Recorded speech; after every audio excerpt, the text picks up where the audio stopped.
Hello, everyone. Okay. We're starting off with the player meeting here in Colorado. I'm Thomas from Everybody's Bad at Magic. Isaac from Sponsored Resources. We're excited to bring you Siege coverage today. While we get going with the player meeting, we have a little bit of a breakdown of today's meta. And to nobody's surprise, it looks like we have about 10% of the field playing Cannon Bonder Prodigy. And from there, we have Broadside coming in second place here. I'm a little shocked that we're not seeing Team K up in the top two decks today. I'm also surprised. I mean, I thought we would see snow in Denver that we see a lot more of the like mid-range control stuff.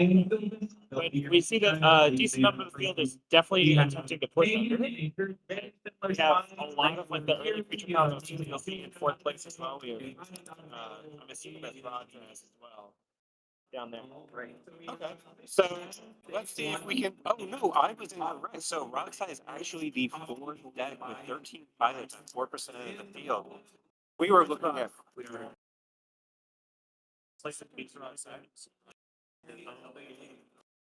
So we have. So we have Tim at first. We have Rob Sky at second. Timacrum at third. Rob Grass at fourth. And Amy coming in at third. So yes, you're correct. Rob Grass is that third place stat. So we are seeing a little bit of creature combo. Pretty cool. It is kind of nice seeing BB coming in very high here. I think that might be of that mass opposite of the first week. So a little more curiosity and control coming. Are you thinking that's going to be a bit more of It's definitely feels okay. It's the meta where all you really care about is like you're putting spells in the stack, you're drawing a number of offers. The rep seems to keep wanting to go. So these decks that have like damage secondary game plan on top of its own combo feel very good. Not only you get to play like control if you want to, and you have more damage in people's life that'll slowly over time. And then on top of curiosity, part of it is it's nice having both a mana battery and a wing on the command zone. I'm also a little surprised to see Rapid Mikey coming in with 5 pilots. This deck is kind of a bit of a boogeyman in the format right now, eating some of those slots away from Holly. So these sets feel very similar, totally able to push turn 2 wins very consistently. And Rapid Mikey does take away that variance factor that you run into in the Kali, especially in that seed meta, because a lot of people are playing those Ragisha style decks. It feels really bad to run into counter spells with your Kali flips. And this, you get black and white, you turn 2. You're gonna kill one player, if not 2. Like we just talked about it with VB, where you put a timer on the game as well. Like you have the variance of getting the counter spells for control decks. Please make sure that you can like have problems competing, but at least you get to like Yeah, this deck warps games in a way that I feel like we haven't really seen Slicer with the Falcon. And this deck touched me last night because we did not respect it. I think players really need to have that pre-game conversation the same way that you have that conversation when you run into a round deck or rock side. If you're not respecting it and keeping great interaction, you're going to get hurt. I mean, like it's a tough, but it doesn't mix. Like it has one more point of interaction when they move to combat and when the attack trigger starts. Like you have one extra point of interaction, which makes it maybe a little more fragile in some scenarios, but you don't miss like it's all you. You don't get the dots. It's going to hit one of the creatures it's designed to hit. Oh, 100%. And yeah, they were running Lightsteel Colossus for a little while, which was objectively funny, but I do think that's it for that. And now they're just running. So See some creatures like this come out, but I'm not sure how they're playing Ranford Mikey and activating Hellkite Change at the same time. But if you see a player do that, always need for speed. Yeah, they just sack a land. Yeah, you're good. So we also have some really cool spice here. I think they just feel horn signifying the end of player meeting. But if we go down into the dregs, people brought some really interesting lists. I know one that your team has been developing is the new Bridget deck. Yeah, this Bridget deck. I played a lot of Rocco when I first as I started CDH for a long time ago. Then Dockside got banned. I didn't play like the year before Dockside got banned, and then kind of like about a year after the ban as well. And I was playing a lot of Rocco, and I came back and the Rocco deck seemed to perform pretty well. It's not that great into a lot of stuff. A lot of the stuff that Rocco adds in red isn't the best, whereas Brigade has this very concise combo package, and it does its job very efficiently. It just needs to find an outlet. And once Brigade's in play, that deck will put creature combos into play that are really hard to interact with. You're in white, you get the silences, you get the Mother of Runes effects as well, like Sylvan Safekeeper, Mom, and what is it called? I'm losing it now. Giver of Runes. There we go. Yeah. Which also can protect you from the Sage Unknown Water. Because it says codes. So if you didn't know, you can also protect yourself from the Sage Unknown Water effects. The Sylvan Safekeeper. I mean, you're not going to get Sylvan Safekeeper protected from the Sage Unknown, but your creature's getting bounced because that's the biggest downside. Bouncing Brigade. Oh, 100%. But I mean, it turns out having a Gaia's Cradle in the command zone can only be so bad. And this deck seems like it's pushing super consistently on turn 3, if not turn 2. Yeah, it's like a Thrasios deck that doesn't is how I would explain it to others. It's like a turbo Thrasios deck because you don't have the alpha, and you just want to make all the mana and eventually find one of your wins, as opposed to Thrasios where you dump mana in. So it feels very good. Another deck that we were kind of looking at a little earlier, and we were wondering how real this was. I'm not sure how much this is. So I didn't examine this list super heavily, but I know you were kind of looking at this. Somebody's playing Norin the Wary, and I am very curious about this deck. And you can see the balance. Oh, there we go. Hold on, let me look it up. Is there a way you can look at it? Oh yeah, we can absolutely look at who this player is. So do you know who's playing this? Austin. Let's take a look. Right there, Northern Area. Yes, there. So, they have not played. This looks like it might be one of their first big tournaments. So, Austin, I'm very curious about this deck, and we're gonna have to check in on this later and see how you're doing. But walk us through what they're playing. It looks like this deck is playing this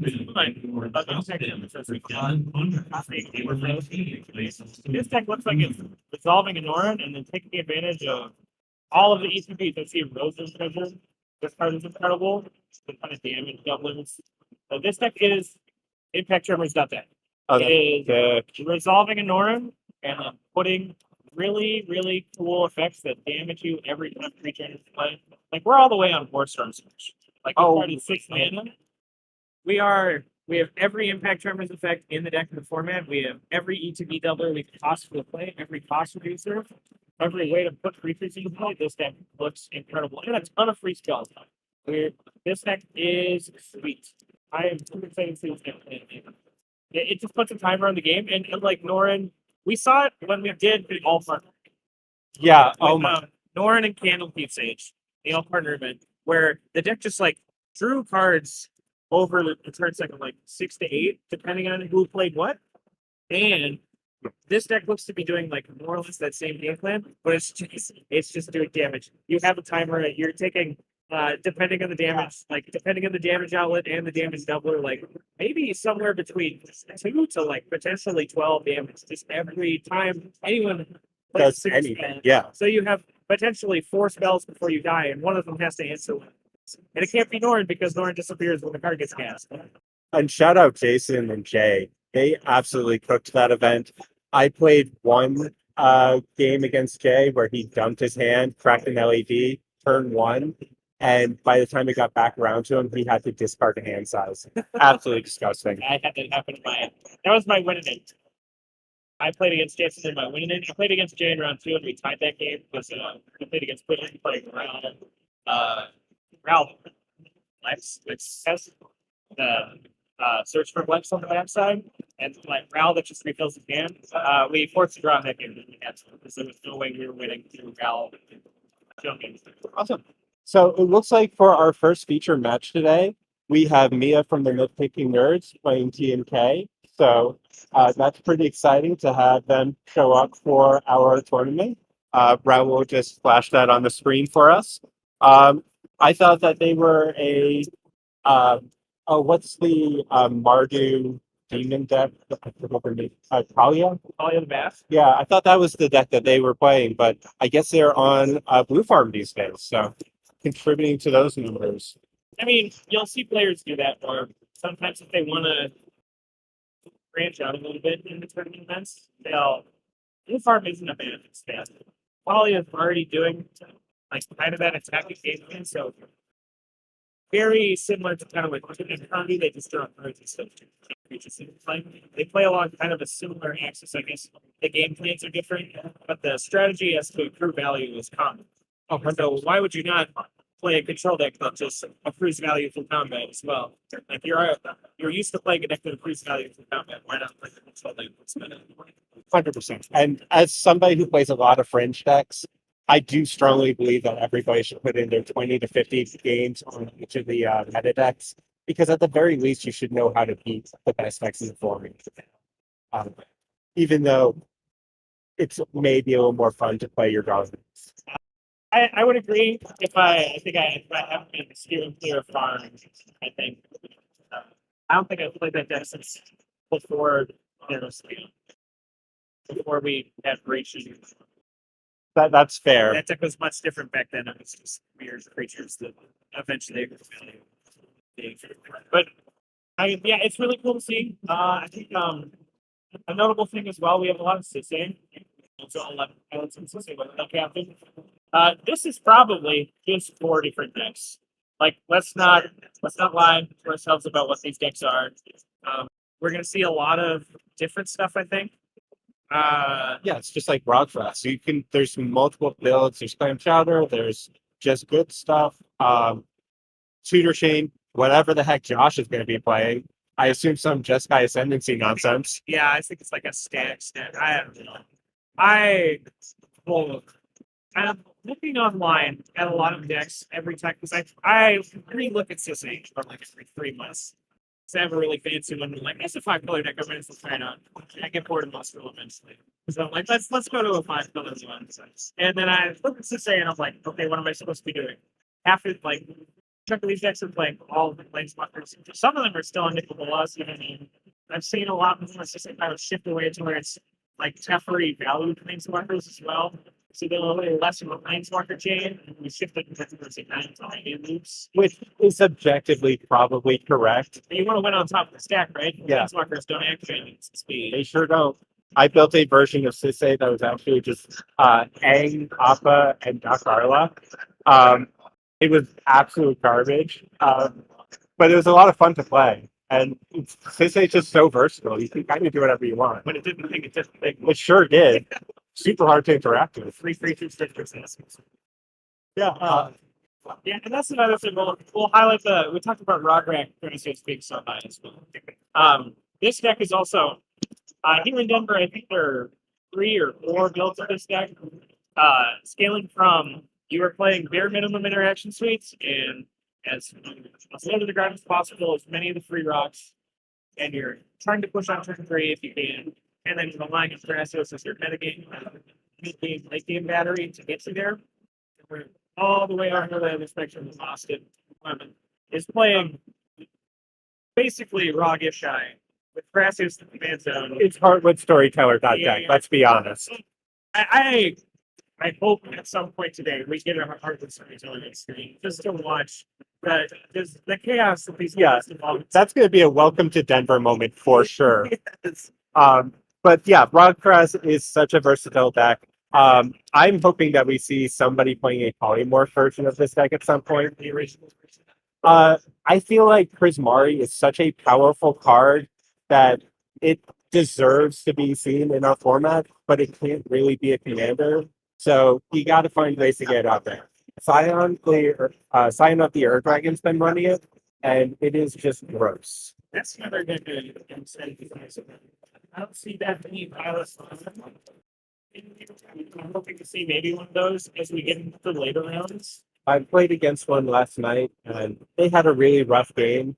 But when they did get Prismari out, they silenced, and Storm was like 13. Did they clone a dragon?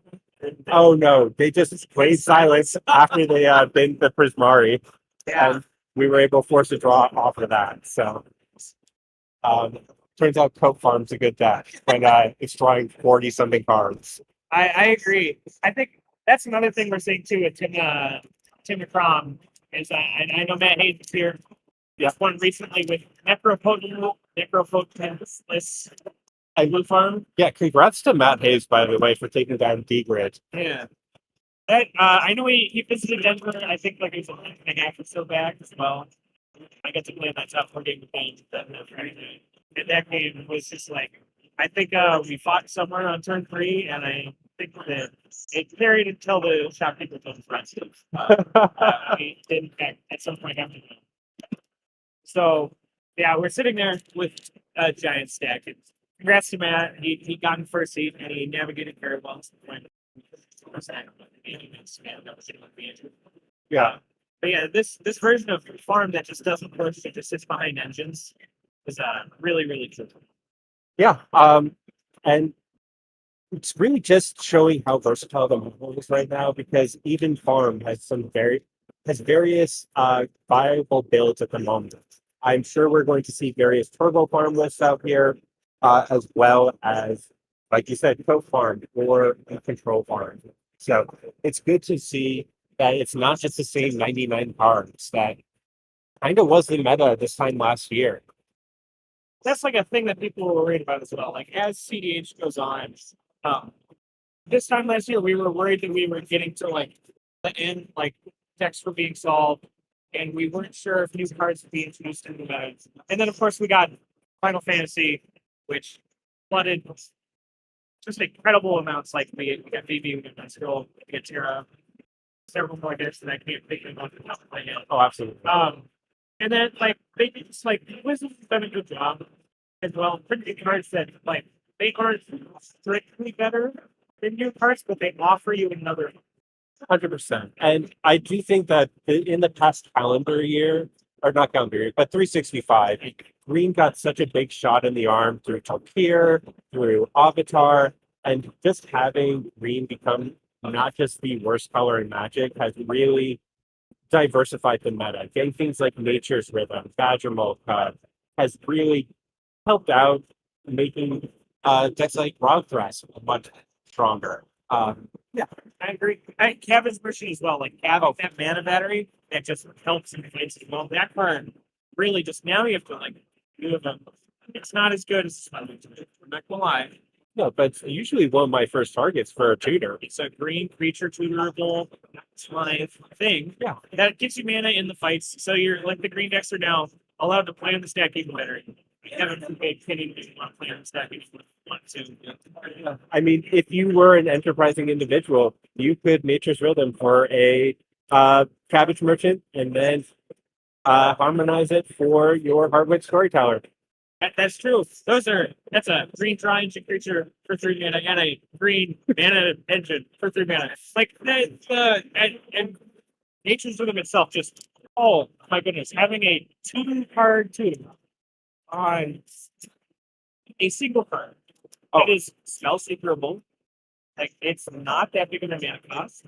The first spell being harmonize, not requiring the creature to tap with haste is such a big deal as well. Being able to pay for it, you'd think a harmonized cost for 4 grade would make the card just really rough in the graveyard. But most decks we see now, especially like if you're doing Cabbage Merchant first, it makes enough mana for you to like get fairly simple. I am surprised we're not really seeing much Cabbage Merchant being played today. That's been a flavor of the month deck. I agree. I'm a little disappointed. I've been looking on the side as well, building this deck. I like playing mono green decks. They're really cool. And especially all the endless photo interactions, just making people stuff. with goofy stack plays. I hate that card so It's much. so funny. Man. But yeah, I don't know. I thought we'd see more Cabbage Merchant as well because we're Denver. We're known for playing the 2-hour-long games. The stacks that are gigantic. So I was expecting to see a little more Cabbage Merchant than we saw. But maybe some people, like we've seen a lot of wrong side. We've seen a lot of success. There's the chance that we just don't. People were like, "Oh, there's a chance that people don't bring this." Or Jargo Timna is like another big one we see around here at time as well. And Cabbage Merchant, I think, just pulls over to that deck pretty careful. So You're not wrong. And this is more of a turbo-centered meta today than I think either of us expected it to be. Rog Ishai only has 7 pilots. So, I mean, those 7 pilots might have a pretty high draw rate today, but I think specifically Ragisha, it's hard to say with that deck because I think it's a very dedicated pilot to play it. And he definitely got picked up for a flavor of the month. But we've seen the players who carry him this now. It's one of my teammates. He's been on that penny since it came out. He has the left hand. It was very good for him. Like Zachary Adler, like I'm still hesitant to call that flavor of the month. If you had talked to me a month ago, I would say it was the top 3 deck performance. we saw it as a flavor of the month deck. For the record, I agree with this. I think the Roderick decks are incredible. Started as this flavor of the month. I think it would be an interesting thing. And then the players who very much vibe with the deck, they just took it, they slimmed it down to what it should be, and they're playing incredibly well. And it's like we were talking about how Control was dead about 2.5 years ago. Like we were all turbo. We were go go go go go, and Jace brought this deck to the invitation. Yeah, the mid-season Invitation. And they just like all of a sudden we have probably one of the top 5, if not top 3 decks in the format. Oh yeah, It's Control. Yeah, we just now live in a Control meta. It just with I see you're trying to win the game on turn 2. Here's 3 counter spells, and I will win the game eventually now because I have more entrance. Yeah. But I'm even hesitant to call it a Control meta. I think this is the most balanced meta we've had since the bans. I think you have an equal chance of sitting down against Raw as you do as a Ragishai, and I think that's really healthy. I think people want to push. I think people want to play mid range, and unfortunately, I think some people also want to play tie-am. So hey, I love my tie-am players out there. Oh, I love Josh. Don't get me wrong. That deck is so cool. I wish I didn't lose to it as much as I did, but that especially that deck is. We talk about it every set too because Josh is one of our big ones. And he just every set. I'm like, how many time cards did you get? He's like 1, maybe 2. I'm like, are you sure? Because I think there's like 5, but he's like, oh, they're not. The other 3 are probably as good. So we get 1 about every set. I don't know. AC cards. I love it. It's great. Patrolling Peacekeeper was wild that people didn't think that card would do anything, and every time that card is resolved, someone targets something wrong, and all of a sudden there are 8 crimes committed. Yeah. The board now looks like he's playing Jenga with his dice, and I'm like, oh no. It's just so impossible to play against if you don't play against it regularly because you don't know how to do it. And the answer is always just remove tie-in. Yeah, we'll see that with we've talked about Raffin might be already, and now we're talking about. I'm sure we'll talk some about Mega and some about Arkham later, and we're special. Yeah. But these Commander Central decks, and we saw it with Grant winning. I forget which tournament he because I'm not too keen into that. But Grant won one of his tournaments on TNT playing Double Drake. And we're going to see a lot of these. We see a lot of Raffin Mikey's, and we see a lot of Vitalis. We see a lot of to say maybe some Kinnan. You just kind of take their command. Oh, 100%. And I think being on at least one Drake is just correct if you're in at least Simic and Simic Plus right now. Double Drake's probably more correct. I'm running Volatile Storm Drake, but that's just because I don't really know Gilded Drake. Maybe I should just proxy. I've been, if you want to proxy, that makes sense. Yeah. I've been on Volatile, but that's like literally because I've made this argument a couple times. You can't Bowmaster it. It's expert from Bowmaster. Because extra abilities, creatures. Activated abilities. Activated abilities. And then I don't know if it's triggered at all. I don't believe so. Okay. Then it's also the ability to beat the large creature. That energy part where you sap the other card.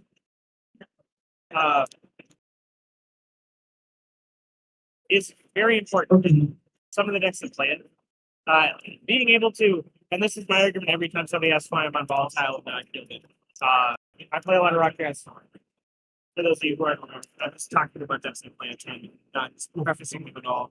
I play a ton of rock gas. The reason I take it is because it says you can kill the user, or you can kill the. I think the biggest example of this is I killed the adrenaline ball at one point. You know that card is wildly unseen.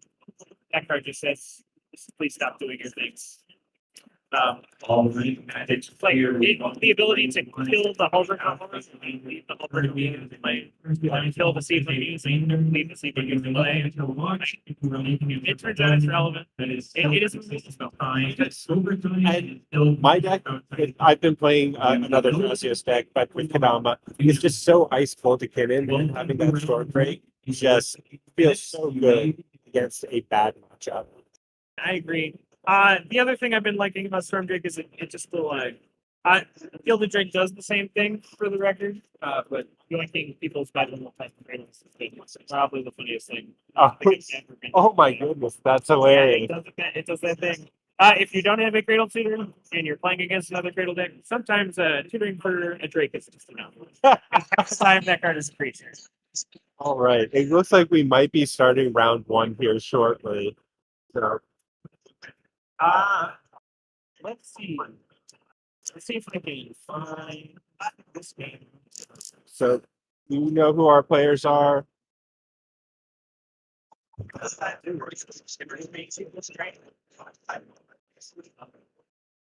Anyway, we have an amazing casting team today. We have Eric from Critical EDH. We have Hire from Playing the Tower. So I'm looking forward to seeing them cast some games. Yeah. And yeah, thank you, Raul, for running all of this today and Evan for getting us set up. I think we're ready to send this over to the caster team.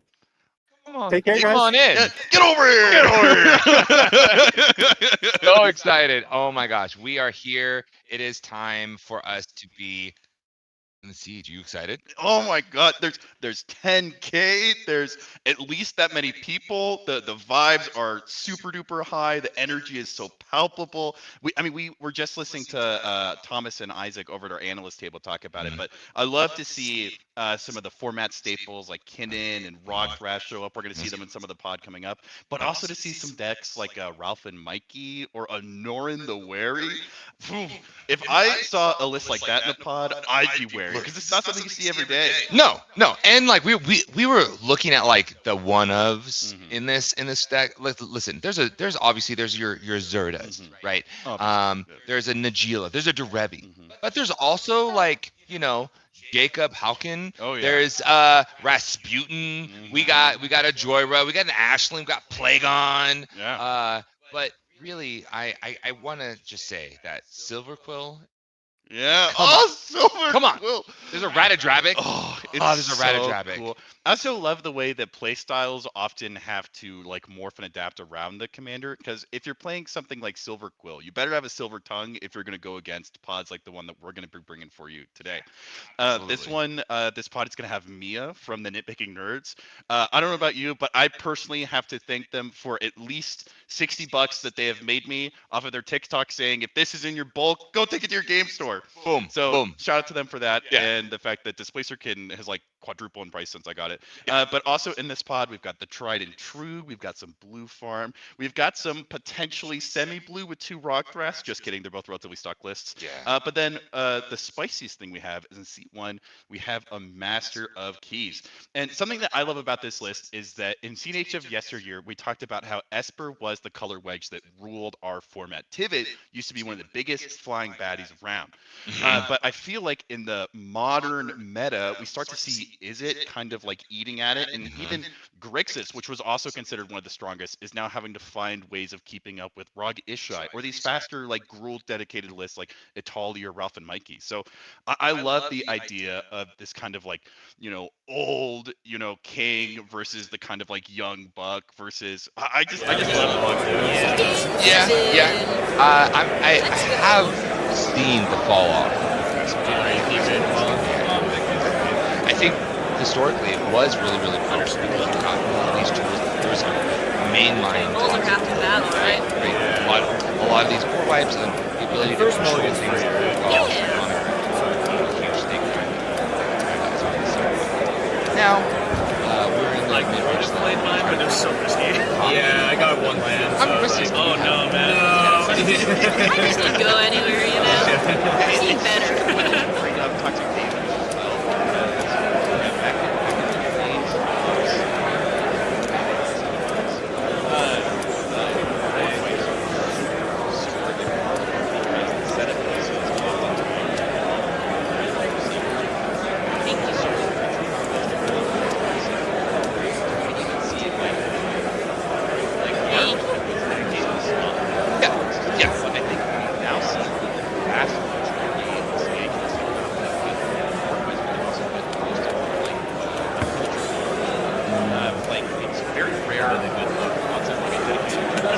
Not too good. Good and so it's always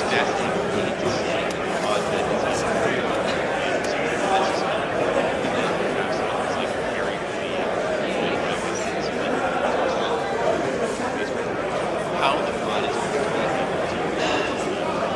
Might have to go down to 6. Maybe that's not the worst. I'm also considering it too. The lack of I think I would go down to 6. increase, and I'm going to say in redistribution. I think with the decks I'm against, the deck Redistribution. So I'm still a lot of aggressive decks up my like mulligans. Storm Drake, and now sudden substitution, making a huge comeback. Sudden substitution, by the way, Oh yeah, no worries. All ramp, no interactions. so Yeah, I'm gonna go down to 6 too. so what happens in If we all go down to 6, we're basically even. I had a seedborn muse on the phone. And I know, and that seedborn muse, my opponent created a mini stack. Alright, I think you're the only person who hasn't cut my deck Red yet. class, and they Alright, there we go. Class that substitution. Even 6 all around. Nice. Took it. So it's less about removal and more about redistributing creatures to be more beneficial. So I think those effects are really powerful, especially no one. Because you're so weak. Oh, you gave me my opening hand. Perfect.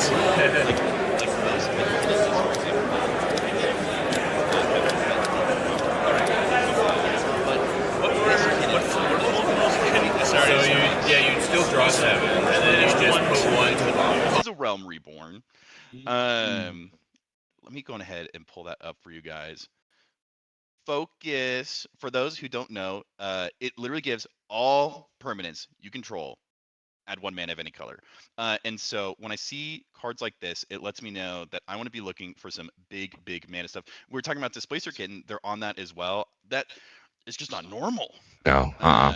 Seeing them on a lot of clones, which is a lot of fun. They're also on Freed from the Real. We see a Kiora's Follower. And a Kodama of the East Tree. Sean, I didn't realize you were giving us such a feast for the eyes. If I am like a seat 1 blue farm player mulliganing, I don't know if I have in the back of my mind, I need to worry about Kinnan dropping a Kodama on me. Yo. We do listen. get Mia's opening hand though. They have a fantastic mana base with a City of Brass and an Arid Mesa. And actually, it's funny. We were just talking about this. They have a Gifts Ungiven, and the 2 creatures they kept, Esper Sentinel and Professional Facebreaker.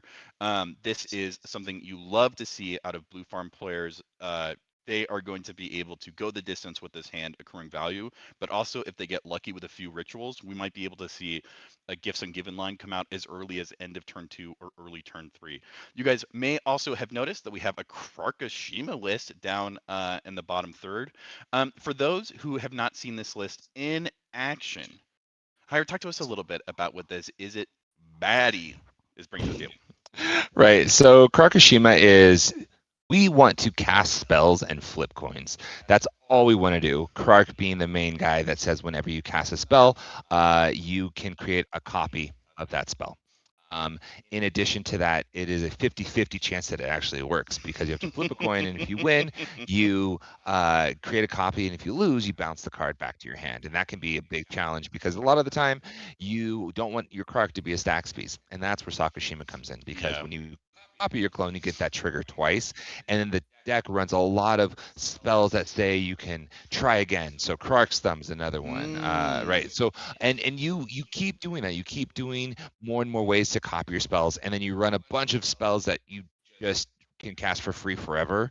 So cards like Jessica's Will become really, really good, because if you maybe bounce it back to your hand and then you are able to recast it and make a copy and bounce another, like, it does that. That's what it does, and it storms off in a way that is oh so gross.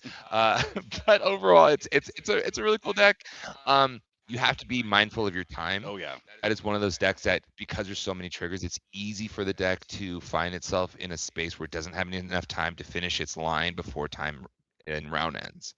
And so what did we have for opening hand for Kark? Well, what a great question to ask. For those of you who are just joining, I'm Eric from Critical EDH. This is Hire from Playing with Power, and you are watching the Siege 10K stream from MTG Basics. This many Ks up for grabs for those playing. Here in our pod, so far what we've seen is Mia from the Nitpicking Nerds keep a 5 that has a great mana base with several lands, but also some great advantage engines like an Esper Sentinel and a Professional Facebreaker. We saw Sean on Kinnan in Seat 2 choose to keep a relatively traditional Kinnan hand, which mainly what it's going to do is get a turn 1 fish out, and it's going to be able to keep the mana going. So I would expect that once that fish lands, it may not be going anywhere. We just are getting hands from Mike, our Krakashima player, in Seat 3, and as Hire was just saying, it's a very stormy list. We can expect to see a lot of creatures with Magecraft hit the board, including what it looks like is going to be is a turn 2 Ashling the Flame Dancer. So it looks like that Esper Sentinel may not be long for this world. The last hand that we're waiting for is our Seat 4 Roxai player. This is a very kind of stock Roxai list. You know, they're on Daze, they're on Chromatic Star. So I would expect this player, if they're playing correctly, to be one of the most disrespectful people at this table. Yeah, absolutely. Blue Farm and Kinnan are going to want to show him a Force of Will or a Fierce Guardianship. Yeah. And Colin's going to say, sure, you can show it to me in hand, but I need you to show it to me on the stack. Yeah, actually. So unfortunate. So one of the cards that Kinnan has is Dreamroot Cascade. That is their blue. But that card does come in tapped. Oh no, Kinnan, no. Yeah, so if they're hoping for a turn 1, fish, that is not going to be a thing they're going to get.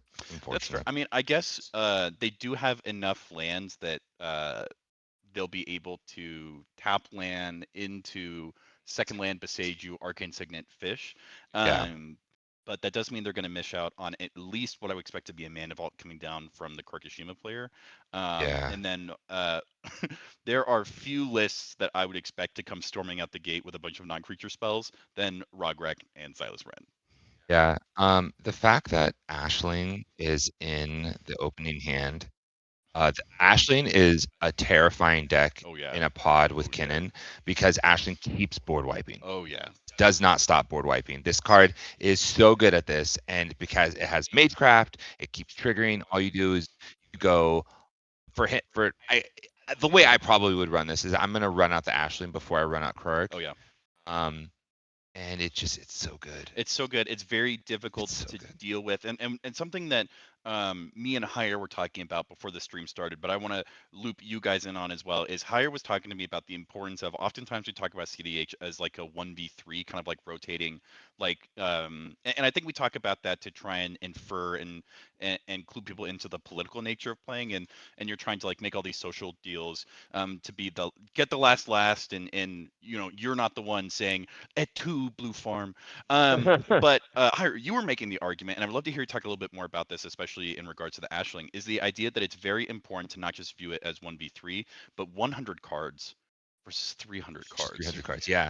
Yeah. So the conversation was related to when you're in a position where you are the only one and you're pushing against a whole table because you are the major threat.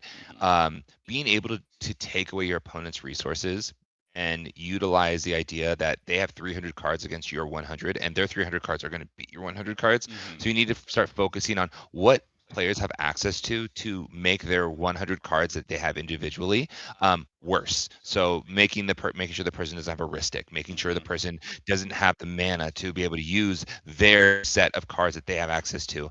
Ashley does a really good job of removing cards off the battlefield, really deleting resources. Speaking of deleting Yeah, resources, speaking of deleting resources, this Rockside player looked at first 7 and said, no. I've seen better 5s. And they got to 5 and they said, apparently I've seen better 2s. They mulliganed all the way down to Polluted Delta and a Mystical Tater.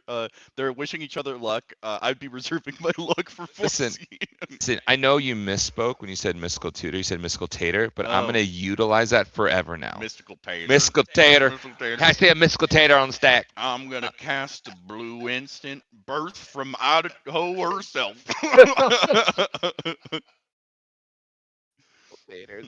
I'm gonna get that tattooed on me at some point. I love this. Yeah. Okay. Anyway, so yeah, so we see a mulligan to 2. Yeah. Mulligan to 2, mystical tater, and a land, which is really challenging. And you can only do so much, right? But it does look like we are getting started. We have a fetch going into this, and I'm excited. What are you thinking about this? We have Tim Necrom, Kinnan, Clark, and Colin. I mean, I didn't see very much interaction. No, very, very low on interaction. I think the most interaction we saw was out of Sean, but that's going to be locked behind getting their commander out, with which is more than likely not going to be turned on until turn 3, depending on how quickly they want to deploy this fish. Yep, there we go. There's a tap land enter. The 2 things that are going to be what I'm paying the most attention to is what Rockside does with whatever they draw for turn right now, because whenever they're going to go use that mystical tater, they're taking themselves off of a card draw for the following turn, but they're guaranteeing that it could be like a dark ritual or a rite of flame. So I mean, like, there's a world where if they top deck like a necropotence right here, they are right where they want to be.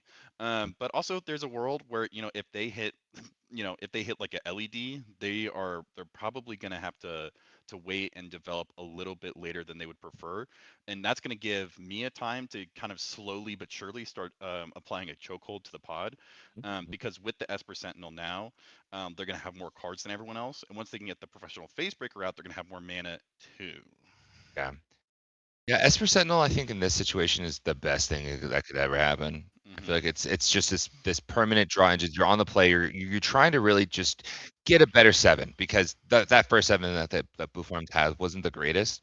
But yeah. Now we're moving to combat with this, right? And if I was in Rogside's seat, I'm probably not casting the Mystical Tutor ever. Yeah. I just want to naturally draw cards. I don't need to force anything early. I think that actually probably hurts me more than anything else. Yeah. It is something I did not expect to see, was that we saw Mike in seat 3 deploy an island, which means it looks like unless they are going to show us a Rite of Flame, we may not be seeing that turn to Ashling. I wonder if that means that they drew a Ristic or some other kind of aggressive draw engine as their draw for turn. All right, so we do see the Arcane Signet get developed into the fish. This is great. This is exactly where you want to be. That's enough mana for you to pay for Kinnan next turn, and then you're able to keep the fish around. Yeah, get the quirk out. Yeah. it looks like Kinnan was able to acquire a fetch on the way to their turn 2, which means they're still going to hold a Beseju up. They don't have mana for it right now, but they are going to be able to go to their turn. And if they're able to draw a single land off of this fish, they'll be able to deploy Kinnan, still have a fish and have access to Fierce Guardianship and a Beseju, which is a relatively and veritably impenetrable defense, which will make it very, very difficult for if this Rogsai gets lucky or if this Korkashima tries to pop off. We see like Mox Opal came down from Mia last turn. I think that she is in the best spot of a kind of like let's wait and see what happens board state, because everyone else is kind of like stuck in top deck mode. But not only do they have access to early draw engines, but their opening hand had 3 lands, which means that they are not worried about that mana base, and they are going to be able to make pretty much whatever move they want to make with the cards that they have in hand. If it's not uncommon to be envious of Seat 1 in CDH games, but I am especially envious of this player.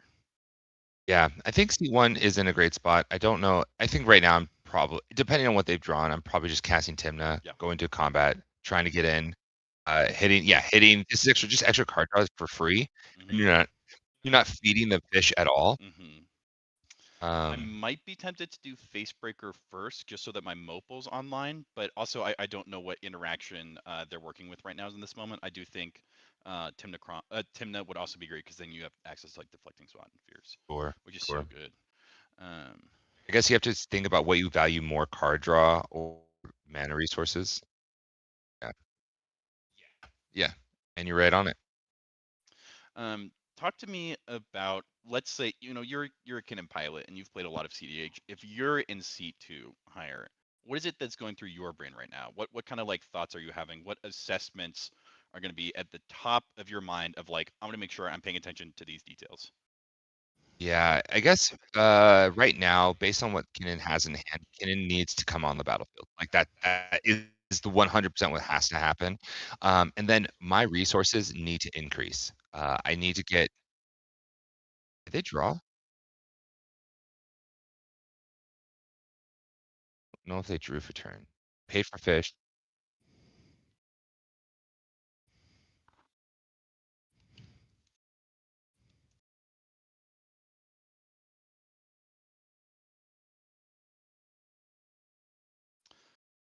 Okay, so yeah, so in addition with Kinnan, I'm probably, this is like a mid-range variant where we see flips in the 99. So I am aware of that. I need to get cards in hand because I want to cast spells, but I also want to be able to activate Kinnan. And right now he is slowly developing. Next turn we will have 7 mana, which is great, as long as we hit a land. And we do see the Sakashima get deployed, which is terrifying because Expedite is such a good card. It's so good. Yeah.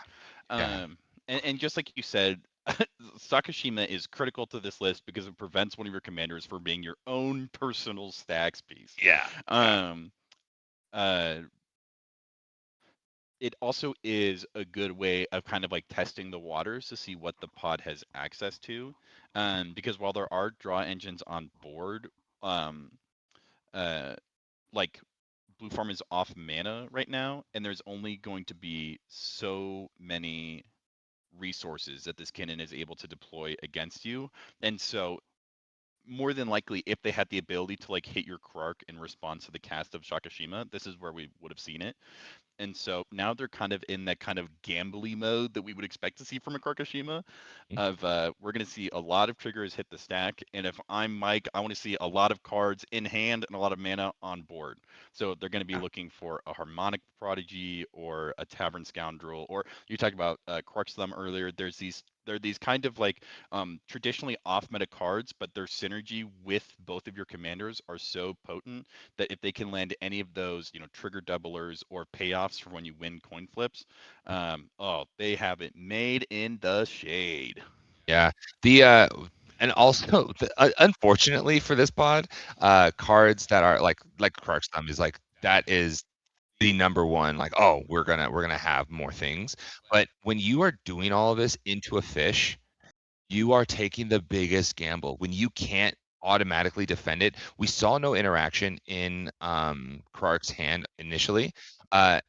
And now what's funny is that Gitaxian Probe is Oh, a Git great Probe. card. Oh, that's so I good. don't know if you know this. This is a really good card.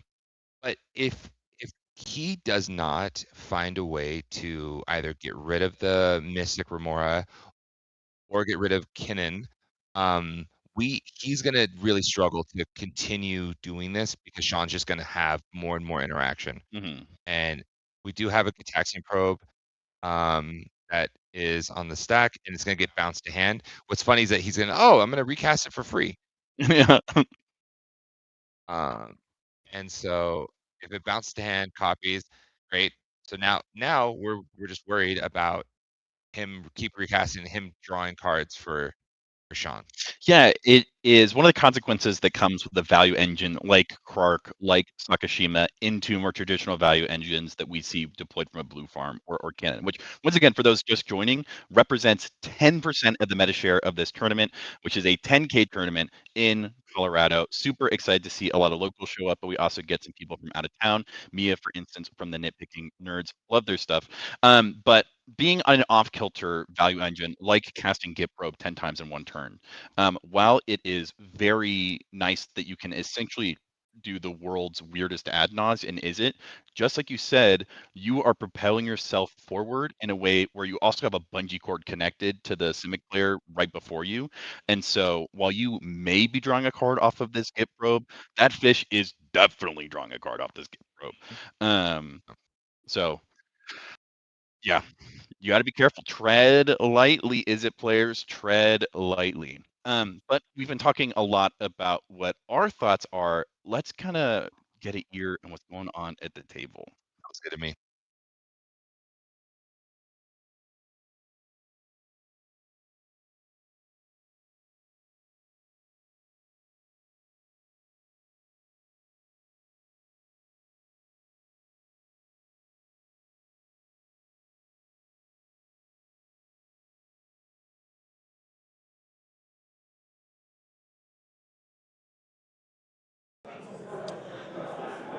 I will do it again. Trigger. Trigger. All right, not paying him. I will not pay it. Gotcha. Again, evens copies. Back to hand. Next trigger, Sakashima. Copies. Look at your hands. I guess I'll respond to the copy then. Okay. Yeah, if no one's taking any other. Well, I'm next in priority anyways. I'll Mystical Suitor. Okay. Trigger. Okay. I'm good with resolving both. No response to it. Good. Mystical Tutor good? Yeah. Sorry, I should.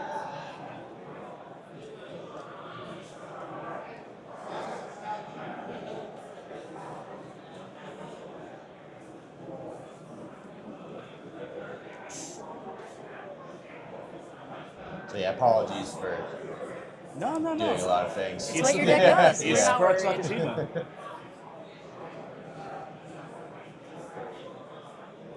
I'll look for a Vampiric Tutor. Okay.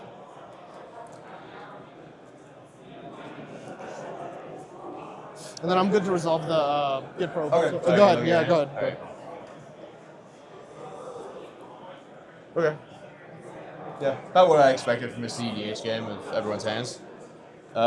This will draw cards. I don't know what that means. Right, I don't know Good that stuff. Yeah. cut. I will Let's go here. I'll try and pick up the half Probe of the again? deck. do it again. Trigger. Trigger. I will not pay. Sounds good. Are there any responses to the cast? I'm assuming not. I have no. Yeah, I'm F6ing on everything. Okay. Yeah. Oh. So copy resolves. I've already seen all your hands, so I don't really need to do that again, I feel like.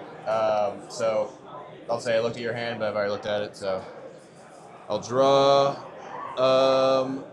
Then I will, before the second trigger, tap Shivan Reef, take a damage, I will Mystical Tutor. Are there any responses to Mystical Tutor? Trigger. I have no response. No response. Okay. So I won't pay. Karaka Sakashima do trigger on that. So back to hand. Copies. Copy will resolve. Right? Yeah. Okay. I will search my library for a card.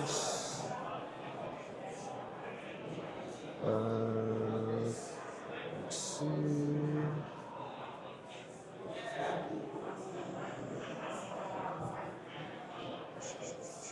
Where is it? There it is.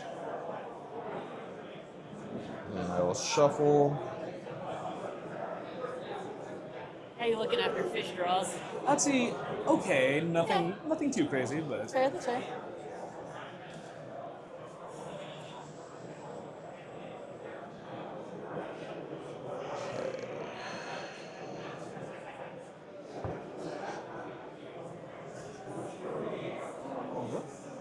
Cool.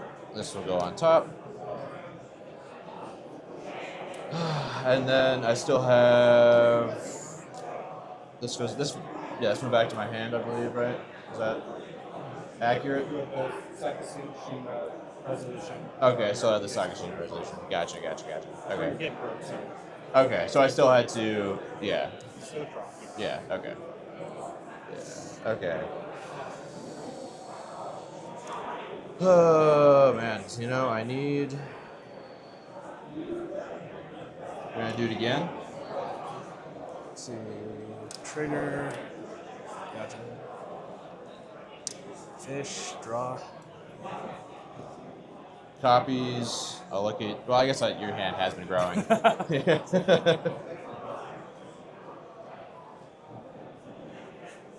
Okay. And then I will draw. I should probably put a age counter on that. Then second trigger. Copies again. I will. Doesn't matter really. Draw.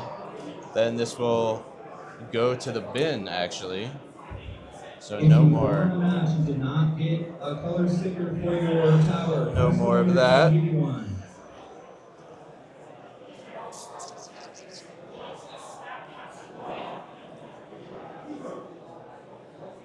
Dang, all that just to draw some cards.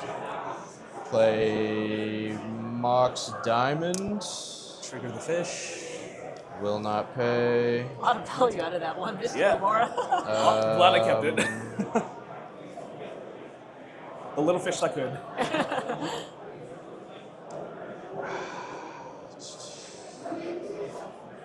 I will. Did you, Oh yeah. pitch to the den? Yep, you're right. Sorry, my bad. No, you're good. You're good.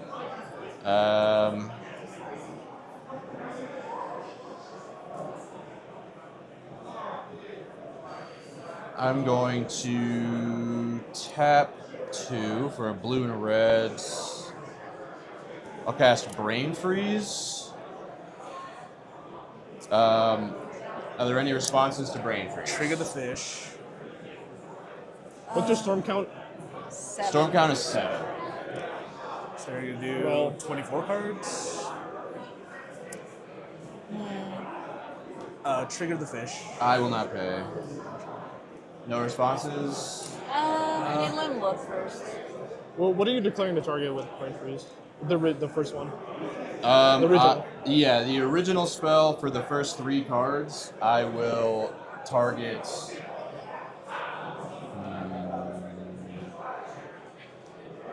Myself. Okay. Yeah. You revealed all your musical theory for each race? No. We need to do that. Oh yeah. Yep.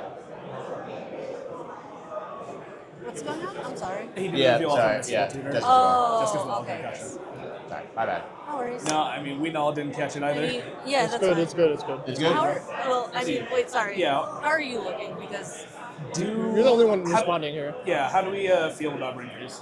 I I mean, if you have like a Flusterstorm, it could be good. But I mean, there's so many copies on the stack. I don't know if it's great. Like, I have this treasure and I could stack this, but that doesn't mean I'll find anything. Right. So- I don't have Fluster in hand, then, to be honest. So how much mana do you have floating? Slash untapped currently? I have no mana. I'm not worried about the brain freeze. I think he's setting up for the next turn, but Okay. I think it's pretty set up. And if you have a single, I mean, I tiny did one, just it reveal, could be- so Yeah. I think, didn't play anything with it. So. Like, I didn't cast, Oh. but I didn't reveal. I did just reveal it. So, to my understanding, we cast a mystical tutor, and at the time, didn't reveal it. Yes. Put it on top, get probed, drew a card. Wow, so much is okay. So we were talking about what it could mean when someone starts pushing, and I think initially the expedite and the Gataxian probe started off pretty innocuous. It was like, oh, this is just I'm gonna draw a card. But with Gataxian probe, if you happen to not only bounce it, but then get a copy of it, it turns into this slow manual like Nas/Necro. You're just paying life for cards. And then with Mike, he then started showcasing the ability to really take some game actions that maybe you could feel a little nervous about.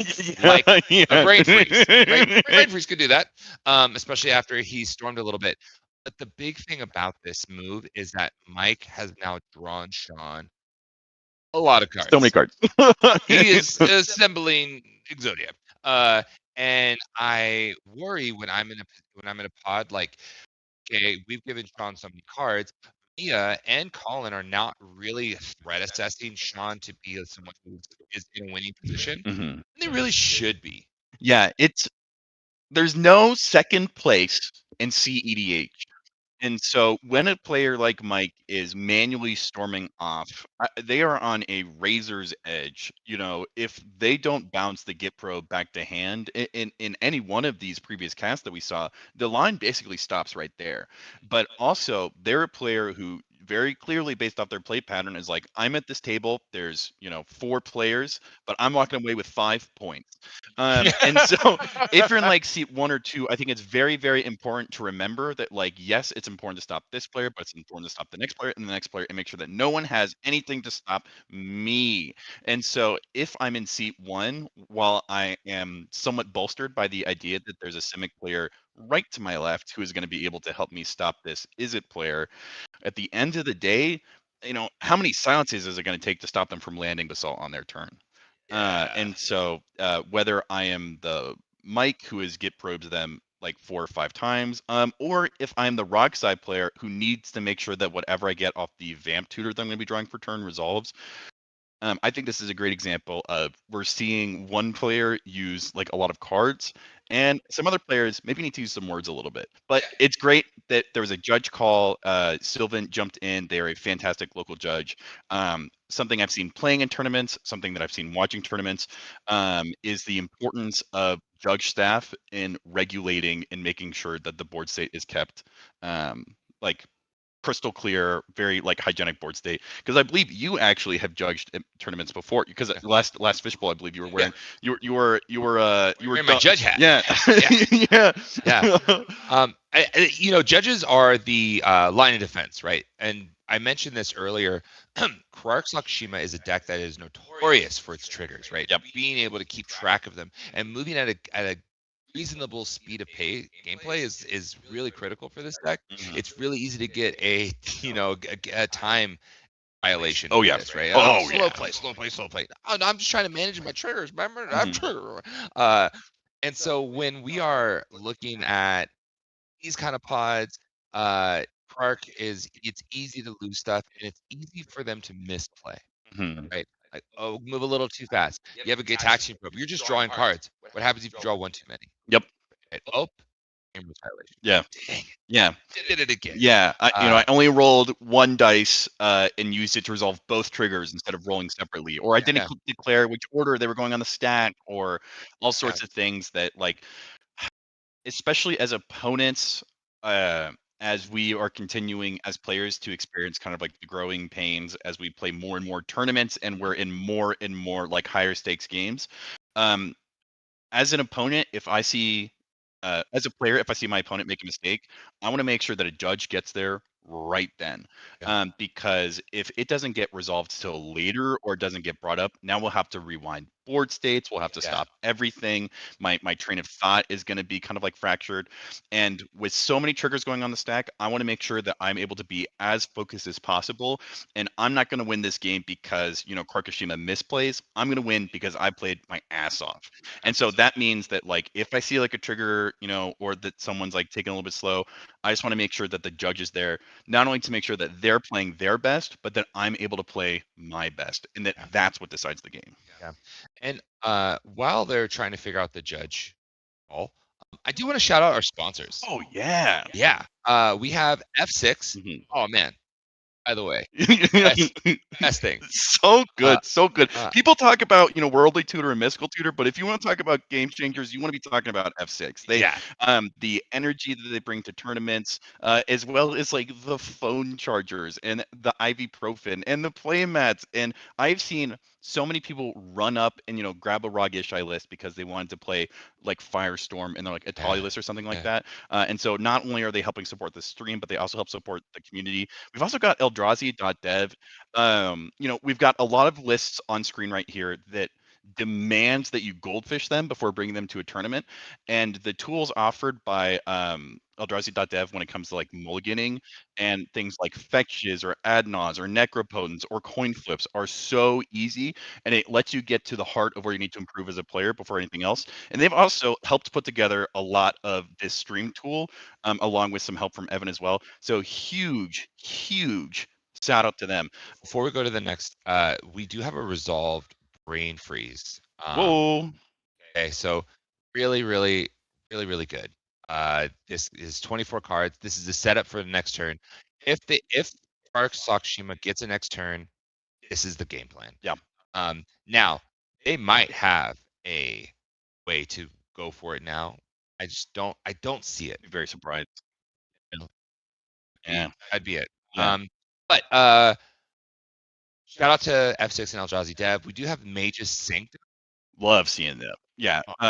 Any vendor is like so important from like a tournament perspective. And also I was chatting with the Crimson Lion folks about this back at Just GMT Grid, but I've seen so many people walk away from pods with the biggest frown. I just had the worst game of my life. And then they'll go look and they'll see that, that confetti foil Furby Spellskite that they've been looking for. It could be anyone. And then they walk away from the table with the biggest smile. And I think I love how much vendors get to play into it, because not only do you get to leave it all on the table when it comes to playing Magic, but you get to take it all out of your wallet when it comes to buying really cool Magic cards, including buying stuff. We also got Gold Sabertooth, pillar of the format, well known as a player. They're in a pod right now, but also they do some fantastic playmats as well. If you guys haven't seen them, actually, I don't know if there's anyone who hasn't seen them, because if there's an event mat, or I know they do a lot of stuff for YouTube channels. And then we've also got some other sponsors. Who are they? Yeah, we have Tame Dog and WizKid. Okay, listen, fantastic human and wonderful vendors. Again, events like this cannot do anything without vendors, without support like that. So we're super grateful for them, as well as, and we also have a tournament. I don't know if you've heard. Oh, about hang it. on. Okay, that looks. It looks like what? I'm getting fantastic. I'm getting so much fun. I'm getting next week. Next week we have the Fishbowl. Yeah, so that's June 27th, 28th, CDH tournament in San Diego, California. 15K on the line. Such a fun time. That's the event I run with TC's Rockets. Really exciting event. But it's not the only event happening. The Gilded Goblet. Oh yeah. Are you excited for this? I am so excited. I love summer in CDH, especially because of tournaments like Fishbowl, like the Gilded Goblet, because the way I'll describe them to my friends is it's like CDH summer camp. You show up, you have the daytime activities, Aristic goes on the stack, and then you're essentially trying to do like a rope course, right? But then, Swiss is called for the day, rankings go up, and then everyone immediately either go and grab some food, or they just start playing with friends.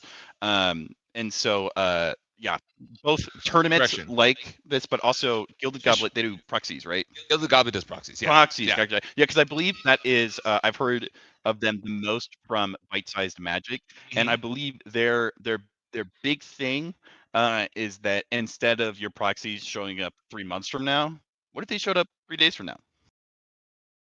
Which is like very, very relevant. We were just talking about that with F6 proxies of like, in fact, we were actually just talking about that with Karkashima. When it comes to CDH, we all know there's only so much time to do what needs to be done. And so whether it's a pilot, maybe incorrectly resolving triggers a little too fast and getting a GRV, or if it comes to business, making sure that players get the cards right when the players need them. We're happy to have all of it here on the Siege NK stream. So real quick, thank you again to all of our sponsors. We are back to the game. After the brain freeze, nothing happened. We went to Rocksai's turn. They casted their mystical tutor. They cast it in the middle of the stack on Karkashima's turn. They tutored a vampiric tutor to the top of their library. Yeah. And now the big threat is on Sean. Sean has drawn just so many cards, and I am like, the fact that we're still focused on Kark has showcased Sean's ability to deflect, because Blue Farm should no longer be worried about Sean. Yeah. Or be worried about Mike. They should be worried about Sean. Sean is look at his hand. His hand is massive. Yeah. If I'm in Mia's position, this is I don't know if this is correct, but this is something I am trying to do as a CDH player to try and take the next step in my own journey. So it's an area I'm hoping to improve. Is the temptation in a situation like this is how do I like solve the problems that are in front of me? And that is the way I used to play it. The question I now want to ask is, what's the biggest problem I can cause right now? Because Sean has a million cards in hand, and I want to make sure that those aren't pointed at me. But we did just untap on Sean's hand, and while they have a ton of cards, I have a ton of questions about what's going on. So let's go ahead and jump to player audio. Yeah.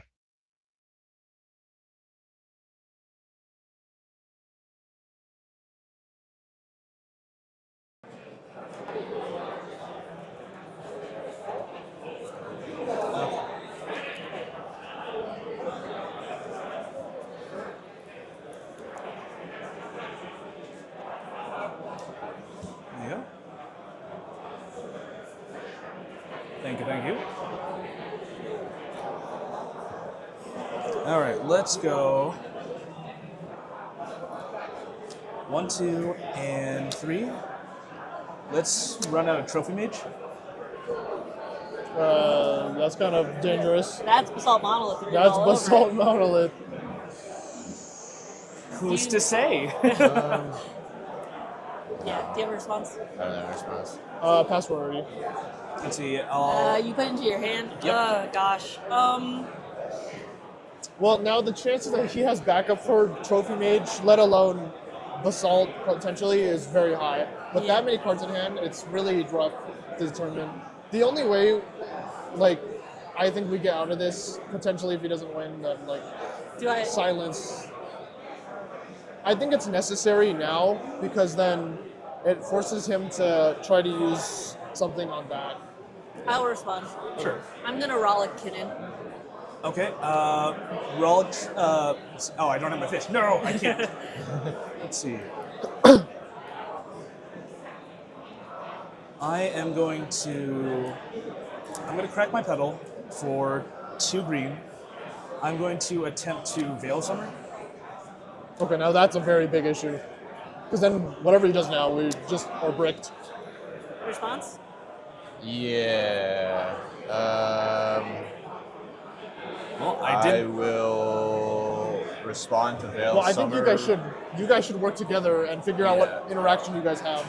Because to stop this, it's going to take a lot more than just you guys blind sending counter Yeah, spells. okay, let's talk. okay. Can I see what you have? Or you just I'm just going to cast a Fierce.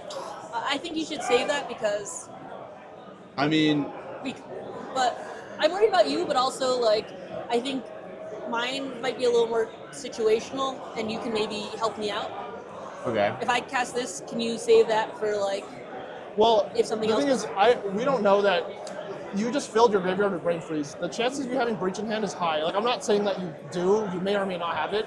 But it's hard to, like, say if you interact here, and let's say he has to interact, then when it gets to your turn, we might just be brick from you. So that's what Do we try and aim for a draw? I mean, okay, I'll show you. But like, is that the only piece you have?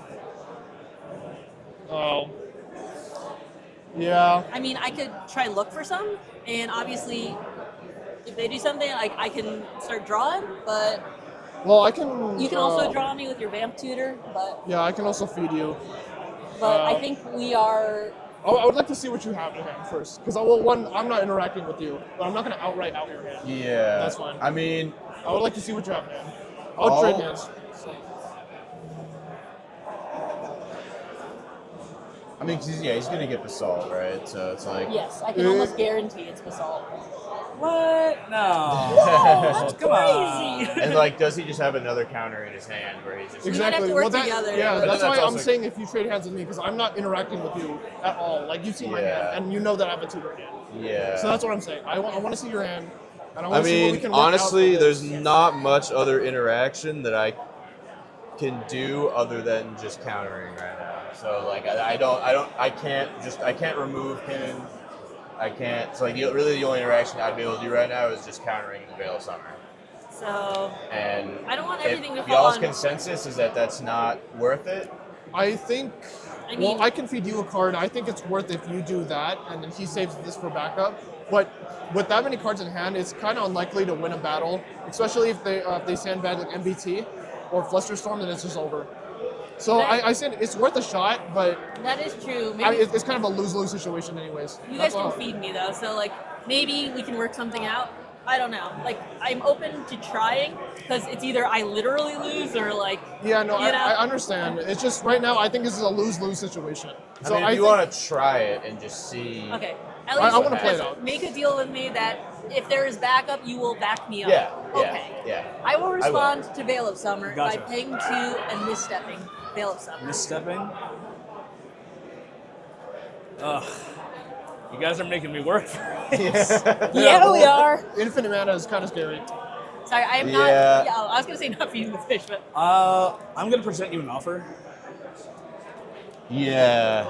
If you're gonna respond first, well, I want to feed you a card first. So let me. I appreciate it. I'll fierce. Wait. Oh, you okay, want- it's fine. It's fine. That's my. It's your priority. Yeah. Jumping to priority, But- but it's fine if you want to do that first because. Yeah, because he'll reset priority if you do. Okay. Yeah. I mean, yeah. I'll just respond Just, with the fierce. I think it's on it. better. Yeah, sure, Okay, that's fine. so And there's also Esper Sentinel. Yes, I have an trigger. Esper Sentinel. I will Which draw. there's also now Quark and Sakashima triggers that go off of fierce. Oh, Exactly. yeah, that's very good. Yeah, so that's what I was So- saying. Like he Yeah, can yeah, ultra So back you cast up. and then Quark Sakashima triggers. May I have this? Yes. I think Trophy Mage is also on the stack as well, right? yes, Yeah, trophy sorry, mage is on sorry. the stack. Trophy Trophy Mage Mage is is also on the underneath. stack. Why no, actually- Yes. That's the stack. And then this is targeting Kinnan, correct? That's targeting Kinnan. okay. Yes, indeed. I just want to make sure. Yeah, do I have a little arrow or something? Here. I know, like arrow draw. Yeah. I am floating 1 blue from the arcane Sure. signet. You can use mine. You can use mine. appreciate Sorry, it, thank you. I completely forgot that. All good to start going down the stack. Unless you're feeding me, then I would like stack? to resolve your. Okay, let's- You let's want to resolve resolve this. the Let's the resolve Quark this. I'm gonna Sakashima go- triggers first? Okay. Again, evens copies, odds back to hand. Odds, it goes back to my hands. Yep. And pray for a copy. And Sakashima copies. Okay. So then it goes back to my hand. And then you get Copies. I think- I will think- target an offer you can't refuse. I think you. Okay. I think you target Veil Veil? because so I mean, does it matter? Rollick is targeting Kinnan. Kinnan, yeah. Veil will protect Kinnan. However, the Mental double. is countering this, and this is countering that.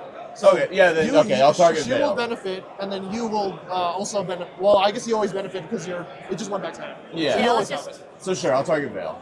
sure. Okay. Do you have a Dang. response? Yeah, like getting So through now the Tortoise copy interaction is on the really hard. stack, No, Okay, I so yeah, you completely- copy. This has already which been I a tough think there is a game. copy It's been a tough somewhere. game. Yeah, I Tougher think for it's me. like I'm sitting in here. Well, I No. appreciate you Copy. helping the table. Okay, so that's a copy of Fierce. That's the copy of Fierce. That is Okay. on the stack. Copy of Fierce targeting. Targeting Veil. Yeah. Yes. Okay. And then did you want to, now at the stack? Okay. Now let's see the response. Okay. I have no responses. All right. Okay. Okay, so I will So make then 2 Veil is treasures. countered. Yeah, I will make So- 2 treasures from offer because mental So misstep is countered. copy Yeah. counters I will get to Veil. 5 treasures. Yep. Actually, So yeah, copy, you can just go over Veil here. gets countered. Offer counters resolves.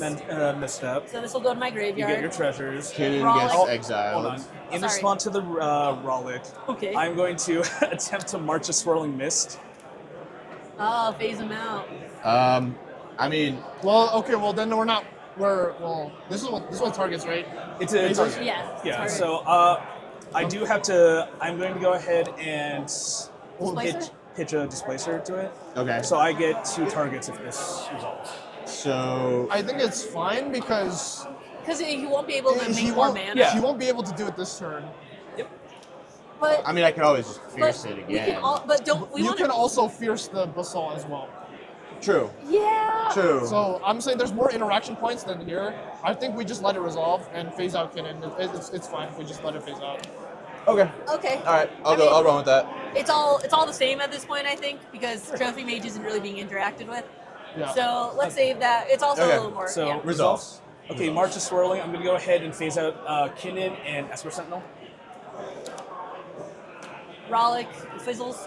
Rollick fizzles. Into the and graveyard. Trophy Mage finally resolves. Oh, should you have cast something? And Well, actually, he would have announced his targets first, but it's fine. yeah, Let's see. it's fine. It's Trophy fine. Mage One trigger, card. okay? It's fine. Good. You're gonna search.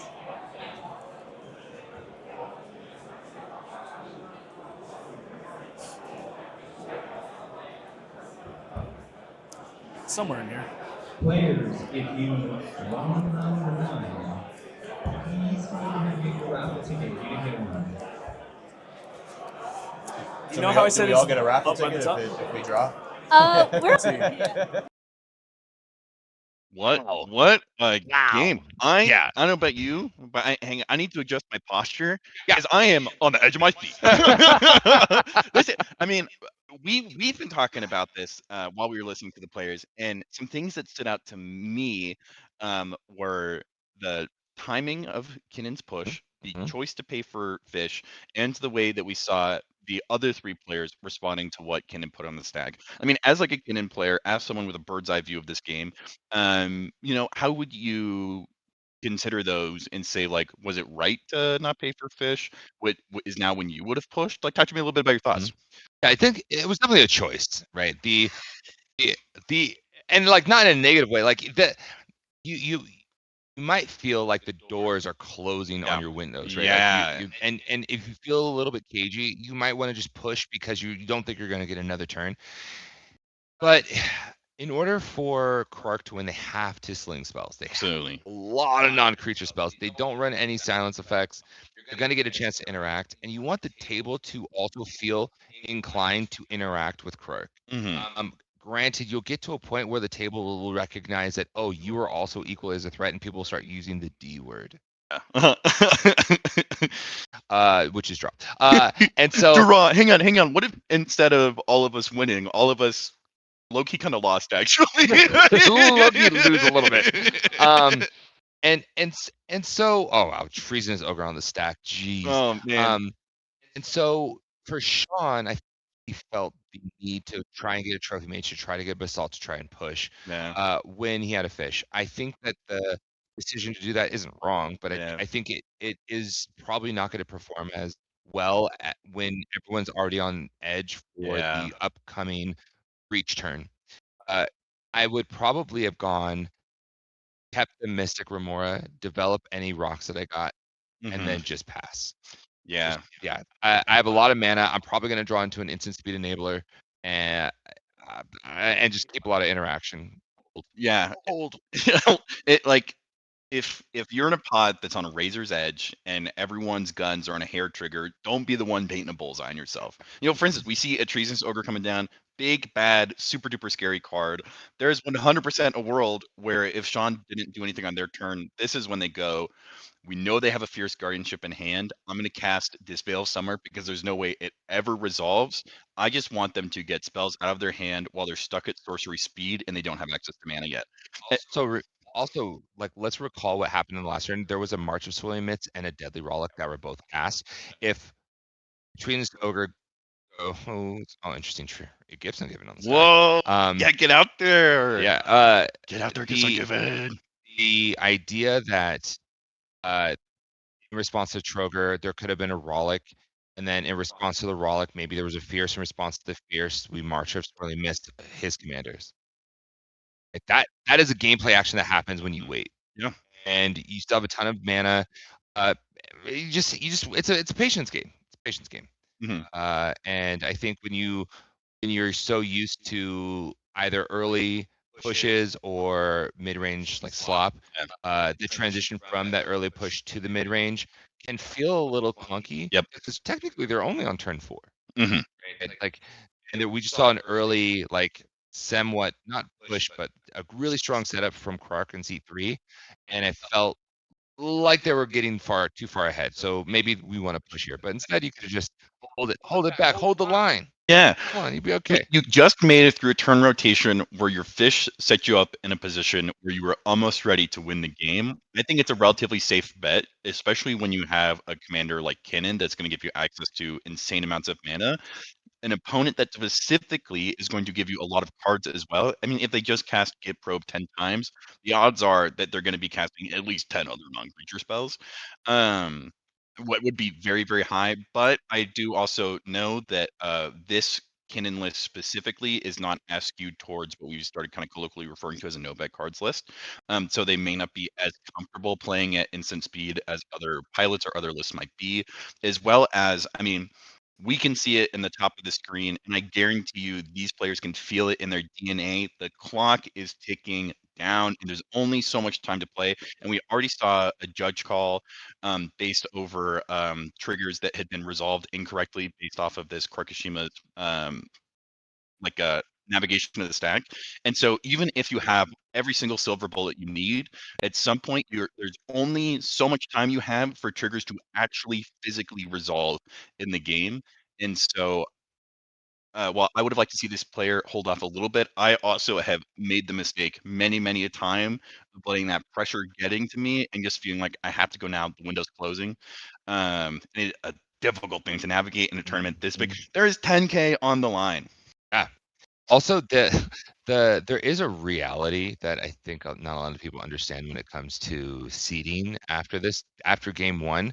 If you win, you're going to be pushed into the winners bracket. Oh yeah. Right? If you lose, you'll be pushed to the losers bracket. If you draw, you'll be pushed into the drawers bracket. that you Drawers you bracket. you will be stuck there forever. One of the ways that like casting I think has altered the way almost permanently I look at like CDH is I have seen weekend after weekend after weekend people who keep saying, "Oh, I'll draw now, but I'll win later. I'll draw now, but I'll win later. I'll draw now, but I win later." And then the entire tournament, or roughly like half to three quarters of the tournament population, are now stuck on like a win and in. And one of the unfortunate things about it is that when everyone is on a win and in, you are almost never more likely to draw than in that moment because the threshold for risking or gambling is so high. And so walking away from a pod like this with a win is one of the most important moments of this entire tournament run for each one of these players, in my opinion. Okay. Al-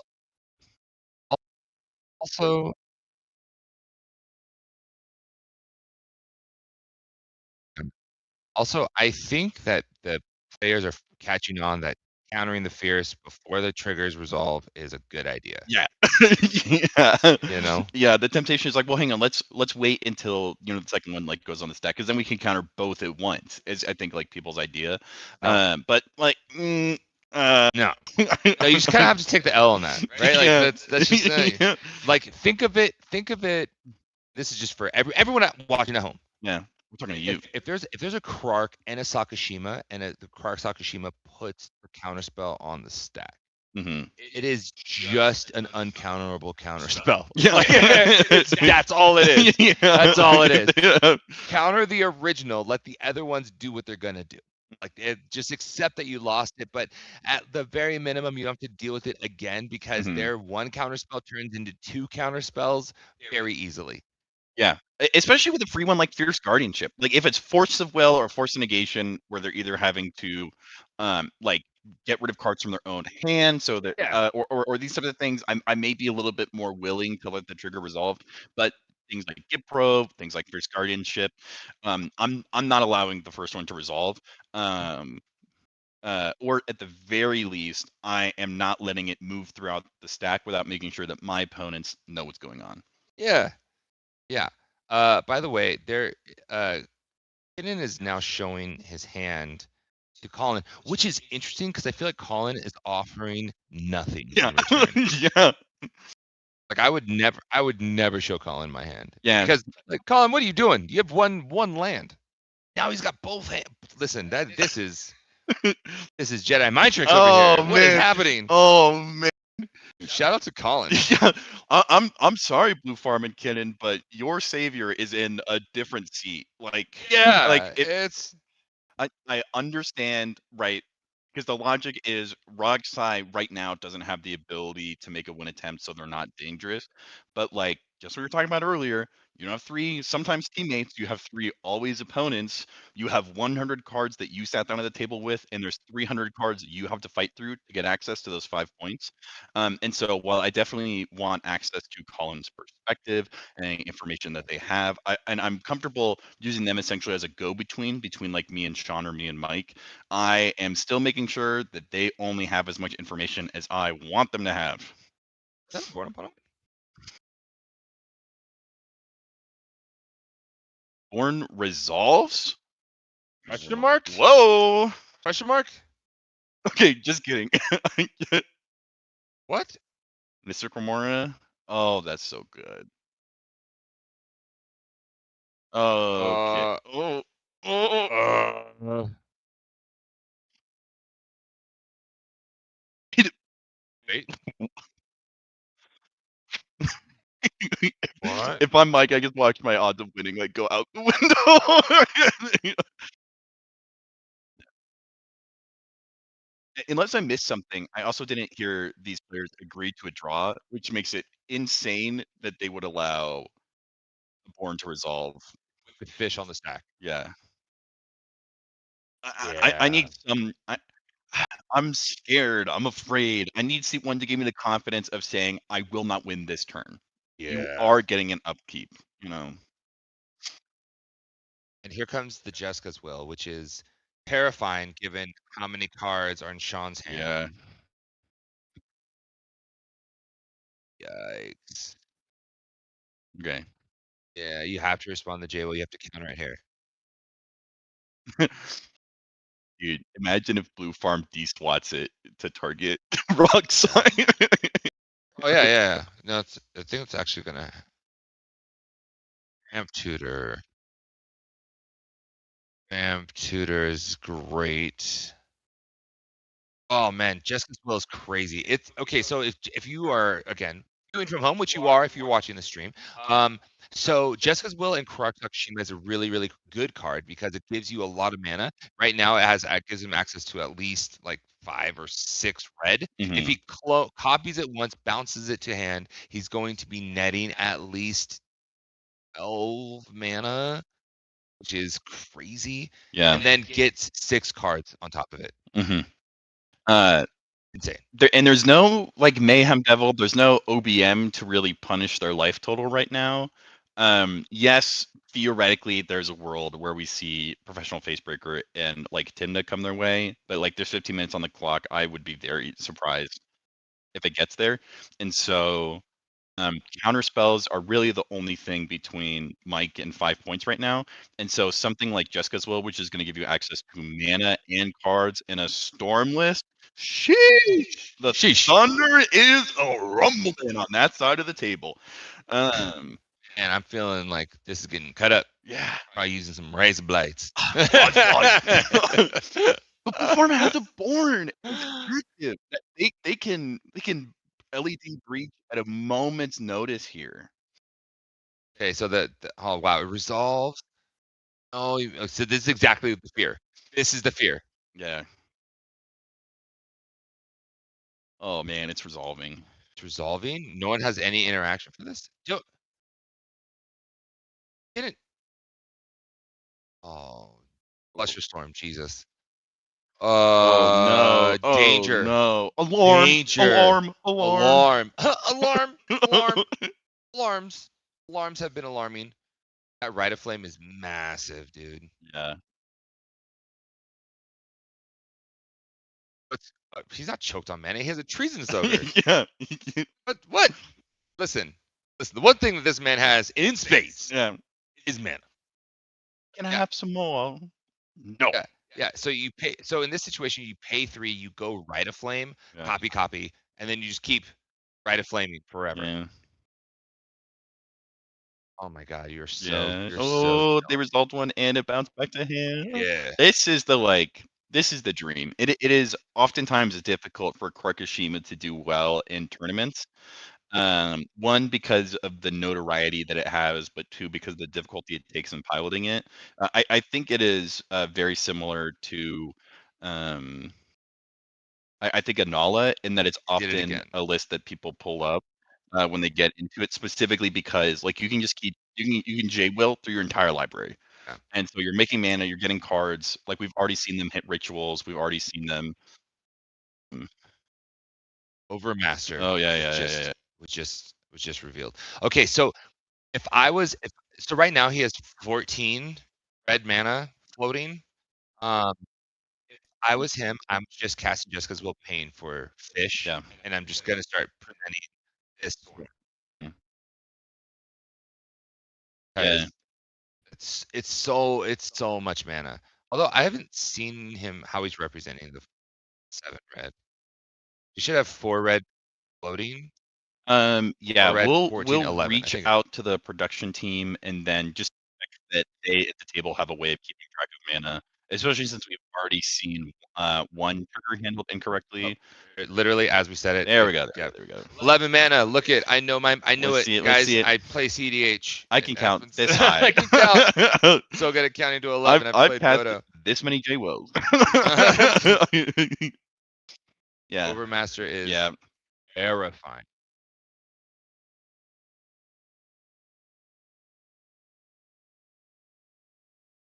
You have to have silence and MBT here because there's a Flusterstorm on this, like already revealed. Nope. We gotta get a judge. Judge.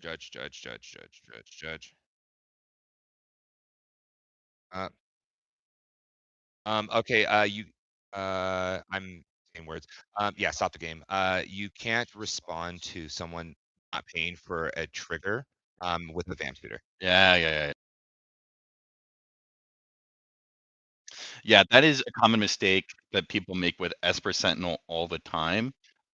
Is that like once the player says I'm not going to pay for Esper Sentinel, then I'll say okay, I'm going to hold priority on the draw. But the thing is, like, it's all one trigger. Exactly. So, like if they haven't paid, that means that you have, as far as the game is concerned, Sure. you've already drawn the card. It's one of the ways that timing restrictions in Magic can get really wonky really quick. I mean, it's something that is the source of a lot of like random pieces of tech. For instance, like in Lumra, you can have Echoing Deeps when it enters the battlefield come in as a copy of other lands that came onto the battlefield with, because it's checking to see what's in the graveyard. But there's no point when as far as the ability is concerned, since it's an as enters, there's no in between when it comes to resolving ability, which is what's happening in this moment. It looks like they're discussing it now.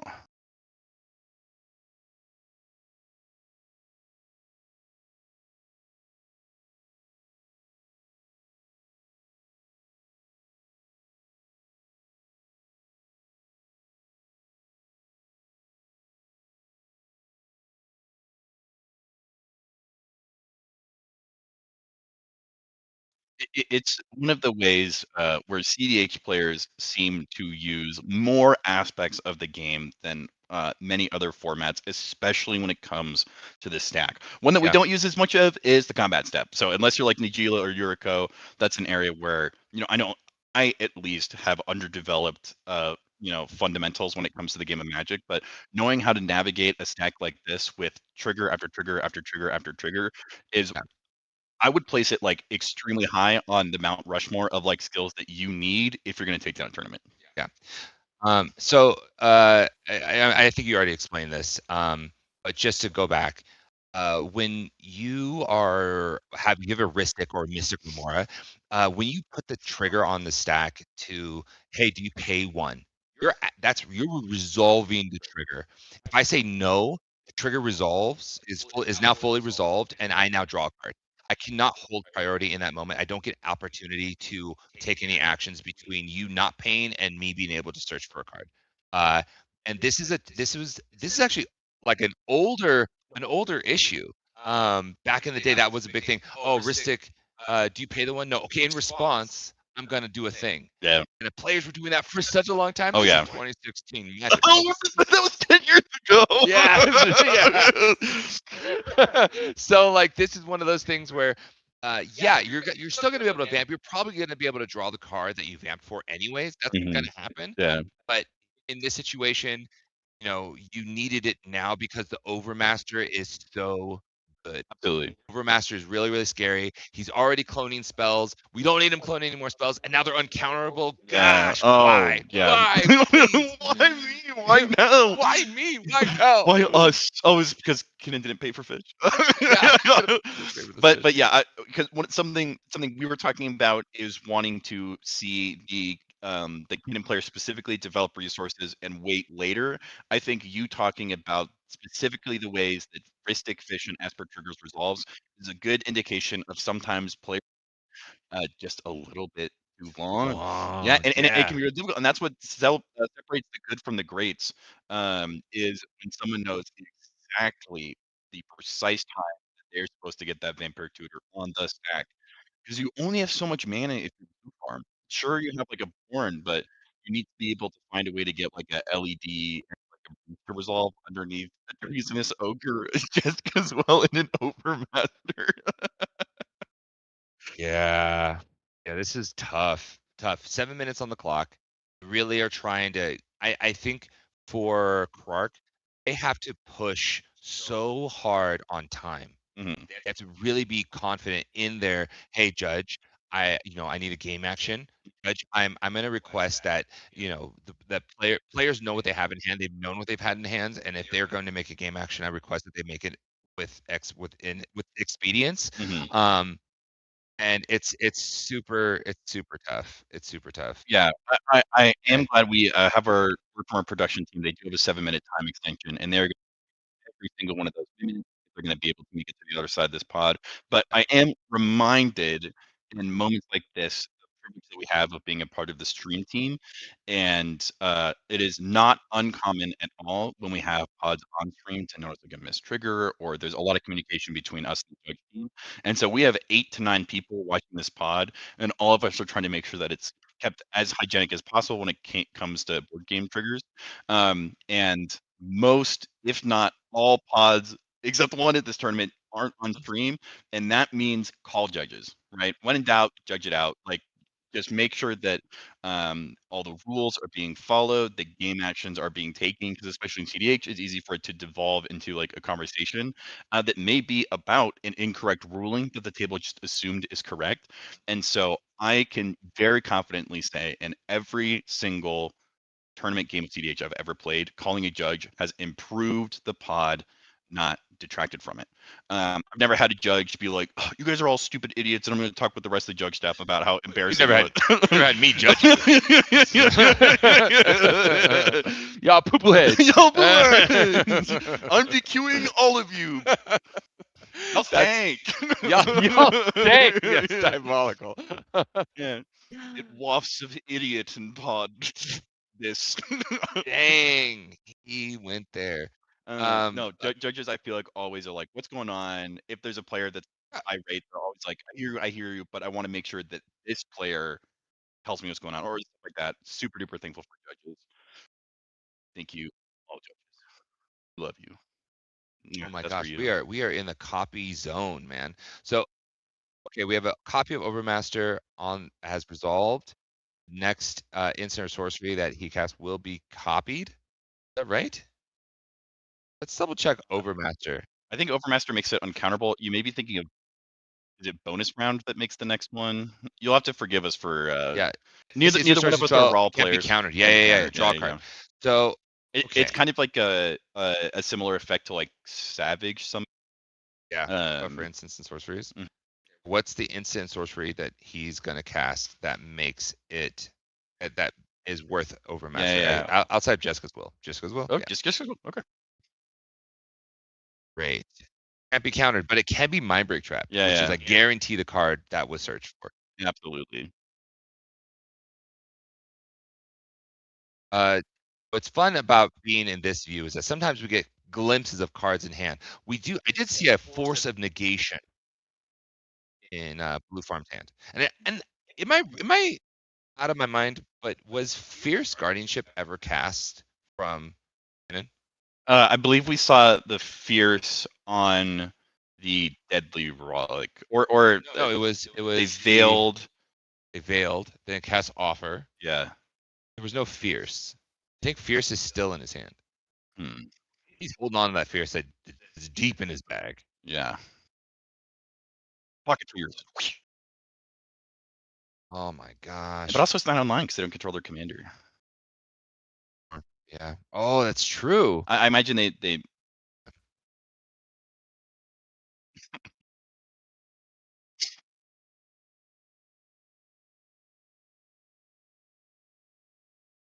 One stack left of Overmaster? What?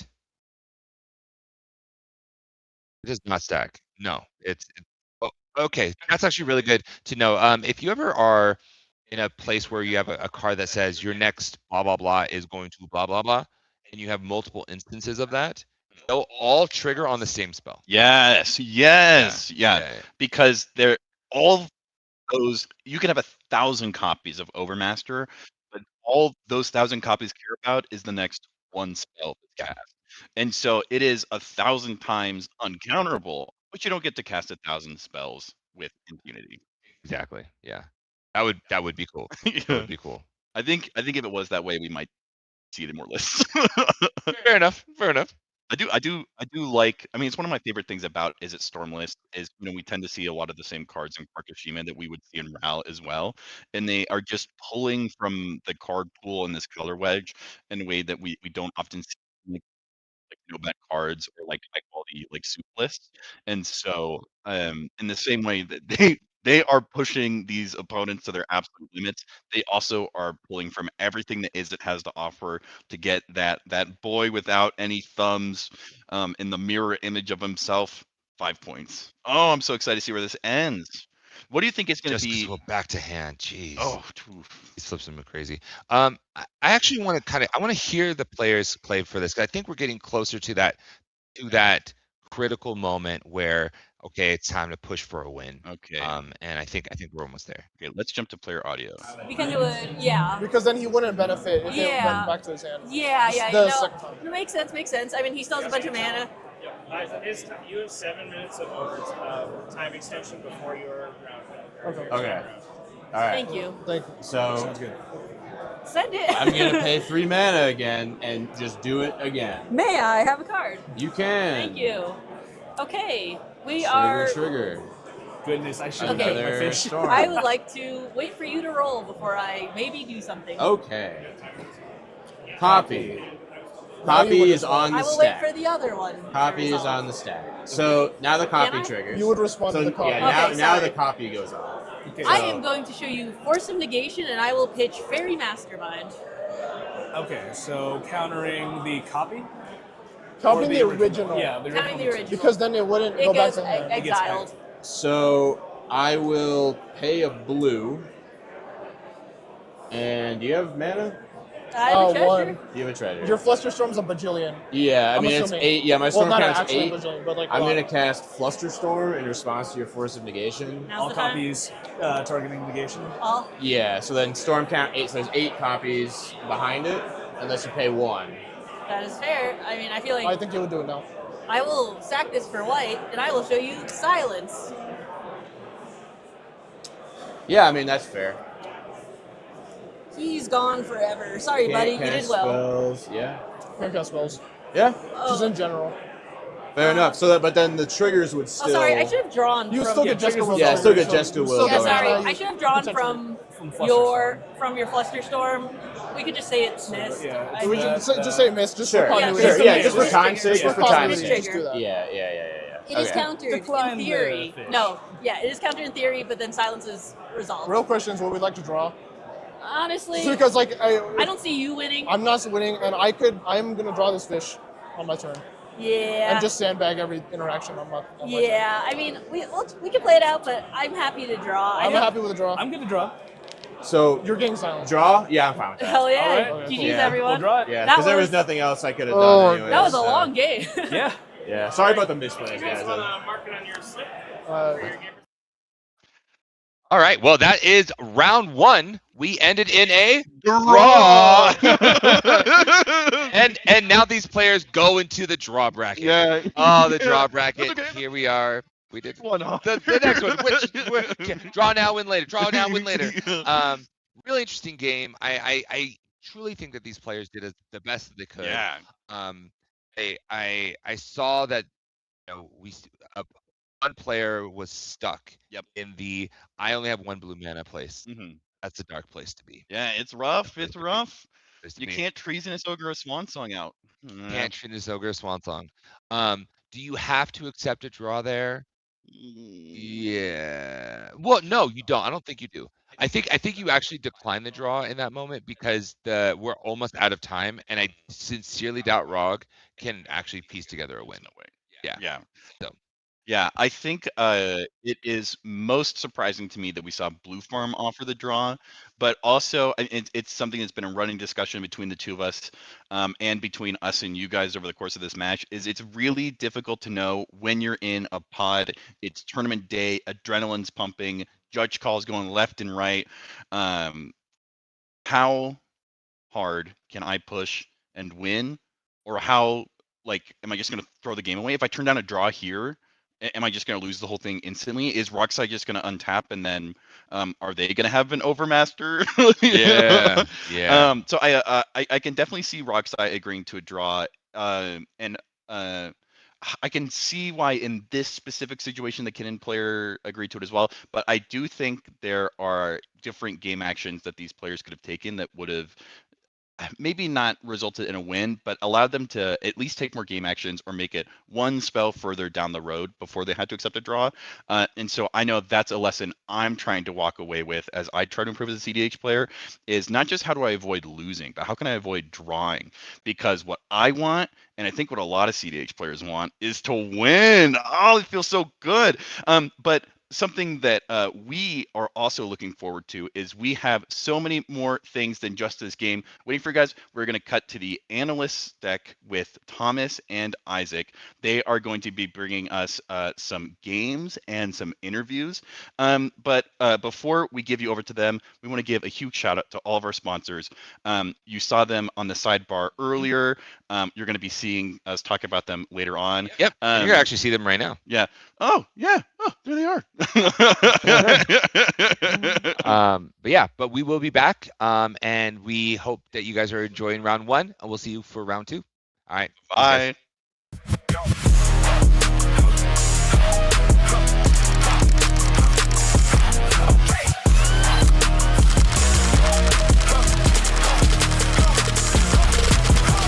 F6 Supply is your one-stop shop for premium tournament accessories. From Benishoga playmats and high-quality dice to our custom token pack, F6 has everything you need to up your tournament game. Every design is original art, never AI. Shop online at shopf6.com or visit our booth at CDH tournaments nationwide. Level up your game with F6 Supply. Gold Sabertooth creates one-of-a-kind art for Magic players who want more from their game. From stunning playmats to beautifully illustrated tokens, every piece is crafted to inspire and stand out. Let your table tell a story. Explore the full collection now at etsy.com/shop/goldsabertooth.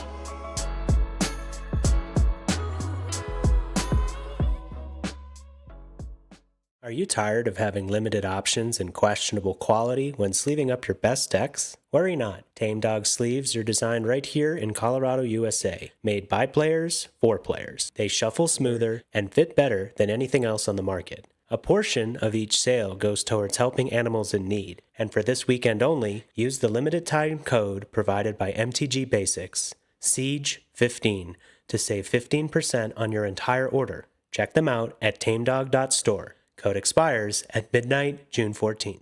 $4,000 for one deck? Half the cards are out of stock anyway. I just want to play the game. Did somebody say despair? Wait, what? Who are you? I am Aquarion, wizard of many things. Bro, are you drinking right now? It's a gilded goblet. Pay attention. Okay. You seek a deck? I bring tidings of a deal. GildedGoblets.com. Buy 3 decks, and the 4th one is free. Wait, a completely free CEDH deck? Ready to play and ship to your hovel, but only during this tournament. So you're telling me I need to order them this weekend? The magic expires when the tournament does, child. Thanks, Aquarion. This is the best thing a wizard has ever done for me. I know. Tell your pod. Buy 3 decks and get the 4th one for free at GildedGoblets.com. Use the code FREEDECK at checkout, but you better hurry. Only for this tournament. The Beatdown, presented by Deadbeat Scott, an $8,000 CDH tournament in Austin, Texas, at the Mage's Sanctum. First place takes home a Mox Jet plus a custom altar of their winning commander. Mox Diamond, Wheel of Fortune, and Scrubland round out the top 4, and First in Swiss earns a guaranteed volcanic island on top of any other prizes. Tons of giveaways between rounds. $20 off if you're registered for Breach the Bank. Sign up early on Top Deck and save. The Beatdown. Don't miss it.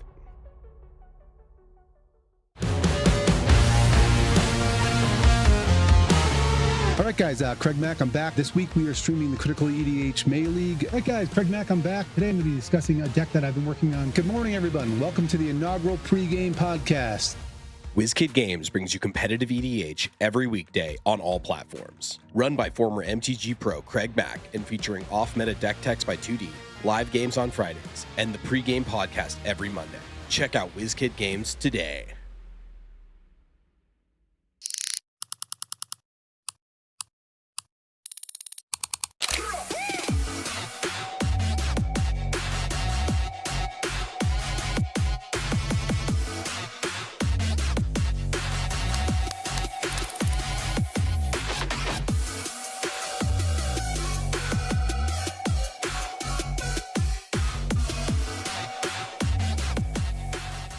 Hey, this is Freedom Waffle, and I want to show you a tool I personally use for practicing and coaching CEDH. Eldrazi.dev is a CEDH gold fishing tool where you can randomize your opponents, practice tournament mulligans, and play out your hands. It's got built-in actions for cards like fetch lands, tutors, necropotents, and ad nauseam. You can easily track floating mana by adjusting with hotkeys to make playing out complex lines much easier. There's even community-made puzzles to sharpen your game knowledge. Check it out at mulligan.eldrazi.dev.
All right, we're going to try this again.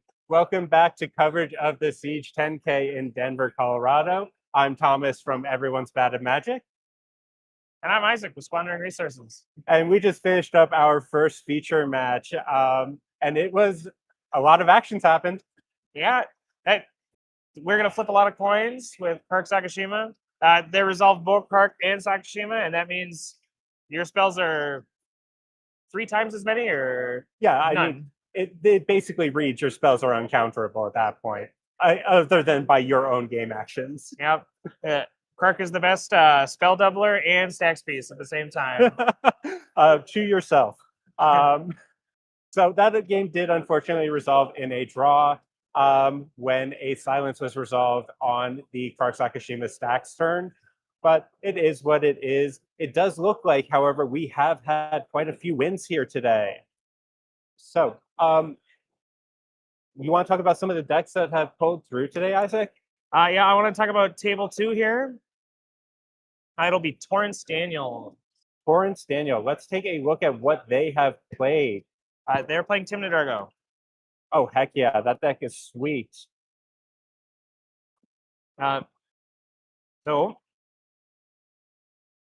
Okay, so wait, I'll bring that up. Why don't you talk through it just a bit? This is a Timna Dargo deck, and it looks like it's all in on a lot of reanimation stuff. We're playing Portland Broodlord. Notably, we're playing Razaketh as well. So this deck is playing ways to find and reanimate Razaketh and Broodlord. Okay. You see a lot of the song half stuff, which goes along with Dargo's game plan already of playing Burnt Offering. This deck just pushes second, right? This is not a true turbo deck in the way that Rogsai is. It has all of the silences that you could ever want since it's running white. So it is really good at setting up that turn 2, turn 3 win. But it's not quite as fast as your traditional Rogsai or your Rouse. But it's relentless once it gets going. It's so hard to stop. Like what you do with the Ruthless when your opponent's just jamming a Ruthless Technomancer. It's you die. That's what happens. Yeah. And usually these decks place like a lot of pseudo silence effects. Like you see Ranger Captain a lot. You see a lot of these other spells like Grand Abolisher and Hexing Sculpture. They're very all in on the one push they want to do. And usually if they can't get there the first time, they can fall back on beating you to death with Targo. But this deck is specifically playing Luca, Coppercoat Outcast. And what this card does is it exiles a creature you control when you down tick it for 2. And then reveal cards on the top of your library until you reveal a creature card with a higher converted mana cost. And you put that card onto the battlefield and the rest on the bottom of your library. So this is a Planeswalker that polymorphs. We're playing a polymorph Dargo. Wait, what? Yes, it's a polymorph Dargo. The Broodlord and Razaketh are the only 2 bigger creatures in the deck than Dargo. So you will always polymorph into Razaketh or Broodlord. That's sick. Yep. So it's like a pseudo tutor, it's polymorph. It's a way for the Dargo decks to cheat in creatures into play. All right, there's another deck I do want to talk about here, and that's from our player, Evan. They are running the Wandering Minstrel, and they're playing the lands version, and I just think that this deck is so cool. Let's see if we can bring this up here. But I believe you played this deck recently as well. Can you walk us through how the lands line work within the Wandering Minstrel? Okay, so the big things of this deck are usually you're trying to find a Lumra combo of some kind. I say that you'll see like cards like Lumra, you'll see Aftermath Analyst, Ren and 6, sorry, not Ren and 6, to get your secondary spells back. Nissa and Lotus Cobra to generate mana when you don't have an untapper. And then Shifting Woodlands to become a copy of Aftermath Analyst whenever it goes to the graveyard. So basically, you're looking for a land sack outlet, which I don't see as Urn Orb in this list. So I think we're just playing Sylvan Safekeeper, and then lands that sack themselves when they enter, and like Lotus Field, and like the strip mine effects. And then we're playing just like untappers like Amulet of Vigor. I'm not seeing Tiller Engine, but so this deck is very all in on finding exactly Amulet and Sylvan Safekeeper, and then it's just going to outvalue you slowly. It's playing Colossal Grave Reaver because this deck loves to self-mill itself. Okay. And what that's going to do with the Lumra combos is it's going to start putting the creatures that Lumra mills into play to gain advantage of their ETBs, like Blossoming Tortoise and Deadpool, like taking Lumra's text box again. Okay. So you get repeated effects of this animation, like Clever Impersonator becoming a clone of Lumra again, and just allowing you to keep going. It's on Teferi, 5 mana. It's a sweet silence effect creature. Yeah, that seeing that come into prevalence with the Hunting Grounds decks as well as just a way to break through the swap meta has been really cool. Speaking of, we're on Hunting Grounds in this Oh, deck. heck yeah. This deck is playing Hunting Grounds. Oh, for those who haven't seen that, that's that's just Selesnya for a enchantment that when you play it, if you have, was it 8 or more cards? Threshold is 7, yeah. Just threshold 7. Anytime an opponent plays a spell, you get to put a creature card from your hand into the onto the battlefield. Yep. So it's just a great way to cheat in that Teferi. Is a cheap hand-based lurking predators that requires threshold. But it's a Selesnya, so it's a 1 green and a white, so it's really easy to cast. Your opponents aren't going to mess with it early because you don't have threshold, and sometimes this deck can mulligan pretty low because we're on Esper Sentinel and Wan Shitong as like draw outlets. But yeah. Another deck that we saw break through today was Kefka, which I haven't seen in a while. I don't know about you. That came off of Robert Richner, which congrats to this player. It's always really cool seeing Kefka come out. It's not the normal Grixis shell that we're used to seeing going super fast. Oh. No, that's Plagon, sir. Oh, that's Plagon. I was going to say, you pulled up Robert Richter, and I'm seeing Plagon Lord of the Beach. Oh, I was and there is another Kefka Plagon's player. Even sicker. Yeah. Oh, I love Surprised we got a cooler deck winning the game. Oh, that's awesome. For those of you who don't know what the Plagon deck does, is it plays a ton of Cheerio creatures that's power is less than their toughness, and then resolves a Plagon on turn 3 and draws on average about 4 cards. Did you see the spice that this is on? They're on Trisket Decaphile. Are they? They are. This casual staple is when you start your upkeep with 13 or more cards in your hand, you win the game. I did not expect to see this on our bucket list today for CDH. Yeah, But clearly, they have the sauce because they took down their pod. But this is a almost pure creature deck with only 2 sorceries, 4 enchantments, and barely anything else. We're seeing a couple, but there's so many. They're on Final Word Phantom. Mm-hmm. Do you remember what that card does? Yep, it gives you flash in the end step. Is Yes. it your end step specifically, or is it just every end step? I believe it's every end step. Let's see if we can bring that up on. During each opponent's end step, you may cast spells as though they had flash. This creature also has flash. Before Born Upon a Wind was spoiled, and it wasn't great, but like it's a 3 mana flash effect, and we need those. And it has flash itself, so I'm a little surprised we don't see any of this in play right now. I think the decks that are looking for it are like specifically a Rogthras like deck, and the slots for that deck are so tight that it's really hard to justify a card that doesn't do anything until you pass an end step. And players who are trying to win on top of you already as well could just like go in your main phase. Oh, 100%. But nobody's expecting Final Word for it. I think this could also be like a Rogsai card where they Necropotence and then in their end step cast one of these.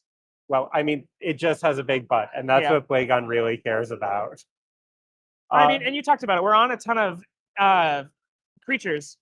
So it wants to play at instant speed. It's Azorius.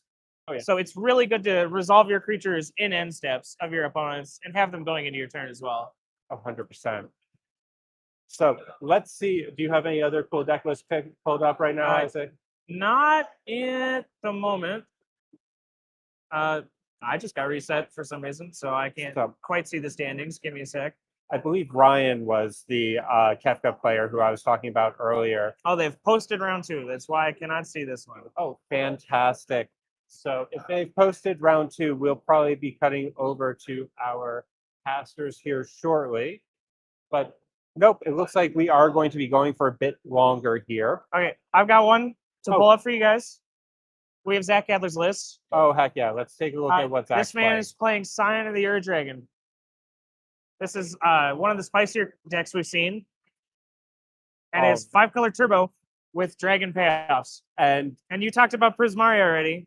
I sure did. Are they on Prismari? They are on Prismari. We're in a very small dragon package. They're usually between like 3 and 5. I'm used to seeing Corvold. I'm used to seeing Ancient Copper Dragon. Are we seeing those in here? Yep, we are seeing both of those. It is on Prismari, Copper, and Corvold. Okay, so no Dramoka. No Dramoka. So missing out on that silence effect. Are we seeing anything like a Ranger Captain or a Grand Abolisher here? We are seeing Ranger Captain, but that seems to be the only silence effect in the creature base. So for those who don't know, Scion of the Ur Dragon is just Rainbow Lands to cast, and then for, I believe it's just 2, no tap, you can put a dragon from your library into a graveyard and then make Scion of the Ur Dragon a copy of it until your end step. So this is really cool because you can make it into a Ancient Copper Dragon, swing, potentially get up to 20 treasures in Magic Christmas Land.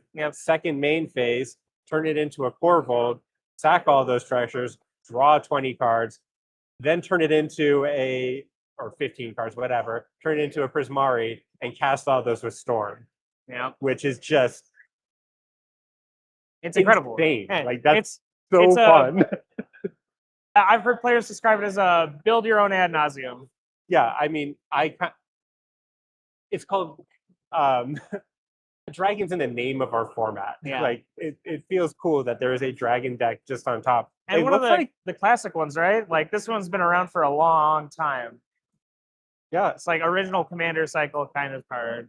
100%. It looks like Comedian's also on Scion of the Ur Dragon. So it's not just Snap today who's playing it. So I do think we're going to see more people testing out Scion of the Ur Dragon moving forward. And we'll see one in the next pod, right? Oh, yeah. It looks like we have Chandler Santiago on Rogthras.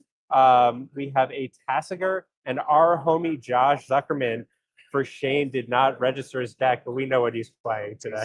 He's playing Diam. He's playing the Yam. Yeah, this is a spicy pod. We have the Scion of the Ur Dragon that we've been talking about. Rogthras, I wonder what variety this is on. I have it. Let's see if we can pull up Chandler's list here to get a feel for it. But Tassiger, is that a food chain list? I'm not super familiar with that. I believe what they're doing now is Devoted Druid Hazel's Brewmaster.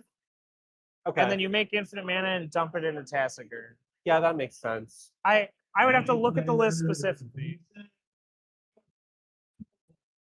But that is what I would expect. All right. Some way to generate infinite mana and turn it into Tassiger. I'll be doing some of the raffles. So, he's got it pulled up for us. So for Tassiger, yeah, we see basic. We see Broodlord lines, which is sick. But we don't have red, so there's not going to be our typical Pinnacle Monk lines that we're used to seeing here. I'm not entirely sure how this deck wins, other than through Thoracle Decon currently. I think they might be able to do other things.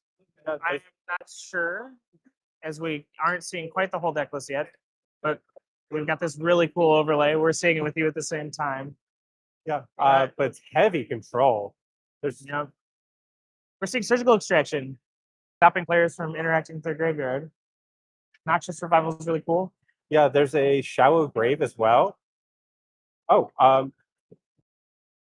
I just lost my screen, so hopefully Raul's got this. Oh, you got it up. Yeah, I still got it up. We're still seeing we're seeing a lot of the creature cheats, like Yeah. Neoform and Eldritch Evolution. There's a We're- Pyramids Abyss too, which is We're freaking yep, thick. we're potting into our stuff. All right.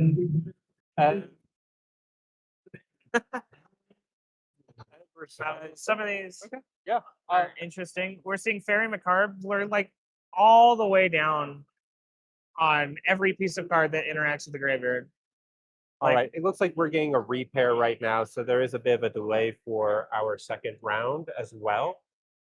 One of the things that we did want to talk about, if you are hanging out in chat, is that we do have a partnership today with Eldrazi GG.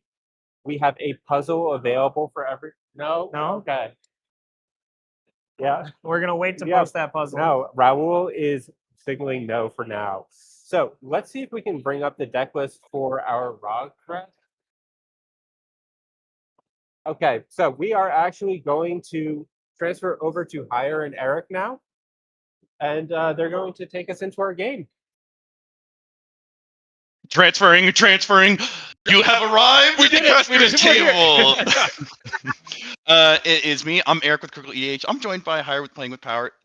We were just talking about the ins and outs of organizing a tournament because there's a tournament that's very near and dear to my heart, but also is huge on your schedule. Fishbowl is coming up next week. Yes. And no, so, not next week. Next week? Not next week. Not next week. That's 2 a lie. weeks. Add me 2 to the weeks. list. 27th, 28th of June. 27th, 28th of June. 27th, 28th of June. The number one tournament after the Siege 10K, of course, will be on the 27th and 28th of June. Heck yeah. Something that you were talking about is all of the little details, the little puzzle pieces that have to be put into place for a tournament to be successful. And one of those is the way the check-in and the deck registration process looks like. That was actually something that me and Ian ran into on stream at Land Go. There was a deck registration error of someone had submitted a list from like multiple weeks prior. And it wasn't malicious, and there was nothing like, it was very clearly just a mistake. But I do think for me, it's a great example of how when I'm looking for what makes a tournament successful, I'm looking at TOs that are making sure that there's like roadblocks in the way to make sure that like mistakes like that can't happen. Stepping to the player side of things, as a TO, what are some tips that you would give people to make sure, that maybe if they're preparing for a tournament like the Siege, they're preparing for a tournament like Fishbowl, what are some things that they can do to set themselves up for success to make sure they have as clean and cogent a tournament experience as possible? Yeah, I think one of the best things you can do is tap in with your local community. And this is something I got reminded about recently. Your locals are what are going to make up the majority of your tournaments, and making sure that they're invested and involved with your event is really important. Shout out to all my locals in California. You guys are amazing. Shout out to all Hire's locals. Yeah, he says you guys are amazing. Yeah, just fine. And outside of that, your event is going to be is customer service. It's a customer service event more than anything else. Like, yeah, it's a CEDH event, sure, but like at the end of the day, it's all about customer service. It's all about making sure that the people who are coming to your events are happy and they leave excited.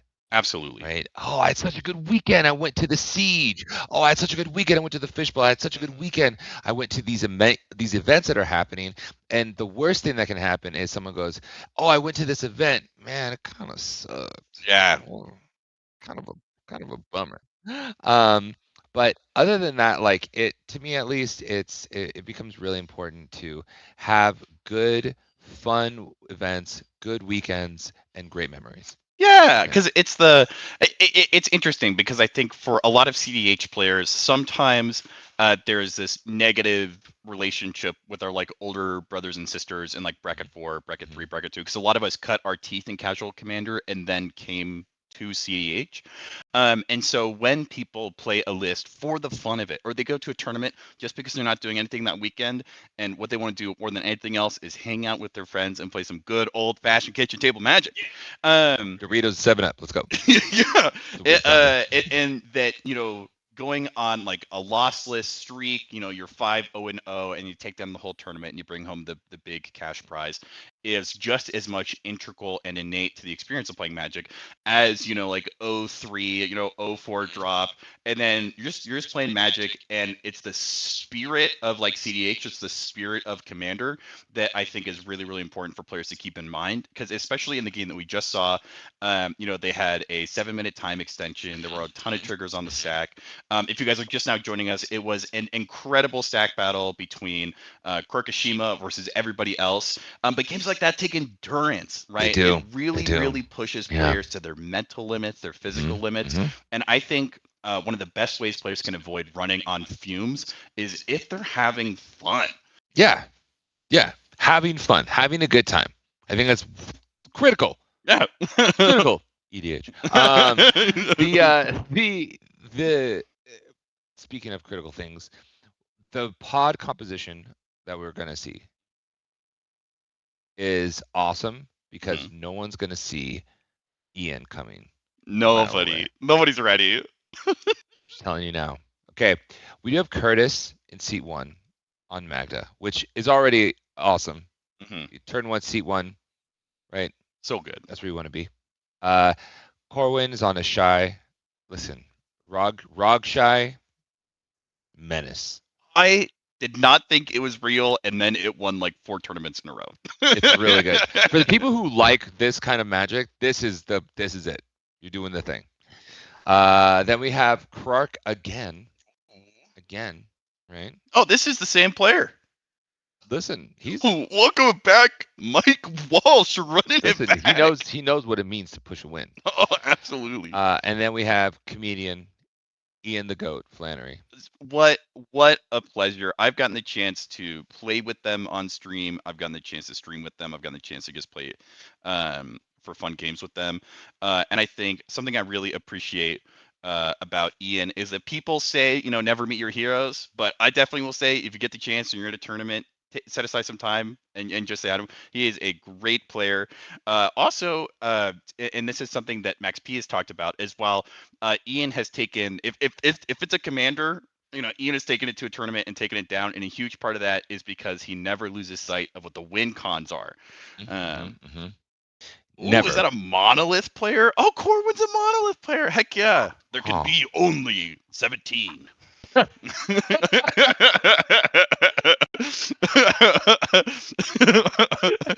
there could only be 24. 24. I took that joke from Evan Freedom Waffle. Credit where credit is due. Where do you feel Magda is situated in the current kind of like CDH like ecosphere, because it's something that has been around forever. If you're watching like Playing with Power videos or Play to Win, or like Magda is, I would consider it a staple of our format, but we do see it kind of rise and fall in how good it is of like, if you're talking to a friend and they're like, I want to take just a really good list and I just want to take down a tournament. What should I play? I don't know if Magda is going to be high on that list for a lot of people. And so if someone were talking to you and they're like, Hire, I've been seeing this mono red deck that has a Dwarf Berserker at the helm. How well do you think we're going to do in this tournament? Fair. Magda is a deck that requires you to be a little bit more flexible with how you mulligan. Because the game plan is to get Magda out and to activate Magda, but how you get there, the journey, is really dependent on pilot. I was watching this at the Quest, a Magda pilot really trying to get through most interaction. Oh my god, there's so much. Yeah. And what I found is that there's a lot of really tricky cards. There's a lot of sudden shock and like these split second cards that are really, really good. Split second. I love split second. I hit something over there.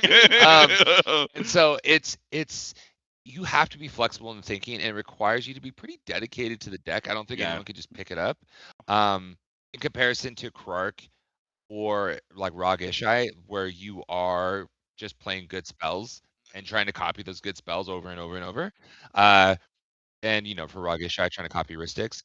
In comparison to what Ian's doing, like Ian is on a blistering fast Scion list. Oh This yeah. is this has Nas in it. This has Necro. Last night we were talking about how he wants to play this list. One of the things is that when you're playing him, you have to realize if you don't get there with Adnos, don't get there with Necro, then your goal is to just make Wooburg. Yeah. That's all your goal is. Yep. Cast Scion, activate Scion, and get yourself a Prismari. Mhm. Prismari and start storming off. He's not an Ancient Copper Dragon. He's only on Prismari. He's only on Corval. Those are the Mhm. only 2 dragons he's in the 99. Yeah, I was watching Lamora's video because they, I believe, just took Scion to Punt City, and I really enjoyed them talking about how you essentially have this like 5-color soup skewing towards turbo, but you have a commander in the zone that allows you to land an early Smothering Tide, wait it out, and then once it hits your turn, say, "Alrighty, guys, I don't know if y'all are ready, but I am," which is so important in pods like this because Magda is able to pivot just like you're talking about based off the mulligan between like a stacks or a turbo list. And so unlike a Kikushima deck, which is going to cast a lot of spells into finding their game plan, you're not going to see Magda just searching willy-nilly. They're going to be holding on to those treasures like the most precious of diamonds. And then also Rogrek Ishai is a fantastic list, but it requires a judicious pilot knowing what is and is not allowed to come on and off the stack. So all of that combined with a 5-color list like Ian's, even though he's in 4th seat, he's a fantastic turbo pilot. And so there really is no telling what's going to happen by the end of the first turn rotation.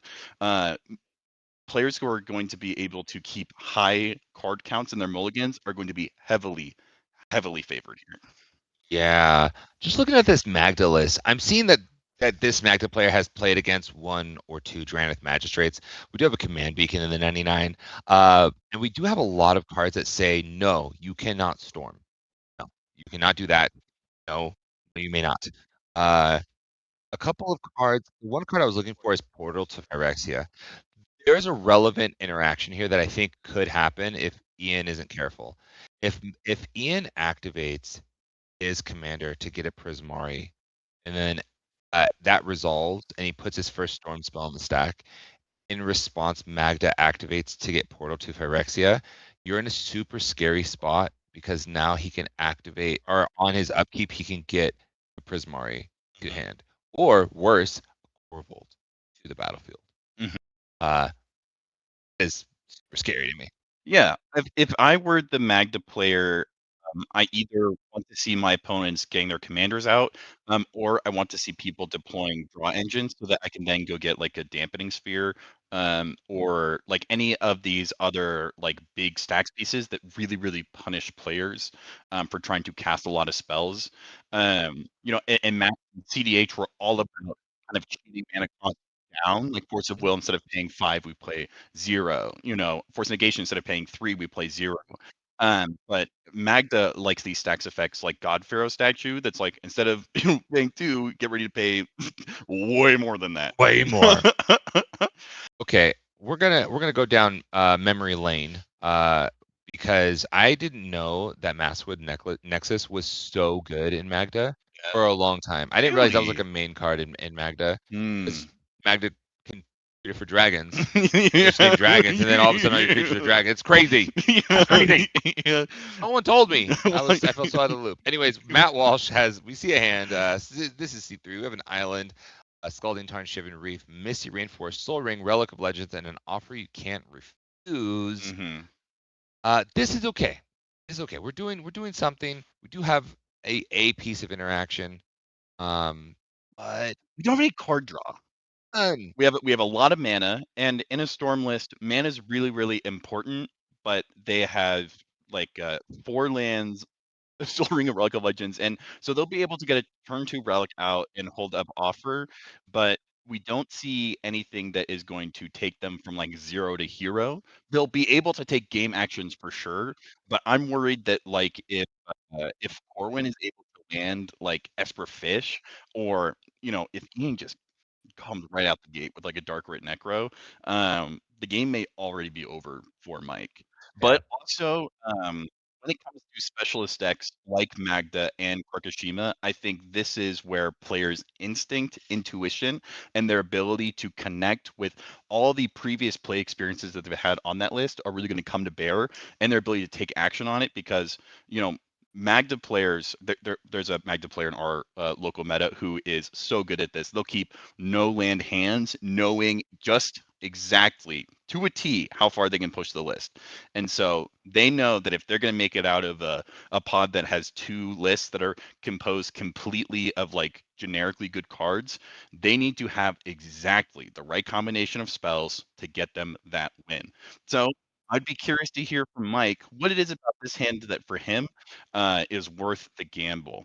I think that real quick that the sequencing on this is going to be important because you go turn 1 land slow ring pass, turn 2 land relic Krark pass, turn 3 you have both commanders and an offer you can't use in him. Hmm.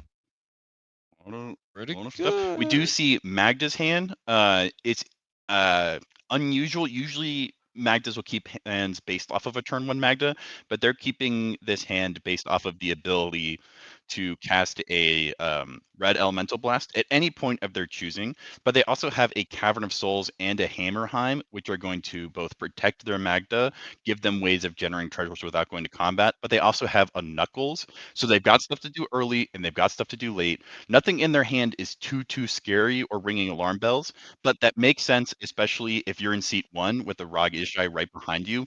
You do need to make sure that you don't walk face first into like a mental misstep or something else. And what's actually kind of crazy is that this is the kind of hand that says, I'm going to make 5 treasures. Yeah. Yeah, we're seeing like turn 2 Magda into turn 3 Knuckles. Really turn 3 Knuckles? Yeah, because you'll play the 3rd land. You'll Hammerheim the Magda to make a mana, which is then also going to make a treasure, which you can crack to cast Knuckles. Yeah. And then in that entire time, they're drawing cards for turn. I like the way that Curtis has positioned themselves into this pod. I think I like this more than the Kurok Sakashima's hand.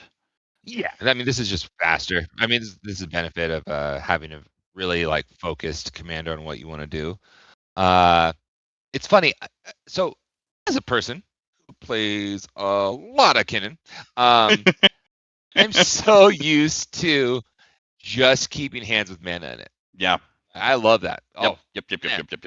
Last night I had a hand. It was like land, Elvish Mystic, Ass turn 2, land Kinnan, Dork, Lotus Petal, Priest of Titania. I was like, yes, give me the mana. Give me. In other decks, like Krark's hand, he has a lot of mana, but he does no other game plan.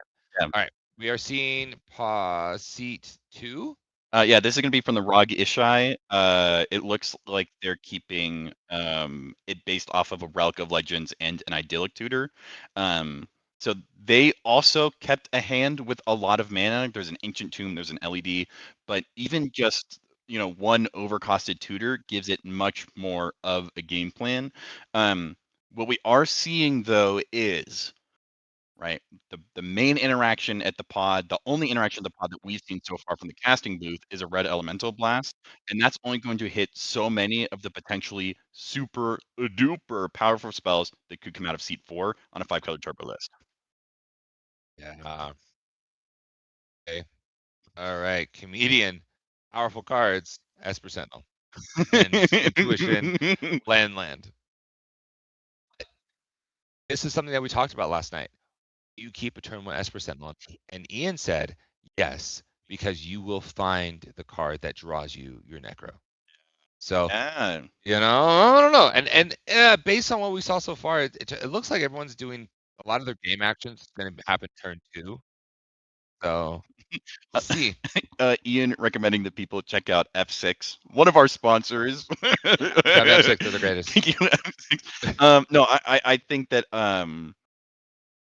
I'm having to learn, whenever I play like Blue Farm or Rog Ishai, that maybe I shouldn't keep like a first 7 up a turn 1 Esper. But once you get to 6 and 5, I think that's like a fantastic game plan, especially Ian also has 2 lands and an intuition. So there's a surprising amount of versatility that they have access to, even in a seat as deep as seat 4 and a mulligan as deep as going down to 4. Yeah. So people are starting to play out their turns. We have land from seat 1. We have land, rock rack, lotus petal, LED from seat 2. Seat 3 is land, the soul ring, and then seat 4, Ian clearly casting the Esper Sentinel. The only draw engine in all 4 players' hands. Yep. Great. I don't think he has a second play. Yeah. Yeah. Magda, I would very favor here. I mean, once again, we are going to see Corwin be able to play an Ancient Tomb, cast Idyllic Tutor, hold priority, crack the LED for 3 blue. But they are going to be absolutely out of mana and cards in order to do that. Whereas the Magda is able to hold up a red Elemental Blast. They've got a Twin Shot Sniper they could channel. A surprising amount of versatility and agency out of mono red here. Yeah, there's a choice here. And this is actually kind of an important choice. Yeah. The choice was cast Magda, sure, or wait until end step and use my artifact. I think it has channel, right? Discard it to kill the Esper. They also, if they want to, they can take Corwin out of the game right now. Okay. Because they can guarantee you they go get a Ristic. There's no counter spells for this. Okay, cast Idyllic Tutor. He cracked LED for triple black. Oh, this is the world you want to live in. No one has any interaction for this. Yeah, they've got to be getting a Ristic. Oh, they're getting here. a Ristic. Yeah, because it's Rugged High. Sorry. Yeah. I was in my mind. Listen, I was so like you're cracking LED. Yeah, but do we see a red Elemental Blast here? Does Magda? Oh my god! And just literally throws him in the dirt. Stay down. If you cast, well, you have to put the Ristic on the stack, bud. Okay. Do you blast it? Oh, no. Okay. So this is actually a really interesting pain point. So you have a choice from the Magda player. Do I cast Red Blast, knowing that the Ristic player is going to be just out of the game? Yeah. No more Ristic. Because you're worried that you need the risk, you need Ragashai to help police the table, or you say no, Ragashai, you don't get any draw engines. Bye bye. Yeah.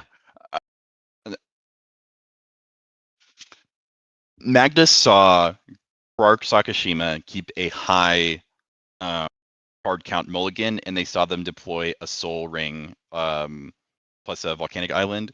I wouldn't be surprised if in their mind they're like, Rog Ishai is kind of like the whoop whoop, the police of the table, and they're going to help insulate me from getting turboed out by a Stormlist or this 5-color good stuff. But I do, at the very least, I think I would have liked there to be a little bit of discussion about it. Because you can force them to go get like something less impactful, like a fish. Like then they just keep paying for it or something of that ilk. Corwin could just as easily call the bluff and say like, look, if you want to like, sure, I guess you can take me out of the game if you want. But you never know until you try. And so I think that like given how much interaction I have in hand available as Magda, I wouldn't mind revealing a little bit of information to get a lot. Yeah. Get a lot to get everything you've ever wanted. Yeah, I mean, or you can just say to like Corwin, I'm not going to red Elemental Blast. It's like Ristic Study, but you're not going to draw a single card off a spell I cast. Something like that. You know, there's room for negotiation there. Yeah. Fun facts that that Ragashai does not play bones. Okay, so we have a Kark and a Harmonic Prodigy coming out of from Kark. Okay, so here's the issue. Kark is going to draw Ristic cards no matter what. Every time he does not care. He's just going to do it. And so for me, I'm actually probably going to take the risk of like, yeah, Ristic, you don't get any cards. Yeah. I'm gonna because like Curtis has a game plan. He knows what he got to do, and he had the answers. I'm surprised he didn't actually just take out the Kark there. Yeah. Probably going to do that. 'Cause now with the Harmonic Prodigy, it gets really scary because now he just keeps making treasures.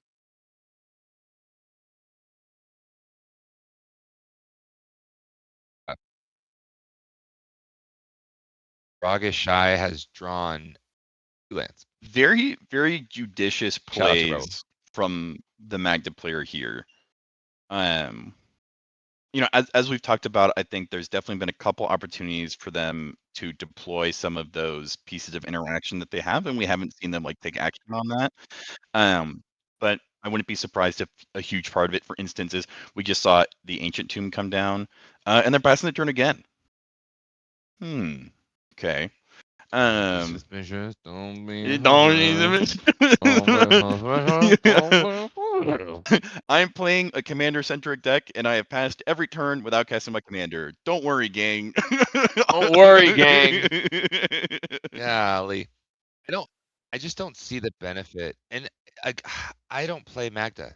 I can't like pretend to know and be an expert, but it feels like you're supposed to at least cast your commander. Yeah. I would, if I were the Magda player here, I would be essentially trying to find ways of using this Harmonic Prodigy and Quark to get probe my 2 other opponents, and get some kind of like deal from them, because the biggest threat you have right now is like your Magda's going to get submerged, right? And so trying to, like passing with that much mana held up really telegraphs to the table that you're sitting on some interaction, and you either want to use that interaction to stop you from losing the game. I'd like to cast a Red Elemental Blast targeting Thassa's Oracle on the stack, or you want to be using it to hit cards that are going to be stopping your own game plan. But the thing is, like, they don't really have a game plan right now. Like, they could have cast Knuckles. Depending on, like, they could have chosen to name something different on Tavern or Cavern of Souls. And also, while we see like a lot of strong pieces from Kirkushima, right, like another mana piece, the Springleaf Drum, like an acceleration engine in the Harmonic Prodigy, but we haven't seen, we haven't seen an expedite, we haven't seen, an overmaster. We haven't seen any of the cantrips that they could even cast just to go down 1 card to fill themselves up on 2 or 3. This is a like surprisingly low resource game. Cast your commander. Cast your commander. You can do it. I believe that's the station land. There. Cast your dwarf.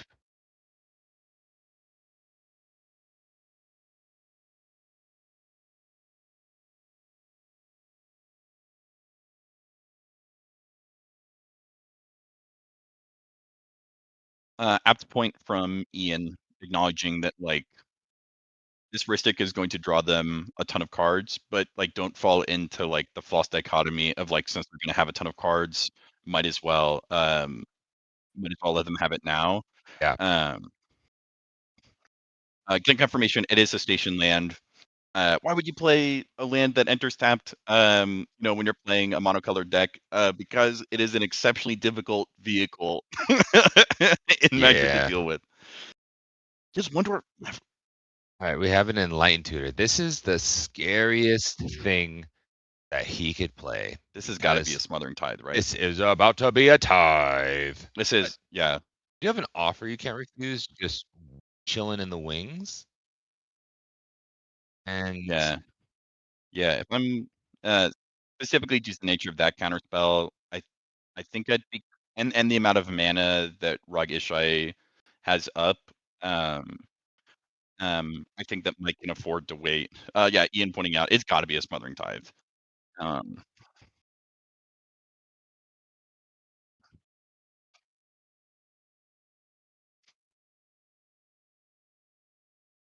And this is the insane part of like Rog Ishai is the conversation they're having right now is, oh, I'm not going to get a Smothering Tithe, I'll get a second Ristic Study. And the idea of another Ristic Study somehow being less scary than a Smothering Tithe is, I think, a great example of how dangerous these mid-range busters can be into these type of like stormy lists. But I do know that conversations that players have in moments like these can be some of the most critical. So let's jump over to player audio and see how they're talking about it. Yeah, I'm gonna offer you can't refuse, which does put 2 triggers. Yep. For card because of That's my where- cards you get doubles. Yep. No, I can't pay. Actually, it's just 1, right? It's just one. Yeah. I will offer that. Wait, no, I can't because I still have summoning thing. No, you can tap a Spring the Drum. Oh, I can tap. Yeah, Well, no, but then I have to tap a creature. Yep, that's correct. You can still do it. Because you're using the artifacts ability. Yeah. Yeah. Okay, then yes, I will. Yep. All right, so I have double trigger. And Esper as well. Yeah, I'm not gonna pay for that. No responses. No, you're good. Okay. So again, evens copies, odds back to hands. Odd. The first trigger goes back to my hands. Yeah. Even copies. So then the copy will target your enlightened. Sure. Treasures. Do you need some? Yeah. Maybe we just use dice so we have enough to go around. Yeah. Yeah. If anyone knew, Yeah, we're good. Okay, back on end stuff. I pass on end stuff. Good. Okay.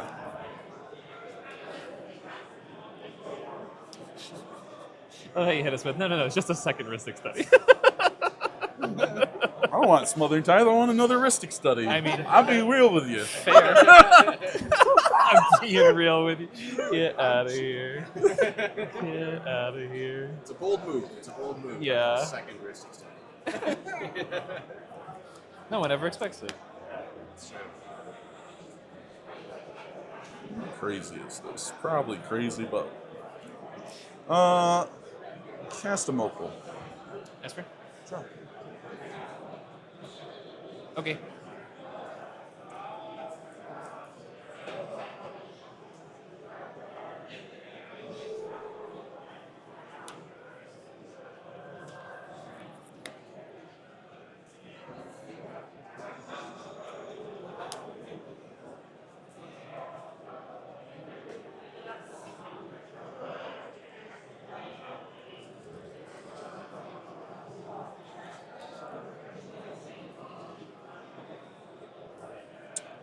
One, two, three. Play my land for turn. City of Traders. Take that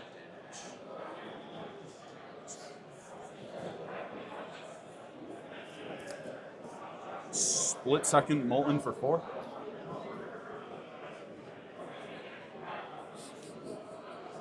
That's so cool. Split second. Split second. Oh, yeah, right. I'm going to deal 4 damage to all creatures and all players. Normally it only hits ground creatures. Sure. Yeah. So every non-flying creature, every non-flying player. And that's split second, so we literally cannot do anything. Yeah, true. 1, 2, 3, 4. 1, 2, 3, 4. 1, 2, 3, 4. 1, 1, 2, 3, 4. Absolute goblin of a human being. Goodbye, Also, my Okay. You want to put a.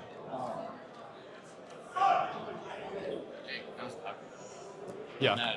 And I think I'll just pass. That's all you'll just pass. Yeah. I might be thinking on his end, so give me a second. Yep. Um, I got enough. So. just weird board state.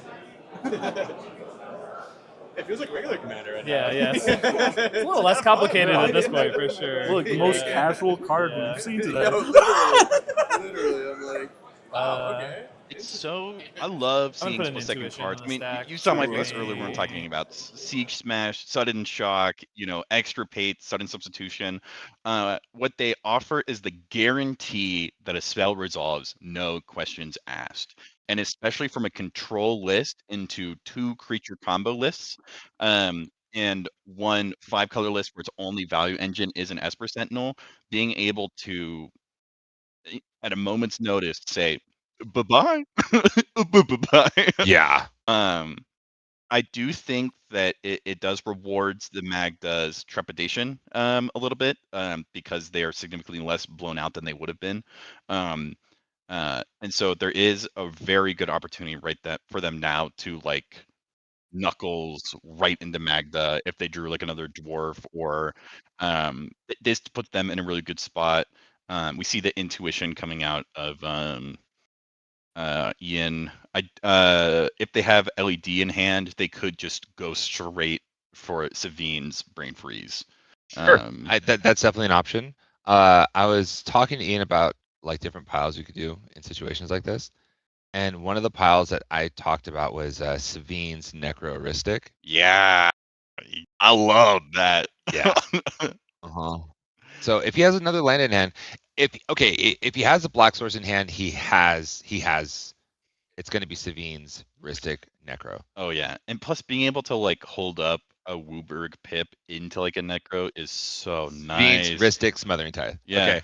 Yeah. We are receiving words from the analyst. He already has Necro in hand. Yeah. See, if it wasn't in hand, I'm telling you, I knew it. I knew it. Yeah. I play CEDH. 1 if by land, 2 if by sea, and 3 if by Necro. Anyways, would you guys like to concede? Yes. This is so good.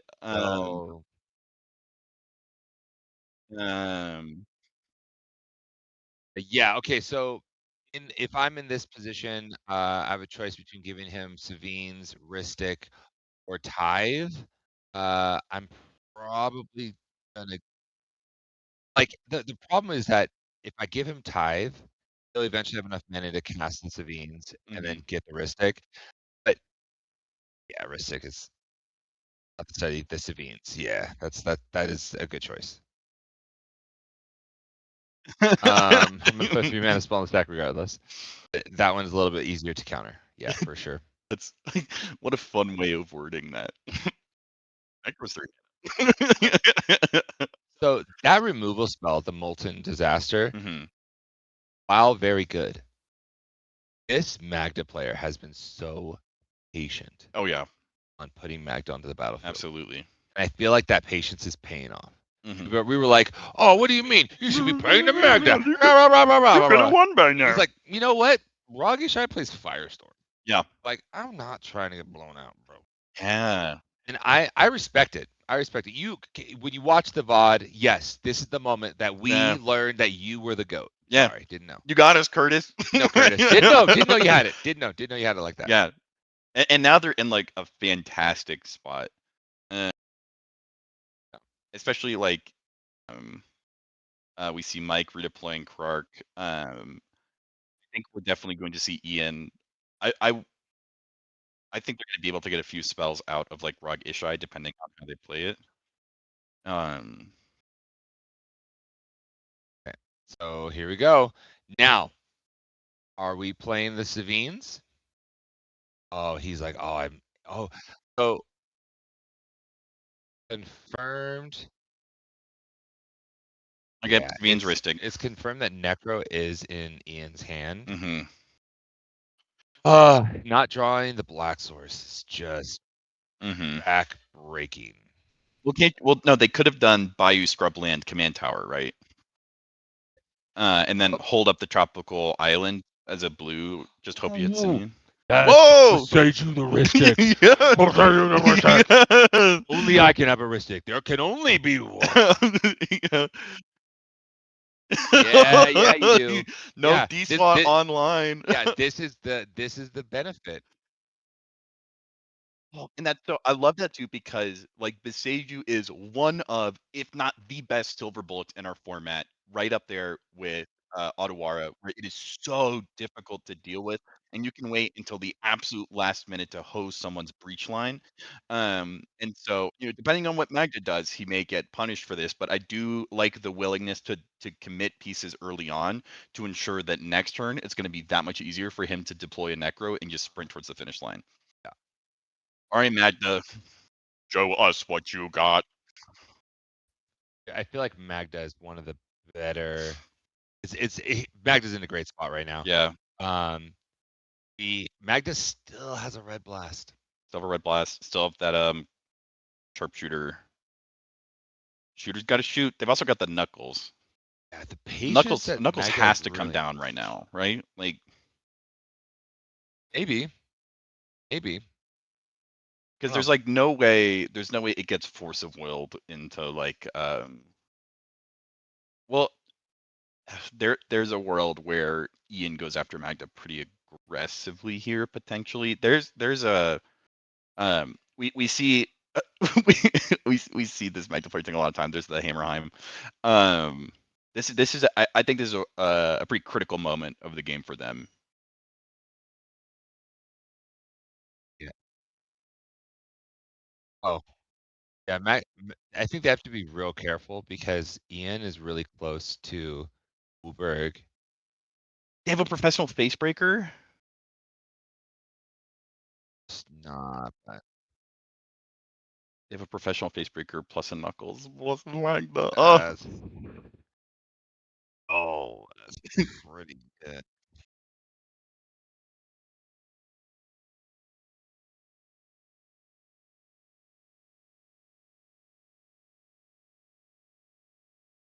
Hmm.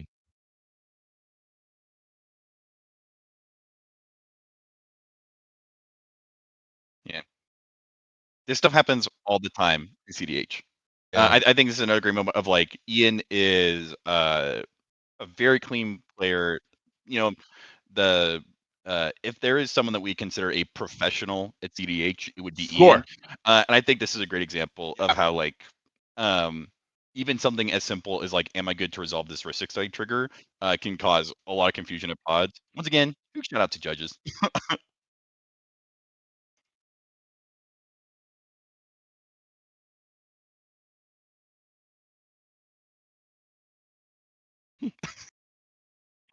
Yeah, that's really interesting.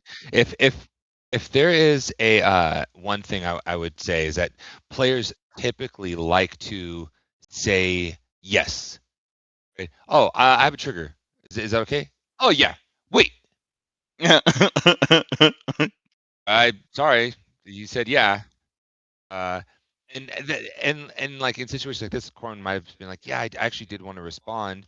Well, unfortunately, good sir, the card. So, I would want to pick your brain with a little bit of a thought puzzle. Let's say that the player in seat 1 casts a spell.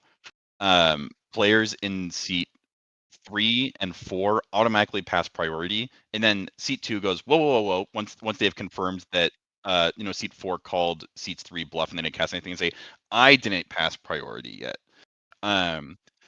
Does like player 2 not holding up player 3 and allowing it to move on to player 4 indicate like is that like acceptance like by omission, or as a judge does a player have to say I pass on this trigger in order for it to be written in stone? Depends. Answer is depends. Depends on how much information was gained. Right? So player 1 casts a silence. Player 2 doesn't say anything. Player 3 goes, you know what? I don't got anything for this. I'm gonna pass priority. Player 4 goes, yeah, man, I also don't have anything for this. I'm gonna pass priority. Player 2 goes, hey, I actually never pass priority. So what I'm gonna do is while I have priority, I'm gonna cast a Born Upon a Win, knowing the other 2 players don't have any interaction. Fields open. Okay. Right. Okay. So like there could be a judge call there. Judge, he's saying that he didn't get priority, but we were having conversations about our priorities and we passed priority.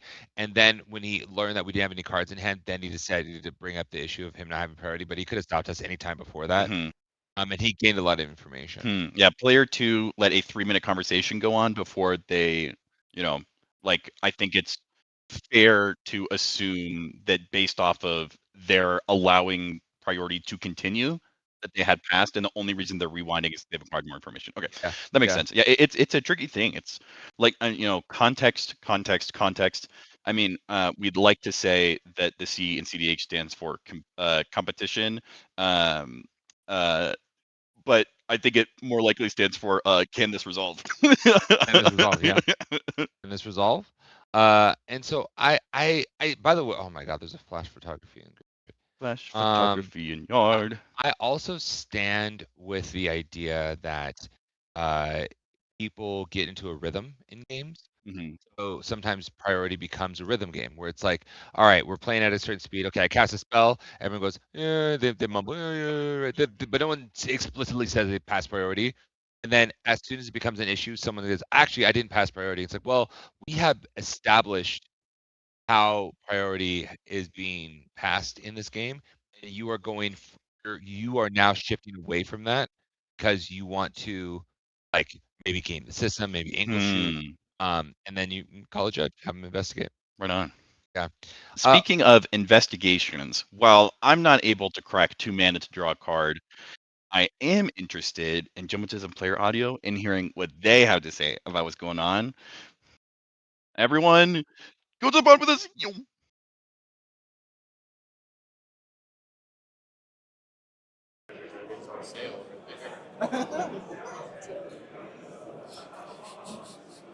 I guess oddly Monk. specific. Pass. I love the judge yields. It's really it's making my day. Wouldn't be a CDH tournament without them. It's just like they're getting more high pitched. Yeah. Yes. They're getting more high pitched every time. I'm here for it. I As love the, it. like, the round continues. Yeah, no, I'm totally here for it. We're gonna go 1, 2, 3, 4, tapping Chivalry for colorless. Going to cast Treasonous Ogre. Ristic Studies. Ristic, I will not pay. Draw. Draw. I have to pass Are on there any Treasonous Ogre. responses to Treasonous Ogre on the stack? Pass. You can pay 3 Free life to free make a life red to mana. get a- hold myself for a red mana. Yep. What is dethrone? I mean, whenever. Does it matter? I'm not going to attack with it, Okay. so no. But whenever this creature attacks, the player with the most life, or time for the most life, I put it 1 more counter. Pass. We're good? Okay, cool. In that case, I will.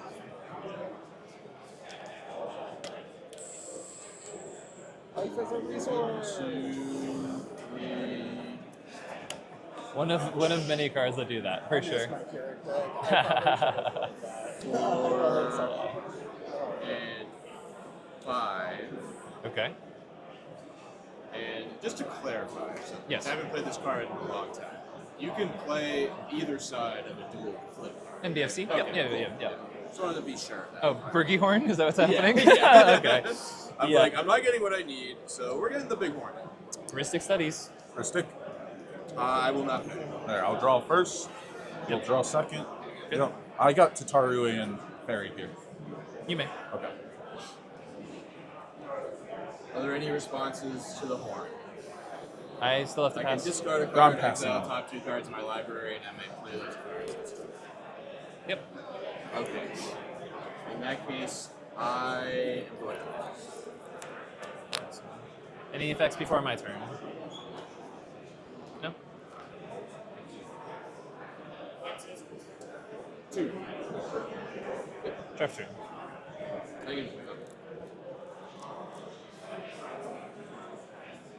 That's a bit of a wad. Yeah.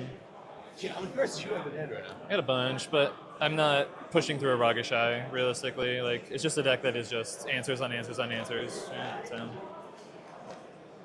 Yeah. have a question? You have a question?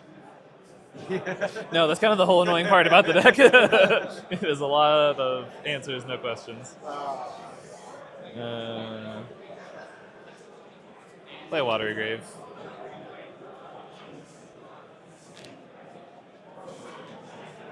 You may pay. Oh, you did pay 2-1? I did. Congratulations. Well, now you're gonna get dethroned That's attacked, what- man. Yeah, you shouldn't have said anything. I'm Yeah, playing yeah. 1 more counter. I'm like, Oh, man. on my ogre. All right, Corbin, you want to show me anything? Show you anything? Yeah. Why? Why Feeling ask? like maybe being frisky. You could certainly try. I mean, it's show me something or I do. Go ahead. Go nuts. I want you to actively feed into this. It's silly. Yeah. I lose equity by showing you my interaction. Okay. Yeah. And we're just in a perpetual state where everyone else is just giving you 1,000 cards a turn, right? I mean, they're feeding you just as much. Okay. Can we be honest about what our decks do here, Corbin? Please, for the love of God. We're still drawing cards. Yeah, I am a 5-color deck with a Ristic Study, for sure. Yeah. I mean, if you have a way to get rid of the Ristic Study. I mean, I did that already, and he just did it again. The worst part is, next turn he's going to do it again. Yeah. Worst case scenario, I There's guess. 6 mana to do it. The other. Sure, man.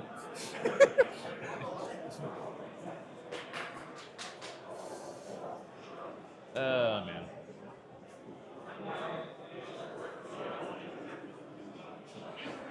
I mean, I got one mana, but I mean, sure. I got 2. Oh, you do. Metalcraft is free?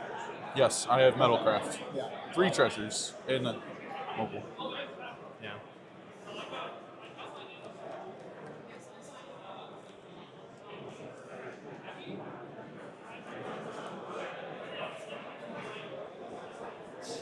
Put a Necro on the stack.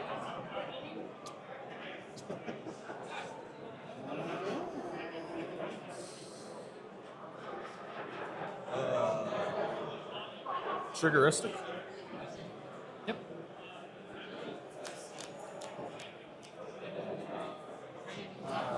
Necropotence, man. Yep. I You should never jump priority over him in this situation. Like, it's totally fine if you blow me out when he's out, but you have to, like, there's no way that you ever interact into Corbin's board state. I mean, Necropotence is just like, you get your deck in his hand. That's, okay. That's, I'm not saying this is not a good card. What's your mana? What I'm Sorry, saying not is- to interject yeah, right yeah. now. Like total that I can tap for? No, you just have red mana right now? Just red. No, well, open, yes. Yes. That I could use. And you have 2 cards in hand? Yes. Huh. Can you trigger that at instant speed? Yes. Oh. Yeah. I mean, like, that was what I was going to try to do, try to get it in. But honestly, like, the odds of getting an answer there, Yeah. that is a free counterspell, low. Yeah. And once again, I'm not saying don't do it at all. I'm saying you make Like, sure that it's Corbin not- has literally nothing before you do that, right? Because that's crazy. He's a control deck with that many Yeah. cards in hand, right? I mean, he has to pass by. Yeah, yeah, yeah, yeah.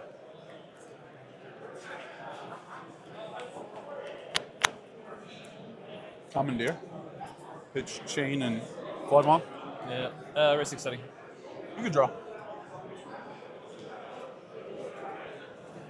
Where do we want to put the stack?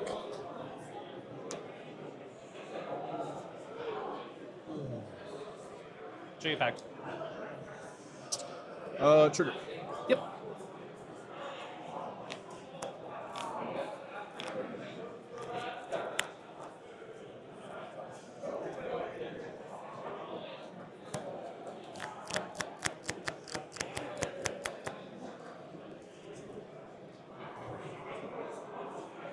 Swan song? Mystic. Yeah.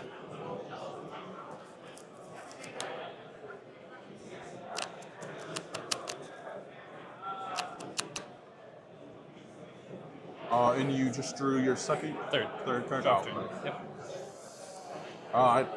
Yeah, it's your turn, never mind. Misdirection, pitching, Mockingbird. What is that? Misdirection. I change the target of target spell. Oh. I'm going to change the target of Swan Song. Ristic. You may.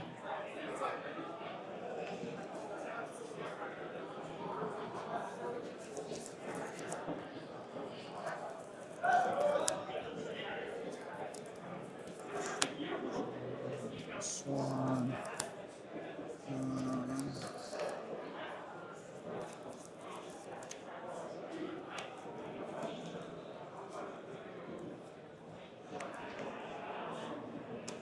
Offer my swan. Offer your Swan Song? Yeah, because misdirection started. Yep. Yeah. Ristic Study? So that goes on this turn? Yes. Yep. You can draw.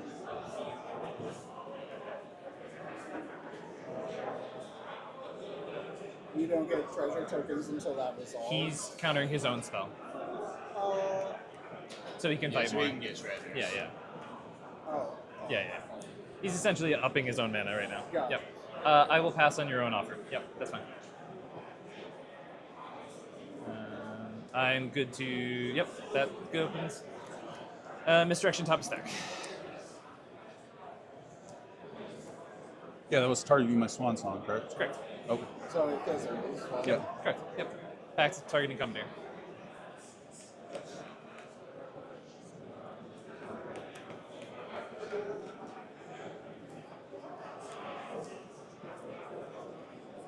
Two mana. 2 mana available. Red Blast. Target Pax? Yes. Okay, Ristic Steady Trigger. Yes. I'm done fighting for this Necro at this point. I know you have this deflecting spot. I think. what? I know you have the deflecting spot. Why do you? I mean, you made it pretty clear you have the deflecting spot. Right now, it is happening where he's going to have a Necro on top of that board state. If I get the Necropotence, I will not do more than 2 cards this turn, and then we'll end to talk about like only 4 moving forward or something like that. He cannot have a Necro and that much mana and that much card draw. Yeah.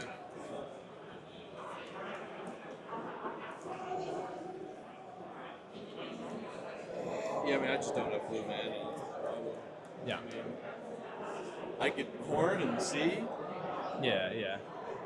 Well, that's what I'm asking. But then like, also, it's just a card right. trigger rolling odds, Right. and it just goes back to my hand.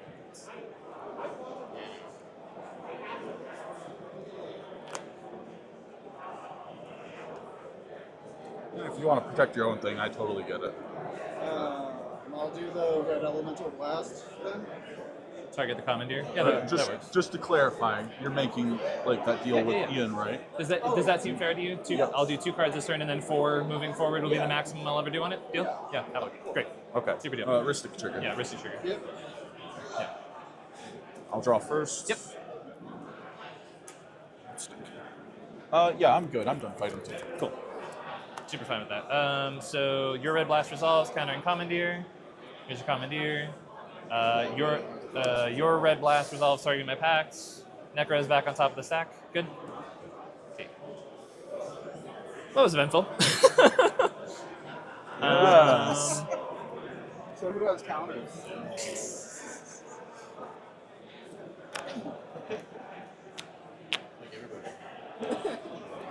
All right. Wow.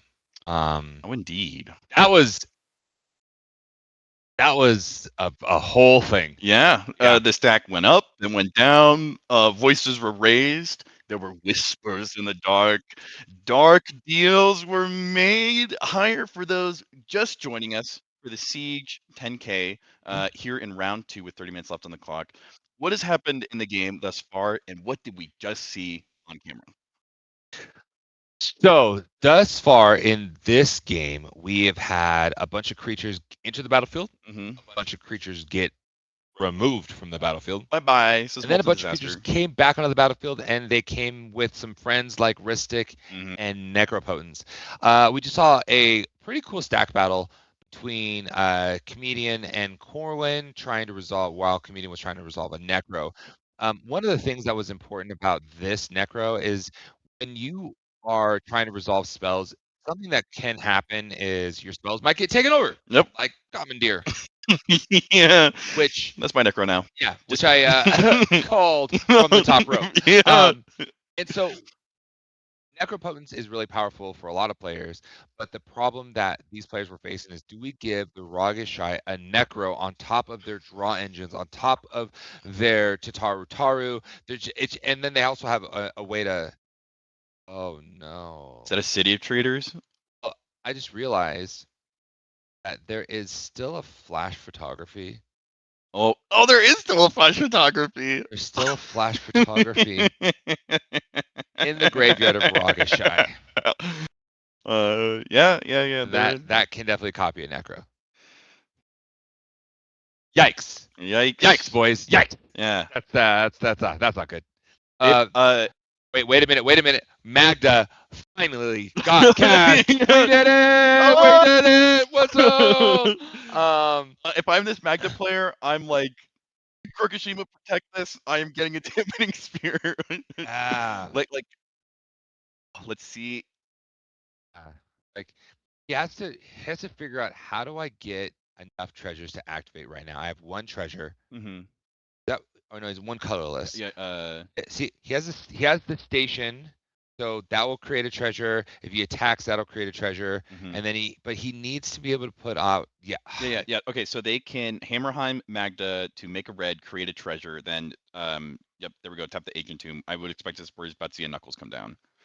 Then they can move to combat with Professional Facebreaker and Knuckles, which should give them. That brings them up to 5. Yeah, right? I believe so. Yeah, because Knuckles is going to make one each time they hit. Professional Facebreaker is going to see Knuckles hitting, and then Twice. Professional Facebreaker itself is going to. Yeah. Yeah. Wait. Yeah. So it's 1, 2, 3, 4, 5. So if he connects with the Professional Facebreaker as well, because Professional Facebreaker is hasty, so he attacks. Yeah, Karasakushima, attacks Comedian. He'll make 5 treasures right there. Yeah, they can get in wherever they. And also, this is like the perfect situation because if someone starts busting out Armageddon politics for losing right now, Magda is very comfortable saying like, or I can just not, right? I don't have any artifact dwarfs on board. I can show you my hand. That's not a liquid metal torque to like, turn Magda into one. I want to get a search that gets me another upkeep. So, player who's looking to interact with me, let me ask you: do you want to get another upkeep? Because if you do, then we want the same thing. Don't interact.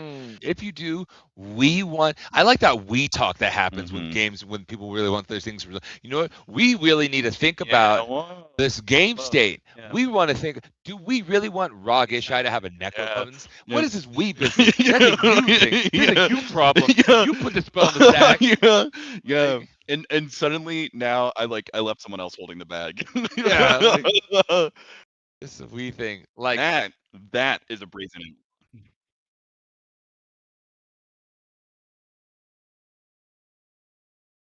Okay, so I do love flash photography is such a wrench in the works of like every game plan here. Okay. What's happening here? There's no response that you can have. Crazy? Ooh. We're getting word from the analyst. A firestorm was flashed to the Magda player. Firestorm is the worst. Firestorm costs how much mana? It's 1, and then you discard 1 red. 1 red, and then That's you that's all. Stop. It's 1 Firestorm is 1 red. So yes, it is Simeon Spirit Guidable. You need 1 land, 1 treasure, but it can do as much damage as you have cards and targets.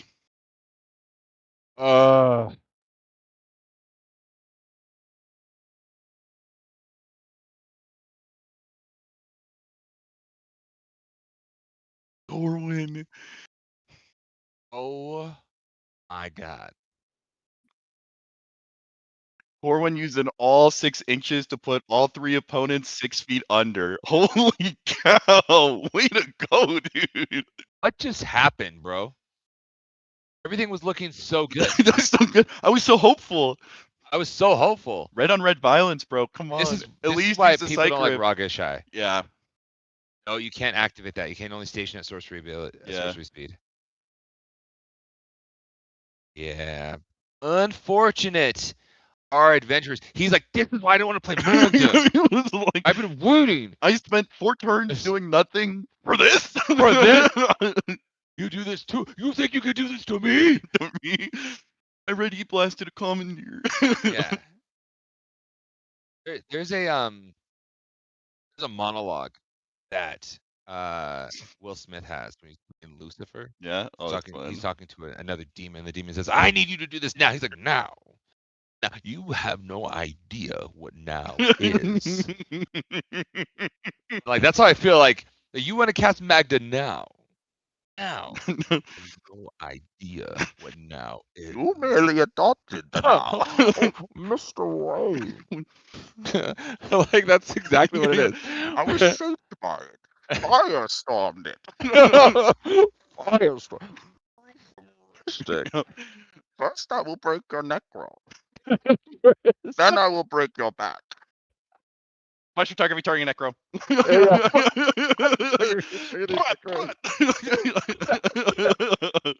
First, I will break your neck. That's crazy. Rug Ishai usually seems so boring to play, but like This seems like a lot we of were fun. just talking about it earlier. How like like Toxic Deluge, Fire Covenant, we don't see him as much, but then we see a Fire Covenant. Yeah. Not a Firestorm. We see a Mold. Man, Oh my god.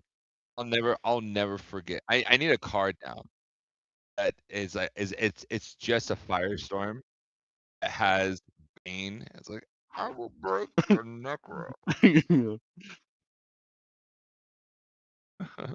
I've been drawing cards. I was a boy. An empty hand was something I never knew, but for you it is trouble. Gotham, take back your board state. Okay. Oh, that's so good. Oh, that's so good. Corwin, you're making it look good. Yeah, you are. Good job, Corwin. Yeah. Corwin drawing people cards though, it's pretty sketchy. It bounces back into the hand. That's not the best thing ever. Yeah. But yeah, the wristics are gonna wristic. Okay, so here's the thing. So we have Firestorm's is instant. Okay. So they're doing all this stuff now. Corwin's like, great. I'm glad that you're countering my stuff. That's fine. I'm gonna go to my turn. I'm gonna flash photography. I'm gonna get the necro, and then I'm gonna send it. Like, what are we doing, bro? Like, just gonna send this massive necro. It's gonna be great. Yikes! It bouncing to his hand twice is not what you want to see. Not what you want to see. Yeah. Although he does have a treason ogre, he can pay for the wristics.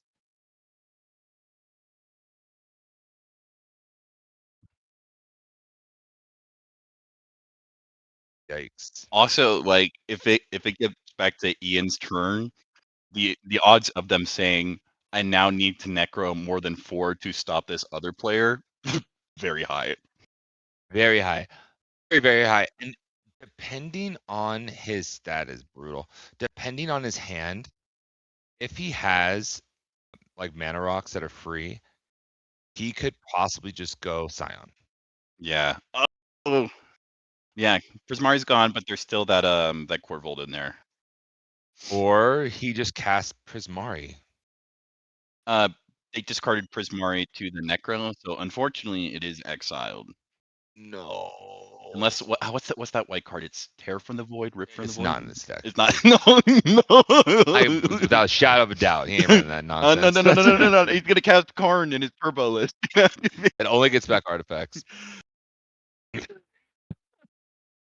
Isn't Science whole thing that it becomes copies of artifacts?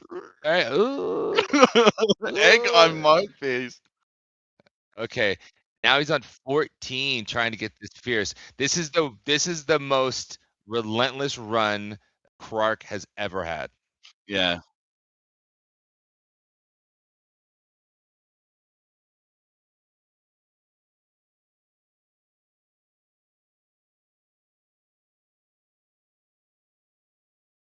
What's so funny?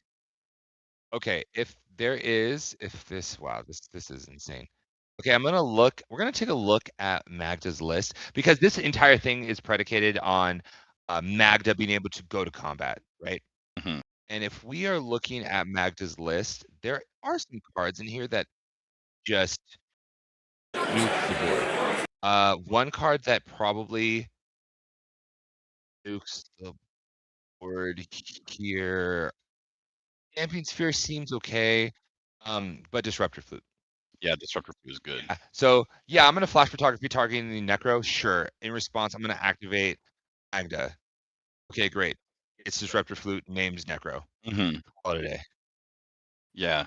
Yeah. Or offers the draw. Yeah. Right? Like I don't think I'm gonna be able to win. Like the maybe I don't know if it actually gets you anywhere because you go Necro. He targets the Necro. You get Disruptor Flute. And then you can also name the Harnfell.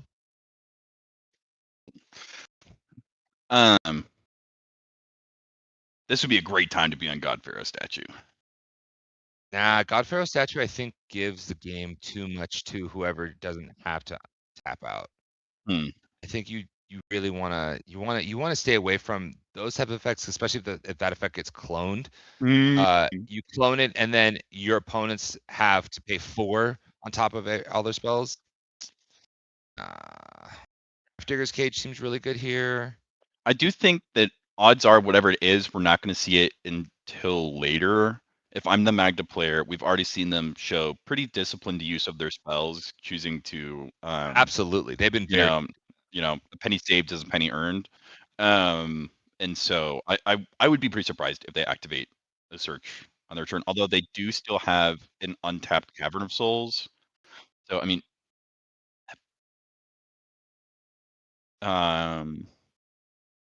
Well, they're just doing the math.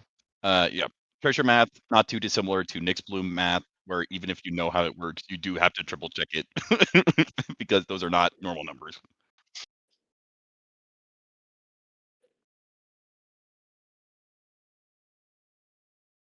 I've seen this happen every time a Knuckles has survived going to combat.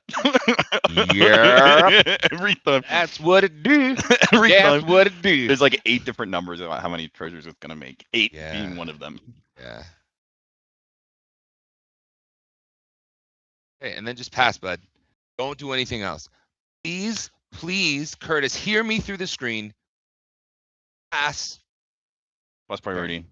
Pass priority. Just let it go. We're manifesting it. Manifesting. We're putting a card in graveyard and a 2/2 on board. Manifesting. Pass. Ooh. I mean, they might do something else because Yeah. we're, clearly we're. What is that? Oh, is that Adaptive Automaton?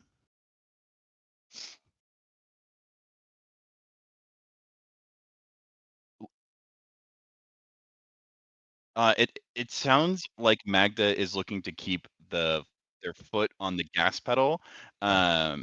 Let's jump to the table and hear what politicking is happening around this metallic mimic. This resolves, we die. It's also uncounterable. No, it's not. It's not a dwarf yet. It's a shapeshifter on the stack, actually. So if you have anything, I can't hit the shapeshifter on the stack. You can back me up. It is. I can help. Yeah. Do you think? Well, one sec. Do you think? What are you trying to do right now? You mind showing me? I mean, well, here's where I'm at. I have to spend a premium piece right now. Oh, sure. Yeah. I'm just only worried if he actually has the thing we thought he has, because this is all I have.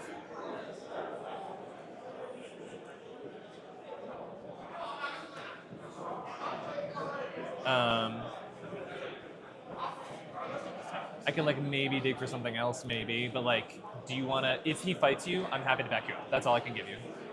Right.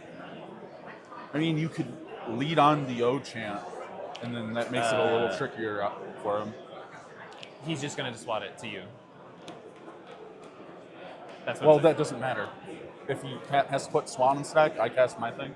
I don't feel comfortable leading with this spell right now, to be honest. But we are deterministically dead if it resolves. Yeah, I mean... Yeah. How many cards are you at? I have a bunch. Yeah, how many? 1, 2, 3, 4, 5, 6, 7, 8, 9, 10, 11, 12. Because if he leads with a swap, this is for clarity. I'm going to do that if I need to. Yeah. That's the other thing.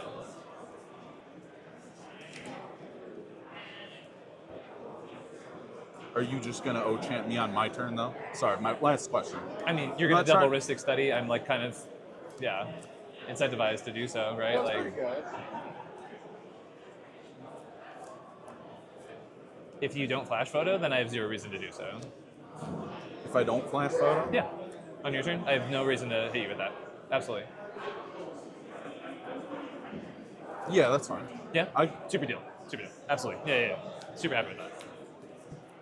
That's literally the only card I care about right now. Yeah. I got to get rid of Fluster. And Rhystic. Am I okay, draw? Oh, yeah.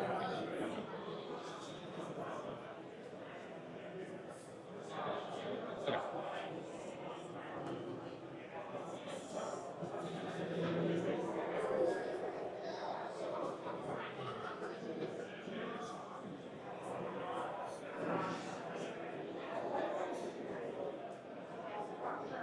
Okay, stack is clear.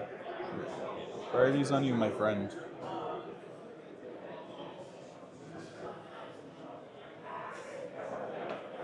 But you need to take. My deck's really slow, so I prefer we start moving along. sorry. Yeah, I'm not trying to be a jerk. Yeah. We're running low on time for sure. Yeah. Yeah.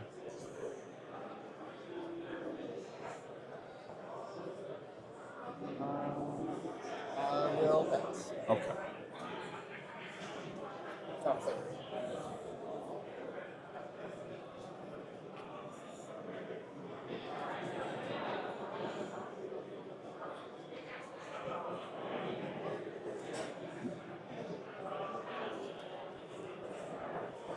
I dropped the card.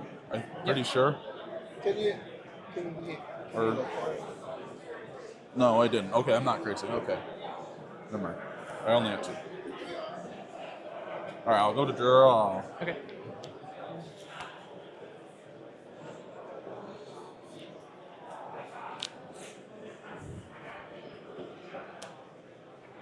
Oh, we have this. Cast Rogger. Ristic. You got it. We're all good.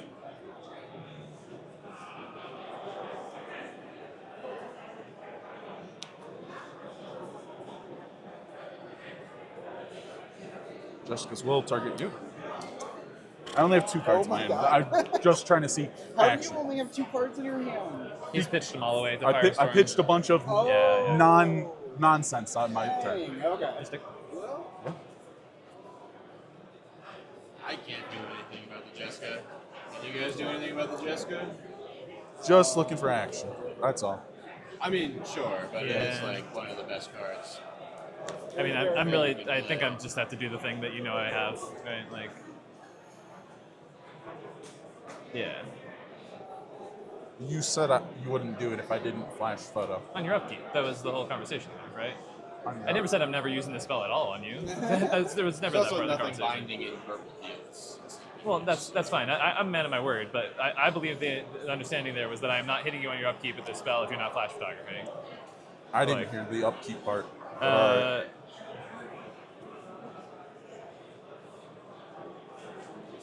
You're just ripping 3 off the top. You have 2 cards in hand. I have 2 cards in hand, ripping 3 off the top. Yeah. I just respect the power of your deck, right? Right, You right, also- right. No, I understand. You have a fairy in play. Like, there's a bunch of different stuff here, right? So, like, We're still going into their turn. no, I Yeah, understand. I trust me. I would want to Yeah, keep yeah. this card if I can for that turn specifically, Right. Like, all right. Yeah, man. Just giving anybody this much mana sucks. Yeah.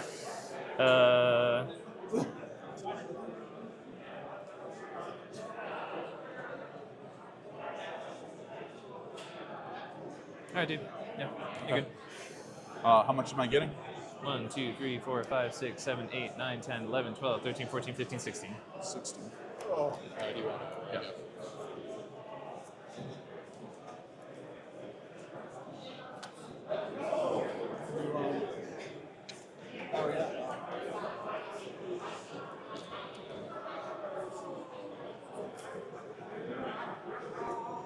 Manifolds, subtlety, a return. Wasn't that bad? Yeah, fair. You can understand my paranoia, though. Oh, I understand. Yeah. Like 16 mana, 16 mana. What do you do with all that mana? I don't know. You could make more mana. I could. Yeah. I will play this land. This will trigger. This will die. Yep. Let's go ahead and fetch. Yep. You're good. I was just going to help you out if you were picking up your deck. That's all.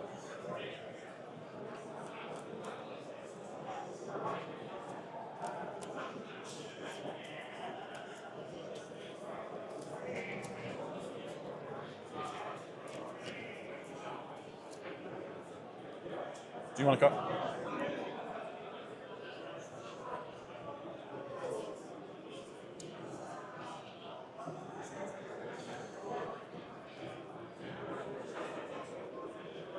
It's quite the graveyard.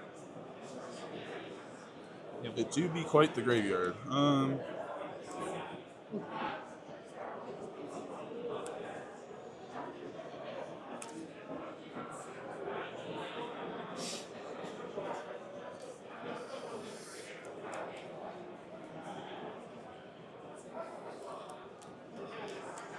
All right. Let's go 1 and 5. Cast a Savins. I'm flashing back Savins from my graveyard. Yep. Initial target will be a Relic of Legends. Graveyard.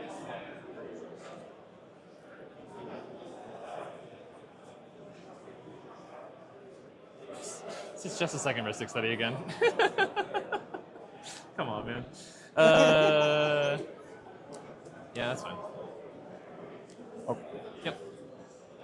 So Relic back. I got a copy on the stack. Will target my Ristic Study. All right, so I do have a Ristic on that, yeah. Or do you paid? Yeah. Yeah. Or you didn't pay? No, Or it's fine. I will pay. Sure. It's like, why not? Yeah. 16 mana helps pay Ristic Studies. Fun fact. Yeah. All right. All right. Just gonna set my Jessica Will cards there. Cause a lot of cards. Down here. Jonah, can we get time around?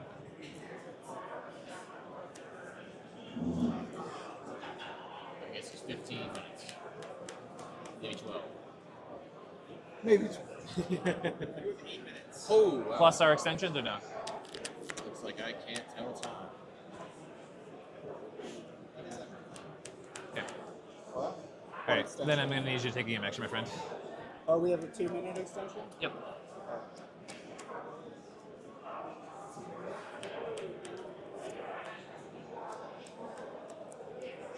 I'll cast a flashback. Target my Justice Will. What's exciting? Sure, it's free.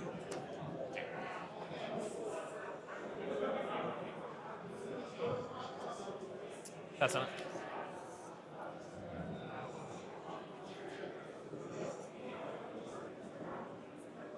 Target you with J-Will again. Hey, Checks out. using both modes. We have 17. 16 still, yeah. Ristic Study trigger though. Yeah. I could have sworn I paid. You paid for a flashback. You did not pay Yeah, for I'll this. pay for this. Okay, great. Sure. Okay. 16.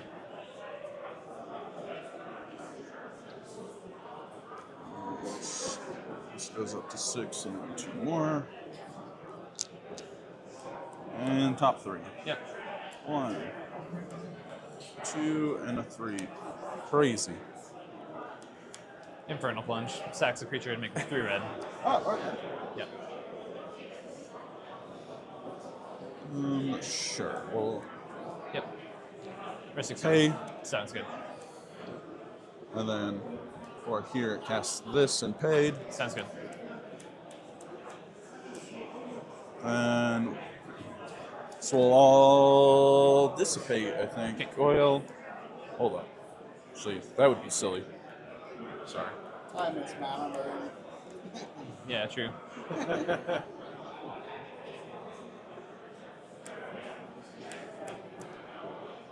Spend 1 blue. Before you start pumping fairies, remember we're going into a horn turn. Sure. Okay. Activate fairy. Well, he's giving you cards. That's why I'm right now. All right, pass on Fairy Mastermind. Are you good with it? Yep. Wait, what? He's activating his Fairy Mastermind. Oh, okay. Yeah. Good on activation. So each player Good. Each player draws a card? Yep. Yes, good. I'll pass on it. Yeah, good. Draw.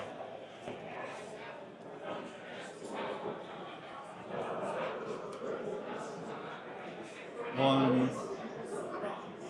2 more. Yep. Activate. Do it again. You're good. Draw. Do it again.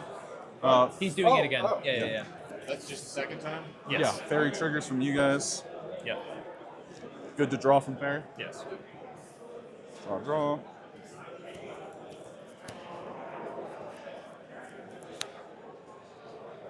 We should have drawn 2 cards, right? Yes. Okay. Yes. Because they were your second cards, he gets 2 more. That's why. Because the Fairy Mastermind. Oh, God. Yes.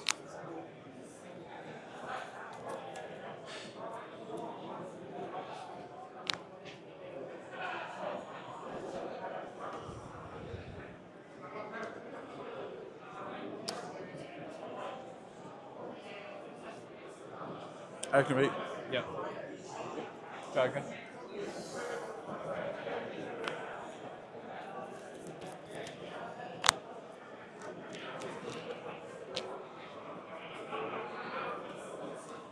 Corian, if you activate again, I'm putting a silence on the stack. Activate. Activating it again. You sure? Yeah, I'm activating. Okay. This is like the last time I'm doing it. You're just passing after this? Yes. Explicitly, you are passing after doing this? Correct. Okay, great, sure. Draw. Okay.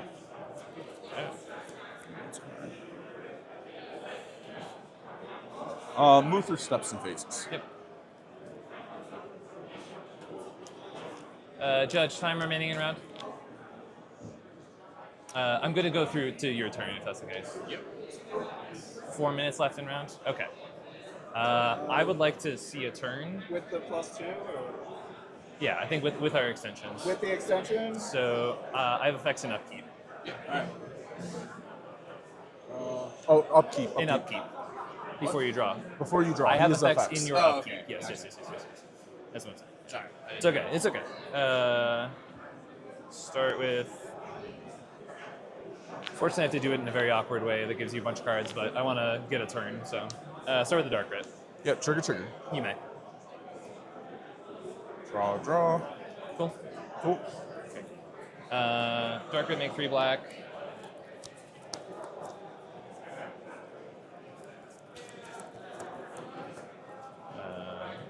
Gonna Morphos using one of the black. Trigger. You may, absolutely. Cool. I will make white into blue, I guess. Or do I make 2 white? 1 sec, hold. 2 seconds, sorry. Magic players: Trey McKelson, Chris Spalding, Hazen W. Are you fighting me if I silence him? Elijah Why would I Wyman, fight you up if you silence him? That's, I was just curious, If yeah. you Okay, cool. have accidentally picked up a Then white spell blue is fine. spare training Did I draw? center I don't think I drew off the from mana an list. opponent in Name of the round colors 1 and the or draw. 2, please bring it to the front Yeah, desk. okay, cool. Draw. And then I'll cast silence. First draw of this, right? Manual Morphos That is draw? my only draw. Yeah, okay. Yeah. Silence isn't split second or anything, right? No, you can counter it. Yeah, triggers. However, what I'm gonna say is that if you do fight me on this, you're risking him winning over the top of both of us. Yeah, I mean, I don't really care. So, I want to play the game. Sure. Am I good on triggers? Yeah. Draw.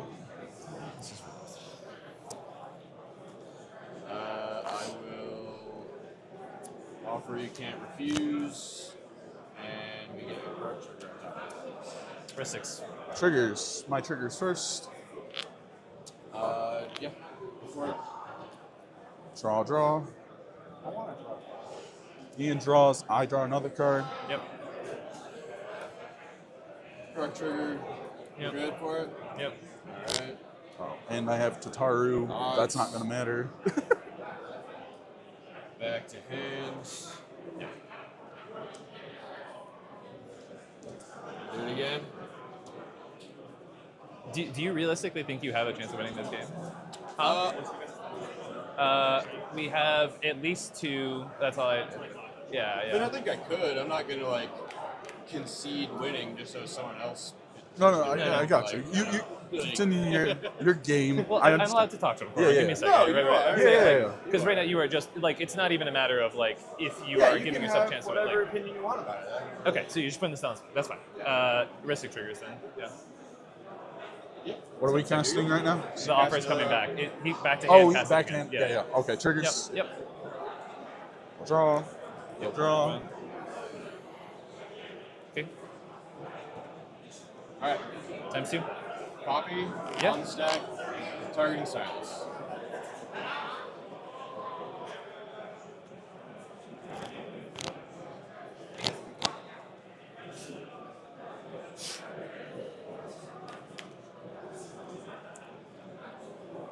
Yeah. Treasure Original. tokens. This Do any treasures, guys? Yeah, there should be treasure tokens. Right here. Oh, thank you. Okay. All right, still in upkeep. Players, that is end of rounds. After a player Whoa. finishes I their said turn, still in upkeep. I have mana floating. if you do not finish your turn in 20 minutes, Then do something. I said still in upkeep. You're the one jumping priority. I don't know what you want from me. Like, Corin, I'm chanting you. Yep, trigger. Yep. Oh my god, you ever done this? That's also targeting me. So. No, it's just targeting. Okay. Okay.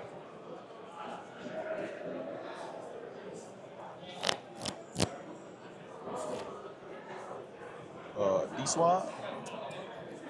Pretty good. Ristic? Yeah. Where are you deflecting? I don't have to choose right now. Yep. Oh, okay. It's fine. Resolves? Yep.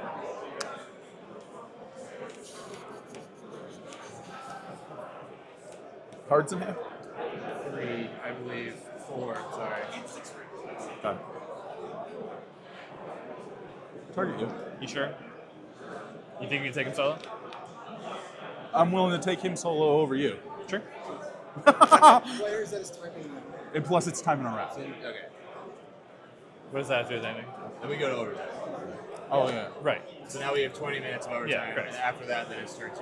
Correct. If his turn ends, the game It's is done. over. Yeah. Not right now. No, yes, correct. Oh, it is? If your turn ends, the game is When over. you cross Yes, your correct. turn, it's over. I thought it was after the 20. No. I know. Turn 0. Okay. I thought so too. Cabal Ritual. Trigger. You may. Draw. Sure. Is this in response to that spell? Yes. Okay. Yes. He's redirected my own spell to target me. Yeah. I'm responding to that. Yep, got it. Yeah. Because this is the last time I can cast any spells. So, yeah.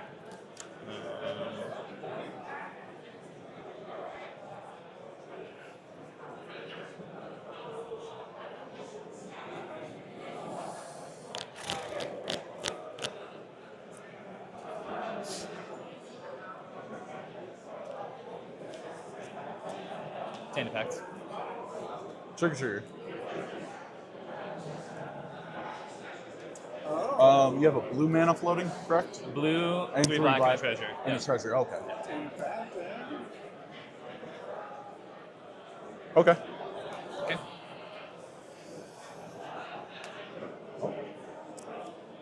That's pretty nice. That one. All right.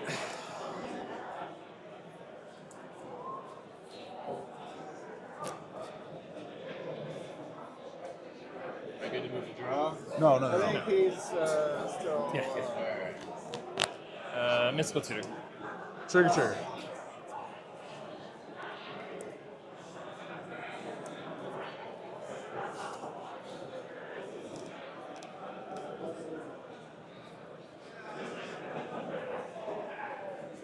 And that tutors for. Instant sorcery.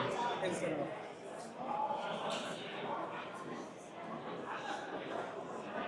Mystic. Yes. What is that? Mental misstep.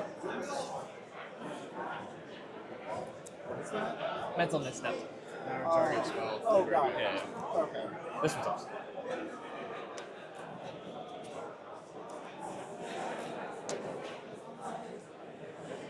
Triggers.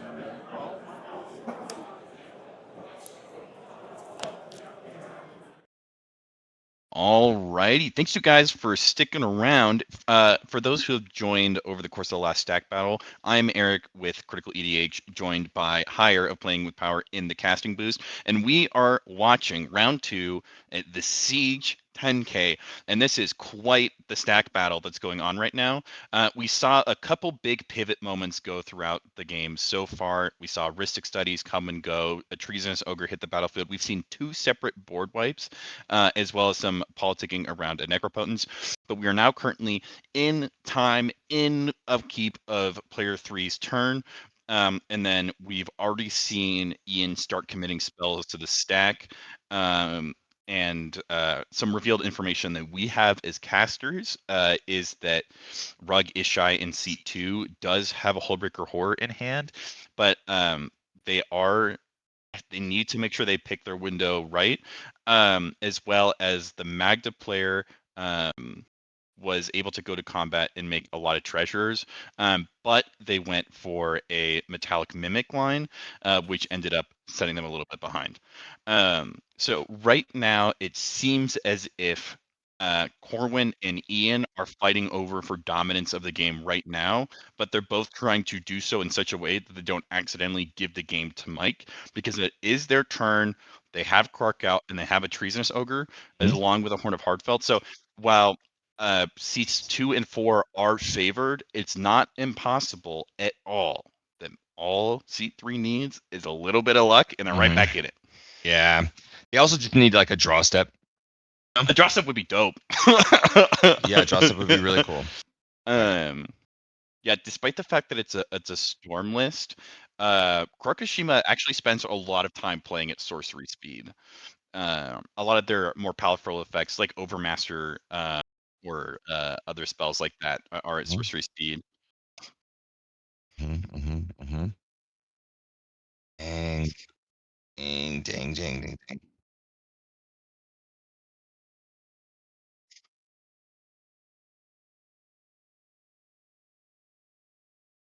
Yeah, this is tough. When you're in a position like this, we're now past time. We're trying to really protect ourselves in winning. I don't believe that that Krark is out of it.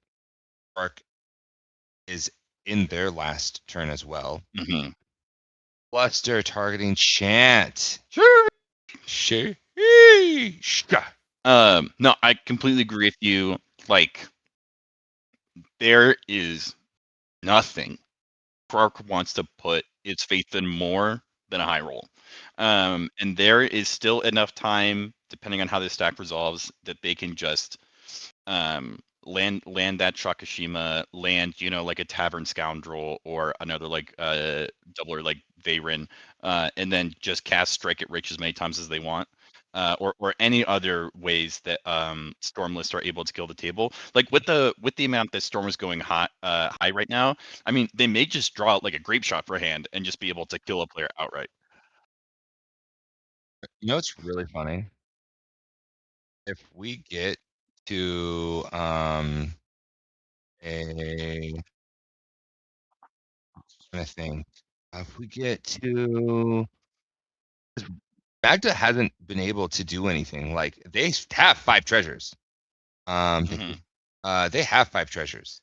So I'm trying to look here. I think the odds of this, I will say, I think the odds of this game ending in a draw skyrocket by the second, because Magda does have the ability to go get like a dampening sphere, and like Just dampening sphere. Yeah. Call it a day. Yeah. Like all right. Like okay, you know what? I'd like to respond because I don't think Magda can win. Right? There's no like way for Magda to activate for a win.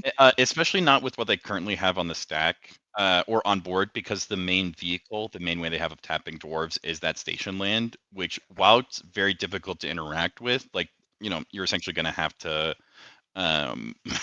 like Valakut Awakening it, I guess. They're not going to be able to like chain like a roaming throne, right, into a sculpting steel, into a like the type of like A then B then C then D that we tend to see out of Magda players when they're making win attempt. The axiom that you'll tend to hear, or the heuristic that a lot of players will cite, is that Magda either needs 2 searches or 1 search and an artifact dwarf. Dualcaster Mage. Hold on. Submerge. Okay. All right. Wait. Okay. Right, submerge. There's no forest in play, is there? No, there is. Okay. Okay. Looking at this, cool thing about this is that Dualcaster does do a fun thing, especially when combined with submerge, because they're able to reuse it if they want.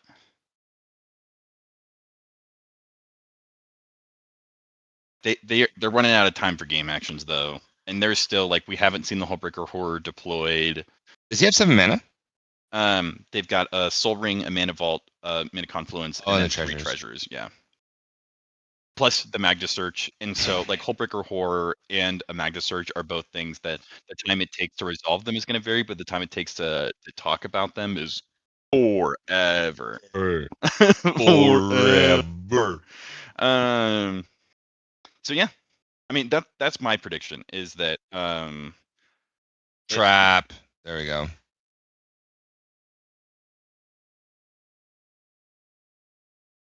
Oh, shit.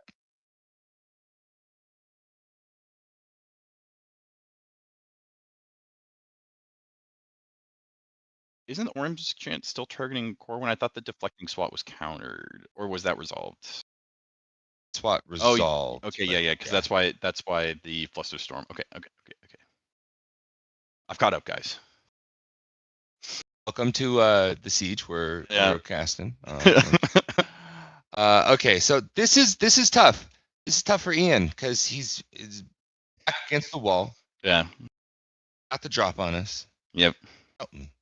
No more mana. We've seen them deploy the vast majority of free spells you would expect them to have access to. They do still have a draw engine, so their odds of being able to get like their own Mindbreak Trap, it's not impossible at all. But the fact that you're going against 3 players who have access to open mana, one of whom also has a draw engine as well. Not to mention the fact that like should Corwin so choose, they can just start pumping Fairy Mastermind activations. And the odds of like Curtis being able to hit an untimely malfunction or Mike being able to hit like a Mog Salvage or something like that, like Corwin can make this stack as tall as they want, deploying a silence.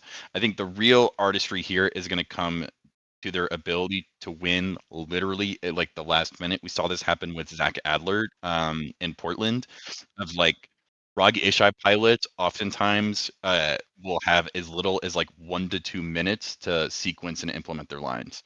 And so like we're gonna see a lot of players oscillating between like please take game actions quickly and like okay I have a lot of cards in hand, you need to allow me to see what's in before I like make the decision, please stop rushing me.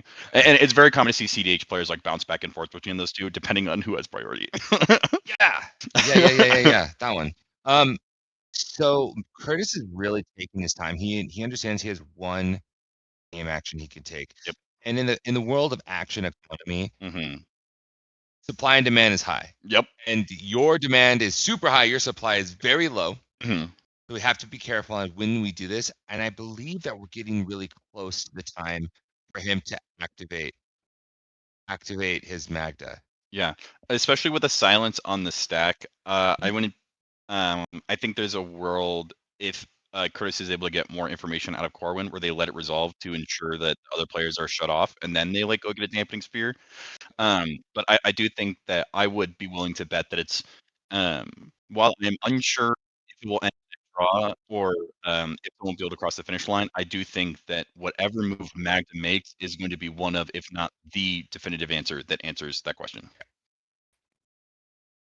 Okay. Swan Song. Available. Okay, we're gonna cast a Swan Song. So what's funny is that now we're at a place where everyone's casted enough spells that a Stamping Sphere just says, man, that's the end of the game. Absolutely. That's the Absolutely. end. Turns out red does have a silence. Red does have a silence, turns out. Yeah. My gosh, this is so good. Yeah, like Ian and Corwin are smart players. They know enough to know that in addition to all the cards that they have in hands, that one does have 5 treasures on board. And so it's board states like this are some of the most difficult to navigate. There's a Born. There's the Born. Flash Enabler committed. Wiggle Room's gone. Room for maneuvering gone. Room to make mistakes gone. It's do or die time for these players. Okay. Curtis, Bud, I'm gonna need you to do the thing. Yeah. The thing. Curtis, we're gonna give you a little bit of inspiration by cutting from casters to player audio. Got you, man. It's Got the 11th hour. Give us something to listen to. I think you activating Magda right now is literally the only way we do not die. Yeah. Because even if we stop Corwin, then we clear the stack and it's a storm deck, right? I will use those treasures. Well, Magda activation and stack Corwin, do you have responses? Yeah, you're good. Okay, cool. Let's talk about it before you make an official decision, because it needs to be the thing that like saves our ass right now. Right.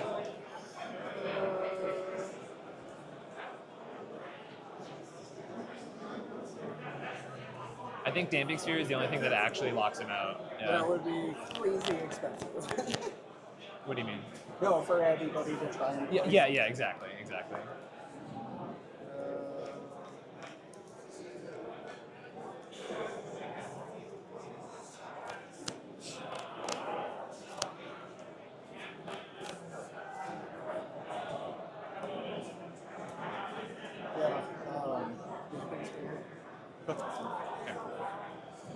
Yeah, born. It is active player's priority on board. I have nothing. Yep. Resolves, I draw. Receive trigger. Mystic Trigger top the stack.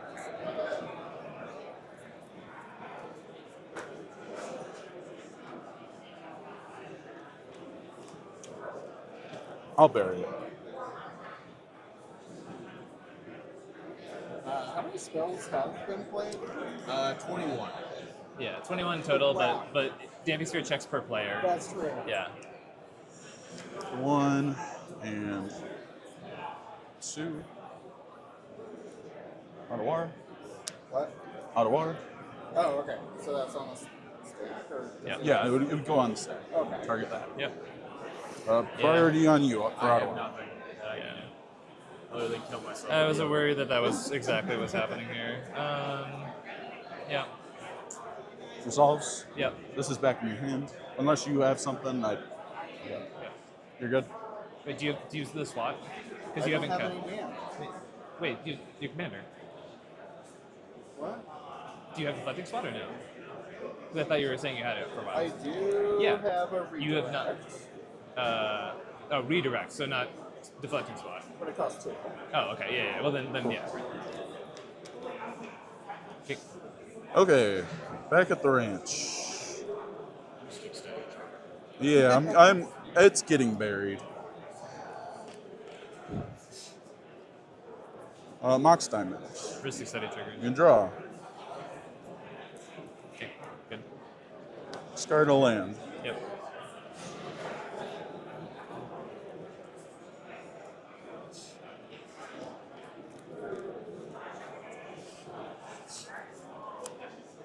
Three and 4.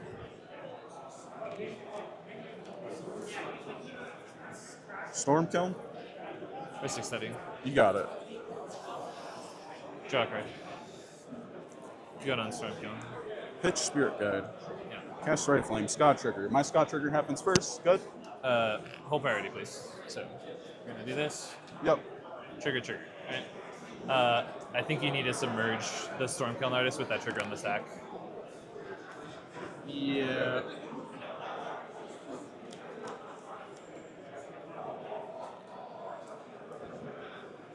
I will put it on the stack, right? Someone has a forest, I imagine. Yeah. Drop island. Yep.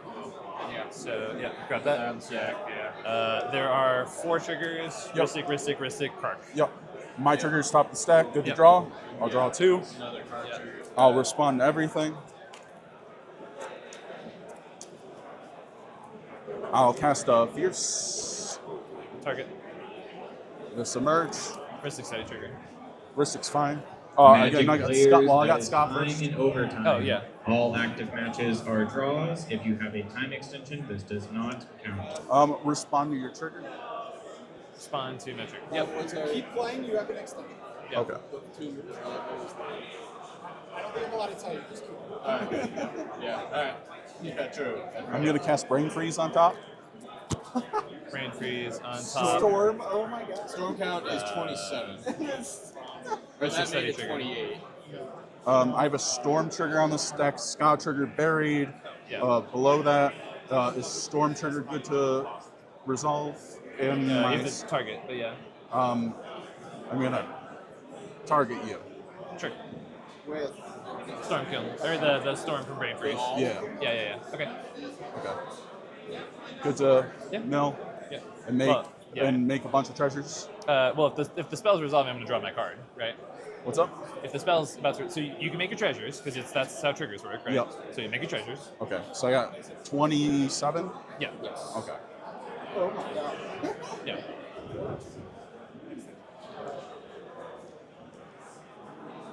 We should just start taking out D20s, honestly. Yeah. There's only so, And there's then only so much D6s. And then a 3. Yeah. So kind of big. Yeah, it's 27. Great. So now there's. I'm gonna respond. I'm casting Hullbreaker Horror, and I'll be paying for heuristic study. Okay. Sounds good. Hullbreaker good, everybody? I pass on Hullbreaker Horror. Okay.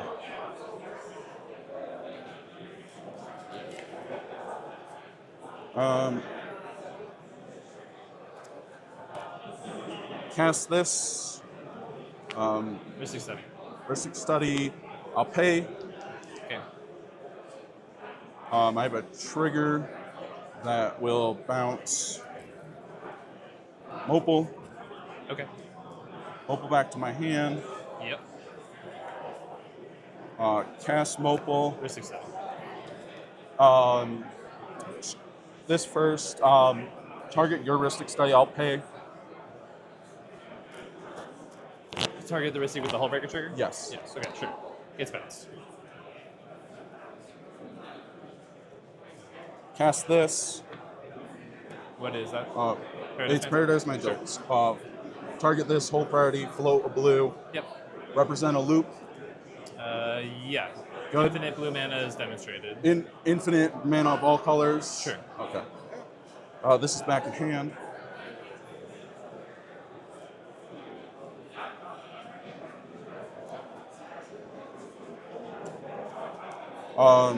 Cast Angel's Grace. Sure. Activate Fairy a bajillion times so you guys draw from an empty deck. Yeah. Good game. Yeah. GG's. Yep. Yeah. That was so scary at the end. How close were we to tie? Probably within like half a minute. Yeah. Yeah. Yep. Okay. We had 3 minutes left. Adam Holmes from Pod 36, if you could please come to the table. Adam Holmes, Pod 36. And then someone else can play it. Where's the pen? Okay. What an end. What an end. What an end. Okay. So one of the things that is important when we get really close to the end of time, right, especially when we have to do the actual end of round, it's over. I've noticed a lot of judges do a little bit of discretion because they can see the writing on the wall, right? It feels absolutely terrible to say, "Hey, game's over," when like you have the loop. It's there. It exists. Yeah. Right. And the judges are very aware of what's in everyone's hand. He's like, okay, I see it. He has to cast 2 more spells and the game's over. Now there have been times where that got really close, but the idea is there is no interaction. There's no way you can interact, and all he needs to do is just explain the loop, and that's it. And so I don't know if it actually went to time or not, but I know it was very, very close. And I'm over the moon that we actually got that to resolve in a win versus a draw, which I didn't think it was going to happen. Once Damping Sphere, I was like, Damping Sphere, it's over. I was like, go to war. Are you kidding me? I got it, bro. Very good job from the players. Amazing event. $10,000 is on the line. And we are going to be going to our ad break and into round 3, which is going to be happening soon because that was, I believe, one of the last rounds to go. Yeah. So we're not going to go anywhere. You don't go anywhere either. But where we will go is to an ad break, and then we'll be right back. Hey, this is Freedom Waffle, and I want to show you a tool I personally use for practicing and coaching CEDH. Eldrazi.dev is a CEDH gold fishing tool where you can randomize your opponents, practice tournament mulligans, and play out your hands. It's got built-in actions for cards like fetch lands, tutors, necropotents, and ad nauseam.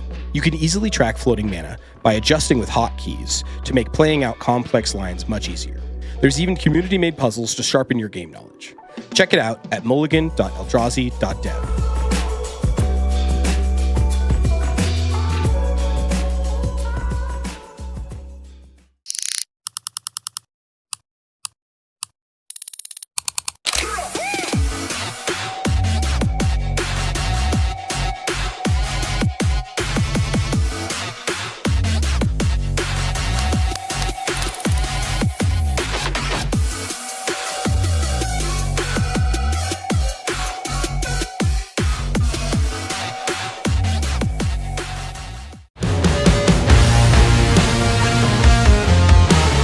All right, guys, Craig Mack, I'm back. This week we are streaming the Critical EDH May League. All right, guys, Craig Mack, I'm back. Today I'm going to be discussing a deck that I've been working on. Good morning, everyone. Welcome to the inaugural pregame podcast.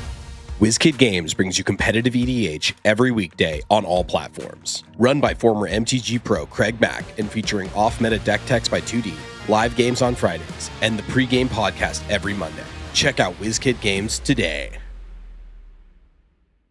The Beatdown, presented by Deadbeat Scott, an $8,000 CDH tournament in Austin, Texas, at the Mage's Sanctum. First place takes home a Mox Jet plus a custom altar of their winning commander. Mox Diamond, Wheel of Fortune, and Scrubland round out the top 4, and First in Swiss earns a guaranteed volcanic island on top of any other prizes. Tons of giveaways between rounds. $20 off if you're registered for Breach the Bay. Sign up early on Top Deck and save.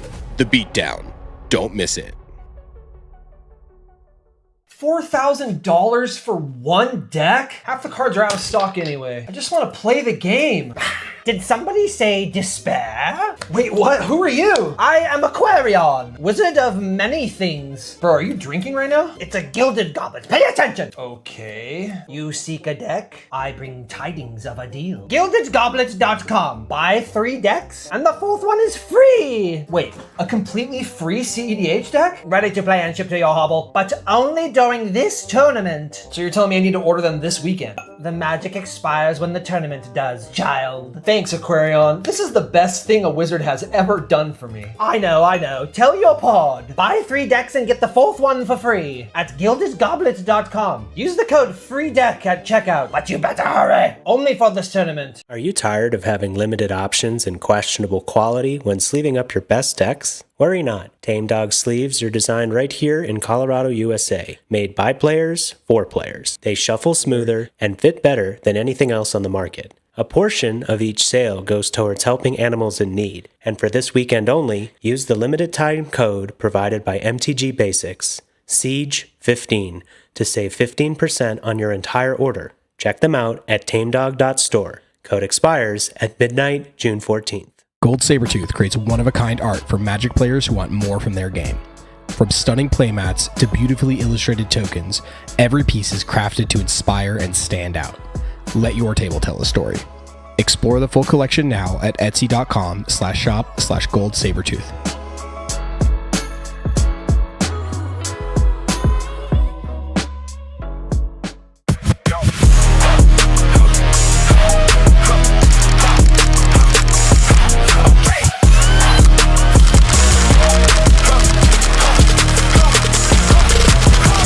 F6 Supply is your one-stop shop for premium tournament accessories. From Benishoga playmats and high-quality dice to our custom token pack, F6 has everything you need to up your tournament game.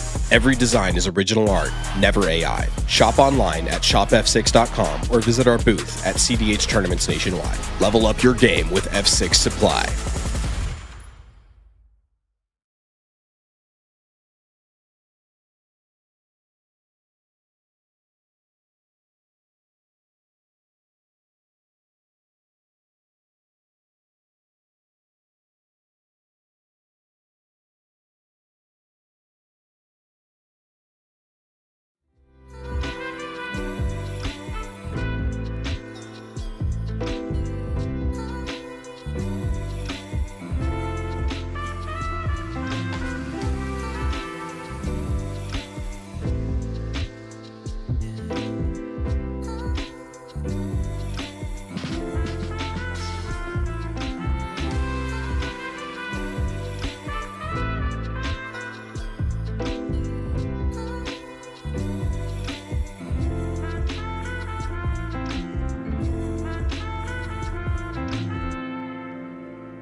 Welcome back to the Siege 10K in Denver, Colorado. I'm Thomas with Everyone's Bad at Magic. And I'm Isaac Erickson with Squandering Resources. And that was one heck of a game there.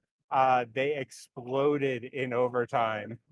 Turns out if you resolve Hullbreaker Horror, you're just going to win the game. Yeah, that card is very hard to deal with in a lot of those control situations.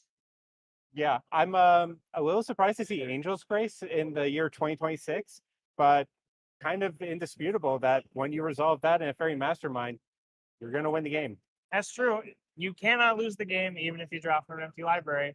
We talked about it a little bit with one of my teammates is playing Ragashai in this event, and we talked about playing Angel's Grace for a bit because it's split second. It's always going to resolve, and it means you have a chance to not die when you would normally. Yeah, but I think the real hero of that game was Flash Photography. And despite the fact that that may be the ugliest card in Magic the Gathering, it's undeniable that, you know, if you get your first Ristic study of the Sage-Ude, you can just get another, and then you can just get another. That's true. We saw the Sage-Ude come out on the Ristic side, and we're like, oh, well, there's only one player with the draw engine left, and then all of a sudden, there were two again. Yeah, but I think one of the pivotal parts of that game was, in fact, the fight over the Necropotence. And Ian came up with a pretty good deal to get that to resolve. I don't know about you, but my heart kind of dropped when I saw that Commandeer on there. Mm-hmm. I think Ragashai with the Commandeer would be a pretty scary thing to try to fight through. Yeah. Ragashai having access to the majority of its deck at one time is very, very threatening. Yeah, I was a little surprised. It didn't seem like they tried to get that Flash Photography for the second activation on that Necropotence. I thought for sure that's what we were going to see. He probably felt comfortable with the first Ristic study. Necropotence does kind of stop you from having some card advantage. And while we didn't see Ragashai win through Breach, it's usually a Breach deck and it doesn't want to be discarding its cards, especially the Necropotence in Exile. It's once they have the first draw engine, they really just want to resolve more Ristic studies. And Necropotences kind of aren't exactly what they're looking for, and he probably felt comfortable not making himself more of a threat than he already was. Absolutely. And I think this game was a perfect use case to why we might want to see more board clears in the format. There were 2 board wipes, and they both felt really impactful and slowed the game down enough for Ragashai to really pull ahead. Especially the split second one. That was hot tack. And can we talk about cards we haven't seen in the year 2026? Molten Disaster is the one we're going to talk about a lot. This is it's 2 red and X, and you can kick it for a red, and it does damage to each creature and each player. Is it without flying maybe? But it does. If you kick it for a red, it becomes a split second spell. And good lord, I have not seen that card in a long time. Yeah, that definitely cut that Necropotence a little bit closer too. Split second is so good in this meta, and I don't know about you, but like when I'm deck building at this point, I'm looking at how can I break parity between different in the slot meta. And split seconds one, special actions are another cool way you can be doing that.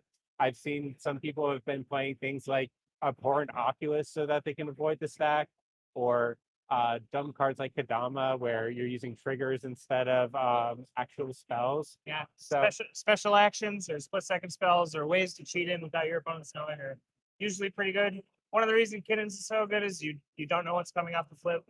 Yeah, and Kittens just such a dumb deck. I haven't had a chance to check and see how our pilots are doing today on that deck, but it can only be doing so bad. So it looks like we are starting to pull up round 3 shortly here.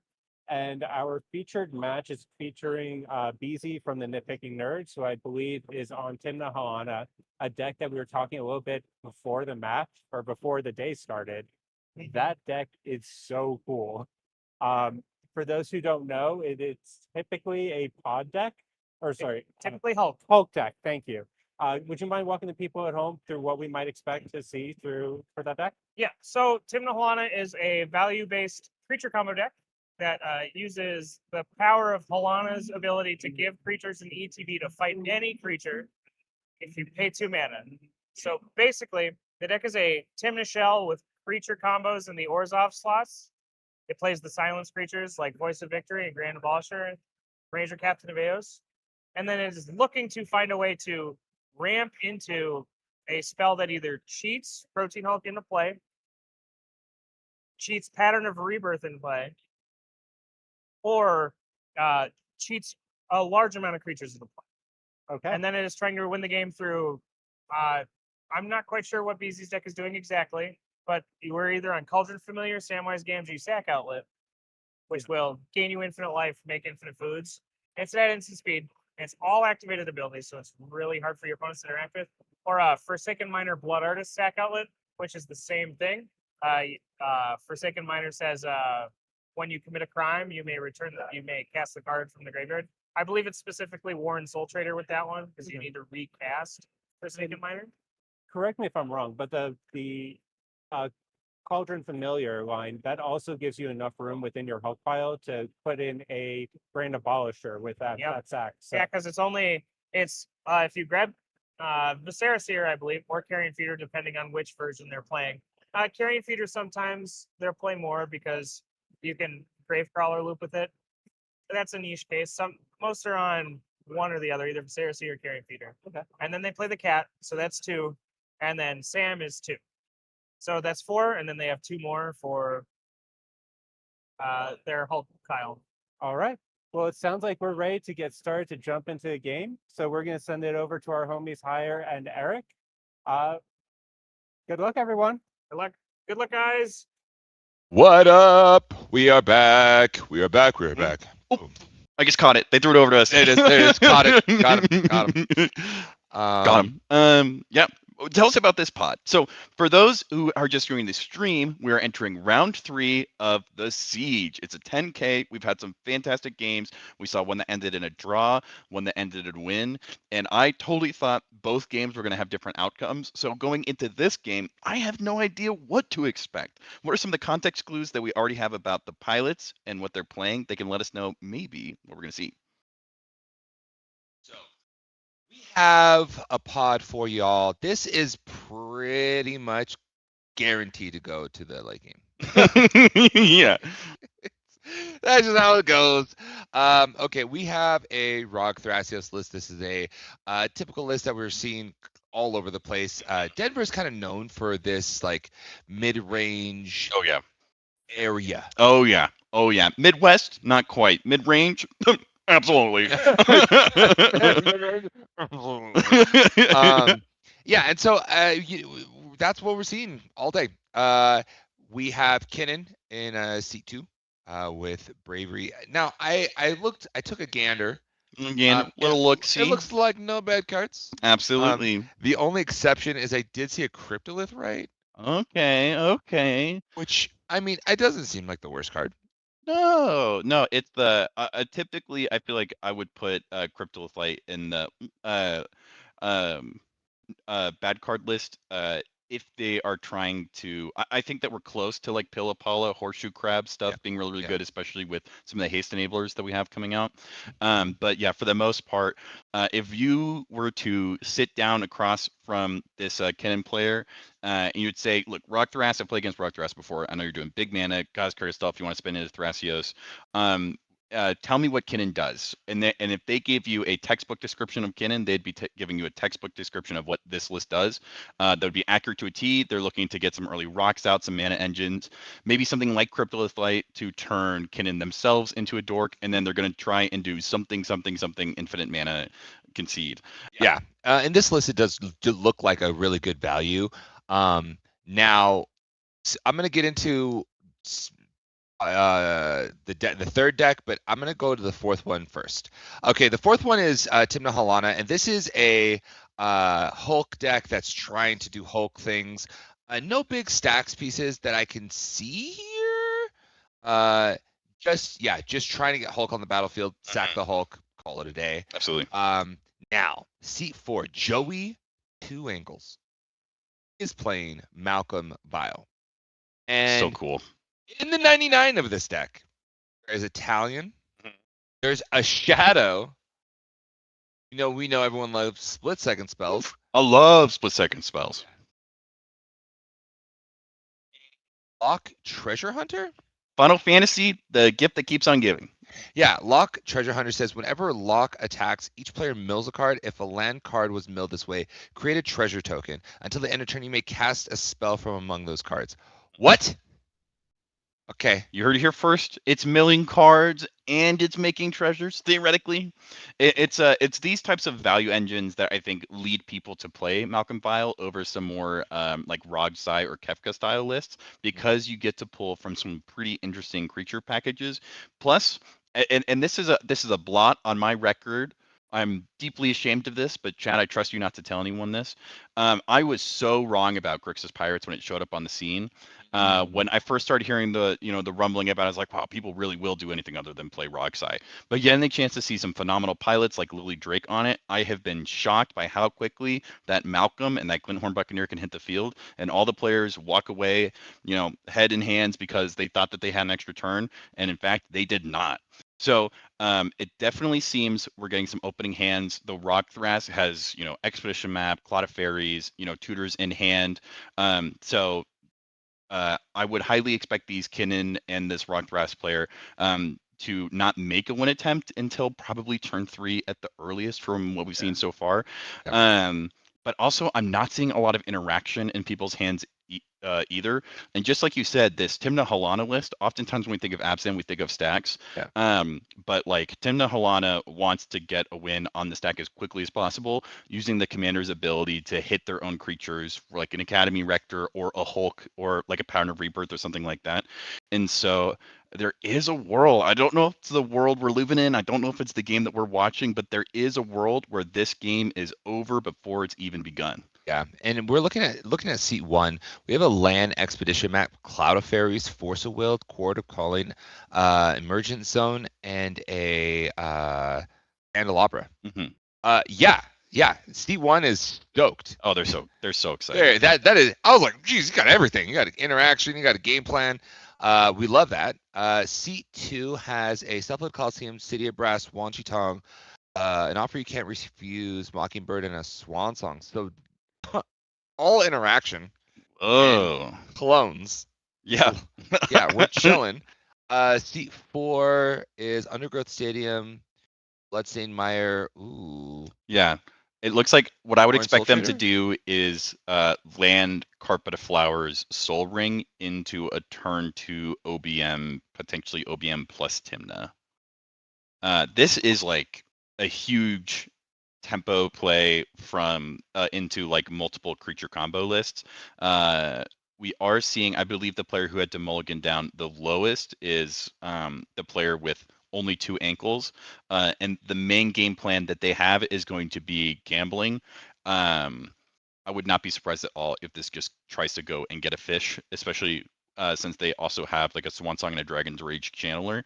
They don't have the fast mana that I would expect that would allow them to ritual into like an early commander or a bigger spell like Beseech the Mirror. And unfortunately, this is the worst land for that because they have to choose a Badlands, which does not cast fish. Word, you're right. Yeah. So their fetch is a Marsh Flats, and you're right. What they want right now is like a volcanic island, probably. Yeah. So maybe I don't know what they do. You know what? Hopefully this Malcolm Vile player knows what they're doing. Yeah, that's. Yeah, I didn't notice that until you pointed it out. Yeah, I mean, realistically, this hand it's not terrible. The game plan is probably Marsh Flats into the Dragon's Rage channeler, and then turn 2, you're gonna cast Gamble to trigger something. You're trying to find lands. You're trying to find ways to get your deck going. That Gamble is probably gonna look for a land. In this situation, Ancient Tomb's really good because then you can grab Imperial Recruiter grabs Glint.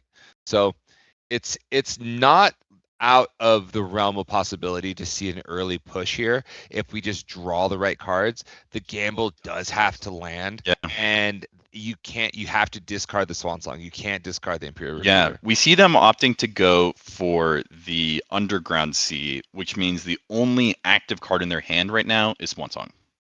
What? Nope. Joey 2 ankles. From here it looks like you're Joey 1 mana. Like, come on, bro. Joey 1 mana, cast 1 spell. Maybe he drew something. Maybe he drew a land. Yeah. Right. Like that's possible. But if you drew a land, don't you want to like at least DRC? You know. No, if he drew a land that doesn't make red mana, then he just wants Synergancy. Oh my gosh, we are already off. He got the Mox Diamond. Yep. So that made the hand so much better, being able to Mhm. do a turn 1 expedition map into turn 2 cradle. Yep. Golly. Very good. Very good. It does mean usually when an OBM comes down, there's a little bit of discussion of like who's it going to hit. I do think this C1 Rock Thrass is going to have a big old bullseye on their board. Bullseye. It's they are in a like the position they're in right now is actually somewhat surprisingly fragile because we know that they have a Cloud of Fairies, we know that they have a creature tutor in hand, but we also know that there's an OBM and a lot of interaction at the table. And the unique thing about Rock Thrass is once it gets going, it's very, very difficult to stop. But even though they've gotten that quick cradle out, you know, we don't see like a Springheart Nantuko or any of those other things that are just going to give them like a buku amount of tokens. And so it is possible that the other players are able to make them look and or sound scary enough that they're just never allowed to see a creature hit the board. The land pass, holding up interaction, I think is a great idea here. We do have a City of Traders. Yeah. So, yeah, he drew a land. Yeah. That's why he cast that's why he cracked. He wanted to be able to cast Malcolm. Malcolm for him is massive here because Malcolm then becomes the treasure generator you need. That's so good to start casting your red spells. That 100%. Yeah. If City was what they drawn, yeah, that play pattern makes a lot of sense. Good on you, Joey 2 ankles. Now you're Joey 3 mana. Now you're Joey 3 mana. And who knows where you'll stop. We see BZ, I believe. Yeah, there we go. Having a conversation. Are we going to see a Washington come down? Yeah. We need ourselves a drawing. Oh, Mr. Whitey for time.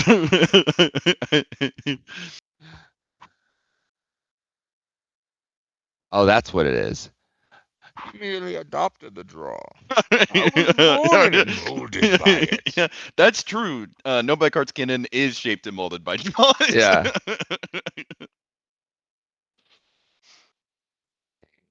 That's too good.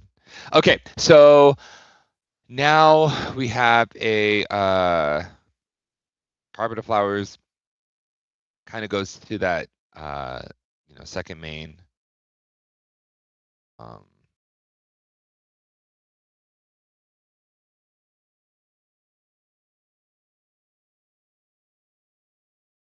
Yeah. Discussing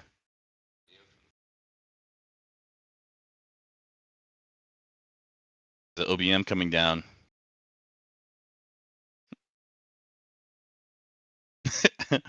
That librarian has never been happier to have drawn a card. You know, I'm actually somewhat surprised we didn't see the OBM come down in response to the librarian, because then you can take it. Well, they had the Soul Ring Undergrowth Stadium, right?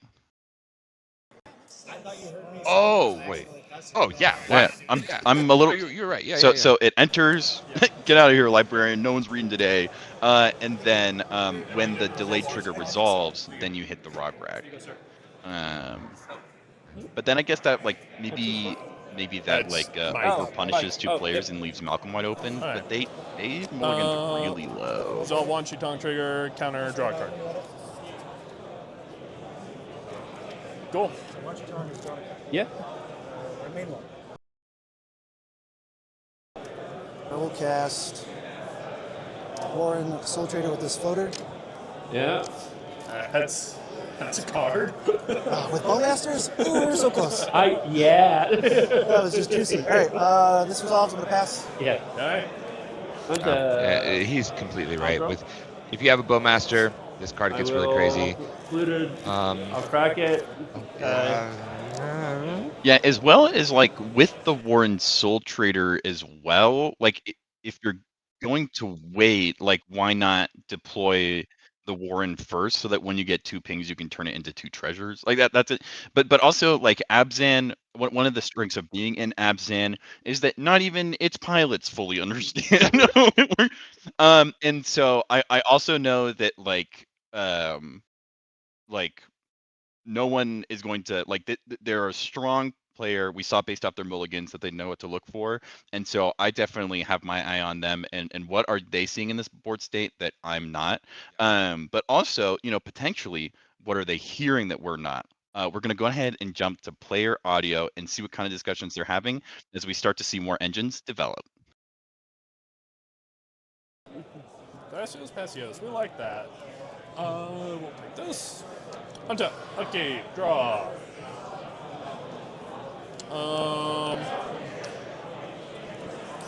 Play Misty. Yep. We'll crack it, find Tropical. That good? Yep. Okay.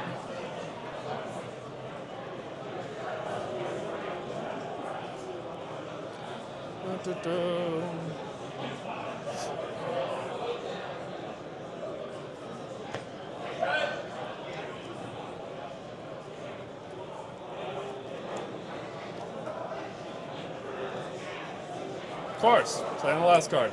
Always.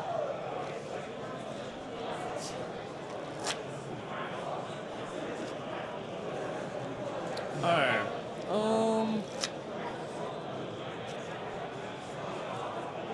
Offer a cut.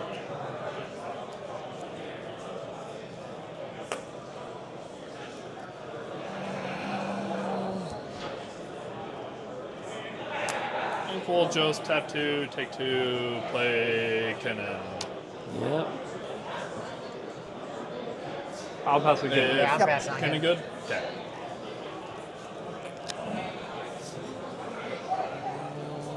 Well, I have a Vigilant Flyer.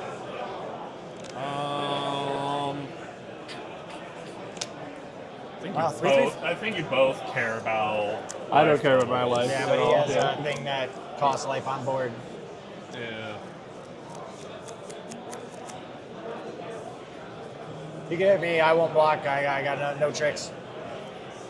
I think we'll hit you for 4. I deserve it. Okay. Is it 4 or 3? 4. 3. Sorry, 3. You're right, 3. I took 3. Yeah. Okay. I lied. I'm a liar. Pass. Tap. There you Keep. go. Draw.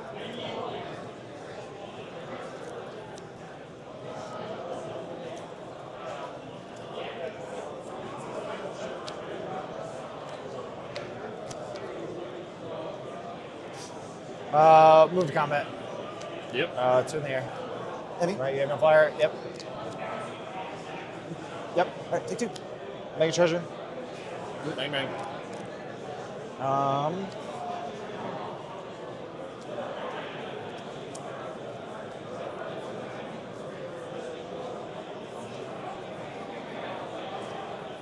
I think I do this now. I don't know.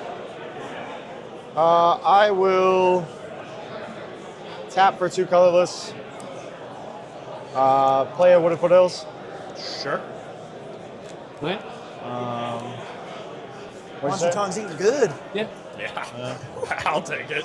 There she is. Oh, thank you. I know. I'll fetch. Yeah? Yeah. I miss you, Bowmasters. Come back to me. Yeah, Rockcrest could not let Bowmasters hang out. I'm like, No, that was like the best Bowmasters I've ever seen. Yeah. That was so good. Yeah. It was good. It was gnarly. I kind of wish it was out too. A little bit. Get a Badlands. Yep. Okay. Yep.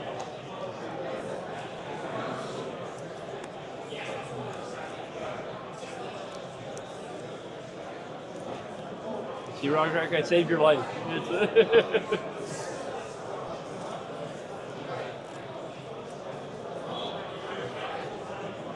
Whatever. What else are we doing, right? Gotta spend this 2 colorless anyways, right? No. You don't have. You just pass. Well, you can. I'm gonna cast a. I don't even know why I'm shuffling. I'm gonna cast a Imperial Recruiter. Oh my! Oh my. I'd pass on Emperor Recruiter. Well, yeah, no response. One tear rolls down my cheek for every search, but I have no response. Somebody shows me an answer for Glenhorn right now, I'll get something else instead. You said for what? For Glenhorn. I mean, if someone shows you. I mean, I'm be passing, so, but I mean, I'll get that because why wouldn't I? Yeah. Yeah. But if you have an answer, if you have a kill spell for Malcolm, whatever, I'll get something else. Yeah. Anything? I'm good. Anything? You want to show nothing? I'm not going to respond. Okay. There's no reason for me. I'll to get Glenhorn. show I'll put my Glenhorn in hand my here. hand, and then I'll pass the turn. Yeah. I'll get my Wanchiton trigger then. Yep. Wanchiton eating very good. Stomp. Grab the Glenhorn, and then you see set pass. Yep. All right. Draw for turn. This might trigger. First main or second main?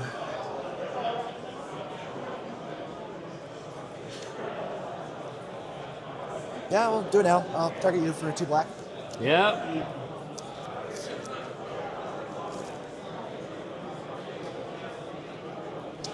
Tap a green for Sylvan Safekeeper. Yep. Yeah. I don't like it. All good. Yeah. Hold on 1 second. Well, Yeah, I please. pass. We'll get through that first. Yeah, I'm gonna. Safekeeper's good. Play Savannah for turn. Yeah.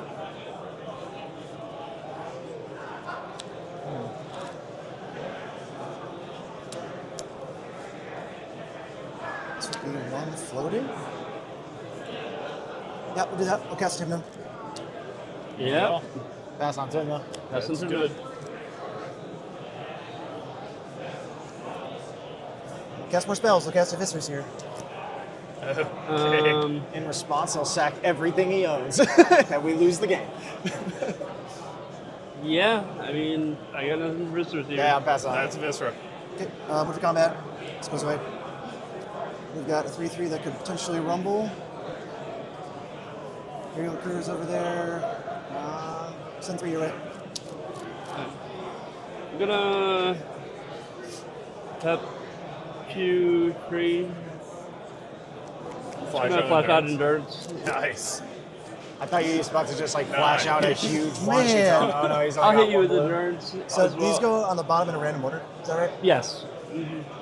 You mentioned a really interesting. Man, you really don't want that OBS. There are trends in CDH where someone we'll start hearing a heuristic.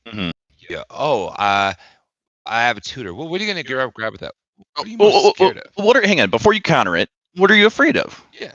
Yeah. We just don't get basalt. Okay, Yeah. What is the take? I feel like what we just saw, it was the I'm gonna put a spell in the stack, unless someone shows me a counter spell. I'm gonna go get Glinthorn. I'm gonna go get Necro. I'm gonna go get Smothering Tithe unless someone shows me a counter spell. And this is, I think, the 3rd time today on stream we've just seen the opponents just not play ball. Because we know that there is still, I believe, a Force of Will plus a Swan Song, so they're able to not only counter the Glinthorn but defend the counters as well. And they're just saying I don't know, it's not my Imperial Recruiter. I'm not gonna tell you what to get. You get what you want, and then what happens happens. And so as CDH players continue to converse, go to more tournaments, grow and improve, we're watching the language that we use get more and more concise.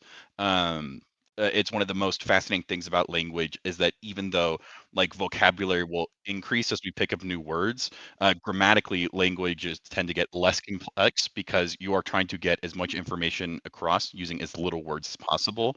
And so especially watching and listening to Magic games, I'm always interested in to see what kind of trend catches on socially or politically amongst CDH players, as these kind of shortcuts for communicating let's play ball together, you would get a Ristic, I won't counter it.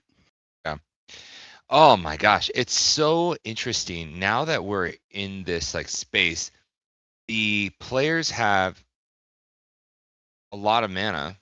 Not players, I should say player Adam. A lot of mana, and his board is intact. I thought by now his board would be just big Stone Age. Yeah. Usually we'll see, especially with this much like Golgari and Rakdos at the table, I really would have expected some hate to come towards their way. Thank you.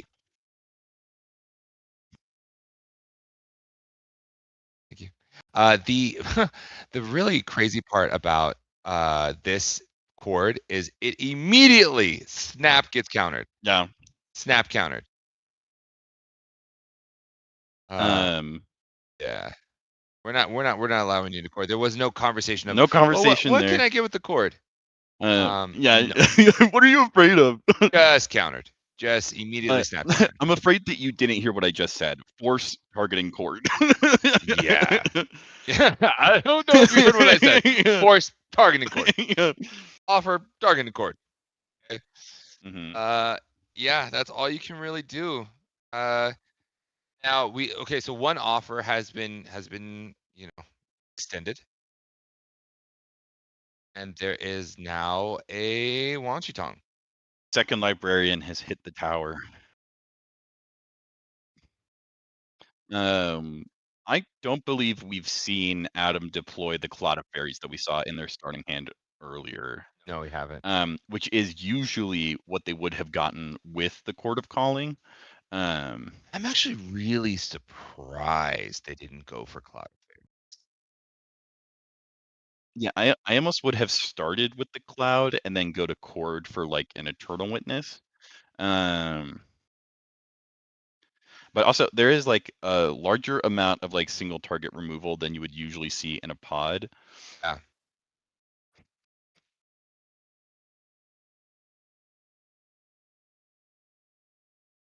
Activate. Is it Seedborn? Oh, Tezzeret. Tezzeret. Oh, Tezzy. Okay, so now everyone should be on red alert. We see Joey immediately leaning super far over. Swansong does not hit Tezzeret. Sorry. Show him the Strict Serenade instead. Get absolutely demolished. Joey 2 ankles, more like Joey no counter spells. Boom, roasted. Boom, roasted. That is exactly how it was. That's exactly how it goes. Thank you. That one of the big things that I really enjoy about Magic is when we see things like this.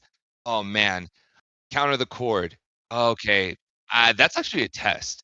Mm-hmm. You have interaction. Yeah. Because if you do, you're defending this chord. Yeah. Right. Yeah. And now we just get the basalt. And do we have an outlet for the basalt? Is the question. Yeah. Work on the stack. Make your infinite mana. Yeah. This would be an incredible time to have like Snapback recast Librarian. No, we were talking about that idea of almost like aggro control, where you are treating like value engines on your opponent's board as like pseudo silences that you can fight over, things that they have to overcommit to if they have the resources in hand. And unless players are sandbagging interaction, which it's entirely possible they may be depending on the player, but you can have much more confidence resolving this Tezzeret, knowing that like they had a counterspell, they probably would have gotten that chord through. All right, let's see. Is there Mirage Mirror? Yeah, we have presented infinite. Presented by a lot of dice. Or 24 colors, yeah.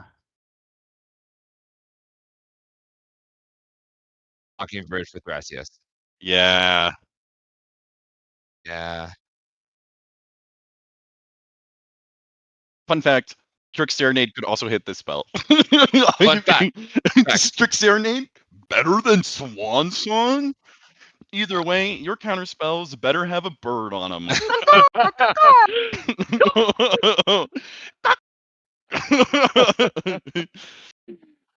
Oh my gosh. Yeah, we see some conversations happening. Any game actions? Any game action? Got a colored. Oh yeah. Yeah. Sure. Yeah. Players are asking, what type of bow would you like to wrap this game up with? We're gonna see handshakes any moment now. Yeah. Yeah, there's no reason to play this out. Yeah, they did it. GGs. Yeah, we have the shakes. We got the all this stuff. Yeah.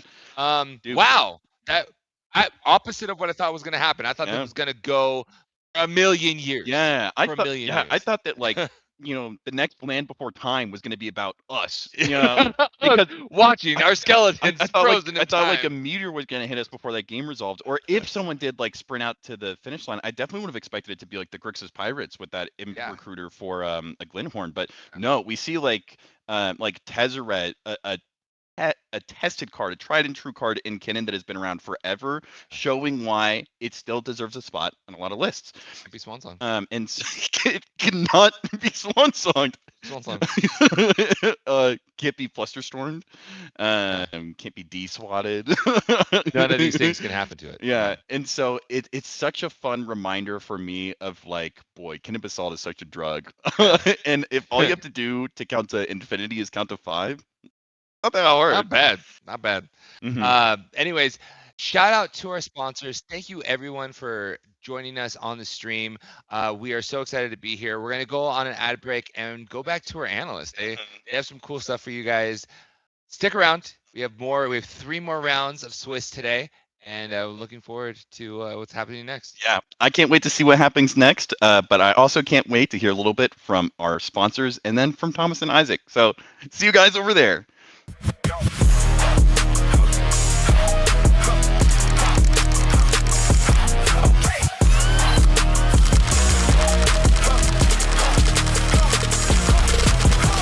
F6 Supply is your one-stop shop for premium tournament accessories. From Benishoga Playmats and high-quality dice to our custom token pack, F6 has everything you need to up your tournament game. Every design is original art, never AI. Shop online at shopf6.com or visit our booth at CDH tournaments nationwide. Level up your game with F6 Supply.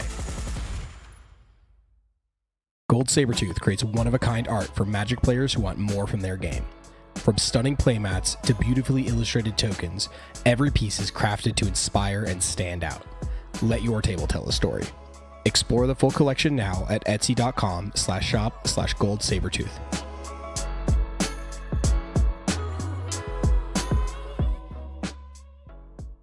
Are you tired of having limited options and questionable quality when sleeving up your best decks? Worry not. Tame Dog sleeves are designed right here in Colorado, USA. Made by players, for players. They shuffle smoother and fit better than anything else on the market. A portion of each sale goes towards helping animals in need, and for this weekend only, use the limited time code provided by MTG Basics, Siege15, to save 15% on your entire order. Check them out at tamedog.store. Code expires at midnight, June 14th. $4,000 for one deck? Half the cards are out of stock anyway. I just want to play the game. Did somebody say despair? Wait, what? Who are you? I am Aquarion, wizard of many things. Bro, are you drinking right now? It's a gilded goblet. Pay attention. Okay. You seek a deck? I bring tidings of a deal. GildedGoblets.com. Buy 3 decks, and the 4th one is free. Wait, a completely free CEDH deck? Ready to play and ship to your hovel, but only during this tournament. So you're telling me I need to order them this weekend? The magic expires when the tournament does, child. Thanks, Aquarion. This is the best thing a wizard has ever done for me. I know. Tell your pod. Buy 3 decks and get the 4th one for free at GildedGoblets.com. Use the code FREEDECK at checkout, but you better hurry. Only for this tournament. The Beatdown, presented by Deadbeat Scott, an $8,000 CDH tournament in Austin, Texas, at the Mage's Sanctum. First place takes home a Mox Jet plus a custom altar of their winning commander. Mox Diamond, Wheel of Fortune, and Scrubland round out the top 4, and First in Swiss earns a guaranteed volcanic island on top of any other prizes. Tons of giveaways between rounds. $20 off if you're registered for Breach the Bay. Sign up early on Top Deck and save. The Beatdown. Don't miss it.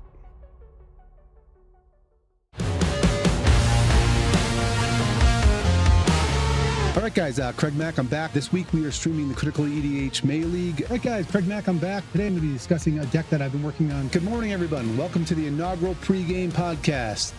WizKid Games brings you competitive EDH every weekday on all platforms. Run by former MTG pro Craig Mack and featuring off-meta deck techs by 2D, live games on Fridays, and the pregame podcast every Monday. Check out WizKid Games today.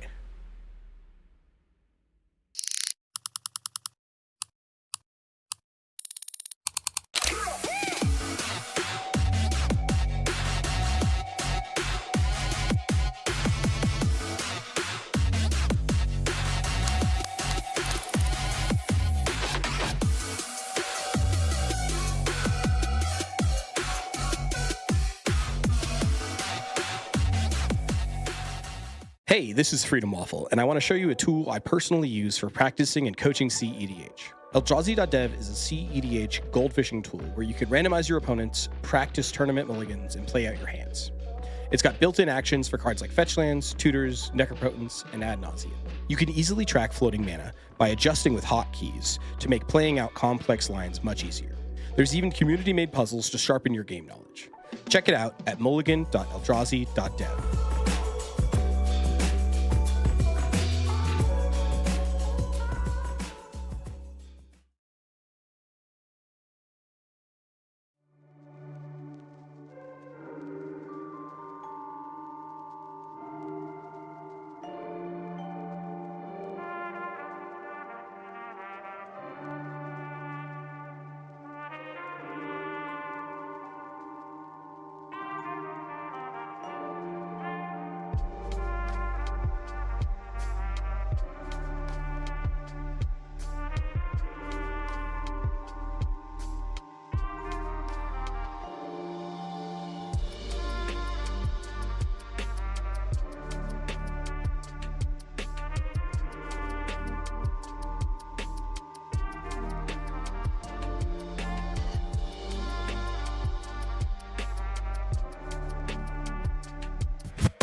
Hello, everyone. I'm Isaac Erickson. I'm here with Squandering Resources. And I'm here with Bravery Davis. All right. And what deck did you play? I played Kinnan, Bonder Prodigy. All right. How's your day been so far? So far, I've been 1 win, which was just now, loss and a draw. So Okay. So pretty run of the mill. Looking at your opening hand, how did that feel for you going into that game? I noticed the 2 colored sources, 2 pieces of interaction, some card draw. I'm like, this could get me somewhere, allows me to interact on other people if I need it. And the Wan Shi Tong ended up carrying me to victory. What was the moment of relief like when your fellow creature combo player counters felt the Oakish Bowmasters? That was fantastic. That was the best possible outcome for me because that allowed me to draw all the cards off Wan Shi Tong and win off of it. Yeah. It's also a great time to know when blue player uses up a counterspell on something that you don't care about or that you didn't play. But yeah, they're doing something for you instead of against you. Yeah. No. And then seeing the Swan Song in response to the Tezzeret as well must have been a really good moment too. Yeah. I did have some backup if I needed it with the second swan with my Swan, but obviously it didn't ended up being needed. But yeah, the knowledge of a Swan Song other than not a strict serenade was definitely helpful. All right.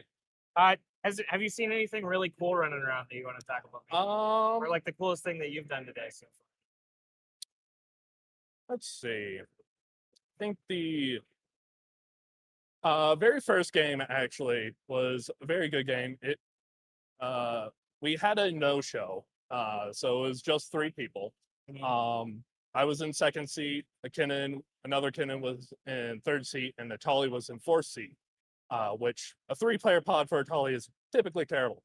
But they were actually able to be quite a threat, and the game went almost to time. It was very back and forth, and the second Kinnan player ended up winning, but he had all the interaction. But that was cool.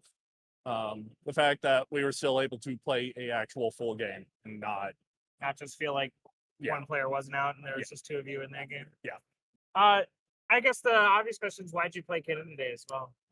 So typically, my main tournament deck is Zerto the Dawnwaker. Ooh. I love that deck. I fell in love with that card as soon as it got spoiled. But I figured for a bigger prize like there is today, I wanted to play something that is a little more meta, something that's more powerful, able to hang against other decks. Because I was expecting way more of the top 10 decks to be here, but being here, there's so many more fringe decks than I was expecting. I'm kind of wishing I played Zerto, but I won with Kinnan, so. Did you see a fringe deck in game 2? Or have you managed to not see So I saw Marin the Morn Song. Ooh. Which can be pretty fringe. I won't say Winota's fringe anymore, but I've heard of a Sliver Overlord deck out there. I've seen another Zerta player here. Yeah, we do have one that's in the area. Yeah. So just keep eyes out. There's several out there. Yeah. All right. Well, thank you for joining us. Thank you. Thanks for playing a game, and we're going to send it to a quick break. Awesome. Thank you. Hey, this is Thomas from Everyone is Bad at Magic, where we untap, upkeep, and punt. Join us every Tuesday as we explore getting better at competitive Magic through misplays, throws, and punts. Is there a pivotal punt that you have experienced in your career so far that you've learned something from and maybe have a funny story about?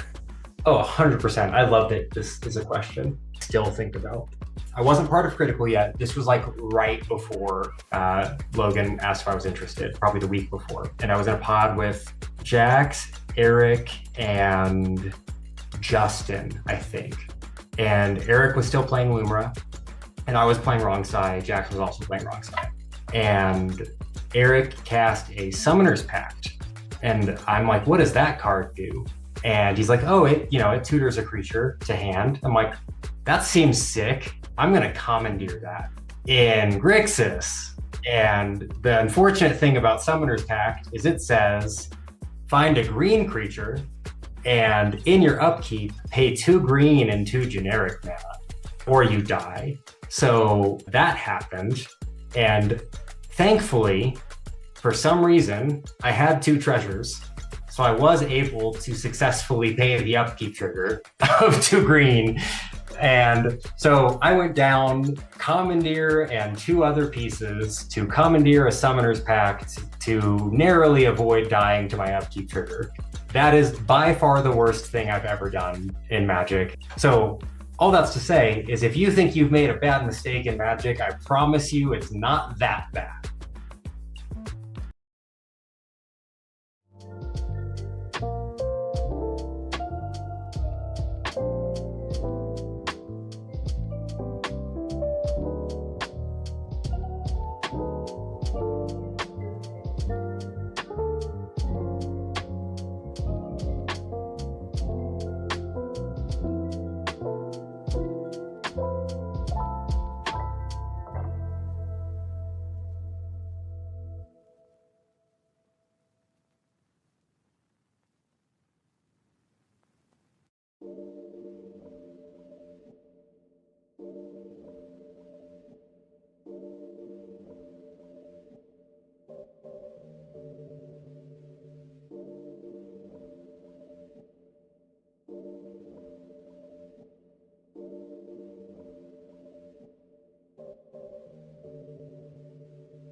Welcome back to the Siege at Denver, the 10K event. I'm Thomas with Everyone's Bad at Magic, and I'm joined by Easy of the Nitpicky Nerds. Heck yeah, bud. How have you been doing so far today? Not the best start.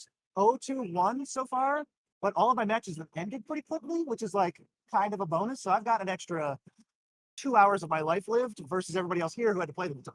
Hey, you know, it's good to keep that mental up, and having that extra time means that you're not mentally exhausted, which is amazing. There was a stack of like 20 cards last round. What was that? Hey, and you know, you still have a point, and a point is a point, and On that's board. super good here. So you are famous for casual CD or casual commander. Have you been playing CDH long? Yeah, actually, I've been playing. Well, it started with like Carador was like my bread and butter. So, you know, back, I don't know, 10 years ago or whatever, I was like, I want to make this deck as strong as I can. That slowly levels up to me figuring out CDH exists, playing the Carador CDH deck, respecting this tournament enough to not show up with that, playing Tim the Halana. I would say probably like 10% of the games I play of Commander are CDH. Okay, nice. So the bugs definitely hit you a little bit then. Yeah. Okay. Bugs hit me for sure. So you're absent pilled then, it sounds like, to the core. I'm locked in. You can't get me off of it. It's not about what's good. It's about the best Abzan deck I can play. And Tim the Halana might just be that. You got card draw, you got sack engine, or you have a combo piece in the command zone. It's a pretty cool deck, and it seems like it's pretty hard to interrupt once you get going. Yeah, you're immune to some stuff like Flusterstorm. You just like miss me with that. I don't care. You know, sometimes I'm just casting Hulk for 7 mana with a Cradle out. I've been putting wins on the stack, and I've been putting people in sticky situations, so I'm not upset with how the deck's been playing. Okay. So I have to ask, what's your Hulk pile? Okay, so I got 2 now. I was originally on Call of the Familiar, Samwise, Viscera Seer, and like Brain Abolisher because you got 2 mana to spare. That's pretty sweet. But I also picked up Warren Soul Trader, Vengeful Blood Witch, and Forsaken Miner. That's a little bit, that's obviously the backup. You can't get Grand Abolisher with it, but I've liked having 2 ways. You know, if someone like, I've gotten Praetor's Grasp on my stupid cat before, and I'm just like, what are we doing? Just give me the backup. Warren Soul Trader's been so good, so it doesn't feel like a dud to include, which is nice. Oh yeah, that is a broken card in Magic. Yeah, So messed up. Well, we have some little fun things that we're going to be doing together. Okay. Let me see if I can get switched over to a different webcam. Okay, yeah, here we go. And that's because we have a little snack. Big collector. snack. Yeah. What are we doing with this? We're going to rip a pack together, BC. Okay. So we have a collector booster from Marvel, and let's see what you get, bud. Yeah, I mean, we'll just rip right into it. This is the first collector boosty of this set that I've opened, so I will be surprised by everything. Yeah, they fell off the back of a truck. I am not saying where we got these from. Who's to say? Who's to say, really? All right, are we gonna open like this, maybe? Oh yeah. And then you could maybe read what they are. 'Cause I'm like mirrored. Maybe. Aim some. Can we maybe hit one of these? Yeah. We got Agents of Hydra. We got an Echo.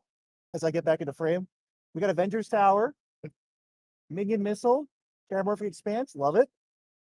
Zarda. Oh, okay. Oh, nice. Human Torch. We're getting into the full arts. Okay. Swamp, probably the last one before Bangers. And then we've got Jack of Hearts, Volatile Hero, Whirlwind of Thought, straight from the pre-com. Okay. Oh, the Sentry, Golden Guardian. I'm assuming that's Showcase, if not Borderless. Oh, yeah. What is this? Grim Fate, which is Beast Within. Gotta have Beast Within that's every thick. deck. Oh my God. Avengers Under Siege, Saga, Borderless, and that's gonna it. be it. I'm taking this home with me. I don't know if we got any hits there. Like Chat will let us know. The I think it was a modest pack. the comic book frame does look really cool though. I'm really into that treatment. We'll take it. Okay. So one more thing that we have ready for you, BC, that we want to play was a little bit of a game that we are going to actually be playing with your friend later. Oh. And this is a guess a card game. Guess a card. So we're going to have you try to guess a couple cards and give you yes or no answers for 10 guesses. So I get 10 yes or no questions? Yeah. Okay. Or you get to, yeah.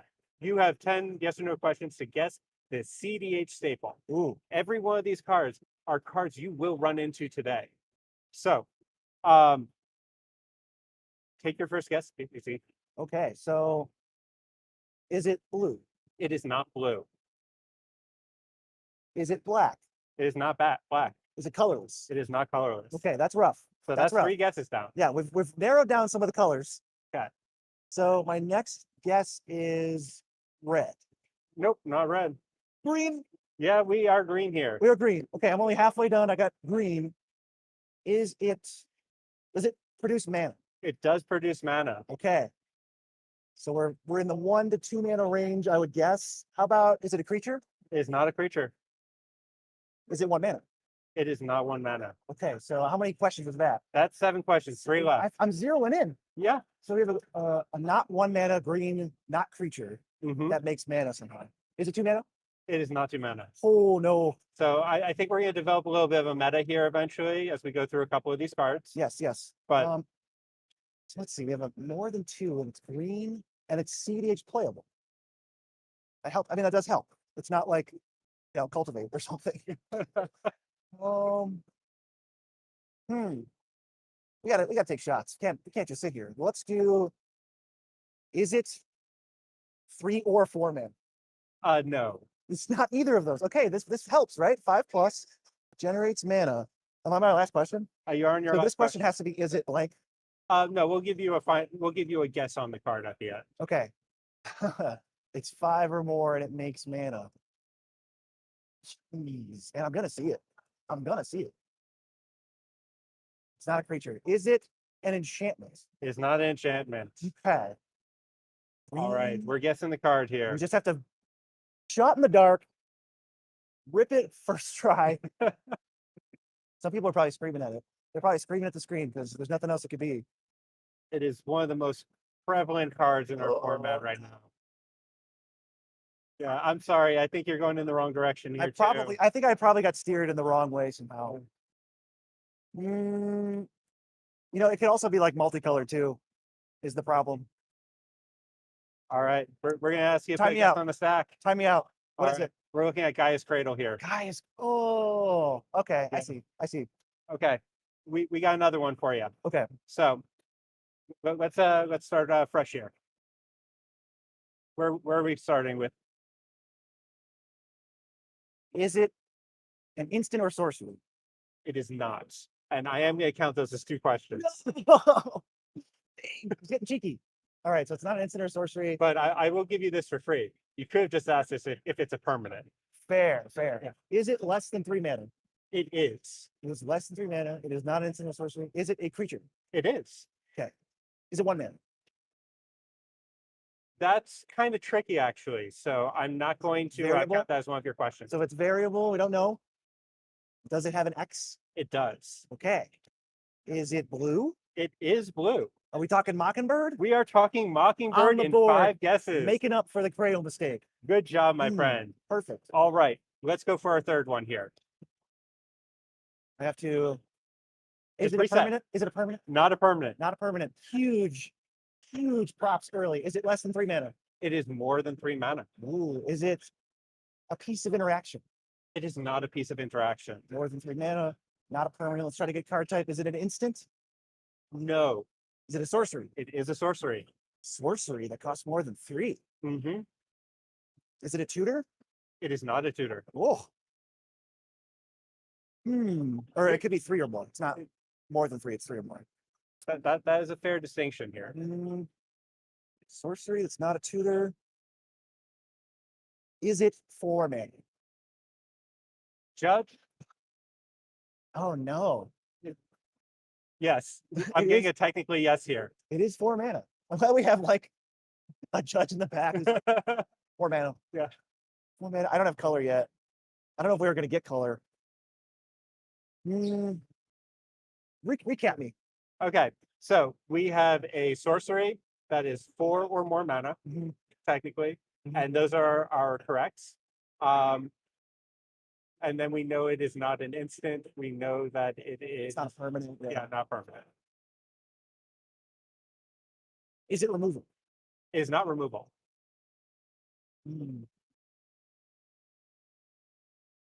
It's a sorcery. This one is a little tricky. This one seems kind of devious. Is it black? It is not black. Is it green? Not green. Ah, you would have done 2 green ones. Is it blue? It is blue. Okay. Blue sorcery. Maybe that can be narrowing it down. It's a blue sorcery. It's not 4 mana, but it could be. Or it is 4 mana? We are saying that it is 4 mana. Blue sorcery, 4 mana. That alone should give me some info. Is it flash photography? It is flash photography. Because it's like it's Good got- it's job, like- Bob. I was gonna say maybe we start thinking about like how recent these cards are I to the know. format. Everyone calling me a fake gamer. Get out of here. Get out of here. I thought that was gonna stump you. That one was the one that's like I'm sneaking this in because it's so recent to the format. Yeah. I heard some rumblings about it earlier. I was like, Oh yeah, it's so broken. Ugliest card in Magic though. At least I it's think. literally like the selfie. I literally took nail polish remover to mine so that it looks like a flash from photography. I like that. Yeah, that's a good move. Okay, so we got two more. So let's take our next one together. All right. Reset. Yes, sir. Is it a permanent? It is a permanent. Is it a creature? It's not a creature. Artifact, enchantment, or land? Is it colorless? It is not colorless. Now, when we say not colorless, do we mean like the color identity is not colorless? I will give you that it is not a colorless permanent. Okay. Let's just try to narrow it down. Is it an R? It's not a colorless permanent, so is it an enchantment? It is an enchantment. Okay. Is it red? Not red. I should just ask, is it Underworld Breaks? That's the same question. For fumble your questions like this? So we got a red. Yeah, I think technically Need for Speed is played in for it, but we're talking about staples today. Yeah, we're not talking about need. good stuff. I think a lot of players telling you about good stuff to do. Let's say, is it blue? Not blue. Black. It is black. Black enchantments? Black How enchantment. many questions we got left? You got 3 questions. I might just start ripping guesses, but is it Necropotence? It's Necropotence. Good job, but we are currently on the board, and we have one left, and we've only missed one so far. I got so a positive you're doing record no pretty matter good. what. Yeah. You can't stop me. I don't know. Do you think Mia's gonna do this good? I think Mia's going to get 2 right. And then I will say, you've been destroyed. Those are fighting words. We're gonna let her know. We always compete. The less I'm competing for, the more I want the win against Mia. I mean, we'll give you a token or something. Perfect. Awesome. You already got a pack, so this is pretty good. I'm already on gravy. All right, final final card. So we did Necropotence, Guy's Cradle, Flash Photography. What was the other one? Mockingbird. So we gotta metagame this. Ready for this one? Yeah. Is it red? Not red. Okay, that was almost something. Is it an instant? Not an instant. Is it a creature? Not a creature. Oh, the wheels fell off so fast. Is it less than 3 mana? It is not less than 3 mana. These are helpful. I feel like I'm getting lucky by these not being less than 3 mana. Is it an instant? Not an instant. We got away with not a permanent. Like that's true. What are we doing here? We're breaking away from the metagaming. We're so far. I just got so excited that I got 3, and I have a positive record. I mean, you're gonna end with a positive record. That's what I mean. It's like I can't. Yeah. I'm playing sloppy. You know, like it's when you're like 3-0 in the event, you punt the 4th round because you're too happy. Sometimes your head gets out of the game. It just is what it is. All right.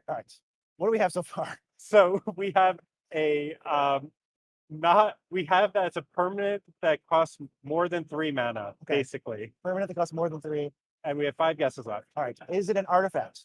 It is not an artifact. And we said it wasn't an enchantment? We did not say. Let's ask then. Is it an enchantment? It is an enchantment. It is. Yes. So we have a more than 3 mana enchantment. That's not red. Not red. I randomly guessed red. More than 3 mana enchantment. Is it green?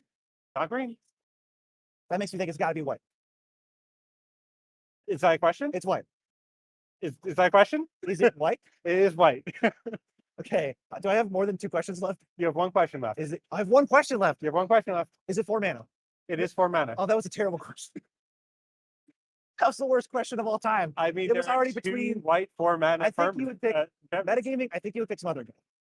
So that is my guess. It is Smothering Tide. It is not Trouble in Pairs. Yeah, that That's card good fell job, bud. off a little bit, right? Is that card less played now? Sorry, what is Trouble in Pairs less played now? Trouble in Pairs is almost not played at all Okay, within the perfect, format at perfect. this point. So it looks like Rebel has been giving you smiley face. Whoa! So that is 80% 4 total. conversion? Are you Mia? Good luck. Yeah, I mean, got breathing heat now. You'll have to let me know when she comes on because I'll be watching diligently. Oh, you should just be like throwing like head game stuff like off I'll in just the wing. throw like objects. I'll be back there. I'll just throw like banana peels at. I really hope your aim's good because I'm gonna be really close. I would never do that to you. Well, BZ, thank you so much for hanging out with us. Is there anything you'd like to plug while you're on stream? Abzan. It's really cool. You get to do a lot of graveyard stuff, casual or competitive. Hell yeah, Advent's awesome. All right, we're gonna cut to commercial there. All right, see you later, everybody. Hey, bye.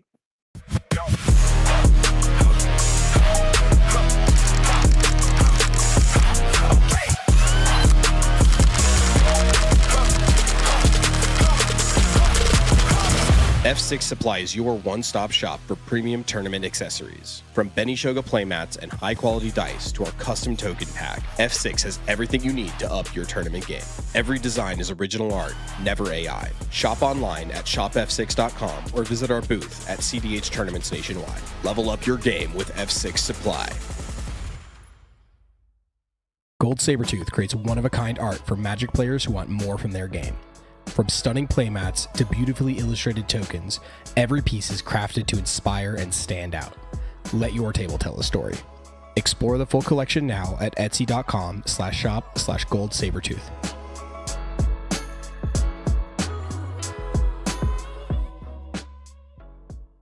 Are you tired of having limited options and questionable quality when sleeving up your best decks? Worry not. Tame Dog sleeves are designed right here in Colorado, USA. Made by players, for players. They shuffle smoother and fit better than anything else on the market. A portion of each sale goes towards helping animals in need, and for this weekend only, use the limited time code provided by MTG Basics, Siege15, to save 15% on your entire order. Check them out at tamedog.store. Code expires at midnight, June 14th.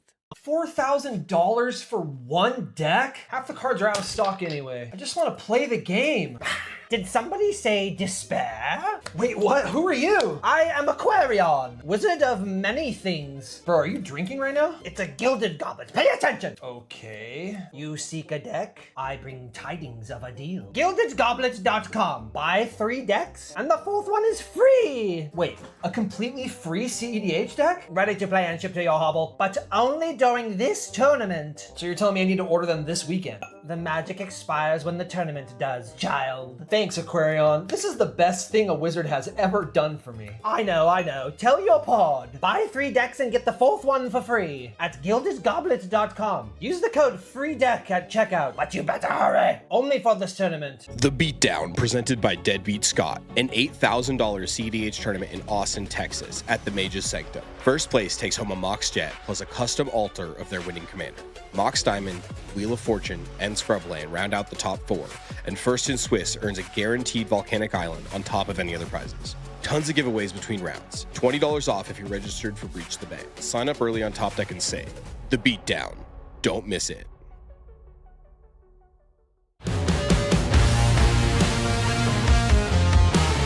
All right, guys, Craig Mack, I'm back. This week we are streaming the Critical EDH May League. All right, guys, Craig Mack, I'm back. Today I'm going to be discussing a deck that I've been working on. Good morning, everyone. Welcome to the inaugural pregame podcast.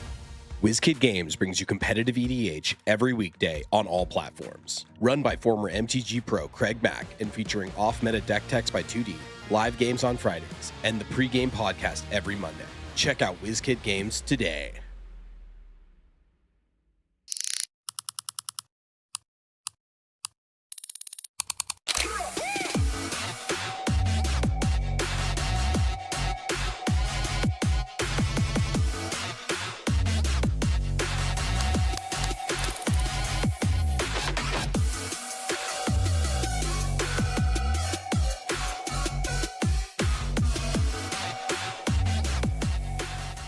Hey, this is Freedom Waffle, and I want to show you a tool I personally use for practicing and coaching CEDH. Eldrazi.dev is a CEDH gold fishing tool where you can randomize your opponents, practice tournament mulligans, and play out your hands. It's got built-in actions for cards like Fetch Lands, Tutors, Necropotence, and Ad Nauseam. You can easily track floating mana by adjusting with hotkeys to make playing out complex lines much easier. There's even community-made puzzles to sharpen your game knowledge. Check it out at mulligan.eldrazi.dev.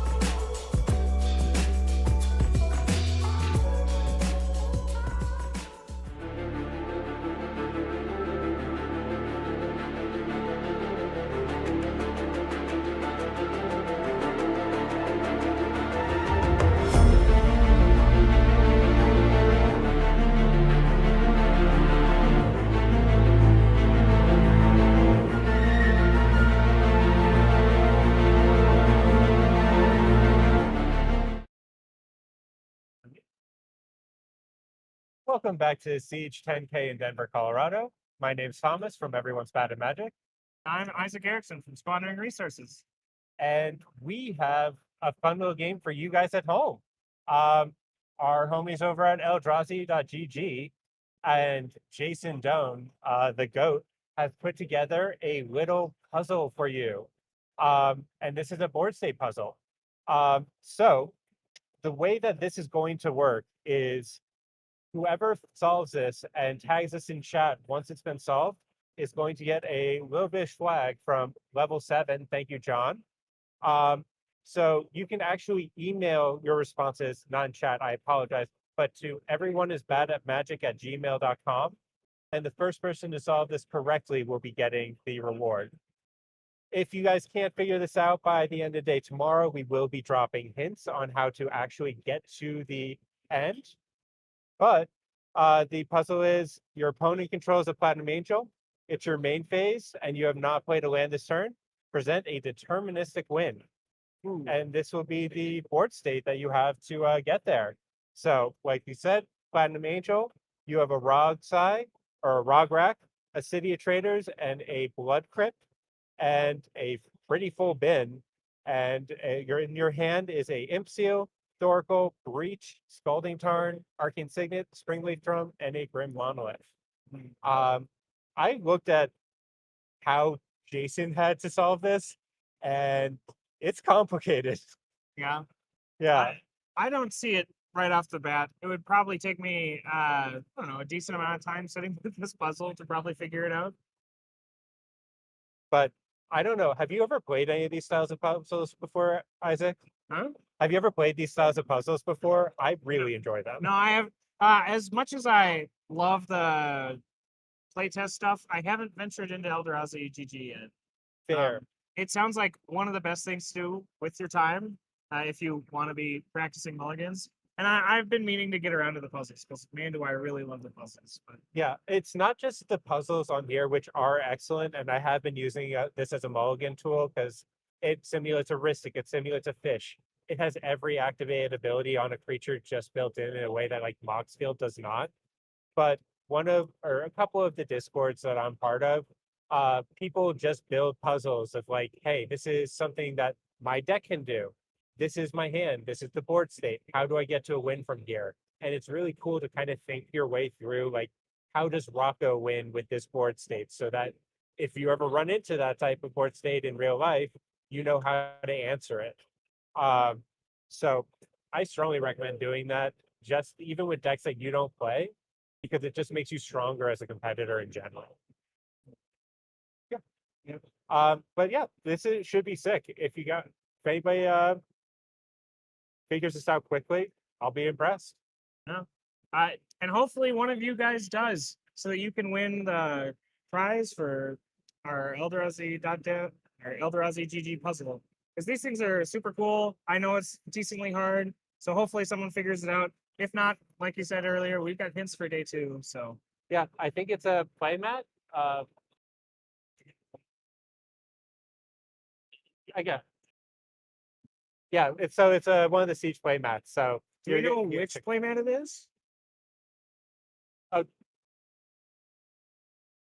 sorry, production counties. Okay. Oh, 6. So you're getting like the Siege playmat, the one with the castle. That's like Where's Waldo? I love that one. There's so many little references in that playmat. I got to sit down with Abe like last week at some point, and he had his pre-printed version, and he's like, "You gotta look at this thing," and I'm like, yeah, "Of course I do." This thing is like, it's got all the little scenes in it. There's so much like Where's Waldo stuff.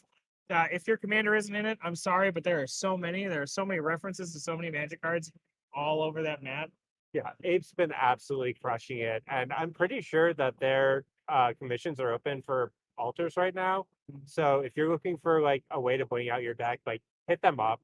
They're freaking cool as a person, and they do this like anime style that reminds me of like Ratfink and like early 90s like cartoon styles. I really dig it. I think that everybody should be hitting up artists and supporting local art. So he's got a really cool line of tokens as well that it came out for the Siege. He did the mana tokens. They are sick. All right. Well, I think we're going to throw this back to commercial for right now. Yep. Thank you guys for listening. Hopefully, one of you solves that puzzle, and if not, we'll be back tomorrow with a hint. Yep. Good luck.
Is he muted too? He's good? All right. We're good. Okay. Don't listen to me. Okay, you can do it. I've got Okay. Okay. We are pack battling. We have collector boosters of Marvel superheroes. Have you opened this? No, I've never. Neither have I. This is my first time. Okay. All right, you ready? Okay. All right. Okay. Let's see if we are there serialized cards in this. You know. No, there's no serialized cards, but there is the Mind Stone. Oh. Right? Okay. Yeah. Okay. So you get the sure. I've got Okay. a Widow's Bite. I got a Hell's Kitchen. Right. Show the Hell's Kitchen. So far, Widow's Bite. You're winning with the 2. Is it? Oh, is it's it, CMC. Oh, is it CMC or is it dollar? Dollar. CMC. Okay. Yeah. Okay. Okay. One. I got a 1. I got a 2. Okay. Well, I got a 1. I got another 2. Oh my God, you're kicking my butt. Okay. Well, I got a 4. Oh no, I got another 2. Oh no. Okay. Here's a 5. Okay. Here's a 3. Oh, these are sick. Oh, you're fried. Oh no. Here's a 2. Here's a 3. Here's a 6. Here's a 2. Oh no. Here's a 2. 3. Oh, this is cool. They got a Hulk smash. The 2. I got a 6. Jesus, you have 2 6s. 0. Yeah, land. Oh hey, it's It's a 4. Oh shit. Oh, okay. It's a 4. It's a 4. It's a 2. It's a 7. Ooh. Oh my Oh God. my 6. I got a 6. Okay. Here's a 4. And I got a 7. And I got a second 7. Oh, wow, let's go. Oh my God. Yo. And this is massive. These like framings. Oh. Oh my God, this is sick. Okay. By the way, both of my 7s are both the same card. Oh my God. You got a foil and a non-foil. Yeah. I'm chilling. Well, good sir. GG. GG's.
Welcome back to the Siege 10K in Denver, Colorado. I'm Thomas from Everyone's Bad Magic, and I am joined by... My name is Mia Largo. I'm one half of the Nitpicking Nerds, a Commander channel that makes Commander content every single day. And Mia. We just hung out with BZ not too long ago. Yeah. And we ripped a Marvel Collector Booster. I thought you might like to do the same. I have it right here, and I'm so excited. I actually haven't touched Marvel yet. So let's go ahead and jump right into it. Okay. All right. I feel like I'm always bad. Oh, wait, there's a tab. They're not good tabs. These have not been ripped I and love cleaned. it. I love It is not you, so don't worry. Hey, this is easier than I thought. I have like 5 of these, like just little tear off stuff. So my question for you is, what am I looking for? I don't know what the value in this is, but I want to get a Molecule Man personally. I think York Fury would be sick. Okay, okay. And I think it's called Crystal, the Curiosity 4-color control Ooh, okay. commander. Do I have to go like this? Do you want me to go just like open it? You're a professional. I would not dare tell you how to rip a pack, just as long as the stream can see what we're getting. Okay. So we have the green-white land. Oh, there's a lot of glare. These are very foily. The green-white land here. We have Web Up. This is some sort of O-ring type thing. This is Hire a Crew. You're making a villain. You're Hawkeye. That's a guy. Masters of Evil. Villain payoff. I am struggling here. I like the descriptive, just a guy. A lot of these guys are just a guy. Songbird, Song Screamer. I don't remember this card in this format. Pharaoh Ramatut. Also.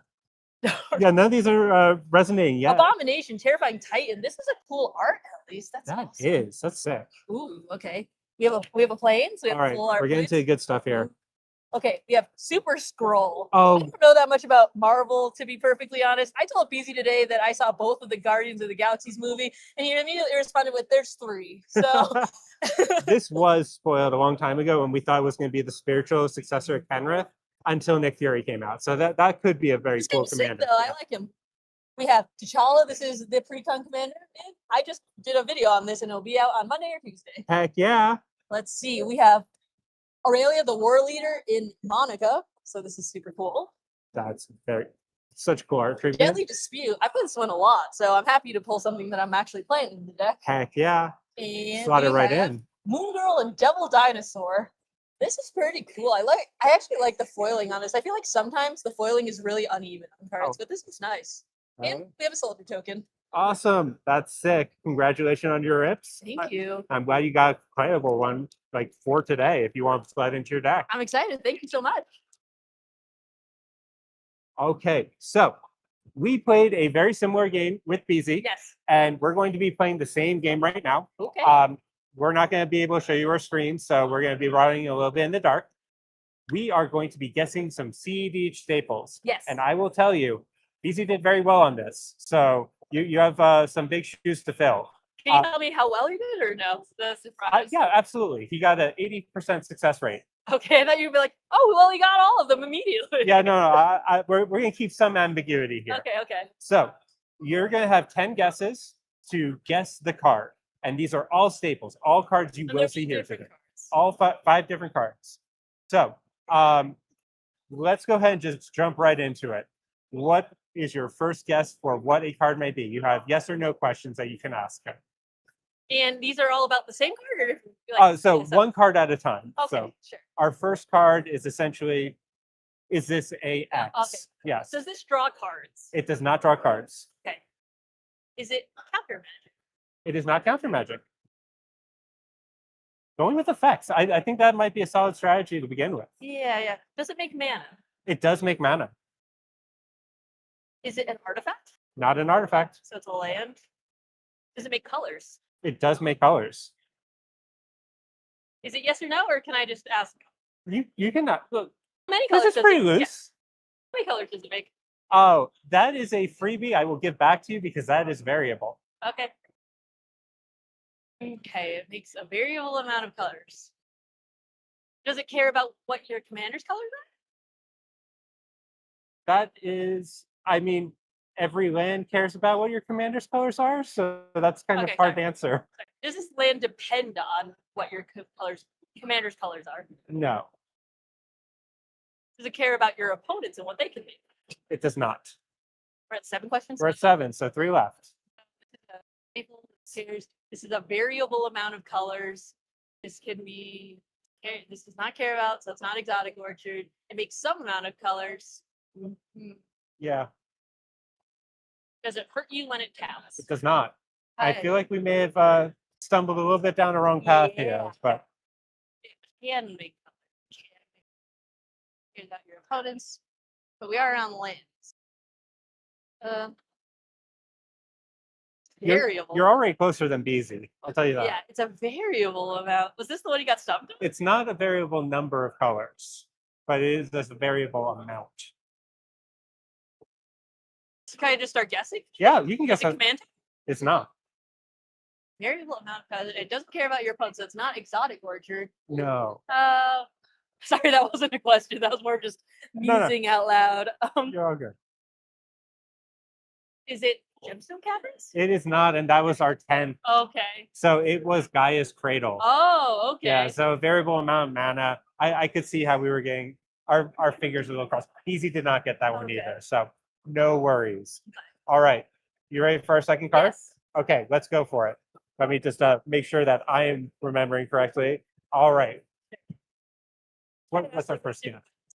Is it more than 2 mana? It is not more than 2 mana, and that's a good one to cut off a lot of cards. Are we a creature? We are a creature. So it's not more than 2 mana, it's manaless, it's a creature. Does this creature care? Is this a triggered ability or an activated ability? Or neither? Or both? It's a lot of questions. Sorry. It is a ETB. Okay. ETB. Is it monocolor? It is monocolor. Does it deal damage? Does not do deal damage. We're about halfway through our questions here. Does it win the game? No. We'll give you that one back. That is variable. And you said it wasn't monocolored or was monocolored? We Did I even not we even didn't ask ask that. Sorry, is it monocolored? It is monocolored. It can win the game. Is it Oracle? It is not Thoracle. Okay. But you didn't say it couldn't win the game. What a weird I know, right? yeah. We kind of misdirected ourselves on this one, unfortunately. It has an ETB trigger. Is it OBM? Not OBM. I don't know why I'm shooting from the hip right now. Hey, sometimes you gotta shoot your shot if we're feeling a little in the dark. It can win. There's an ETB. And it's 2 mana or less. I guess it could be 1 mana, but I don't know. I think most 1 mana things aren't too. I'm not like, wow, I could win right now. Can win the game. And you said it was monocolored? I did say it is monocolored. That is something that Commander? it is not a commander. So I have to guess right now. You have one more guess left. And then you can guess the card after it. So you get 10 questions. Okay. I feel like I'm taking a while here, and I'm so sorry. No, you're all right. That's part of the fun. It's, we like to stumble around in the dark a little bit. See, it's a 2 And plus mana. It has an ETB trigger. It is a creature. It's monocolored. Yeah. It's not OBM or Thoracle. It's probably right. it's not a commander. We're putting a timer on you now. Last question. Put it on the stack. Okay. Is it? I'm pressuring now. Is it something that you'd play in turn 1 or 2, normally? Okay. Yeah, that is actually yeah. Okay, so it's something that you can play early and it can win the game. It's monocolor. I don't know. I mean, even in ETB, that's a. God, I don't know. I'm faltering right now. I feel like the pressure's getting to me. That's Just okay. Tell me. All right, we were looking for Mockingbird. Yeah, so the can win the game is a little bit odd because you could just copy a Thoracle. Yeah. So, all right, you ready to? And I'm going to give you one that we gave BZ a little earlier. Okay. There are ways to metagame this. Is it a permanent? Yeah. That answers a lot of questions that you might be asking otherwise. So, Yeah, that's fair. cool. What would you like to start for our third card? I'll start I'll start. Is it a permanent? It is not a permanent. Okay, so does it have more than one pip? It does have more than one pip. Is it multicolored? It is not multicolored. Is it more? Is it over 3 mana? It is over 3 mana. Is it Beseech? It is not Beseech. Not permanent. It is not multicolored. It's Raul, I'm not lying, right? would I be playing it in my blue farm deck? That's interesting. I don't know if Blue Farm runs this card. I don't believe so, but It's not a- Ananos then. Yeah. That's fair. So if you don't know, it's still in the color identity, so it's not green. I'm not gonna count that against you because that's I don't know your list well enough. I'm sorry. No, that's fair. I mean, it's pretty standard. Let me be real with you. Is it interaction? No, Is it a tutor? no. It's not a tutor. It's not a permanent either. It's a multicolored, And these are all staples. So yeah. I'm not trying to think of some weird stuff. Maybe it's like, is it a ritual? It's not ritual. I feel like I'm doing so badly. I told you I was going to do better than BZ, and I'm not doing better than BZ. It's okay. Like I'll tell you, I did this with That's a Good Card in Vegas this year, and I lost every single card. So sometimes it's just fun to do. Yeah. How many questions do I have? You got 2 left. 2 left. 2 left. Oh my gosh. So we know it's a source. We know that it is a non-land permanent or a non-permanent that is basically more than 3. Yeah, multi-pipped. Multi-pip. Monocolored. Monocolored.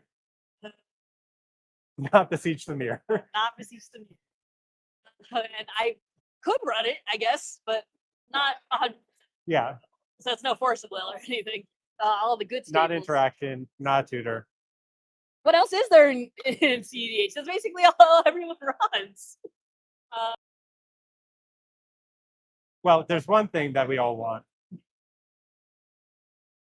Yeah. That's not those.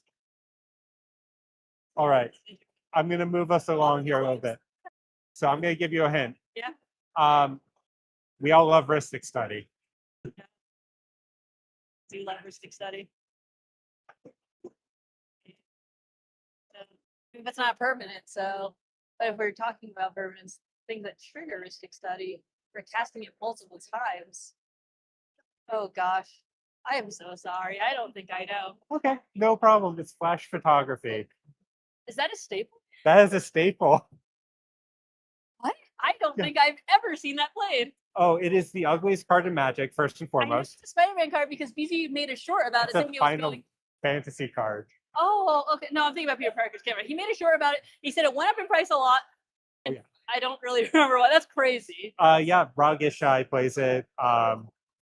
Lots of soft decks play it, so you can copy a Ristic and then flash it back to copy That another is Ristic. crazy. So That's I juicy. think Cope Farm's on it, so not necessarily your version. All right. I'm not on that. We have another one here. Let's go ahead and take a guess. I mean, I'll start again. Is it a permanent? It is. Okay. Is it I was like, is it 2 mana or less? It's more. It's more than 2 mana. No. Is it 3 or 4? It is. Is it monocolored? It is. Okay. Does it draw cards? Technically, no. Oh, interesting. Is it a creature? No. The permanent technically doesn't draw cards, but it's 3 or 4 mana. Did we say it's monocolored? Am I trying to turbo this out as fast as possible? Absolutely. Okay. It doesn't draw cards? Technically does not. Technically. What a weird. I don't think I'd say that about Smothering Tithe. I wouldn't say that about Smothering Tithe. I would. So what a weird thing. But I'm trying to turbo it out as fast as possible. Yeah. weird, but it technically doesn't. What? You're giving some weird clues I here. know. I'm so sorry. Maybe I'm asking weird questions.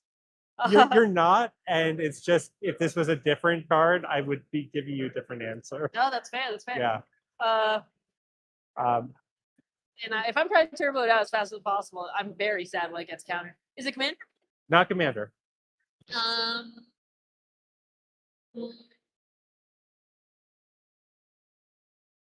Does every deck that can run it run it? Not every, but most. Is it necropotence? It's necropotence. Yeah, We're on the go board. on. Heck yeah. All Yeah, right. technically it doesn't draw cards. Technically, yeah, it exiles them. So, Necrodominance draws cards. I haven't seen that one around though. Oh yeah, it's so much worse. Yeah. All right, I think we have one left. Go for it. Okay, let's go ahead and put our first guess on stack. Is it permanent? Permanent. Is it like in the game? Should I turbo it out or should I wait a little bit? I want this out as fast as possible, but I might wait until somebody's bait out a couple counter spells. So it's like a spicy card. Let's see. Would I ramp into it? Yeah, Like, that's a little bit. Yeah, I guess so. okay. You said it was a permanent. It is a permanent. Yes. The game ending? No. No. Okay. Not game ending, so it's more of a value piece. You might ramp into it, but you want stuff out. Is it 3+ mana? Yep. Okay. Is it going to, let's see. Is it good draw me cards? No. Will it make mana? Yes. Okay. It's Smothering Tide. Okay. Good job, Mia. Thank you. Thank you for playing this little game with us, and we'll see how we did. So we have a couple smiley faces, a couple frownies, and it was 4-2 overall. Okay. So I think you did pretty well. I didn't expect anybody to get flash photography. It's so new. But I didn't realize that. I've been all on this turbo stuff, and I'm like, I didn't realize there's so many, like, I guess mid-range pieces just floating around, because I'm, as the game I just came from was Ristic, but I didn't think there would be so many decks copying it again and again, when it's like, because you can just win in the time, we're so slop-held here. We are. We're on copy enchantment, mirror made, everything under the sun to get more and more Ristics. So Yeah. thank you so much for hanging out with us. Good luck in the rest of your rounds. We're rooting for you. All right. With that, we're going to hopefully cut to the next round here soon.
Welcome back to the Siege 10K in Denver, Colorado. My name's Thomas from Everyone's Bad at Magic. I'm Isaac from Squandering Resources. And we were actually given the playmat that we're going to be giving away for winning the Eldrazi GG. Yep. It's this awesome Rograk playmat. Yeah, that one's sick. This is also the one I think that, well, not this one exactly, but the winners of today are going to be getting the Rograk version. Yep, the top four. The top four will get a Rograk mat.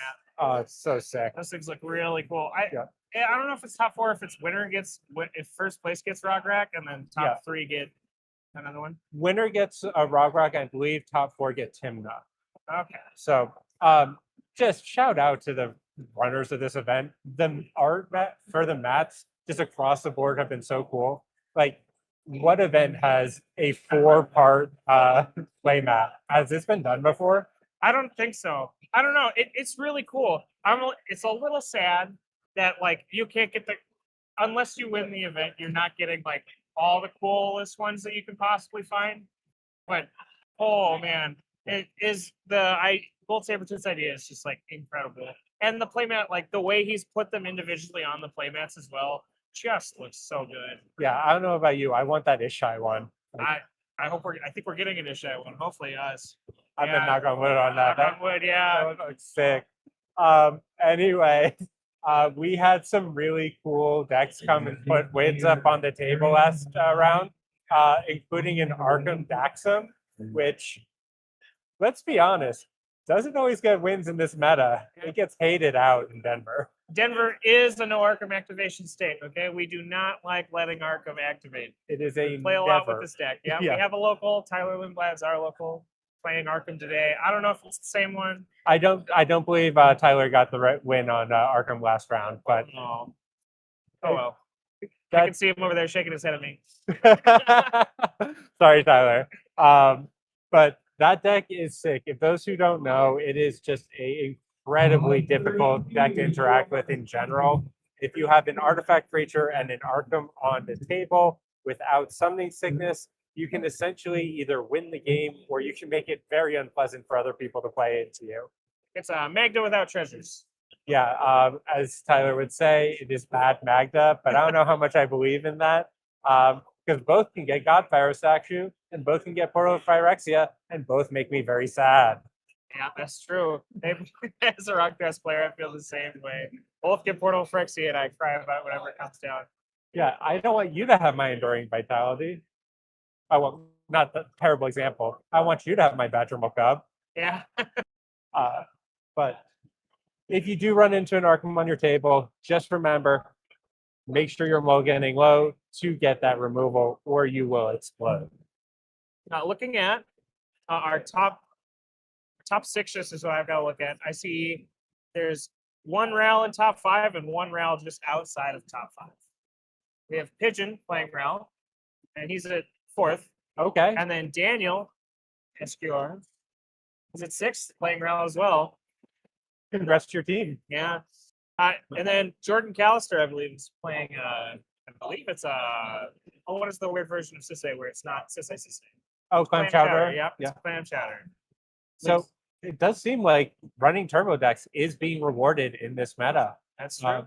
So on long days like this, when you have 5-6 rounds that you have to get through to make it to top 40, to make it to top 16, bringing a deck that can put wins on the stack very early is just going to get you through Swiss. And we have Pigeon and Daniel proving that today. Yeah, and then I was talking to, I believe Logan's also playing a Kinnan deck that has a faster game plan from one of the Kinnan ones. Yeah. I'm not sure if that's 100% true, but.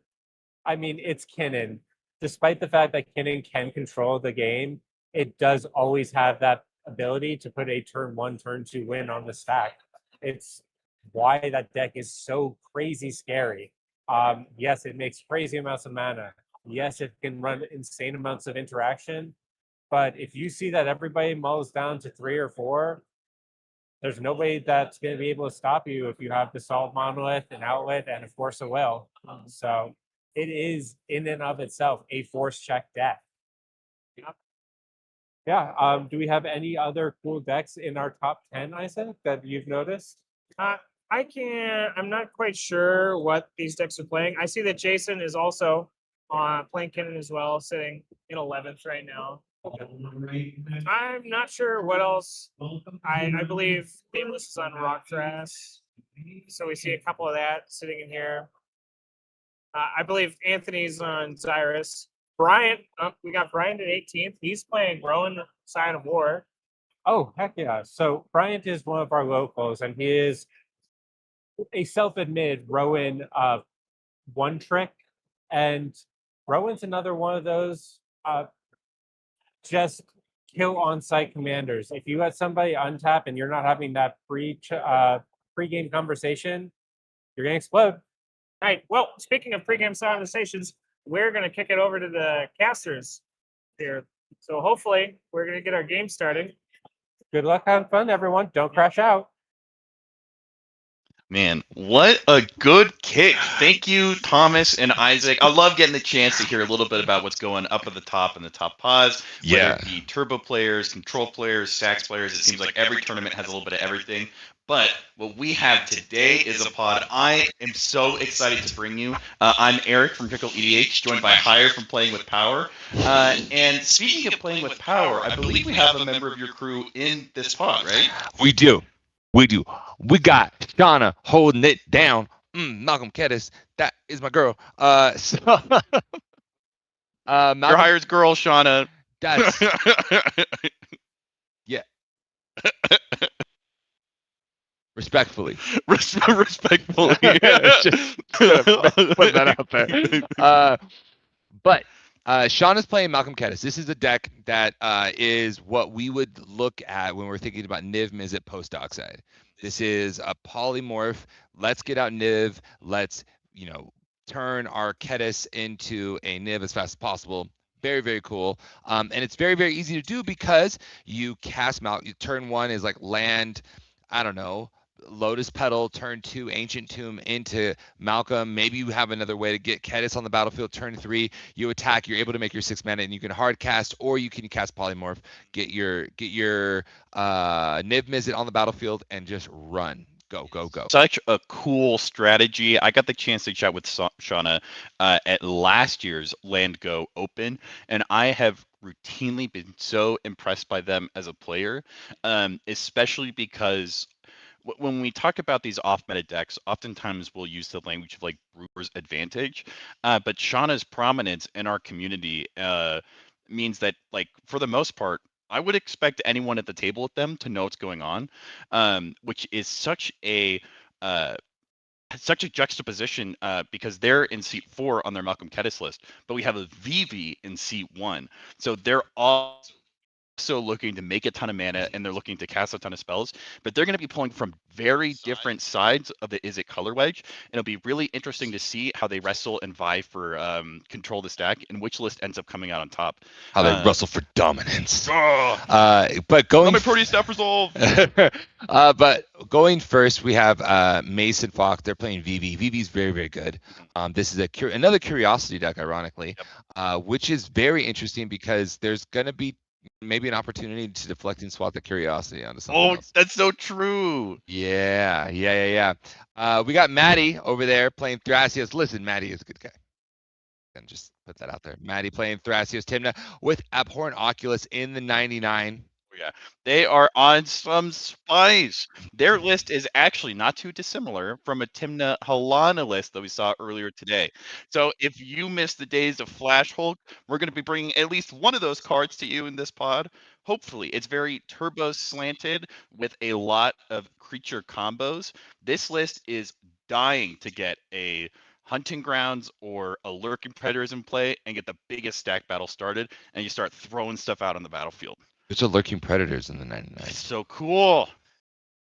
What is happening? A shining light in this pod. No wonder they have to wear sunglasses. There's no Lurking Predators in the 99. It's so cool. And then in seat 3, we have Joe, Radio Joe, on Itali. Itali, I always love seeing in pods because it's got that like Ral, that Roxai effect of like, everyone knows what Itali does, right? Like, like the players automatically have to, before they even start mulligan, take into consideration just what the presence of that 7 mana dino is going to do to this pod. Yeah, I'm just looking through the lists. I'm not this Atali list is traditional Atali. This isn't trying to do this is the semi gruel. This is like no, I'm trying to get a chunky boy out. I'm not trying to do anything tricky. I just want this out as soon as I can. And I think that's exactly where you want to be. I think Atali is really, really good. I don't think you have to do any frill things. I think you could just be solid, good deck. The other thing, and then we'll go back to Shauna, but it's this kind of magic is really exciting when I see like cards like Lurking Predators or the new green, not new, the old green white Hunting Grounds. Yeah. I love seeing this kind of tech. Oh yeah, and Hunting Grounds is it's so good. And the fact that he's also on Abhorrent Oculus means that he's filling up his graveyard fast to get the Hunting Grounds online quicker. It's man, I'm excited. Is there a Protein Hulk in this dynamic? There is a Protean Hulk in this list. I think what I like most about this style of deck building, the TNT that we're seeing from Maddie in Seat 2, is that it's both very comfortable playing proactively on its own terms, Devoted Druid, Hazel's Brewmasters, the combos that we would expect to see from a 4-color pile. It knows how to go fast. It knows how to, quote unquote, do the thing. But then you've also got these like exceptionally high value pieces like Lurking Predators that if you get stuck in the late game and you don't have enough pieces to put a win together right here, right now, but you know that once you pass the turn, you're probably not getting another upkeep. A card like Lurking Predators or Hunting Grounds is exactly what I want to see in hand. Yeah.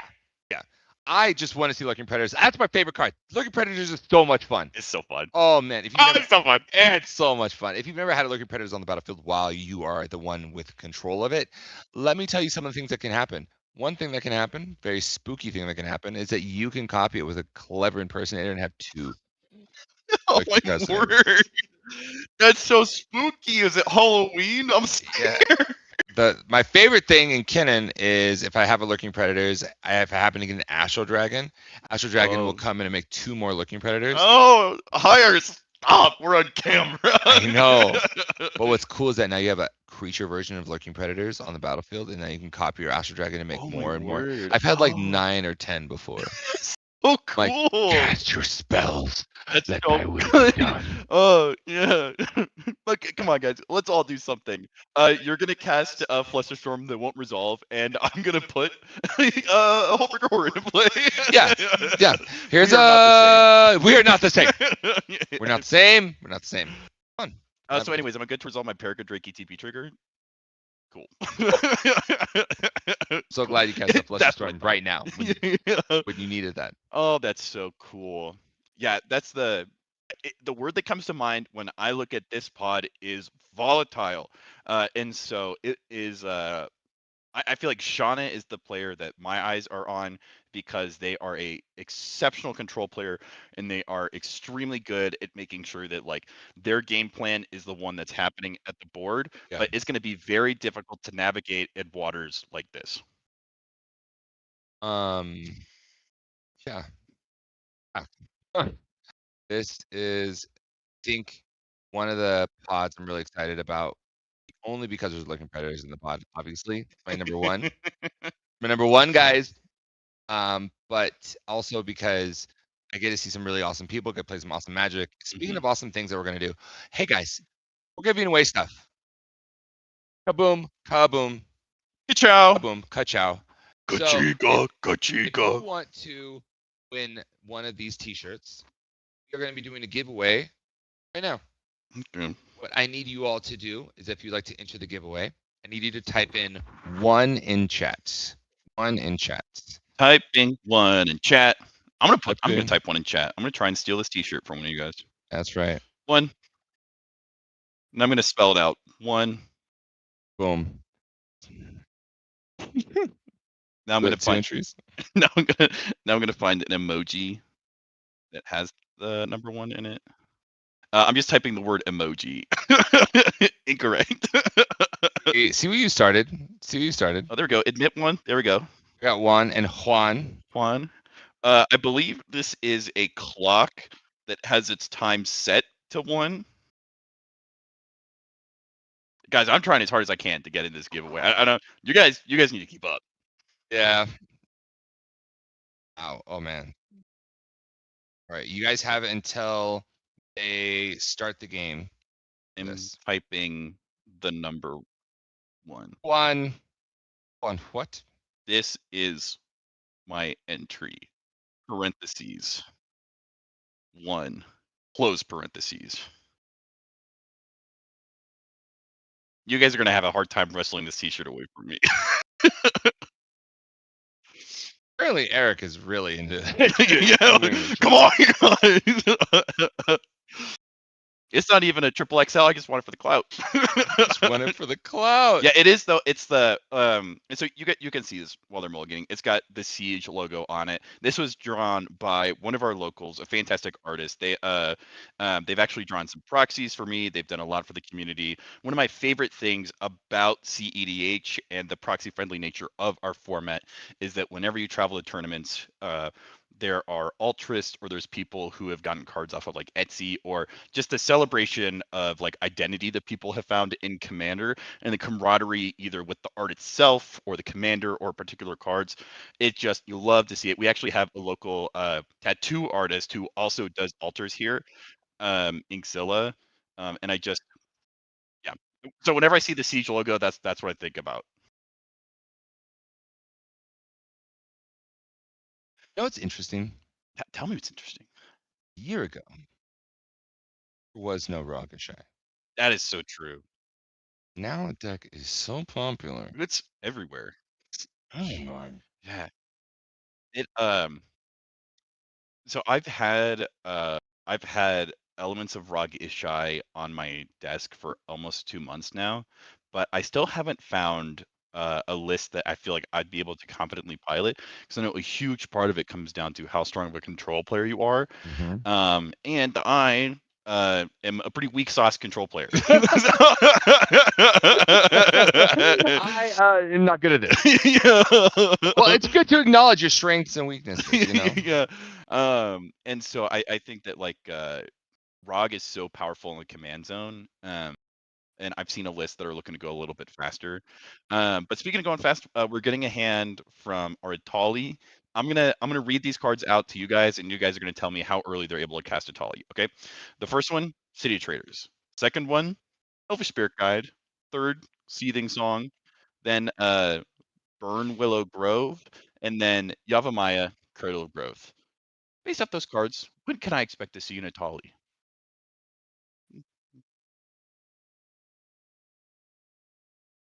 Atali costs 7. Let's see, City of Traders, that's 2. Elvish Spirit Guide, that's 3. Seething Song makes how much?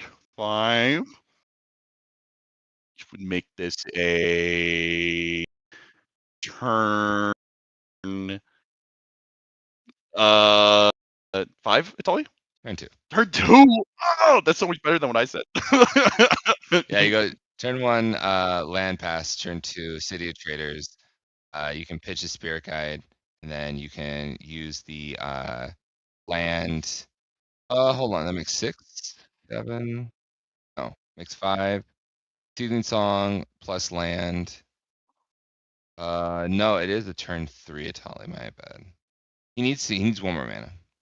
They need 1 more mana. Well, the list runs a lot of mana, so I think, especially going into some pretty speedy lists like Vivi, I wouldn't be surprised if they're betting on Shauna being able to hold back at least 1 or 2 win attempts, and they want to make sure that they're the third one out. We also see Maddie had to mulligan pretty low. They kept 3 lands, one of which is a Guy's Cradle, and a Clod of Fairies. So depending on what they draw, they may be able to assemble a low to the ground Emil combo.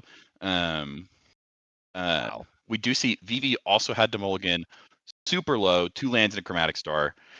So it looks like while Shauna, in addition to these other players, had to mulligan really low, they ended up with a City of Traders, a City of Brass, and a Mindbreak Trap. At least from where it looks at the caster's table, we're not going to see any turn 2 win here. No, but there is opportunity for Shauna to. She kept the Mindbreak Trap specifically for the Atali, and if the Atali pushes, there is a strong chance that she just puts a Mind Break Trap on the stack to put a draw. Ooh. So Mason did get an LED in addition to his Chromatic Star. And we are doing the giveaway. Don't let us forget. Giveaway. So let's pick a winner. Dun dun dun dun dun dun dun dun dun dun. MTG Basics is who you should email if you're the winner. Is who you should email if you are the winner. And they are going to post the winner right now. An electronic M. I thought you said.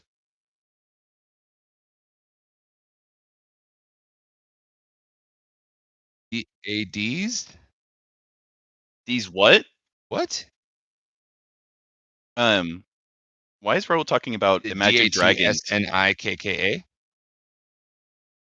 Okay. So we can't say that on stream, but we will say congratulations, Dat.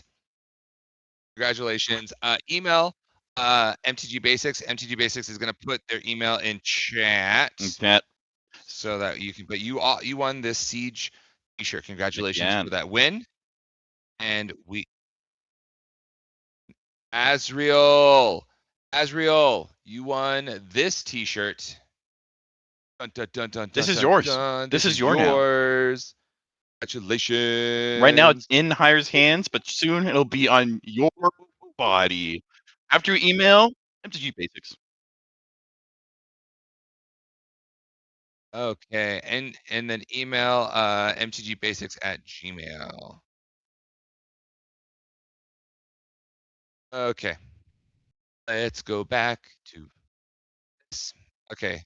We're going back to the game. Okay, we have a Tataru. We do have a VV. And we have a Malcolm officially cast.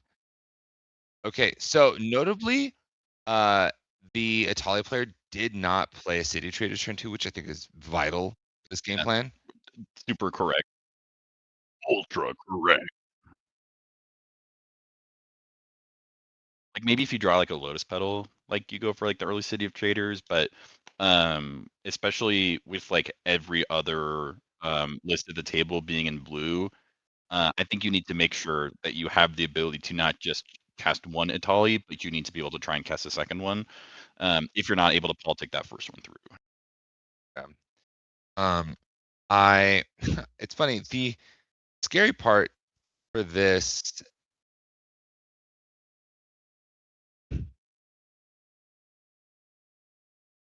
I don't think. Oh, hang on. I don't think I saw this. I'm gonna dive into this. Let's see if they're on Dizzy Spell.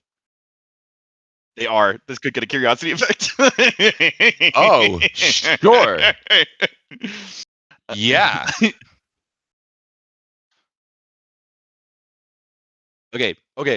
Here's the crazy thing too: is they also have the ability to transmute it like with the LED and the land that they have floating a blue if they want to. So if depending on the timing of when VV is able to attack, they can just risk it for the biscuit and then go for was that intuition? Okay, opting for a safer line. Respectable. Everyone knows that if you're a turboless in seat 1, what you want to be doing is playing it safe for sure. Yeah. But also, and people talk about doing this a lot. And Sean is a great control player, so they know this as well. All you have to do is be like, I will mind break trap you back to the Stone Age. I will. You will never play Magic ever again. This is my pod now. This is my pod now. Yeah, I'm seat 1 now. I am the captain. That is awesome.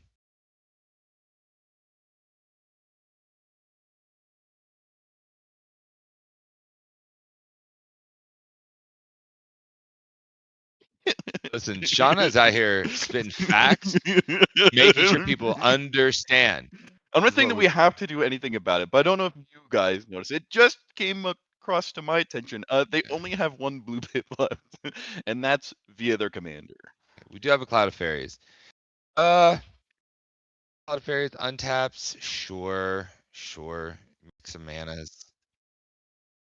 In this case, it was just free. It didn't refund him any more mana than what he spent to get it out. Now it's a question of, do you want to run out your Thrasios first? Yeah. Tapping 2 lands. Come on, Maddie. What you gonna do? What you have for us? That is so good here. Oh, it is good. That is so good here. Can't play one of your commanders, bud. Sadi. I do. One of the things I like about Lothos, it's one of those, like, if you're ahead enough to be casting multiple spells, then I am, like, right here with you. Yeah. So that plus Dartaru plus, like, the combo piece of a Cloud of Fairies.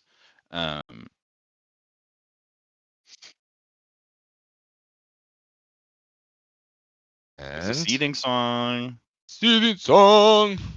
Singing a song of seething. One passes.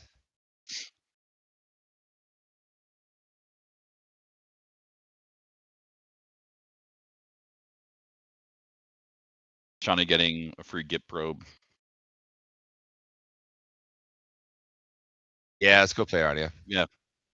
I'm thinking maybe some player audio. I think so. That's good. How about some player audio?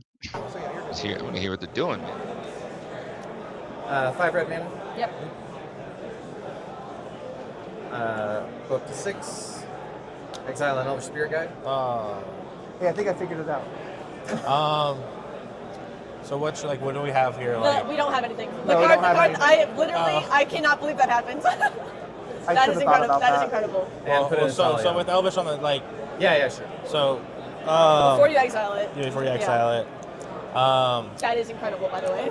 Like the downside is I can do. We're responding to that. This is a mana. You're good. Yeah, you're Elvish. Yeah, like. Well, I would, So I guess still talk about it because he can't take it back if he Yeah, wants like you can't take it back. Like I can silence you, and just shut you off, and like you can go for it. Like I guess you get one Atali, but you won't get any foot. You'll exile everything, but that's it. So you can go for your beater. And just Do you want to take that shot, or do you want to keep that in hand? Like, I mean, I'm gonna cast the Tali even if you do want to silence in response. all right. I'm really just more worried about that than anything else. You know what I mean? I mean, if I just don't cast the Tali, I just don't win ever. Yeah, that's So true. Like I have to, basically. Yeah. Yeah, you're just banking on one of us eating the silence. And unfortunately, like, the intuition can play around the silence pretty well. Yeah. I just hate that you have to run face first into it and we lose the silence. But yeah. I mean, realistically, even if I get a curiosity down, I don't have much to do. I'm not even 100% sure I'm going to get 3 curiosities. I guess like if you get a curiosity hand, I want to like talk before you cast it. That's like, fine. I'm willing I guess to do that's that. all you If can you do, if really. you want to cast the silence, I'm willing to talk. And I guess Hullbreaker, not Hullbreaker, Hullbreacher? No, the Glinthorn. I don't run Glinthorn. Oh, okay, never mind That that. card sucks. Okay, well I don't know. It is a combo piece. Okay, yeah, I guess you want to play Holly, go for it. I'll have to silence you. So. That's fine. Cast the Tali. Okay, I'll have a Lotho trigger. Yeah, go for it. I'll make the treasure. I'll crack it right away for a white. I'll show you the silence. Sounds good. ETB. No response to the silence. No response. Yeah, no response either. Okay. Good flip. Right. It's one of my curiosities, which It's is my hilarious. intuition. Oh, Biomancer. Sorry. Yeah. That is an incredibly good Atali flip. Oh my god. Yes, I'll keep everything exiled. Yeah. All right. No, my Goodbye, one of my Biomancer. ways to win the game. Same. Outstanding.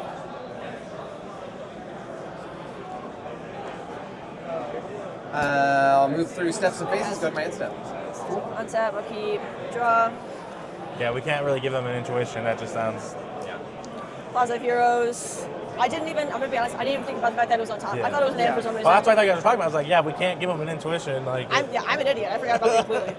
I'll cast my Kedis with. I'm sorry. There's a trigger. I have to float mana in response to this. I'll float 2. This is 8 stacked. I will use the Plaza of Heroes probably. Yeah, I'll use the Plaza of Heroes to cast Kedis. I have 1 floating.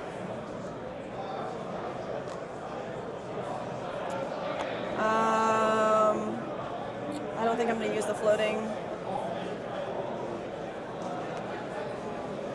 I'll go to combat. I'll swing 2 in the air at you. 2 in the air, I'll take it. Yep, you guys will also take 2. I'll make some treasures and I'll pass the turn. 3 treasures, right? Yes, and pass the turn. Do you have another sleeve? I got another sleeve. Okay. Yep. I'll go to draw.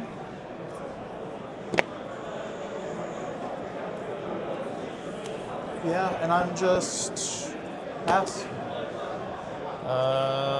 End step 3, crack for a blue. I'll flash on this Fairy Mastermind. That's pretty good. Yep, pass. Yeah, pass. Alright, go to my turn. The next player. Draw. Good.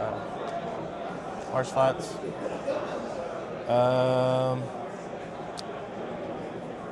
Let's play a Thrasios. I'll do a green for this one. Nice. I only take 1. Probably card draw would have been better, but On the Thrasios, you're like the only one playing the game, to be honest. Oh, well, we might just die to a tally, right? yeah, that's why I'm like, I gotta get something out. Right, I understand.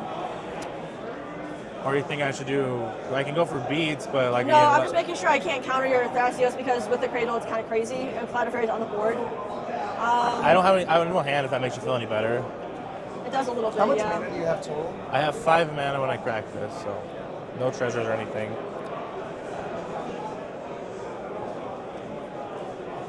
So I guess Thrasios on the stack. Yeah. So I know that this will get out of hand, like. It can for sure. But I also want you to activate Thrasios to find answers here. Yeah, like that's where I'll say like I'll activate like the first activation is gonna be response.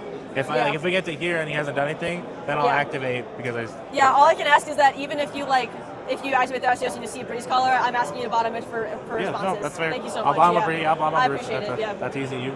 I don't. Yeah. You're good on it. I don't care about Tali. You're fine. Yeah. Yeah. I could have a Simian Spirit Guide Pyroclast. Yeah, I guess. That would be insane. It would be, but with that, I'll say go ahead. Okay. Or yeah. You There's good? there's no beats reason, so there's no black besides me. So. I mean, they might be on Troger. I'm not on Troger. No. I'm certainly not on Troger. Oh. Natalia is on Troger, but it's kind of past its point. All the copies now, I guess. Yeah. Red mana, everybody gains a life. Big. And 2 from the City of Traders, I'll put a Heat Shimmer on the stack. All right. Gross. So, I mean, obviously, right? Yeah. I'm gonna So show I you will a say, Fierce. if you don't want a Fierce, you could let Atali resolve, and 1 spell that I exile from the top, you can just choose and I won't cast it. Or to stop them all. Yeah. I mean, but then you can save it, for... Like, I have no hand. Like, I don't have makes me better. I will tell you right now. I think she's mostly creature. I'll tell you right now. I'm not gonna. Fierce Guardianship will not be castable on my turn. I'm not Yeah. gonna do any. I'm gonna play creature. I'll give you 2 spells off the top that you can choose I don't cast. I don't know, man. I don't know. I'm just not And then you entirely can hang on to it. sure. I'll take that risk, man. That's. Yeah, the thing is, I'm not entirely. Food chain, breach, something else. You know what I mean? Oh, yeah, right. Yeah, I'm not entirely sure. I'm gonna be fiercing a lot for her. It's not gonna be. I on my will turn. have a I'm little very bit. creature based. I'm very I, creature. yeah, I imagine he's pretty creature reliant, and I think the only one I can really stop with this is you. Yeah, that's fair. I'll just Yeah. show you. Yeah, I'll fierce. Fair enough. VV trigger on that. Okay, yep, VV trigger's good. I'm So gonna be everyone eight. take your damage.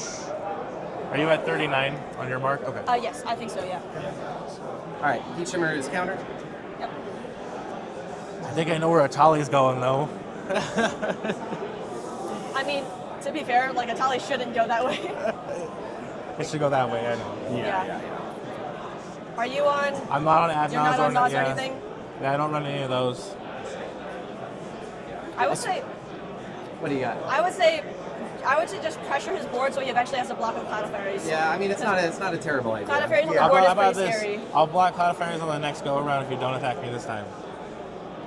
That Just doesn't mean he does. just so I have the 5 mana, just so I might be able to activate like something else, just in case.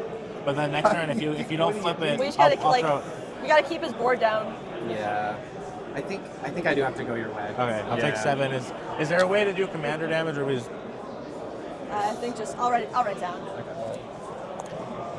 mark I think she's just kind of keeping track of it. Pass. Awesome. Untap. Actually, I untap. Sure. Oh, here we go. I'm gonna tap 1. I'm gonna use a treasure. I'm gonna wizard cycle this card.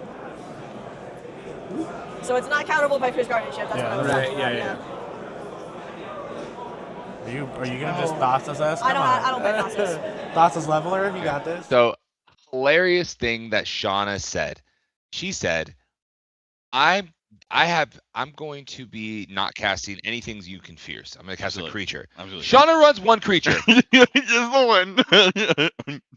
Uno creature. That's Uno Niv Perun. Mizzet, the dragon itself. That's so funny. I didn't even notice the implications of that until you pointed it out to me, and that's I think one of the funniest things that's happened. Yeah. That's the most heads up possible play from Anna. Oh, that's so fun, and especially like hard casting Niv Mizzet is like one of the best ways to do it because it's uncounterable. Yeah. No one right now has the ability to just hard cast a Mind Break Trap. And so especially going into a storm deck or a list that's really cares about like 1/1 pings, like Maddie does not want to be the target of these Niv Mizzet pings. They're in a really good spot. Yeah. That's so cool.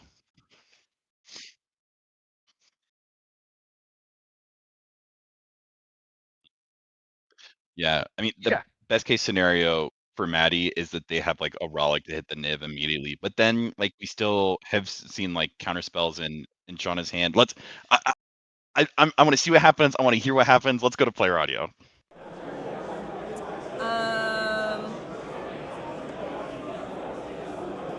I'm good. Just a 2. You guys all take 2. Make some treasures. I'll cast Niv. I was like, I wonder what she's gonna play. I know, right? What a shocker. I'll tap like so, and then I'll use 4 treasures, go to 1 treasure. I'll lose a life. Niv Mizzet. Any responses, any Mind Break Traps, stuff like that. I will pass the turn. That was your first spell, wasn't it? Yeah. Okay. I was like, yeah. Some people get mad when I don't hold priority on it. I don't know. oh yeah, it can't be countered too. So right. Yeah. I would let you guys respond if it could be countered, but. I'm just gonna push Vivi for 2 red, I guess. Sick. Use a red on a Strike It Rich. I'll have a trigger first, I think. Trigger. Yeah. I'm gonna draw. I think I'm gonna kill the fairy. can I at least get 1 draw off you before we do it? I can't guarantee that he's gonna cast another spell to draw another card. Like I'll ram it into an invisible if that makes you feel better. I'm gonna kill one of these. Which one do you want? No, that's what You pick your favorite. I'll take the fairy. Okay, I'll kill the Lobo. I should probably keep the Lobo, but I'm passing on Striker Ridge, yeah. Okay, so. Treasure, this one. Can you also represent what color mana you're from? Oh, yeah. I'm floating. Thank you. I'm gonna sleeve this real quick if you don't mind. Yeah, that's fine. Thank And you so I'm just much. gonna pass on that, so this will fizzle. Sweet. Why does it fizzle though? Because he floated mana here. I'm floating mana and then from it fizzled. The treasure stays. Are you passing out? Yeah, I'm passing. Oh, before you crack this in response.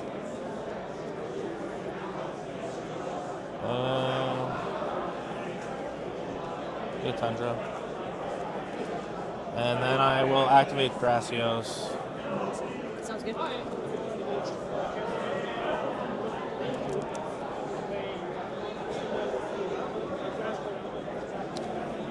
4 green, and then Gracios. Sure. I'll draw and reveal a land. Yes. Okay. Active player, draw.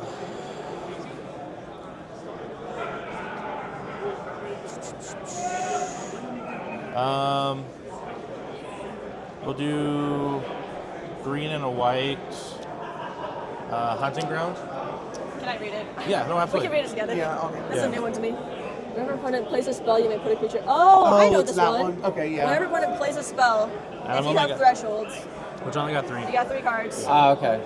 We got time, I guess. And you have to have 7 or more cards in your library for it to. Okay. Or 7 in your cards in graveyard. your graveyard. Yeah. In the library, would be crazy. It would be. Yeah. Yeah. Pass. Pass. Yeah. Cool. I think I just go for the card draw. I'll pass. All right. Untap. And you draw it right from that? From Hunting Grounds? Yeah. No, it's instant sorcery. Oh, okay. I wish. I wish it was not a creature. I would get my left leg. Oh my god. Become viable That'd be again, crazy. right? I was stopping a joke to my friends. I don't know, you're on the stream game, how you can't be that much of a joke. You just said jerk. I have 5 points in round 3. The qualifications are not high.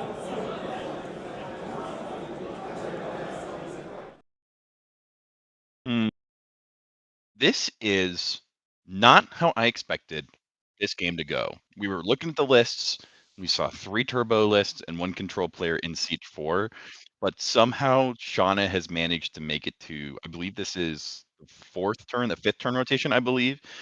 And they have like secured a very dominant position in this pod. You know, we just saw the interaction of like they were pinging down Maddie's board and Maddie was like trying to make deals.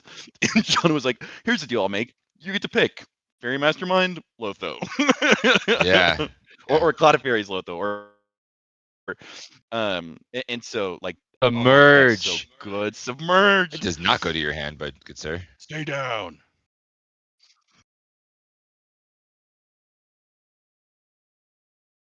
Top of its opponent's library. Oh, that's so good. Submerge. I think more lists should be on Submerge. Submerge and Tidal Bore. I think Tidal Bore is not played enough.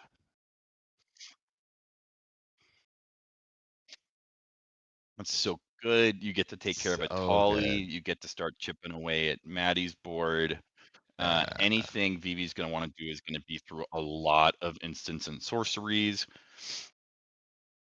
I believe they still have 3 mana up. I believe Shauna has 3 mana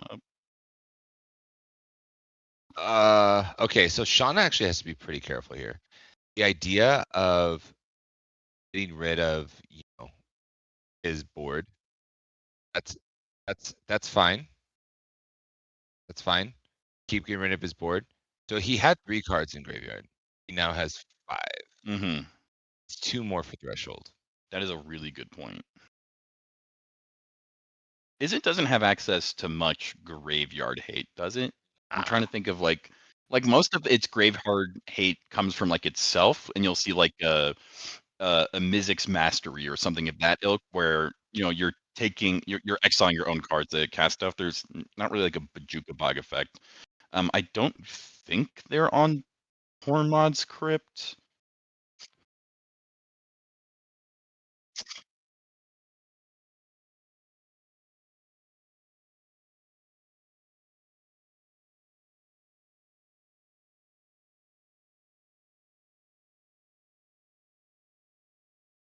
Yeah. Something I really like, and it makes me want to listen to this game even more, is the way Shauna is talking through the game actions, and they're saying things like, "I'm swinging at you because you're the player who in this game the most aside from me. Yeah. I'm pinging you because you're a Cradle deck. I'm targeting you because you're able to turn 1 spell into 10 spells the fastest." Really, really good politicking, I think. Let's jump in and hear even. Tap up, keep drawing. The draws are so good. I'm gonna play the Sandstone Needle. Okay. Comes with 2 depletion counters. And yeah, I'm just draw. Well, I guess I can. No, that doesn't do anything. Yeah, I'm just draw pass. Okay. So I don't even want to cast the strike. I'm on Thrasios, so I have 4 mana. Yep. Cards in hand? 1, 2, 3, 4, 5, 6. 1. I'm bottom that. Land? It is. Very good. Draw.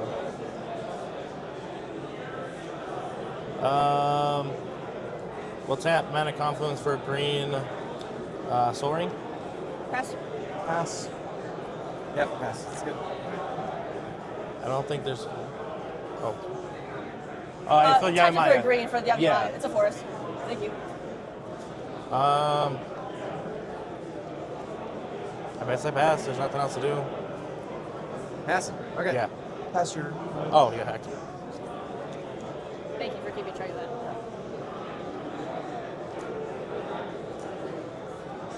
I mean, what else am I doing? Come on, baby. Draw him a card. I know you're an Izzet and most of the cards are dead. I'll put a Formidable Speaker on the stack. What is that? It tutors for Tutors Treasonous for a Ogre. If it enters. ETB, untap, target permanent. Pass.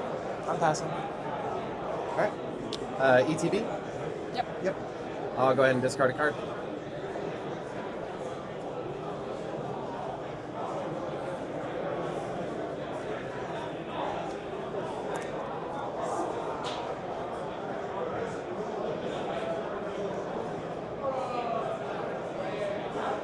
Discard Command Tower.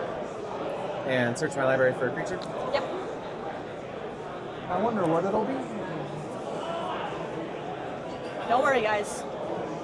I'll get there. I don't know. You keep swinging at me, so. Your hunting ground scares me. You're almost there. I have 5, but I have no hand though. You're like, right, come you're on. right, you're right. I'm almost dead. Like, I'm You're like, right. I'm not worth that 6. I've heard horror stories of hunting grounds. I'm just nervous. If I had a hand, I agree with you, but. Yeah. Yeah. I definitely think it's the swinging over there now. Yeah.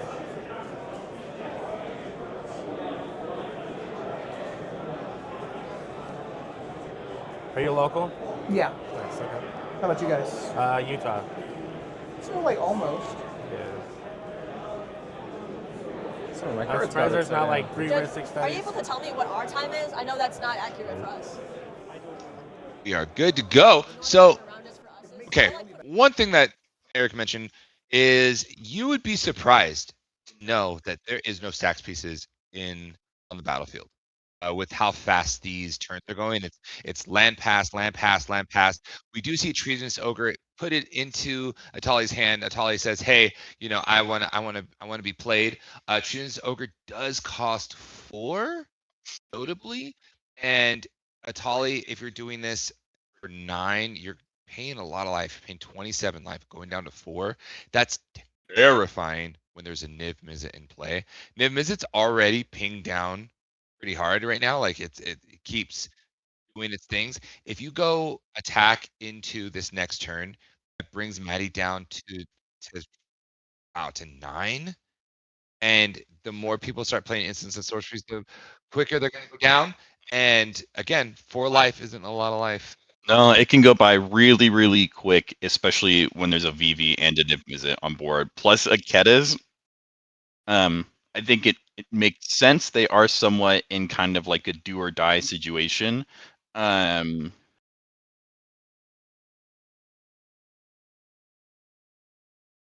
may be leaning a little too hard on the die side of that.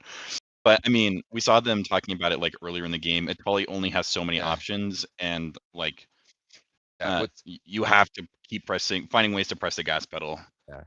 What's funny is that all it has to do, swing the 5, swing that, because now what happens is that he needed 27 life. 27 life to be able to do the Troger thing. Now he's at 24. Now he needs to find mana to be able to go further. The fact that the speaker allows him to create 1 additional mana off of City of Traders is very helpful, but it still leaves him at just not enough life. He needs to be at 25 life after he Curiosity coming down. There it is. And do we have any interaction? Here we go. I'm going to draw a red flag connected to Curiosity. Red flags, yes. Because they are dying. If they don't do anything about this, they are already very far behind. Life total over here is really low. Atali's relatively out of the game. We see Maddie digging. All right, we are digging for answers. Vivi has notably only drawn pass, so maybe Vivi has some interaction spells.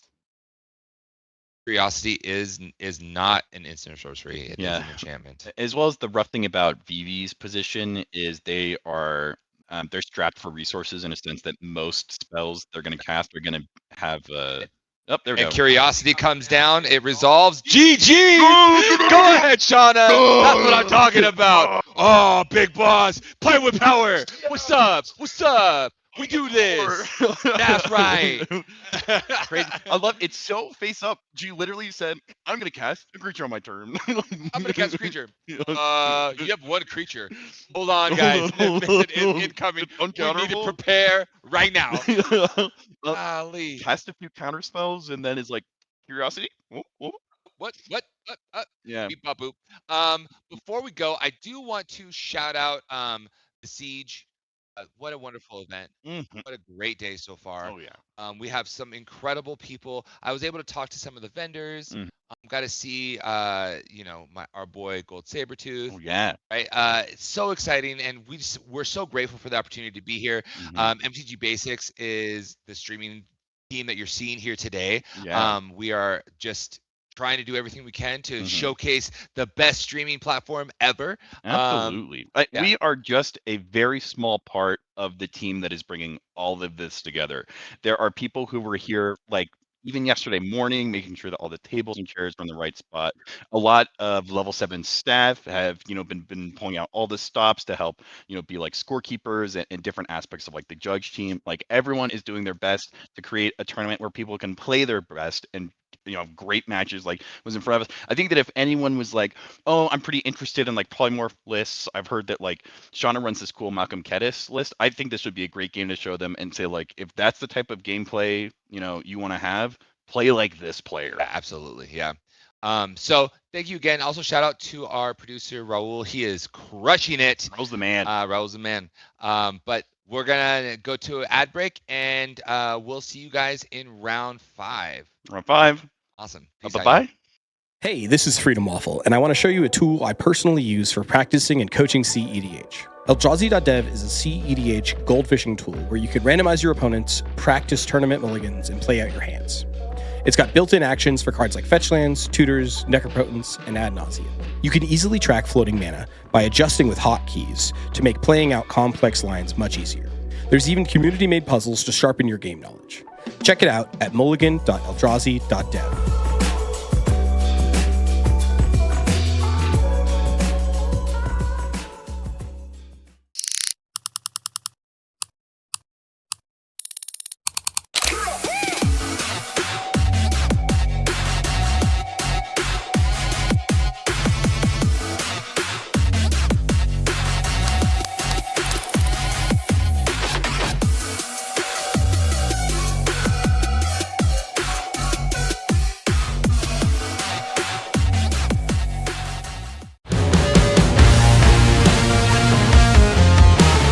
All right, guys, Craig Mack, I'm back. This week we are streaming the Critical EDH May League. All right, guys, Craig Mack, I'm back. Today I'm going to be discussing a deck that I've been working on. Good morning, everyone. Welcome to the inaugural pregame podcast.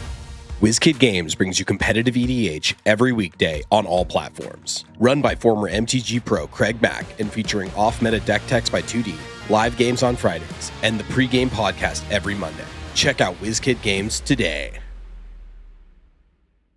The Beatdown, presented by Deadbeat Scott, an $8,000 CEDH tournament in Austin, Texas, at the Mage's Sanctum. First place takes home a Mox Jet plus a custom altar of their winning commander. Mox Diamond, Wheel of Fortune, and Scrubland round out the top 4, and First in Swiss earns a guaranteed volcanic island on top of any other prizes. Tons of giveaways between rounds. $20 off if you're registered for Breach the Bay. Sign up early on Top Deck and save.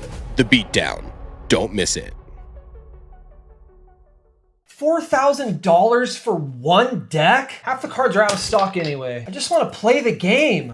Did somebody say despair? Wait, what? Who are you? I am Aquarion, wizard of many things. Bro, are you drinking right now? It's a gilded goblet. Pay attention! Okay. You seek a deck? I bring tidings of a deal. GildedGoblet.com. Buy 3 decks, and the 4th one is free! Wait, a completely free CEDH deck? Ready to play and ship to your hovel, but only during this tournament. So you're telling me I need to order them this weekend? The magic expires when the tournament does, child. Thanks, Aquarion. This is the best thing a wizard has ever done for me. I know. Tell your pod. Buy 3 decks and get the 4th one for free at GildedGoblet.com. Use the code FREEDECK at checkout, but you better hurry. Only for this tournament. Are you tired of having limited options and questionable quality when sleeving up your best decks? Worry not. Tame Dog sleeves are designed right here in Colorado, USA. Made by players, for players. They shuffle smoother and fit better than anything else on the market. A portion of each sale goes towards helping animals in need, and for this weekend only, use the limited time code provided by MTG Basics,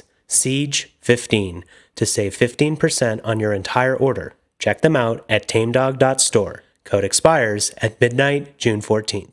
Gold Sabertooth creates one-of-a-kind art for Magic players who want more from their game. From stunning playmats to beautifully illustrated tokens, every piece is crafted to inspire and stand out. Let your table tell a story.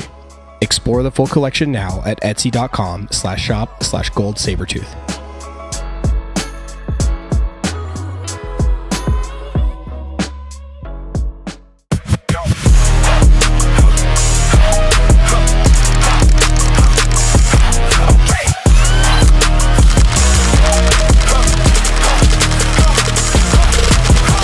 F6 Supply is your one-stop shop for premium tournament accessories. From Benishoga Playmats and high-quality dice to our custom token pack, F6 has everything you need to up your tournament game. Every design is original art, never AI. Shop online at shopf6.com or visit our booth at CDH tournaments nationwide. Level up your game with F6 Supply.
right, I'm Isaac with Squandering Resources, and I have Shauna with me, who just won her game. So, let's talk about your opening hand. Yeah. You mulled the 3. Yeah.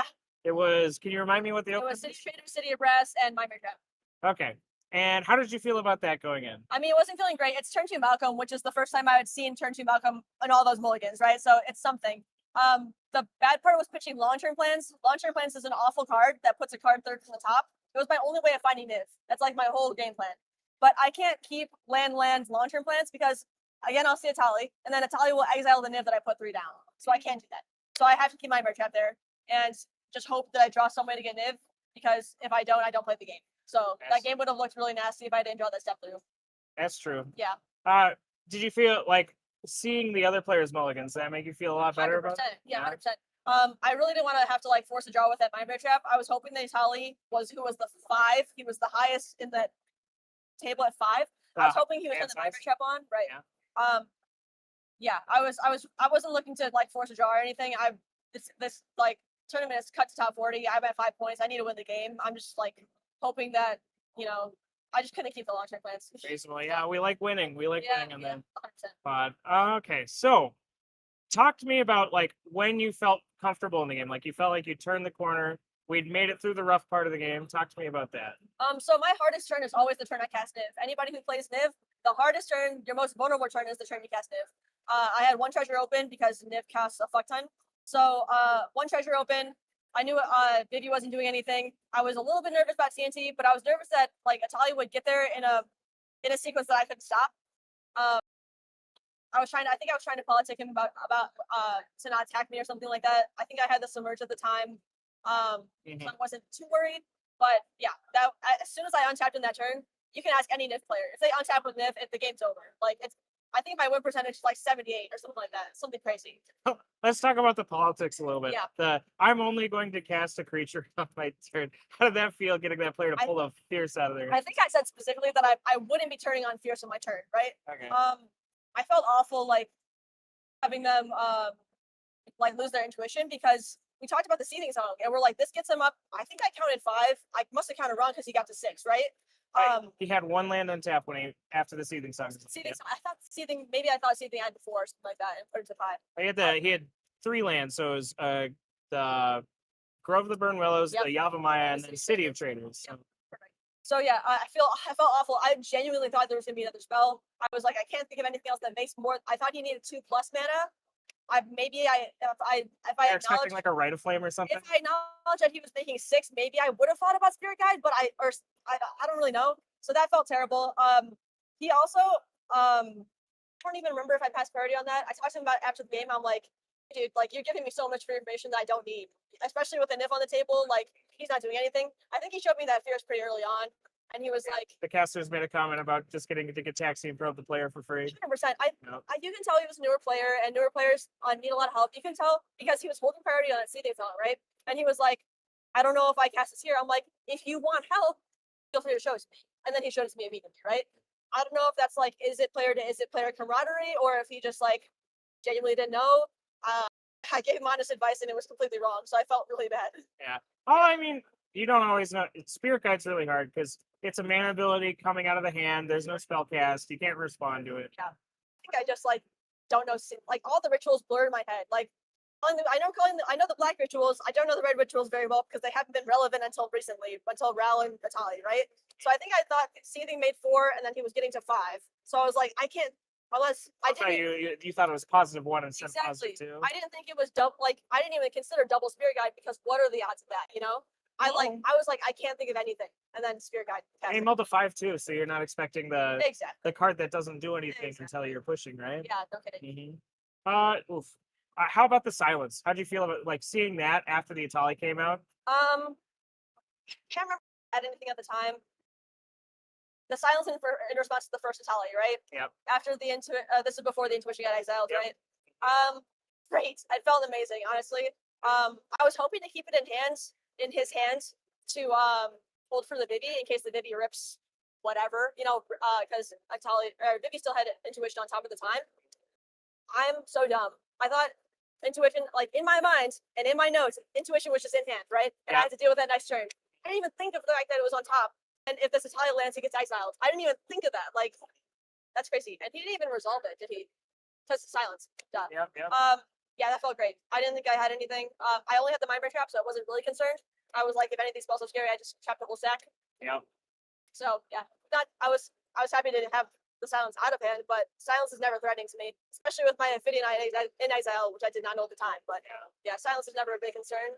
It's usually like my go-to is usually like trying to get the silence to stay in hand as many turns as possible. I want that silence to be worth 4 silences. I want everybody to get silence because I will never get silence in an effective way. Yeah, Like, you're reactive, right? Exactly.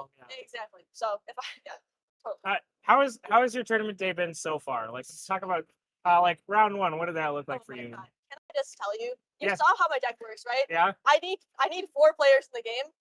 I sit down in my first pod and I'm like, okay, 300 players. We got the waitlist people in. Nobody's getting no 3-player pods. My guy doesn't show up. I'm in a 3-player pod with Sisei. Sisei draws the nuts. It's over. round 2. It's a blur. I don't remember it. I got destroyed, I think. So yeah, and then I finally won upstairs. I was against like crazy decks. I was against Avatar Aang, never played that guy before. Against Magda and Zul'Doc. I only won because Zul'Doc like couldn't convert in a effective way. Yeah.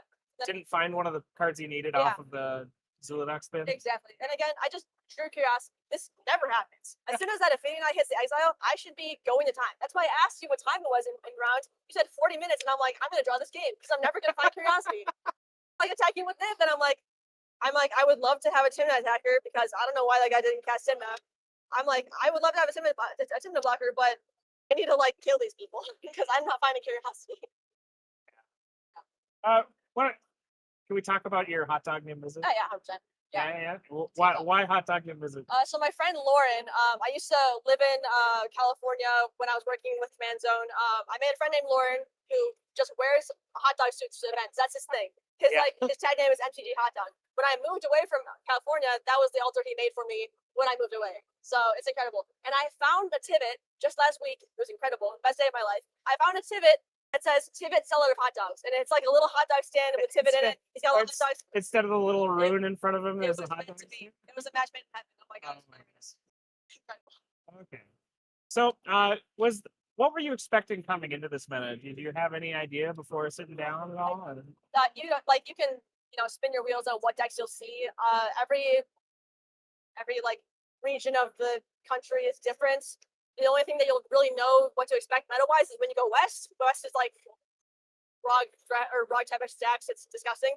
But when you come to like Midwest events, you're like, it can be anything, right? You can see Zul'Doc, you can see 10 billion Rog Thrash. You know you're gonna see a million Kinnan, like whatever. The only thing I care about is that it's cut to top 40, right? Yeah. And if I top 8, I skip a round of single elim.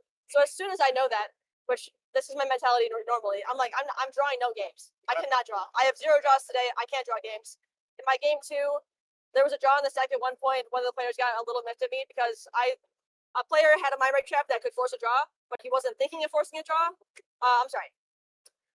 He was trying to get convinced to force a draw, and I was like, dude, you are in first seed. Do not propose a draw with your spell. Like, this is your spell. You can make it work. You can convince the players to do jack shit with your spell, and you can still get a turn and win the game. And he won the game because he didn't draw that, because I declined his draw, right? But no, back when Brian Koval played, Brian Koval is a very good 60-card player, plays YouTube all the time, like big standard arena guy. He played CDH for like 0.2 seconds because it's a fake format. He said, he played like a 7-rounder with me. He was offered to draw 3 games in a row. He declined all 3 and he won one of the games. So instead of 3 points for 3 draws, he had 5 points. I don't care. I'm not trying that game. I apologize to the guy after. I'm like, I'm sorry, I ruined your draw. I'm not drawing. I don't know. We like winning games. It's good to hear more about that. But anyways, we're gonna get going to a short video here. Thank you for joining me on the desk. Thank you for playing the game on stream, and we'll see you guys in a bit. The history of Magic the Gathering is a twisted and dark tale of kings, coastal wars, and, well, lawyers. But, seriously, before we get into Magic, we have to talk about Wizards of the Coast, the current producers, and the only reason we're all here today. Don't forget that, you guys. Show at least some love. Seriously. Wizards of the Coast started in Seattle, Washington in 1990. You know, when the city was fun. The gum wall was still intact and the correct amount of gross. Kurt Cobain hadn't called it quits yet, and Wizards still had a physical store to sell games in. Founded by Peter Adkinson, the company was named after one of the guilds of wizards in a D&D campaign Adkins was playing. Stop it, Gandalf. Wizards published RPGs like Talislanta, and Wizards own The Primal Order in 1992. Not too long after, they meet with some random guy called, crap, I forgot. Hold on a second. Richard Garfield. And no, that's not Garfield's given name. It's this guy. You know, the great-great-grandson of U.S. President James A. Garfield, and his grand-uncle was Samuel Fry, the almighty creator of the paperclip? Geez, talk about an unfair advantage as a starting point. Jealousies aside, he isn't just related to impressive people, though. Old Dick here is pretty damn impressive himself. He's an American.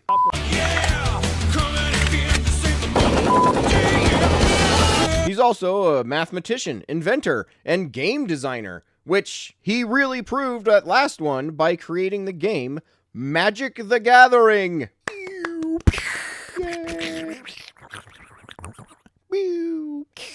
Now, when did Garfield and Wizards hook up, which produced one of the most profitable babies that is Magic the Gathering? It actually happened when Garfield was trying to sell his board game, Robo Rally, which is a board game with several.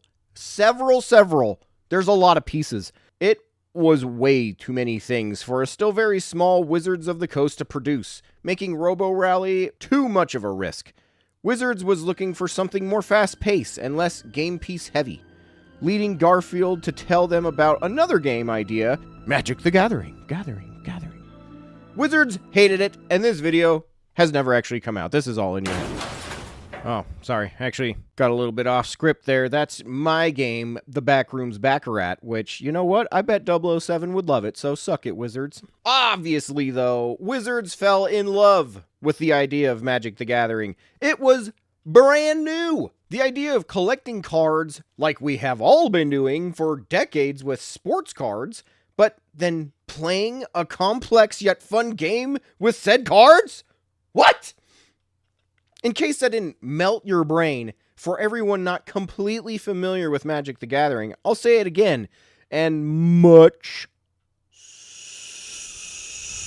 slower. Magic the Gathering is, and forever will be, the first trading card game that made it to market. And yes, I had to add the made it to market, just as a disclaimer in case some hyper dork comes on here and says, well, technically, there was a concept of a trading card in 1903. No one cares, Eugene. Go home. So in short, Magic started all of this. That's Pokemon, Yu-Gi-Oh!, MetaZoo, Flesh and Blood, Star Wars, Final Fantasy, DBS, Lorcana, One Piece. There's like 100 million of those.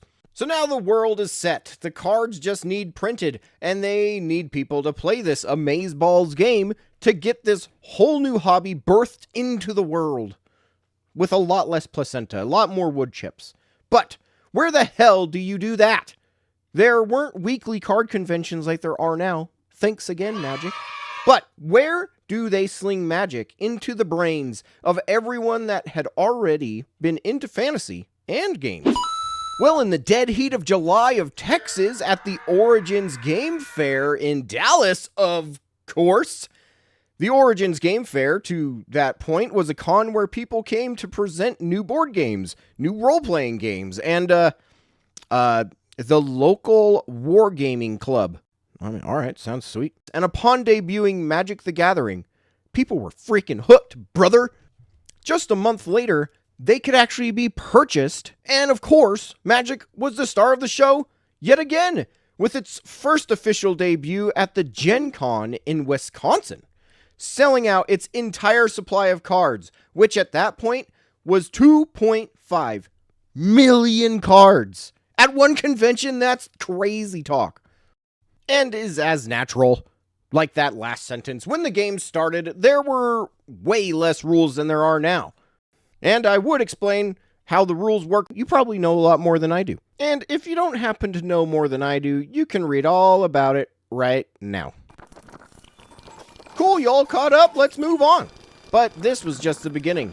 This was the first run of cards, also known as the Alpha Set, which contained a whopping 295 cards, from which players could create their decks. The Alpha Set had all the colors that Magic players are familiar with still to this day, that being white, blue, black, red, and green. Of course, Garfield and Wizards had included a card that has been ruining friendships since day one. That's right, the Black Lotus. This iconic card is basically the holy grail of all trading cards. Move aside, Charizard. Get the hell out of here! The Alpha Set not only had the Black Lotus, but at the time, each deck was only made of one color, which, as we all know now, you can mix and match all the colors together for greater effect, which Magic the Gathering came to embrace in the Legendary set. And one of the more notable cards from that set is the first multicolor card of Nico Bolas. It wasn't the very first multicolor card, but, you know, like I said, probably the coolest one that you could think of. Not too long after that, in 1996, Magic had created its very first Pro Tour tournament, where the winner, Michael Locaton, won the match by slamming the loser from the top rope and finishing him off with a folding chair.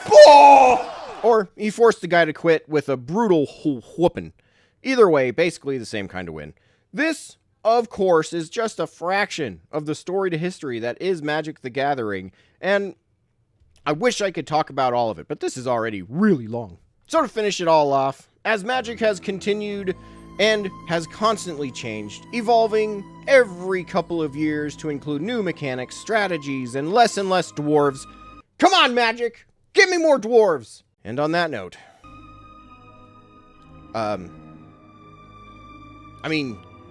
go out there and kick some ass, Pigeon! Do the pigeon call! Okay, I'm bad at it. I'll work on it.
Welcome back to the Siege 10K here in Denver, Colorado. My name's Thomas, and I'm from Everyone's Bad at Magic, and I'm joined here today with... I'm Shauna. Hi. Awesome, and congrats on that win, Shauna. Thank you so much. That was a clinic. How have you been doing so far today? Very bad. First 2 rounds, 0-2. Like, not even. I declined a draw in second round, but we're slowly getting back up there. I'm just hoping to keep like declining IDs. Like, everybody just wants to put IDs on the stack nonstop. I think there's a lot of negotiation you can do when people want to draw, but you just gotta avoid it at all costs. Yeah, I mean, we're here to get points, right? Like, yeah, taking a draw has its place, but yeah, I'd rather win or lose than take a draw in most situations. Absolutely. Because there's game to play. Yeah. Okay, Shauna, something that we have had the nice little privilege to do is play around a little bit with some toys from our homies. Do it, computer. You can Come do it. on. Okay, there we go. Why don't you show our friends at home what we got? Is it backwards? I don't even know how this works. Yeah, I think that works just We have a fine. Marvel collector booster. Hell yeah. There's just like Marvel people on there. That's crazy. All right, you want to rip that? I'm gonna rip it. I'm gonna Heck rip it. yeah. Oh my gosh. Yeah, these don't rip the best, but yeah, just get in it. So where are you hoping to hit? If anything. I have no idea what's in the set. I have no clue. So is there like a chase in this or something like that? I think there's one of those like Infinity Stone type things as a chase, Like a 1 card kind of thing? Yeah. Okay, let's just get that. Let's just get that. but there's also some insane commanders. We got this little snake thing. Okay, right. nice. We got a lightning strike, which deals 3 damage. That's a lightning bolt, but worse. We have this white card that's unplayable. We have this red card that's Hex Magic. I know this one. This is kind of CDH playable. Okay. That's pretty good. Let's see what does it do. It's like a kind of like a mini wheel, but it exiles until next turn. Okay, yeah, no, it's like that's not bad. it's like a very good op card. It's like Brown can maybe consider it's probably too expensive. I don't know. Okay. But it's playable. We have this thing, Spider-Man to the rescue. That's not playable. We have collector's case, ETB, tap target creature for 4. That's a common. Don't worry about that. Spider Gwen, free spirit, becomes tapped. You can discard a card. These are all garbage. Oh my god. Yeah. What is this? White Tiger, Amulet Keeper. I haven't heard of that one. Why are there there's so many legendaries and they're all trash. Yeah. Spider-Man, another Spider-Man. Please be a good Spider-Man. When it enters, you can tap him. If you do another non-typing creature, this is garbage. Okay, we got a cool island. Is anybody cool on it? No. We got. Is this a rare? This is a rare. Yeah, this is our first rare. Okay. I'll do them one at a time. This is when you cast a spell, put a counter on Hawkeye and Scry. Okay. Let's get these face up so I can read them. Okay. Vision. Okay, we got a vision. Borderless vision. What do? Cast a spell. If it isn't your turn, choose one. If it isn't their turn, you can put a 1/1 counter on it or phase out your own creature. Okay, great. Doesn't seem great. Outstanding. Spider Scroll. Okay, so that's like Kenrith, essentially, but in mono black with 5 colors. Toss. So just an instant infinite mana outlet. Okay. Like, I think that's like a playable card in This our is fine. format. I mean, it's better than Kenrith, I think. Yeah, we thought this was going to be the best commander come out of this set until Nick Fury was spoiled. So, yeah, not bad. Yeah, I mean, it doesn't draw you cards like Kenrith does. It also doesn't just like it does draw you cards. Yeah. It's target player. It doesn't reanimate stuff like Kenrith does. That's something. But maybe it's easier to cast than Kenrith. Yeah, I mean. Okay, interesting. Whack. Okay, wait, I should do this. Ready? It's a Horn of Greed. What is even happening on this? Doom is on this? I mean, it's a cool And treatment. he's fighting somebody and he's blowing a horn? Oh, he's tuning a horn. I understand. It's a Horn of Greed. It's a casual card. Oh my gosh. Oh, And what's our last one? Dark Fortress. Oh, it's just a foil common. Okay. I mean, that's the dual lands from this set. So comes down, you can tap it for Rakdos. Why is it? It's like a camera. It's got like live feed stuff in here. What are we doing, Wizards? What is this? Oh, and I'm Merfolk. Okay, I Well- wasted a pack on stream. Congratulations. I mean, these are yours. Oh. So enjoy Oh, good. that somewhat maybe playable card. Sweet. I suppose. Hey, you maybe have a new commander. I don't think in the visits though. I don't. I'm gonna give this to the next person I see who plays 5 color. Well, maybe keep those to yourself. Okay. We haven't hit pre-release yet. Okay, so Shauna, we have a little bit of a game for you today. Outstanding. And the whole premise is I think it's safe to say that you're a fan of like a very specific card. Yeah. What might that be? Horn of Greed. Horn of Greed? Yeah. Oh, I actually don't know the text on Horn of Greed. I can't even make a bit about it. Okay. okay. Yeah, I was feeling like really off. It's just great. Everybody asked me because CDH is awful. Every second sucks. Like playing is just like it's like stapling yourself several times over a period of the day, and then paying for a flight also. Like it's miserable. So everybody's like, why don't you play 60 card? There's no mid-visit equivalent in 60 card unless I play Pioneer, which is not happening. Yeah. So No. it's a good card. That's fair. It's a very good card. So I have some questions. Okay. We're gonna go through a couple decks, and you're gonna tell me how viable you think this is as a Niv Mizzet deck in today's current format. Okay. We're gonna start off pretty simple. Is Niv Mizzet a playable deck in today's format? Okay, I think it's playable. I've had a couple people go like tournament for tournament with me. Like we've taken both decks into the tournament to see who does better.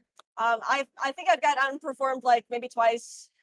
Maybe the viability of it doesn't matter. You can talk about it till we're blue in the face.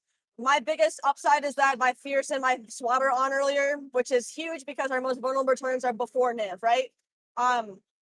It's when we lose the game the most, and you need interaction before Niv, and sometimes when you're tapping out constantly for like arcane signets, they play those cards. Apparently, they play like Generous Plunderers, and they like Word of Invention for 0 for Lotus Bloom. The gameplay is just not fun. There's nothing fun about that. I have the chance to cast Mutation. I can wipe everybody's boards, and everybody can polymorph, and it's fun. It's a good time. And I think I just generally have to cast less spells before Niv, which is the idea, right? You want to save all of your cards, all of your instants before Niv comes out. And then I think my draws afterwards are more live because I'm not drawing Word of Inventions. I'm not drawing 8 billion artifacts that do nothing. I'm not drawing a Reckless Goblin or whatever his name is, Reckless Barbarian. Yeah. Those are all dead draws. I can't have them, right? That makes perfect sense. I think I'm on the standard list. I'm up like 6 instants. I just need that to turn through my deck and make it happen. It's playable for sure. I mean, Anthony, a couple of my friends have played it. It'll win games for sure. But there's so much less politicking you can do. As you saw in that game, nobody knew Niv Mizzet was coming until it came, right? And I don't have. I mean, you did say you were going to cast a creature under spell, like on your turn. But they were like, what creature is it? Oh my god. Whatever creatures are there in your deck? I know. So, but you have like that politicking ability. I feel like you're just gonna get fearmongered from turn 1 if Niv is just in your command zone for everybody to see. Okay. At least like there's an occasional turn where I can play against people who don't know me, and it's a secret, you know? Okay. So yeah. Awesome. So would we say that Niv Mizzet is currently Niv Mizzet in a trench coat? It's playable. Or is it okay? So it's not like Dockside and Chains at this point. Oh my god, Dockside and Chains. I miss him so much. No, I think it's playable. Okay. Cool. Yeah. If you want to lose games and draw games, yeah. So the next one is, I believe, the list that you are currently playing. You got it. And that's going to be Malcolm Kedis. Oh my god, the deck is great. The deck is incredible. The deck could top 4 every tournament. I just suck. My deck is a top 4 deck. It's incredible. I don't need any new cards. My 99 cards, 98 cards are incredible. I would not change a thing. Oh my god, I love it. I just added Disrupting Shoal the other day, and I cut Louis' Sacrifice for Glenlendra's Answer. It's 4 mana Migrate Trap, basically. And you think that Kess getting you those extra treasures is more valuable than something like Rograk, which would enable those earlier rituals? %. Rograk in the command zone means I get Niv earlier. But Niv, if I get Niv early, turn 3 consistently, I have no mana to protect it. As soon as Niv dies, the game is over. It's done. I have no recursion. I have no way to get it back from my command zone. I don't even run Twister to Twister it back in. If it's dead, it's dead. I'm playing for a draw. Okay. So, yeah, it's not. I would rather make sure my Niv survives than get it earlier. Because as soon as it lands earlier, if I can do nothing to protect it, it's going to be targeted on sight and it's going to die. And I'm going to lose the game. I think that's a super reasonable tie. And that's one of the reasons that we're going to talk about another deck a little bit farther down here. Okay. What about Ashling Rekindled? Yeah, I mean, it got printed and everybody was like, I thought it had legs. Obviously, everybody who runs Niv in the command zone puts it in the 99 because it's kind of good.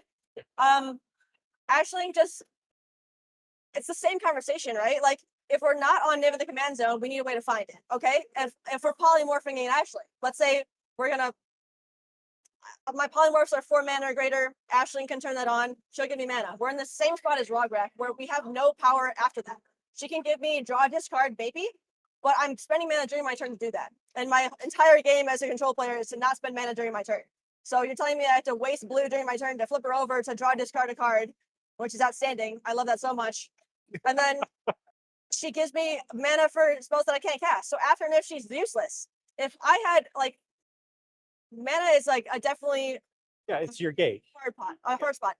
All of these decks, if they're running Niv Mizzet, will be on 50 instants, right? It's the gate for sure. There will always be more instants than mana. If I lose Kaitis at any time during that game, it is crippling. Like I can play without it, but oh my god, the advantage. Yeah. I had Malcolm and Kaitis for that entire game on stream, and I infinite mana. Oh my god. Nobody was even close to touching Incredible. it. Yeah, 100%. Okay, so we're gonna say that that's like Dockside and Chains. Okay. Just put in mana if you're gonna do that. Okay, so this is a deck that's being seen, like a lot of people are playing it today even. Scion of the Ur-Dragon. Oh my god. Like- No. Just no? Do not run Niv in that deck. If you are Scioning, you are copying better dragons, right? Just if your entire deck for Scion and Ur-Dragon should just be Prismari in the 99, and you're doing everything that gets Prismari in the yard. Because Prismari, sneaking Prismari onto the field is incredible. That thing is insane. It's unplayable in the command zone, but if you can sneak it onto the field, I don't even know what another objective in that deck would be. I mean, I think it's like Ancient Copper Dragon, Swing, Corvold, then Prismari, but that's Magic Christmas Land, I think. Okay, yeah, for sure. Yeah. Yeah. Okay. Prismari, like, Niv cannot win the game on its own. If you are going to kind of like stow away a card and secret away a card, which is what Scion can do, it's supposed to spring a random dragon on you out of nowhere, right? Yeah. You have to win the game instantly. You can't just Scion turn it into a Niv and then have the Niv go away eventually. Like, that's terrible. Makes sense. So that's Dockside and Chains. Terrible. Not even thinking about it. Terrible. Love it because there's other dragons. Not my dragon. That does not go there. Cool. So this is maybe a bit of a weird one, but how about Malcolm Tana? People have asked me about that. People have asked me about Malcolm Tana and Rogthras just to add green. I'm always open to adding adding other colors because that would be amazing. And what you lose when you add a color, maybe I lose some of my like more niche counter spells. I gain because I have like the green tutors for Niv, Yeah. There's two cards in particular that I was thinking of when we talked about this. Okay. Oath of Druids. So that's a 1 green enchantment. Yeah. If another player has more creatures than you in your get a upkeep, creature. you get to exactly. It's a very cheap polymorph. Yeah. And Nature's Gift. So this is a sorcery that has never seen play in CDH, but essentially, if you mill over it, you put your graveyard back onto the bottom of your library. So if you do lose your Niv Mizzet, it goes right back in. Okay, yeah, I can stop you right there because there are tons of things in Izzet that will be very good if I do lose the Mizzet, right? I can run Valakut Awakening. Valakut Awakening is an incredible card. If I run out of cards or sometimes like I miraculously I win the game before my opponent's life totals are low enough, Valakut Awakening will cycle it back in. That's outstanding. It's a dead card. I can't afford a tap mountain. I can run Time Twister. Time Twister will shuffle my deck back in, and I'll give it another shot. If I am Time Twistering and trying to draw a polymorph for my Time Twister, I'm losing the game by giving my opponents a fresh 7. There's just no getting around it. And even if the card was amazing, even if you told me that Nature's Gift lets me cast it next turn, the tempo I'm losing by losing that Niv. Gaia's Blessing, that's my bad. Guys, you're totally fine. Even if Gaia's Blessing said, hey, phase out a creature, you get it back next turn, I don't even think that's good enough. I used to be on there was like a new Capetta card that like phases out a creature. Oh, March of Swearing Mists? No, that's a Slip out the back. I think slip out the back. It would save your Niv for a turn. I'm losing that turn cycle. Yeah. If my Niv ever leaves the battlefield, it is going away for good. Your agency. It's already lost. Yeah, the tempo's behind.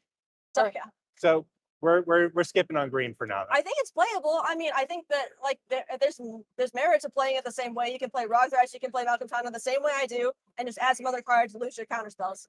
The only reason I've avoided it is because I don't need redundancy in polymorph effects, which is what green would give me. So green is only really giving me like Veil of Summer, Autumn's Veil. Yeah. So not good enough. Fair enough. Yeah. The mana's better. Well, thank you so much for playing Niv Mizzet International with us, Shauna. It's a good time. Appreciate you. Of course. All right. Well, I think we're going to cut back to commercial, Sweet. but good luck with your rest of your games today. Appreciate you having me. Thanks for watching.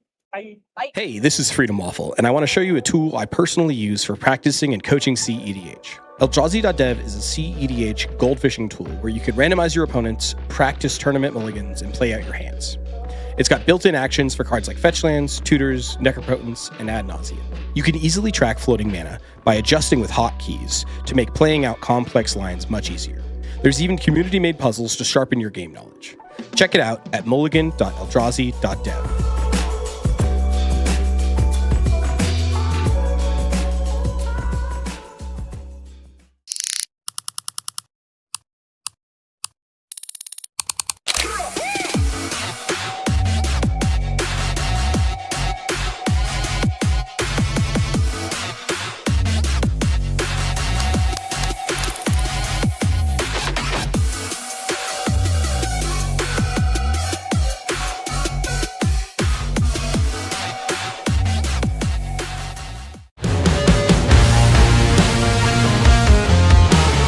All right, guys, Craig Mack, I'm back. This week we are streaming the Critical EDH May League. All right, guys, Craig Mack, I'm back. Today I'm going to be discussing a deck that I've been working on. Good morning, everyone. Welcome to the inaugural pregame podcast.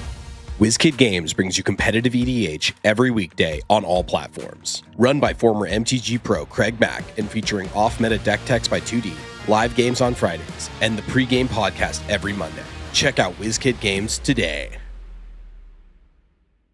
The Beatdown, presented by Deadbeat Scott, an $8,000 CDH tournament in Austin, Texas, at the Mage's Sanctum. First place takes home a Mox Jet plus a custom altar of their winning commander.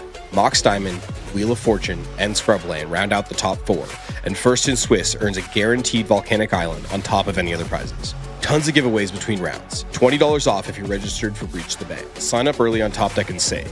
The Beatdown. Don't miss it. $4,000 for one deck? Half the cards are out of stock anyway. I just want to play the game.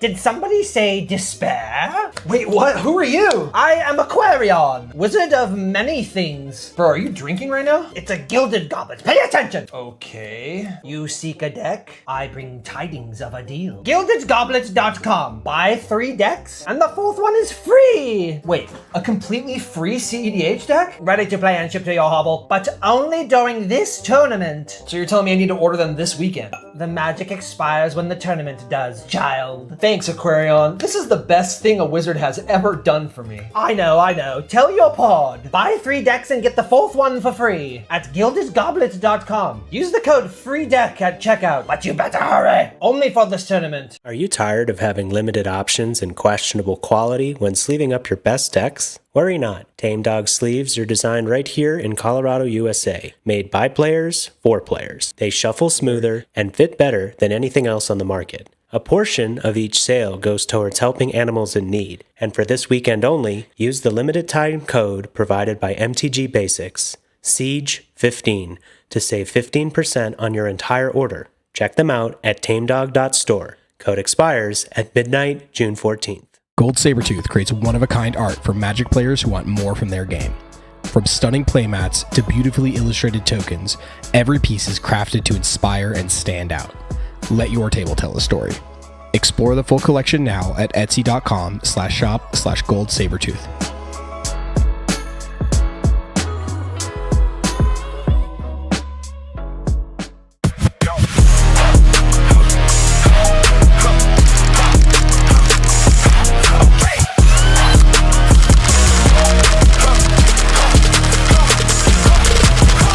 F6 Supply is your one-stop shop for premium tournament accessories. From Benishoga playmats and high-quality dice to our custom token pack, F6 has everything you need to up your tournament game.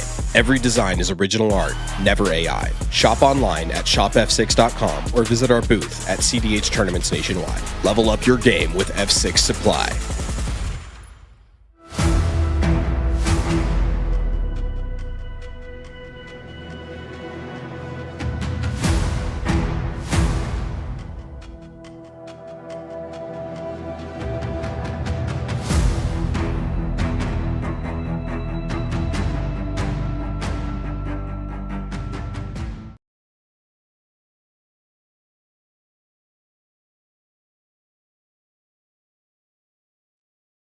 Welcome back to Siege 10K in Denver, Colorado. My name's Thomas from Everyone's Bad at Magic, and I'm joined by Tim Gold Sabertooth. What's going on?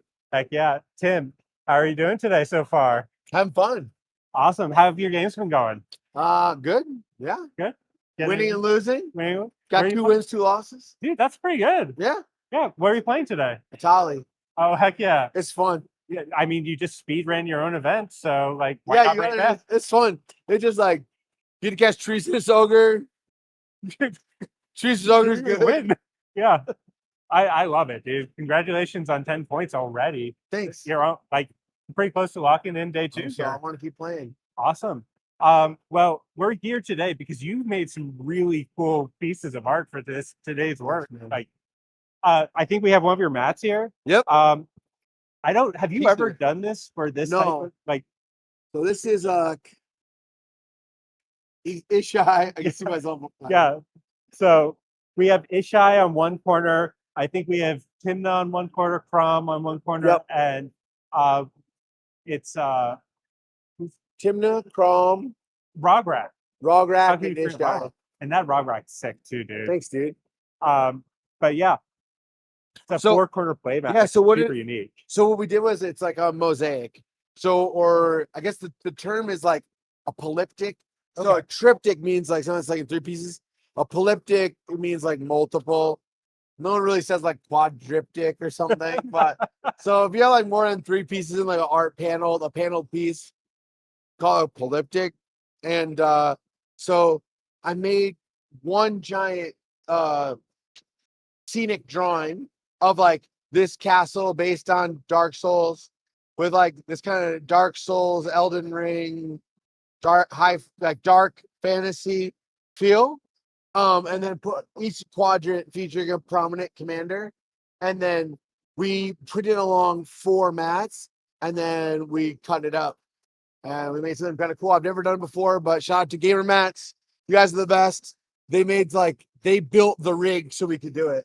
Dude, it looks like an induction press. Like, I'm going to have to find 3 other people with the other mats so that we can just play on them like consistently at locals. Like, I think it's a really special thing to have. Thanks. And just like, especially to commemorate like a cool event. Like, I told John I could do it, and I didn't know how we were gonna do it. So like, I figured it out eventually, but I really didn't know how to do it. yeah, well, I'm glad you got there, dude. Thanks. Yeah. So you are probably the most prolific artist, I'd say, in the CDH scene at this point. I think so. Yeah. I do it a lot. And your style has very much matured and like varied since you started doing these. And I love all the new stuff that you've been coming up with. How have you been keeping it fresh? I just try to look at other artists, stay inspired, and just work harder to create something that I wish existed and create art that I want to make. So just challenge myself each time to like do something different. Like, I liked doing this design because I wanted to create something that was like high contrast, so just 2 colors, a light and a dark. I want it to look like an etching. I was looking at like some of the etchings of like Goya or like Durer, and I wanted it to create something that was like very, very high contrast and that felt like etching. But in a way, I didn't realize that what I was doing was I don't know. It's got like a very woodblock feel to it. Yeah. Or like or like I guess like a copper plate or something. I don't know. Like it looks lithography. cool. Yeah. So I wanted to try something like that because I felt like thematically and stylistically it fit like the gothic feel of this, or like the castle. So I don't know. It is like it was a challenging thing, and I found like a pleasing aesthetic solution to a challenging aesthetic problem, and just wanted to make something I wanted to exist in the world. Well, dude, I freaking love it, and I'm so glad you're here. One last thing, because it sounds like we do have another thing we're coming up in over the speaker right now. You're just one of the coolest brewers in the scene, and I love all the things that I've seen you build, including like I played Derevi pretty heavily throughout my time, and you've come up with some pretty cool lists that are so different from other people. Appa is goated. So thank you. I just like that you are constantly willing to take decks to new places. Thank you. And I think that more people should be willing to experiment. You know what? It just takes either stupidity or confidence, and I've got both in spades. All right, bro. I'm gonna let you get back Thanks, to man. it, and Thanks, we'll man. come back to the main feed. You guys are awesome. Peace. Shout out to Allie and Coco at home. I love you.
All right, and we're back. Welcome back to Siege in Denver, Colorado. I'm Thomas from Everyone's Bad at Magic. I'm Isaac from Squandering Resources. And we're back with round 5? 5 or 6. This, I believe, is our last round for today. Nope, we have one more. One more? Told we have one more. Okay, so our feature match is featuring none other than Zach Adler from Bite Size MTG. And I believe we said that they're on Scion of the Ur Dragon today. Are on Scion of the Ur Dragon today. Let's see if we get to see both Ian and Adler on Scion of the Ur Dragon again. Hopefully this is a little kinder to Zach than it was to Ian a little earlier today. Although Ian did have to mulligan fairly low. I do still believe in this deck. I think it is very cool. It's agile and it's super powerful. I mean, for the record, we saw Ian. He drew Prismari, so he didn't get to do the whole become Ancient Copper Dragon, become Corvold, become Prismari thing, where he gets to do just whatever he wants for an entire turn. And he had to discard it to Necropotent, so it never hit his graveyard either, which is real tough. So who else do we have in our feature match today? If we can bring that up.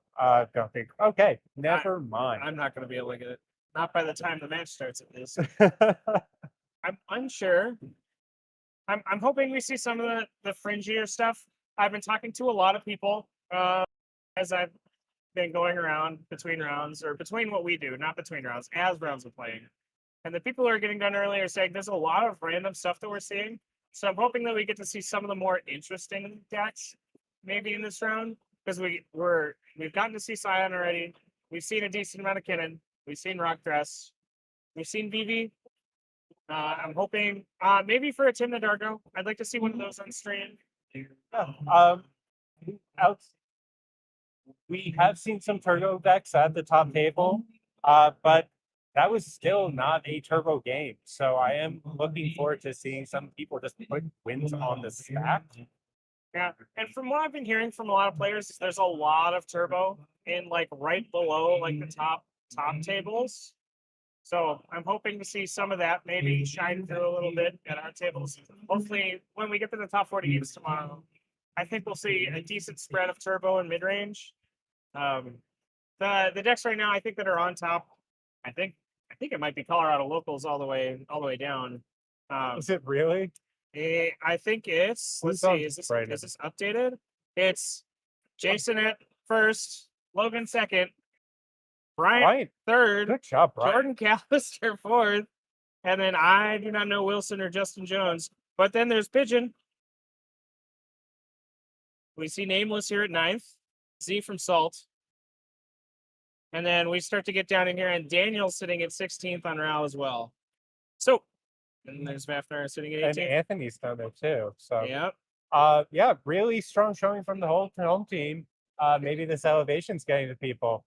Time to drink some water. Make sure we're getting some snacks in between games. Yeah, that's true. That does happen. If you're not drinking your water at this altitude, it's going to disappear from you pretty quickly. Yep. People say that altitude sickness is a little bit of a joke, but it is not even when you're just at the city. You don't have to go into the mountains to feel that disadvantage here. True. I'm sweating all my. I've been trying to stay refreshed all day. It's been a fight. Yeah, so I've been chugging a little bit of water.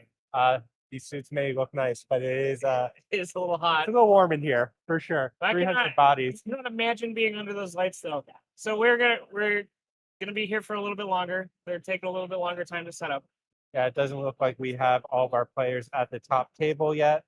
But so let's talk about what's winning right now. We're seeing in our top 16. Let's look at about the top 8. So we have Jason and Logan sitting on Kenny.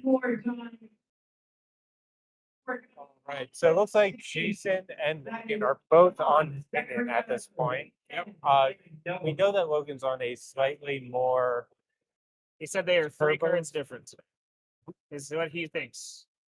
Okay. There are 3 cards difference. One of those cards may or may not be a 2 blue enchantment.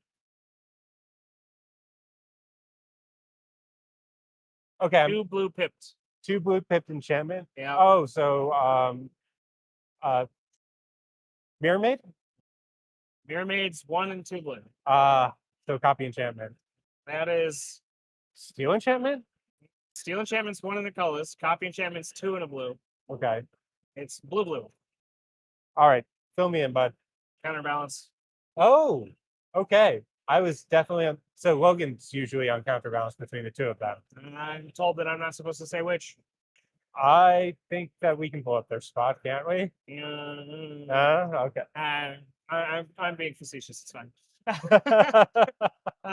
Yeah, so those two, if you don't know, they've been playing Kitten. The deck is designed to play a turn 1 Dorker Rock, and then turn the corner. Do not walk this way, Edler. Do not walk this way, Edler. Go around. Oh no! We almost had a wild Adler appear in frame. All right. So it Not does that we look would have like we minded have that. a couple of the deck lists for the top table, at least now, or for the match that we're about to see. It does look like we're going to see a Kenrith list and a Magda again. So we have seen a Magda on stream already. That player, while they did not get there, did play extremely patiently, which did pay off to a certain extent for them. They were able to avoid that first board wipe.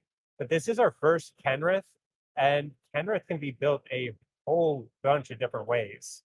Well, usually the big one, let's scroll down because we've got it alphabetically by card here. We're looking at a card overlay. Let's see if we can find an Aven Interrupter. So Archon of Emeria, there's an Aven Mind Sensor. No. But no Aven Interrupter. No Aven Interrupter. But the card that's really shocking to me right off the rip is that Abhorrent Oculus. Yeah. Which does make sense with Kenrith as a reanimator target. But I'm wondering if they're on Gaia's Cradle to really take advantage of all of those bodies that they're making.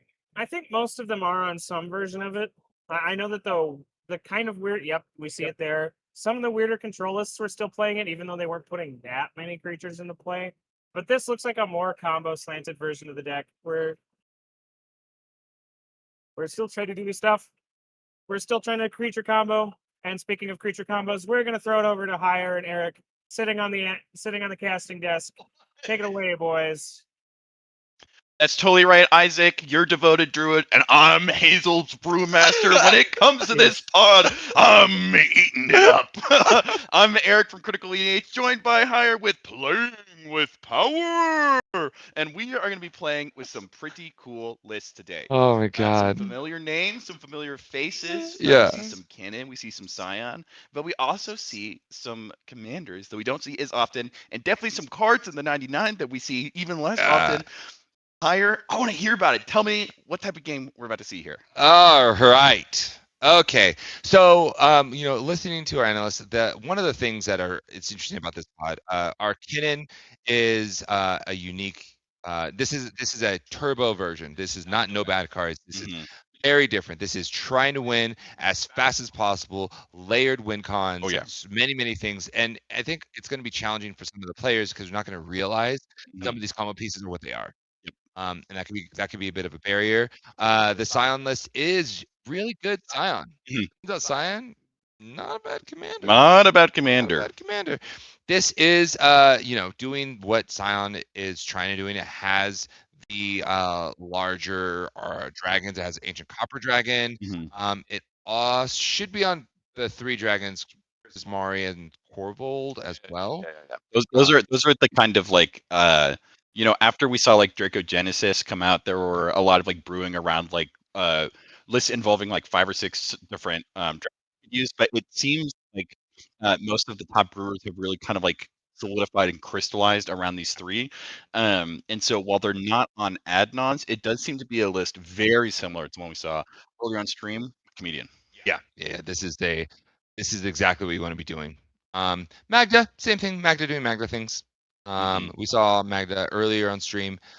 This is very similar list, just trying to make a dream. Yeah, a lot of dwarves. They're also on battered golem lines, which I really like. That's something that we're seeing Magda players pick up, trying to, in acknowledgement that their commanders are likely going to die 4 to 5 times per game, getting some dwarf agnostic lines. Yeah. And then we have a Kenrith in seat 5. I feel like a lot of times we talk about Kenrith in CDH, Atlas, and their kind of like creature combo control list comes up, but I have never seen a list like this show up on the map of CDH before when it comes to 5-color.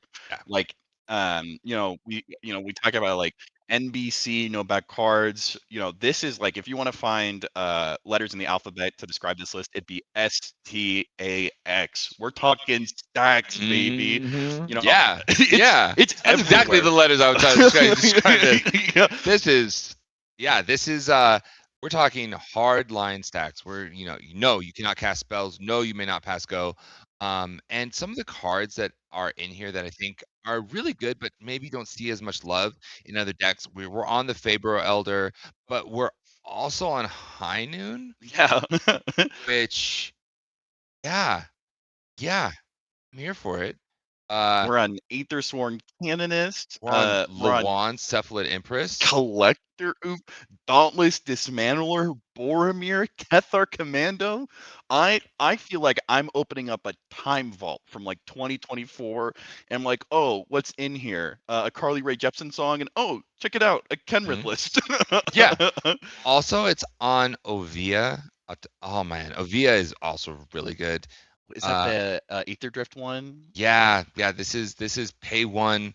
You may put a creature or vehicle card from your hand onto the battlefield. Whoa. Yeah, this one is probably going to be the card that scares the most people because if you happen to have Kenrith and this, it gets haste. Oh, that's so cool. If you have a Seedborn Muse, you can keep doing it every turn. I just love the idea that this person saw, they could have watched, Jesse playing like Bruce Kamal, and they're like, you know what this deck is missing? Grenzo, Dungeon Warden.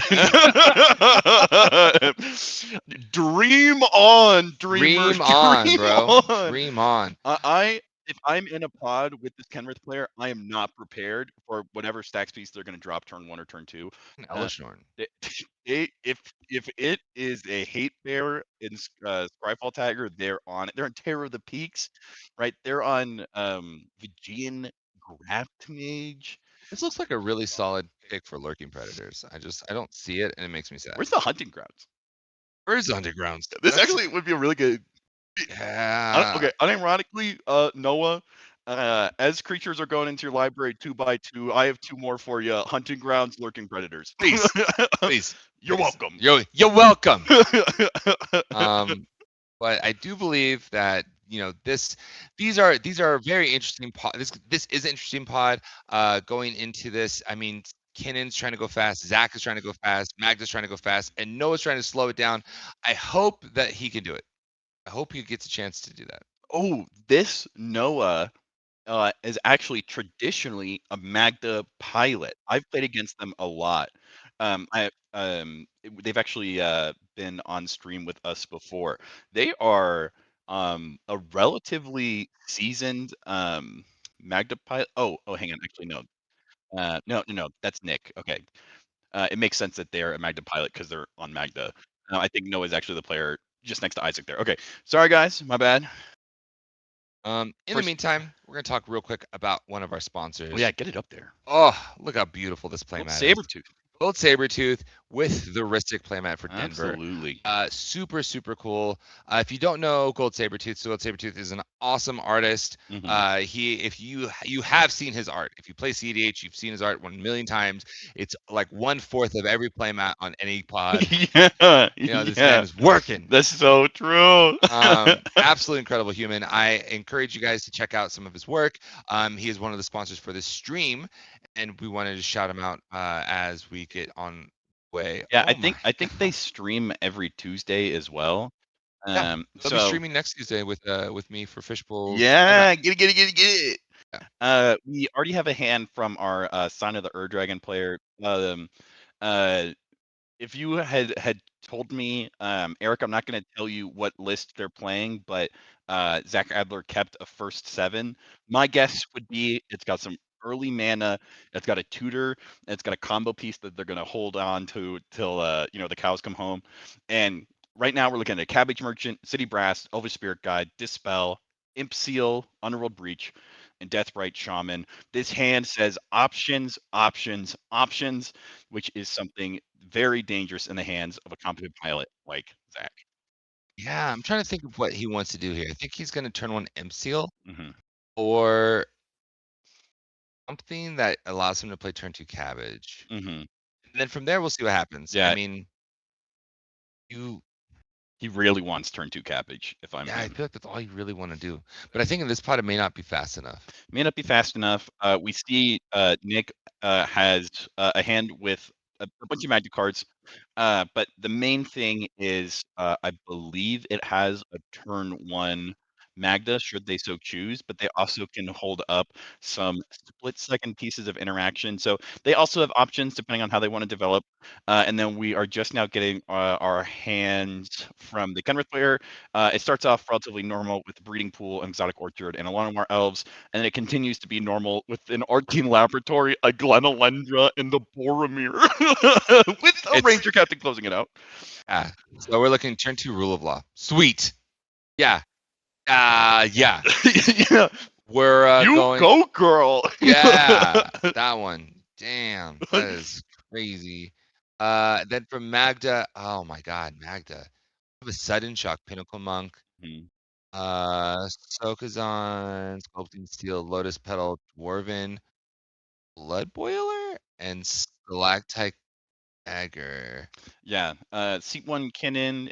It looks like they weren't able to find any keepable like combo piece accelerants. They're on 2 lands, but they do have a lot of options if the game goes long. They've got Enduring Vitality, an Invasion of Ikoria, and a Soul Cauldron.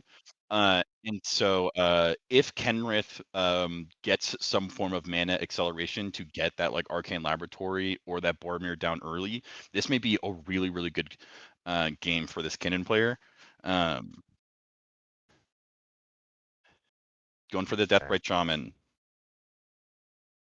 Oh, that's tough. Go. Okay, so based on hands, this game, I think can go short. Yeah. I think Magda takes this for sure. Magda loves Rule of Law. Magda loves Rule of Law. Especially since they already have a lot of cards like in hand. I think they've got at least 2 land drops that they can make. And Magda players are even more comfortable than most Rogside players keeping like 0 land hands. So like they've got a lot to work with. They've already got an artifact dwarf in the form of a Stalactite Dagger. They've got, I think the only thing they're missing is like a vehicle or something they can cruise stuff to, but they have a Sculpting Steel. The Sculpting Steel, they also have the Dwarven Blood Boiler. Dwarven Blood, that's the dwarf that can tap other dwarfs to give them +2/+0, I think. Yeah. So no attacks. Just does the thing. Like, drew the LED. Oh, that's new.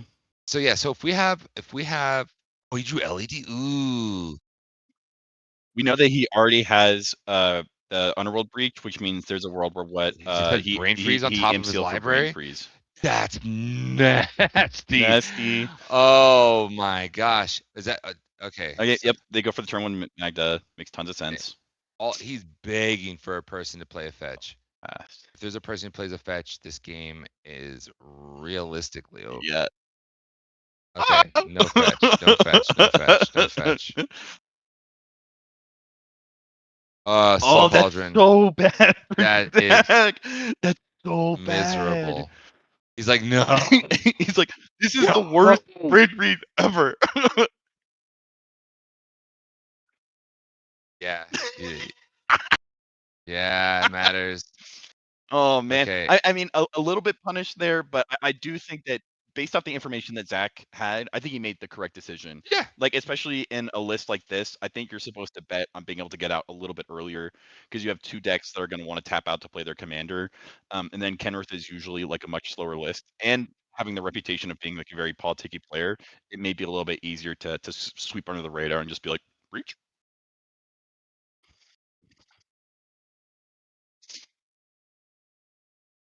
I can't tap his.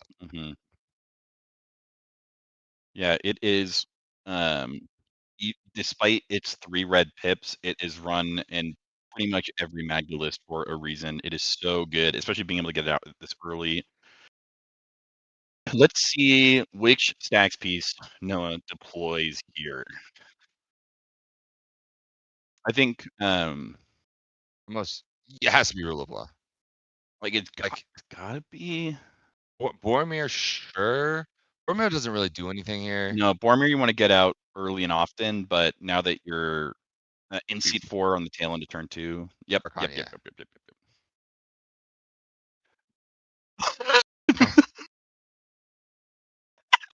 Yo, wait, let me tell you something. Please. I'm trying to do something. What did I do to this Archon? Try to eat a succulent Chinese meal. Yeah, Lee. Oh.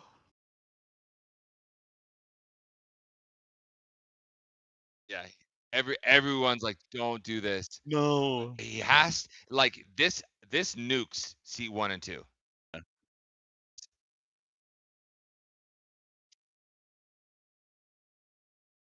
That's so Yeah, blood. it doesn't like. Listen, I'm sorry. You're like, yeah. I feel like you don't take this back. I feel like you just play it, and yeah. Let's go ahead and jump to player audio Yeah, because they please. are talking up a storm. The yapping has to go.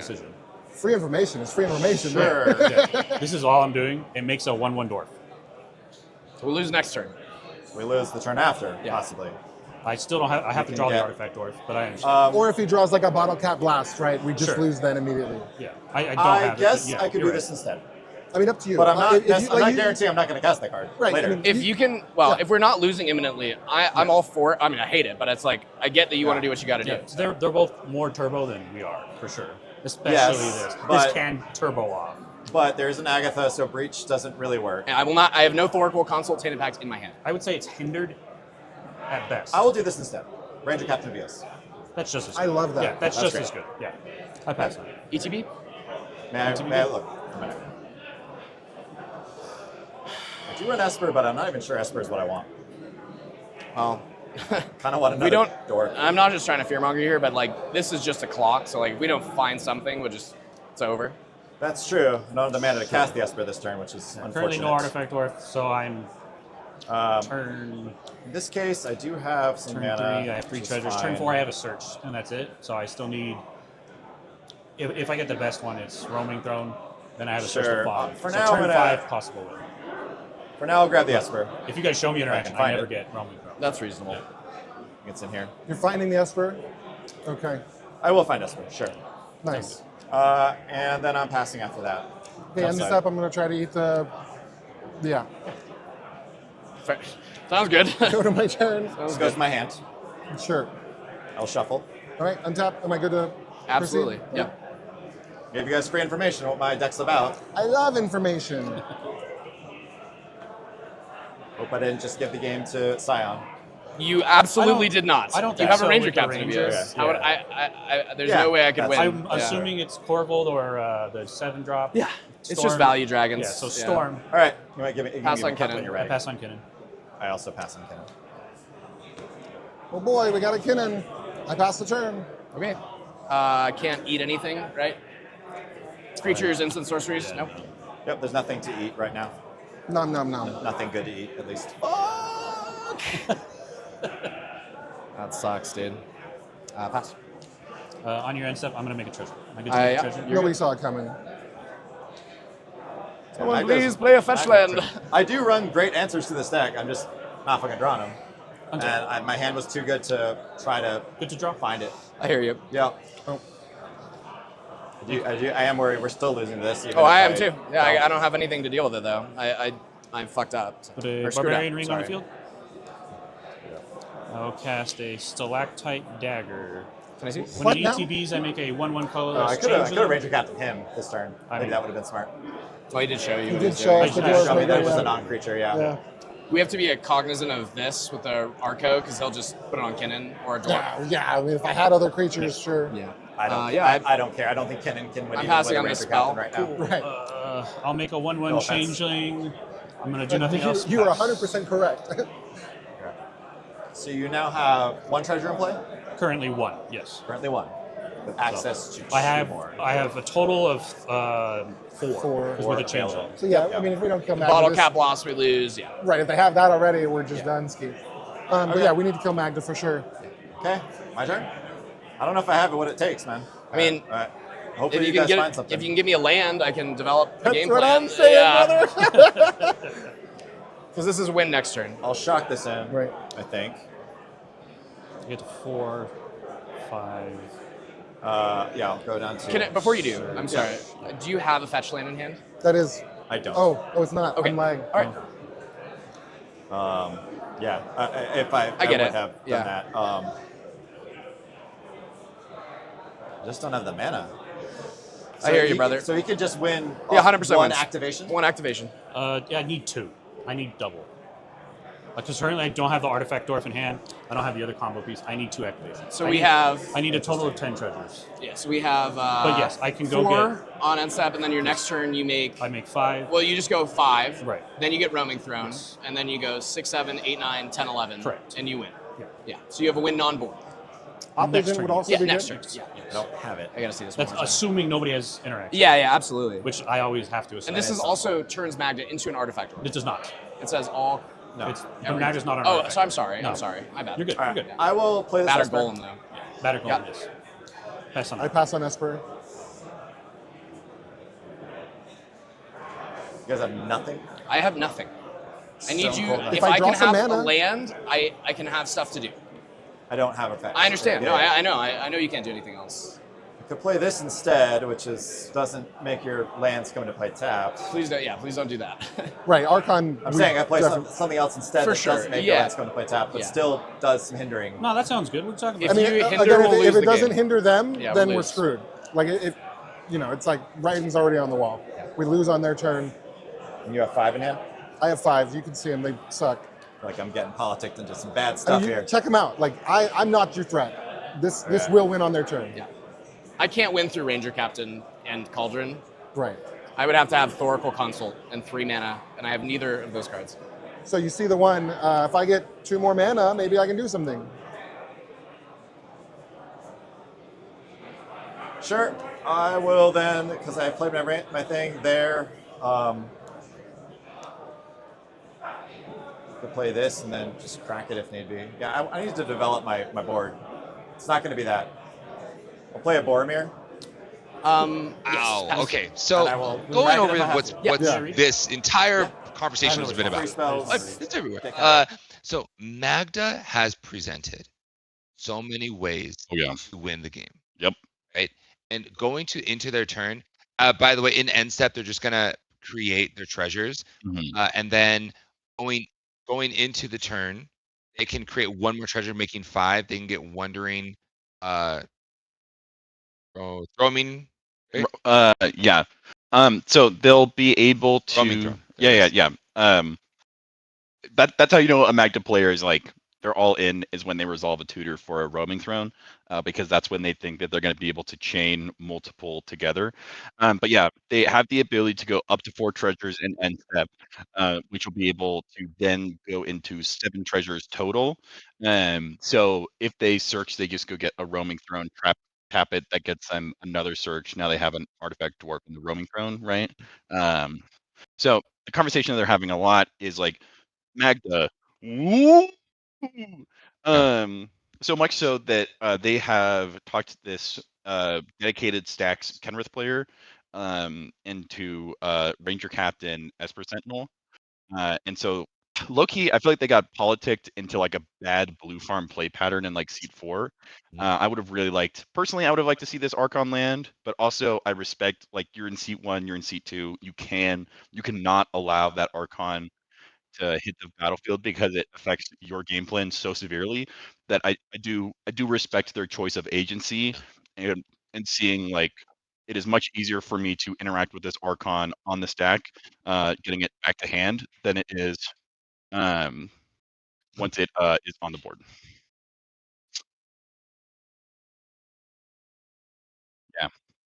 Yeah. You guys can definitely see the body language just as easily as we can. There's a lot of pointing, a lot of gesturing. I do have to say,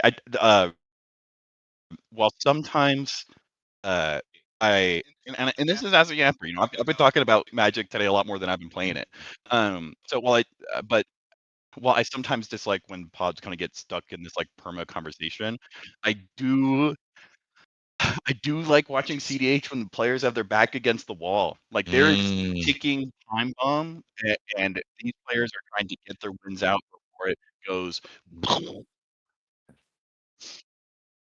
Yeah, it's tough. I think when I'm looking at what Sean is trying to do, and like forcing the politic onto Noah, like okay, don't cast that. It's like, well, me putting this on the battlefield and stop you from casting that spell. Yeah, just makes it so you can only do one of them. Yeah. Okay, that didn't do anything. Mm-hmm. Like he had the Otawara. Mm-hmm. What? Yeah, the Otawara. Yeah, for all the we're about to die, for all that we're about to lose, I prefer to deploy my Elk than hold up one of the strongest pieces of interaction against a deck that I'm about to lose to. And like he's been crying, like Zach's been saying, I need a fetch, I need a fetch. Well, Otawara can also just be discarded. Yeah. Yeah. You can kill 2 stones with 1 bird. Come on, guys. Yeah. I think Noah is much more inclined after this to just cast a rule of law and be like, no, I'm not gonna give you guys an inch. Yeah.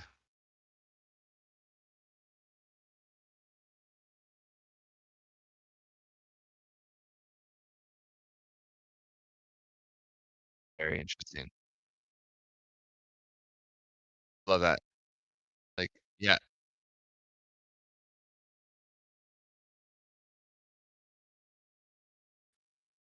Yeah, so we're gonna switch over to player audio because this pod is about Please let me to know. implode right now. I'm kind of excited to see what's happening. Can't, yeah. Can I see your hand one more time? Absolutely. Fucking Death Rights. What a random thing. I hate this card. Especially in a 5-color deck. Like, I just assume you're going to get fetches. I know, I'll tell you guys what it after the game, but. Yeah. I don't really see it. Okay, well, I'll feed you a card. I mean, I don't know. Whatever. You have Kinnan up, and that's it? Yeah. This would have been nice, but... I mean, I was holding out. I didn't play at turn 2 when I would have helped me, but because I wanted to. Yeah, no, up, but, you were short on mana and stuff. Yeah. Or turn 3, I guess, yeah. I wonder if I even do it, because you have no live draws that do anything. I don't. And it gets I'm just being honest. Okay, countered. then I'm just going to pass. Yeah, show us You're what instead. you can do. I'm gonna make 4 treasures. Am I good to do that? Yeah. Or go to 4. 1, 2, 3. Go to 4. Go to 4. I'll go to 4. Good. Good to go to my turn. Yep. You probably shouldn't have told him the win line. He might not have known. He knows. You should know. He knows He the rolling figured. throne is like. You're good. Yeah. Cheeky of him to not Land. not say he had the win. Tap my change in. Go to 5. Sack 5. Activate Magda. Anything? Nope. Do you want to? I don't know. I don't think it matters if you sack your ranger. It does not. No. My upkeep had that for the card that would have helped. It's too bad. Okay. Yeah, I passed on the But Magda. you drew me into it Search. just now. Oh, bummer. First game on stream. Hate Magda. Kind of getting turboed. It's mono red. This deck sucks. It's so consistent. Yeah. My main way to deal with this deck is like Goblin Sharpshooter. Then I can just kill the Magda over and over and over and over and over again. I had a hand with a I'll spell get sky, Ruby which would have been really I nice. maybe but I I should have didn't evolved. do I probably anything should have else. evolved. I'm gonna tap 2. Just To been more here, aggressive. make and 2 evolved. treasures. Yep. Tap here, make another 2. Go to 4. Yep. 4. Again, go to 6. Search. Go to 1. Yep. I'm gonna Yep. do that. And this finds what?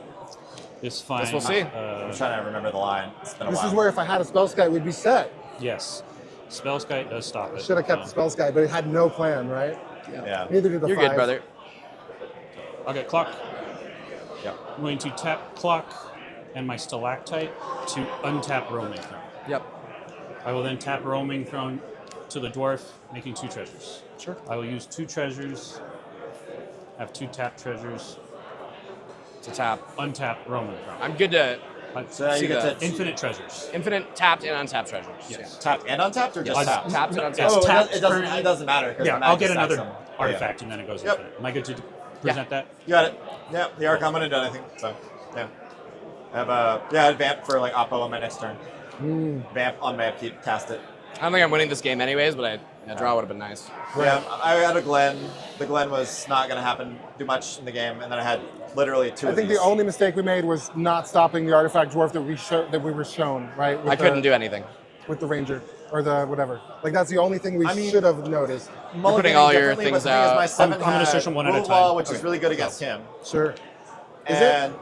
I mean, it stops breach. I mean, I don't know yeah. what else he does. pretty If bad I- against rule of law. I mean, yeah, but if that's the case and I keep a Smythe hand, then I'm just going Scion pass. We did it. Yeah. Right. Yeah. We treasures got and a win. faster. Wow. Yeah. You know, and it was funny. We were talking about the beginning, what we needed to see out of Magda, and it was exactly that.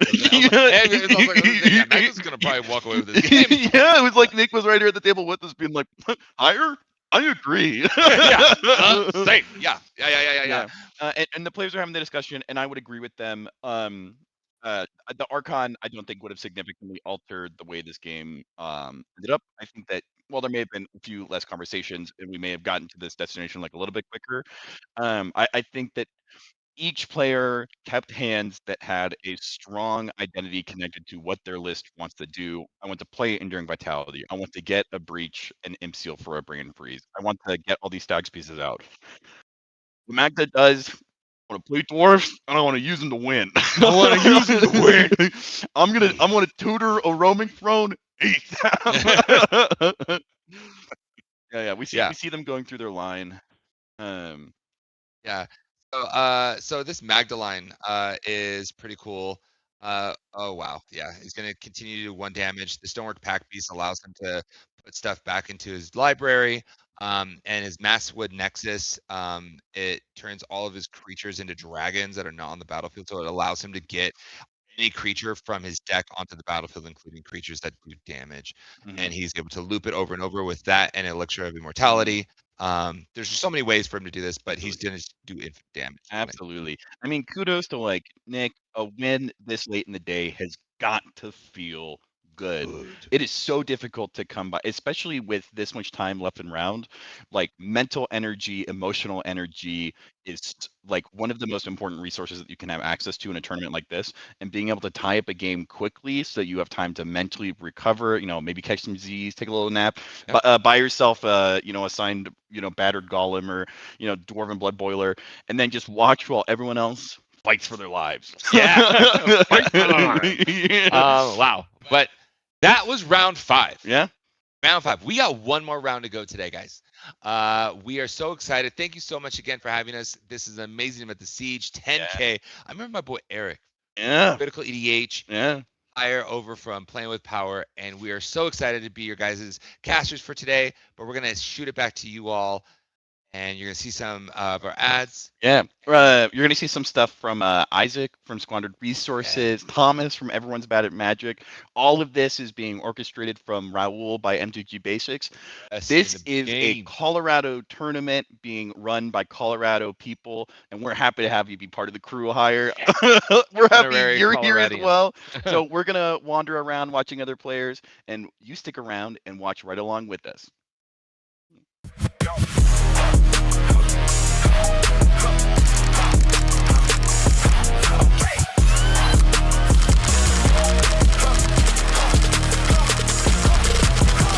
F6 Supply is your one-stop shop for premium tournament accessories. From Benishoga Playmats and high-quality dice to our custom token pack, F6 has everything you need to up your tournament game.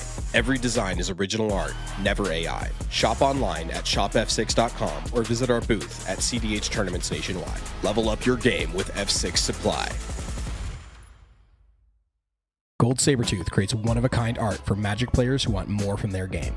From stunning playmats to beautifully illustrated tokens, every piece is crafted to inspire and stand out. Let your table tell a story. Explore the full collection now at etsy.com/shop/goldsabertooth.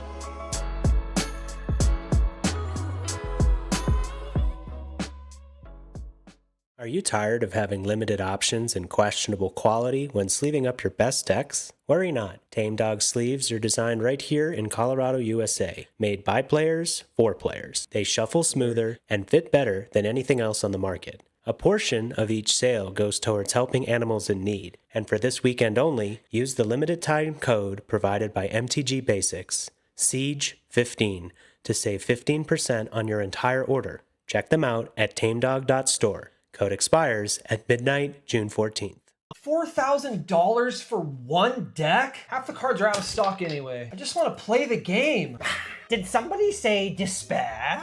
Wait, what? Who are you? I am Aquarion, wizard of many things. Bro, are you drinking right now? It's a gilded goblet. Pay attention. Okay. You seek a deck? I bring tidings of a deal. GildedGoblets.com. Buy 3 decks, and the 4th one is free. Wait, a completely free CEDH deck? Ready to play and ship to your hobble, but only during this tournament. So you're telling me I need to order them this weekend? The magic expires when the tournament does, child. Thanks, Aquarion. This is the best thing a wizard has ever done for me. I know. Tell your pod. Buy 3 decks and get the 4th one for free at GildedGoblets.com. Use the code FREEDECK at checkout, but you better hurry. Only for this tournament. The Beatdown, presented by Deadbeat Scott, an $8,000 CDH tournament in Austin, Texas, at the Mage's Sanctum. First place takes home a Mox Jet plus a custom altar of their winning commander.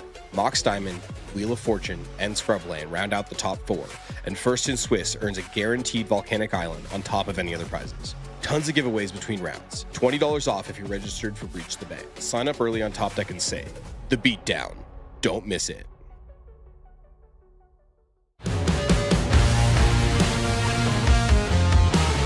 All right, guys, Craig Mack, I'm back. This week we are streaming the Critical EDH May League. All right, guys, Craig Mack, I'm back. Today I'm going to be discussing a deck that I've been working on. Good morning, everyone. Welcome to the inaugural pregame podcast. WizKid Games brings you competitive EDH every weekday on all platforms. Run by former MTG pro Craig Mack and featuring off-meta deck techs by 2D, live games on Fridays, and the pregame podcast every Monday. Check out WizKid Games today.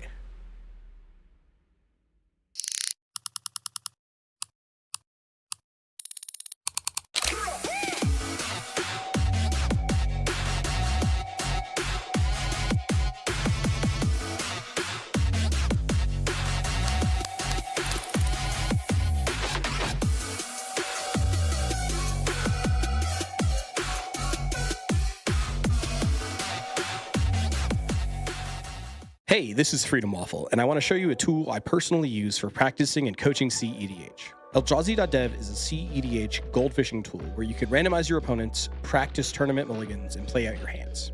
It's got built-in actions for cards like fetch lands, tutors, necropotents, and ad nauseam. You can easily track floating mana by adjusting with hotkeys to make playing out complex lines much easier. There's even community-made puzzles to sharpen your game knowledge. Check it out at mulligan.eldrazi.dev.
Hello, everybody. I am Isaac from Spawner Resources. I am here with. I'm Nick, BDN. Hello. All right, what deck did we just get finished playing, Nick? I finished playing with Magda. It was a lot of fun. Mono red. Yeah. Horrible deck. Horrible. As you can see from your turn, what was that? This is, I think it was turn 4. Turn 4 win. Turn So, 4 win? Yeah. Yeah, with almost no way to stop you. Apparently. Pretty much, yeah. Everybody was trying to fight, and nobody had anything. And that, unfortunately, Magda is a deterministic deck. So if I get enough turns, I just push. All right. Can you explain to me the line? I was on the other side of the table. It's a little hard to hear. Sure. How are you winning with the dwarf and the The goblin? dwarf. So I search out Maskwood, turns everything into a dragon. So I'm able to search out all creatures. Okay. I then get Twin Shot. Twin Shot allows me to deal 2 damage to somebody. Mhm. I then get Dwarven Scorcher, which allows me to sacrifice it, deal 1 damage to a creature. So I put a damage on Twin Shot. Bark Form allows me to pay 2 mana, return a creature from the graveyard, put it back into the deck. Oh, okay. So the Scorcher that I sacrificed went to the graveyard, put it back into the deck, search it back out, eventually killing the Twin Shot. Twin Shot goes back, Scorcher goes back, put those both back into my deck. Again, search them with Magda, dealing 2 damage, and repeat the process. So it's a very convoluted tutor chain that's Yes. deterministically killing. Yes. This is the question. I don't know if you guys get this a lot. How do you win through One Ring? Through the One Ring, Yeah. I I know I'm giving you a little quiz. You but- pretty much can't. With my version of the deck, I don't think I can, but I can kill you in the upkeep because it's all instant speed. So I just have to pass turn. Unfortunately, if it's time, the only way we used to have it is Godfrey statue, which says you lose a life at the end step. So we copy that a million times within the deck. Okay. So, but I'm not running that. So if somebody has a One Ring, I can't win through it, unfortunately. Interesting. I wanted to know. It's I've the always- one way. So always talk to people about Mega Lines. I'm like never sure how they work. I haven't actually played the deck myself. I have an understanding what it tutors for, what it needs to. But it can be very complicated at times. So. let's talk about your opening hand. Do you Sure. remember what it was? Yes, it was 2 lands, petal, If not, I dwarven. can actually pull it up. On Yeah, my if you want to phone. pull it up, Yeah, yeah, it'd be way easier. Here you go. I took a picture of it for you. How did you feel about it? Do you remember? It felt slow because I was able to get Magda out turn 1, and turn 2 was very slow. Here's your So, yeah, land, petal, Magda, 2 lands. So I had some interaction, but not until my turn 3, actually, because I had to get the Blood Boiler out. That's the only way I had to tap my dwarves, and I that's the whole point of the deck: just tap them, get them out there. So if I didn't get to my turn 3, I had no interaction, unfortunately, which was Sudden Shock. Sudden Shock was the only interaction I had. So it did feel a little slow, because typically Magda, or at least my version, is trying to push turn 3. In this meta, you have to push early. So it did feel slow, but it ended up working out. Okay. When did you start to feel kind of like comfortable with the game state? With the game state, I think after the Blood Boiler landed and I got to my turn 3, so I was able to have interaction, and most of those decks were creature decks, so I was able to use Sudden Shock if I really need to slow everybody down. And it's got split second, so it's really hard to interact with at all.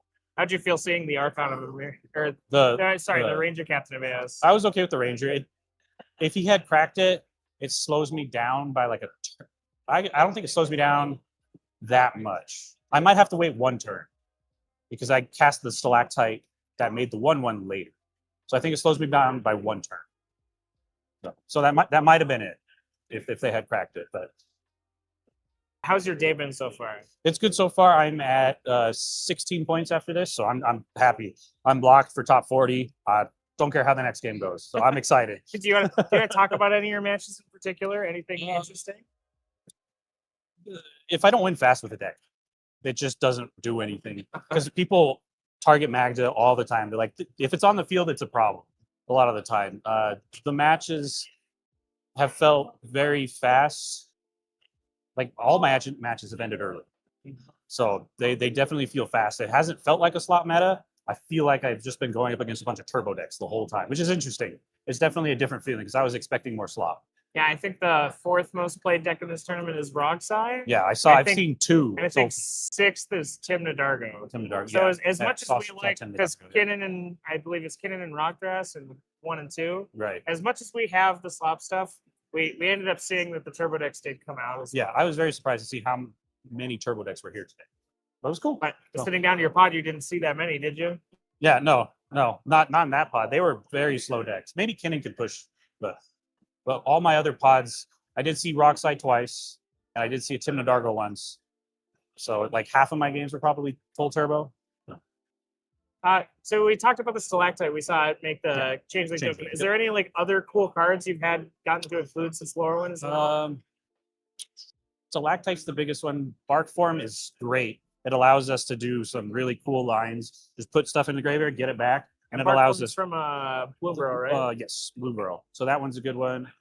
Those are like the biggest ones we got. My favorite card is Bottle Cap Blast in the deck. Yeah. People aren't expecting that one. That's definitely my favorite in the entire. Makes you a lot of treasures Oh, out yeah. of nowhere and removes the problem. Yep. So I see a Bowmaster, I just hit it and make 4 treasures. It sounds good. And people aren't expecting it. So It's true. Man, that card is really cool. I think the last time I had it cast on me, I was like, why, of all the cards, Yeah. they have to be Bottle Cap Blast? it definitely helped me win a game earlier today. So for sure. Do you have any interesting tech pieces that you've been playing, or you're just pretty stock standard as far as things go? The most interesting thing I have that's different from a lot of other lists is Dwarven Recruiter. I'm still 50-50 on it. It allows you, on ATBs, you can tutor as many dwarves as you want to the top of your deck. That's like the most interesting one. I actually removed Lightning Bolt from the deck, and it's felt fine, surprisingly. I haven't regretted doing it. It was an accident. I didn't realize I didn't have it in the deck. I was just, when I put it together, I was combining a couple different lists, and I just didn't know I had it. So I didn't have it, so that's probably the most interesting one. We mentioned a card earlier, Sudden Shock. Is this card? I love talking about split second. Sudden cards Shock is from- amazing. Yeah. 2 damage in split second. It has won me so many games. Yeah. It kills Kinnan instantly. It kills opposition agent, Bowmaster. It's an amazing card. Split second is dumb. That's true. Are you on Siege Smash as well, or? I was for a long time, but I took it out to make it closer to Turbo, because that's a card that, yes, it stops a lot of people, but the only thing I'm trying to hit with it is either Kinnan's Basalt or a Curse Totem. And I haven't seen a Curse Totem in a very long time. Right. Well, I'm going to wrap this up. Thank you for talking so much. Congratulations on your game. Thank you. Congratulations on top 40. Thank you. Thanks for being here and Thank you. talking to me. Appreciate it. Thanks Yeah, for it was explaining fun. how it works. Oh, yeah, absolutely. I'm more than happy to explain it to anybody. So no problem. All right. And we'll see y'all later. Thanks for joining us.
Welcome back to the Siege 10K in Denver, Colorado. I'm Thomas with Everyone's Bad Magic, and I'm joined today by Zach or Snack or something. Yeah, with bite size. Yeah, one of the best podcasts in CDH right now. You guys have some amazing conversations on there. I particularly loved the shortcuts in conversation segment that you did recently, where you were talking about when to shut the F up in CDH. Yeah. Wayne is, I would say, one of the best people at doing that. And so I just took their lead and I was like, this is really your episode to tell me how to be better at this. Hey, listening is half of the skills that you need for this game. I agree. So how have you been doing so far today? It's been a really good day. Do you want to do like a quick round breakdown? Yeah, absolutely. Okay, sweet. So round one, I had a 3-pod, which was unfortunate. It was Zuladoc, me, Rogthras. Zuladoc made a bunch of mana. Rogthras made a bunch of mana. Zuladoc's Stax piece got countered. I played a Tithe, and then Rogthras pushed like 3 or 4 times. I stopped them twice, and we lost. So that was tough.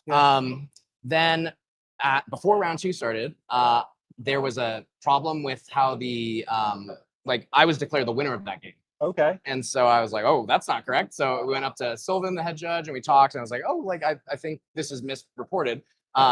And they said, oh, we'll try to fix it and stuff. And they weren't able to fix it in time.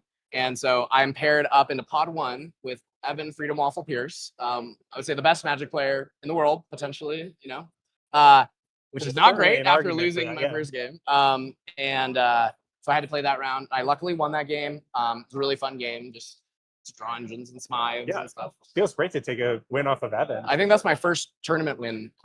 Really? That's awesome. Congrats. So it was a really fun game. And then round 3, I drew Magda Arkham, very creature heavy. And then round 4, I got unbelievably lucky. We survived a Rogsai. I had a turn 2 Necro. Okay. They went to turn 3. Their breach got Besage'd. And then I went to my turn. I had Demonic Consultation and Flusterstorm. And my top deck was Tainted Pact with enough mana to just Tainted Pact for Thoracle, cast Thoracle, and cast a concept. Hell yeah. So that was great. Yeah, we get there. And then this round was brutal. I always lose. We saw that. That who doesn't play a fetch? Like I would bank on a fetch land being played at least. It was a misplay. It was a misplay on my part. I think looking back, had I just not played the Deathrite Shaman, I could have just insealed for because I had Underworld Breach and I drew LED for turn. Okay. And so I just if I inseal for Brain Freeze, I just cast Breach, crack LED, cast Brain Freeze, and that's all I needed. But instead, I played the Deathrite. No one fetched. I didn't draw land. Well, obviously, I drew my Brain Freeze. Couldn't do anything. Ranger Captain comes down. The Cauldron comes down. Like, there's no way I'm getting there. Magda just keeps developing, and it's like, we have nothing for them. But we did miss one thing, which I don't know if anyone on stream caught this, but there was an Agatha Soul Cauldron on board. And the Kenrith player had a dork. They had swung their dork into me, and I had blocked with my Deathrite Shaman. It could have been exiled with the Soul Cauldron and put on the Kinnan.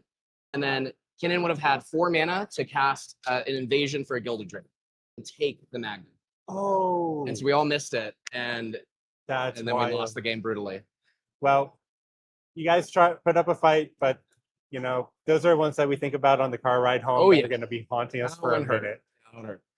Well, I think you're playing the deck that I'm a little bit high on today, the Sign of the Air Dragon. So much fun. It seems so. I love the magical Christmas land scenario of that deck. Have you been able to hit that, and even though you're testing?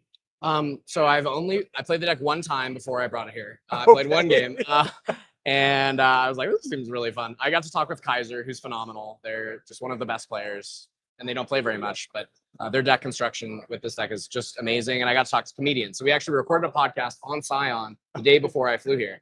And Kaiser convinced both Ian and I to play the deck. And so we both were like, all right, we're doing it. Yeah. I mean, Prismari is so broken, and anything that can run it, I think it's like, why not? Why not? For 2 mana. Yeah, absolutely. Into play.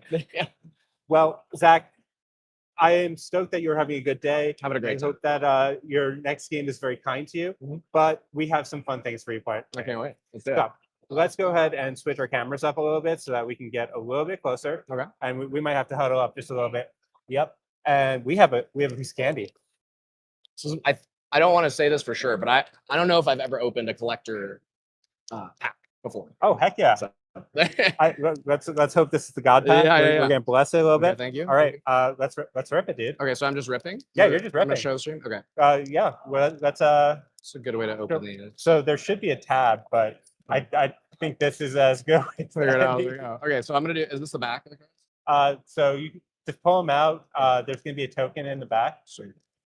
So All right, token in the back. Maybe I'll show stream. heck yeah. Just together. Okay. I don't know a ton of the cards from Marvel, but all right. What is this thing? Hydra Troopers. Okay. Villain stuff. Cool. All right. Yeah, we're probably gonna have to look and talk as we go. So if you can stick 4, That's pretty cool. Lady Octopus card, mayhaps. maybe. There are some CDH playable commanders here. Oh, there's a lot. There's Yeah, so many good for cards. sure. All right, tap land. Okay. All I right. mean, not garbage, but Take that's it. okay. Oh, this looks like a legendary. Hanged Connives. Oh, So second card your opponent draws, you gain lose a one life. wisdom. It's pretty cool. Something. Okay. Something. I like a good connive. Okay. Thank. Oh, I think this is. Oh no, this is not what I was thinking of. I thought this was a broken legacy card. Oh yeah, no. Field Helicarrier. Create 2/1/1 white soldier creature. I don't think we're seeing play with that. Okay, what we got here? Mass Meower. Discard. Kind of cool. Yeah. Spider-Man card. Oh yeah, it's a discard outlet. Yeah. That does not say once per turn. Unstable element. Okay. Target player draws a card, then up to 1 target creature you control connives. Sweet. That's Sweet, pretty cool. A lot of I like the conniving. Connives coming back. Yeah. All right. Doorman.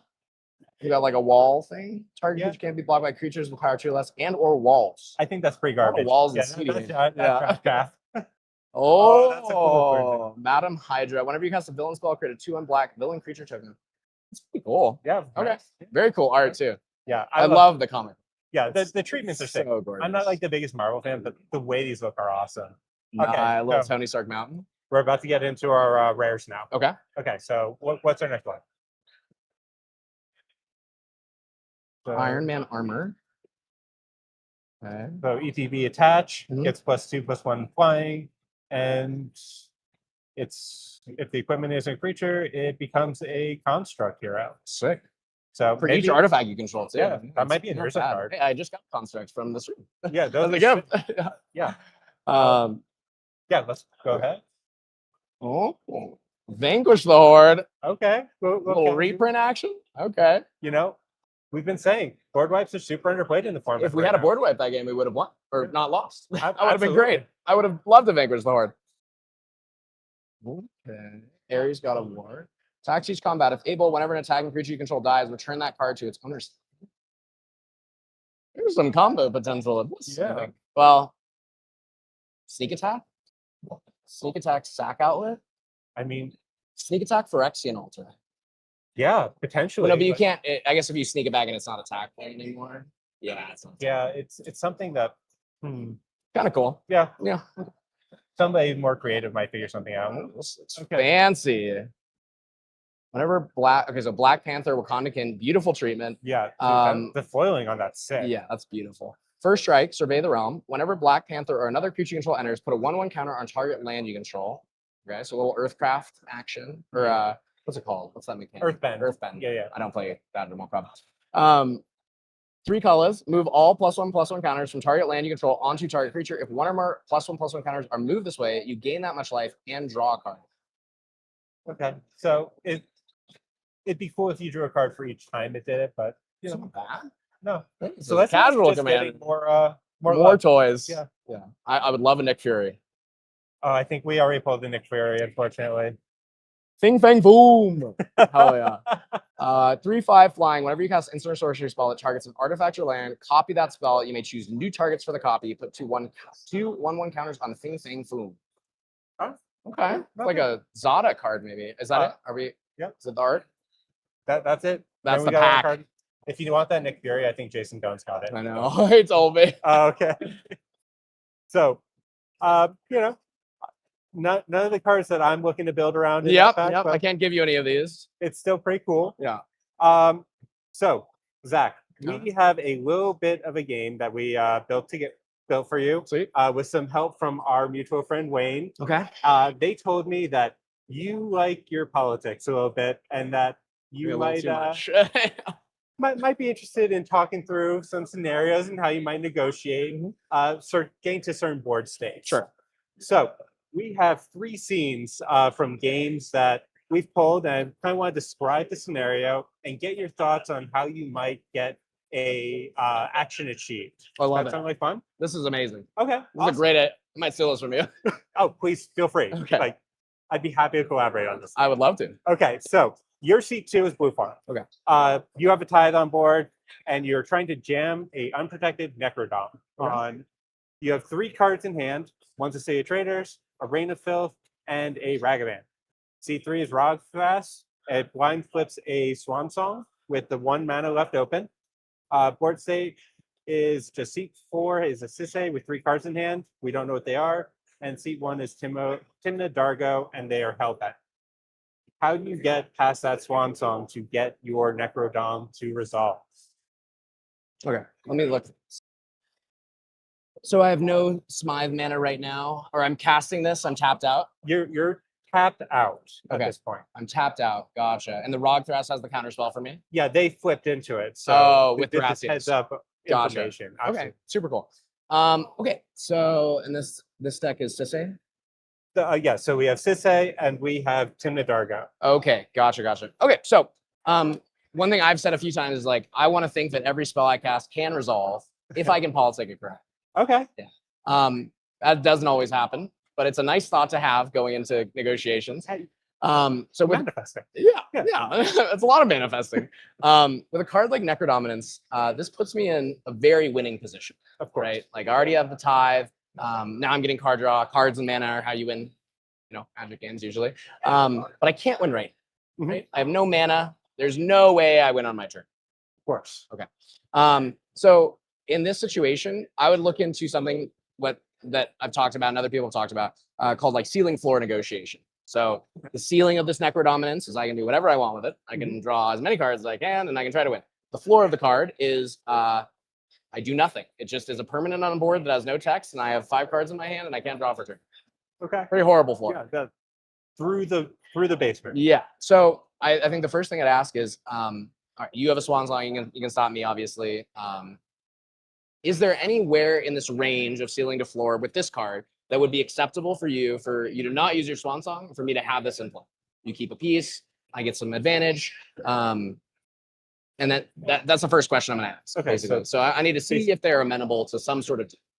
I don't know if I'm really comfortable with you having this. Obviously, it's a very powerful piece. You have a Smothering Tithe already resolved. I'm not sure if this is something that we can afford to get down here. There's nothing it could be. It would have to be a textless card on my board that limited me to 5 cards per hand. Or you just counter it anyways.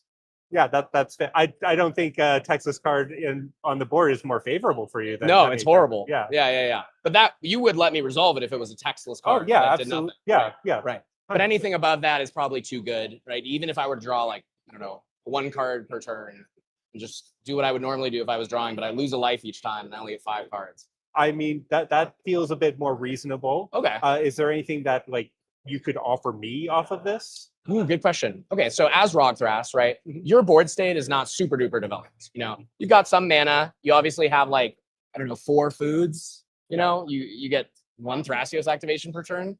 Yeah. That's pretty bad. Sisse comes down next turn, and Selval is on board. They have 2 mana up, or sorry, how much mana? 2 mana up.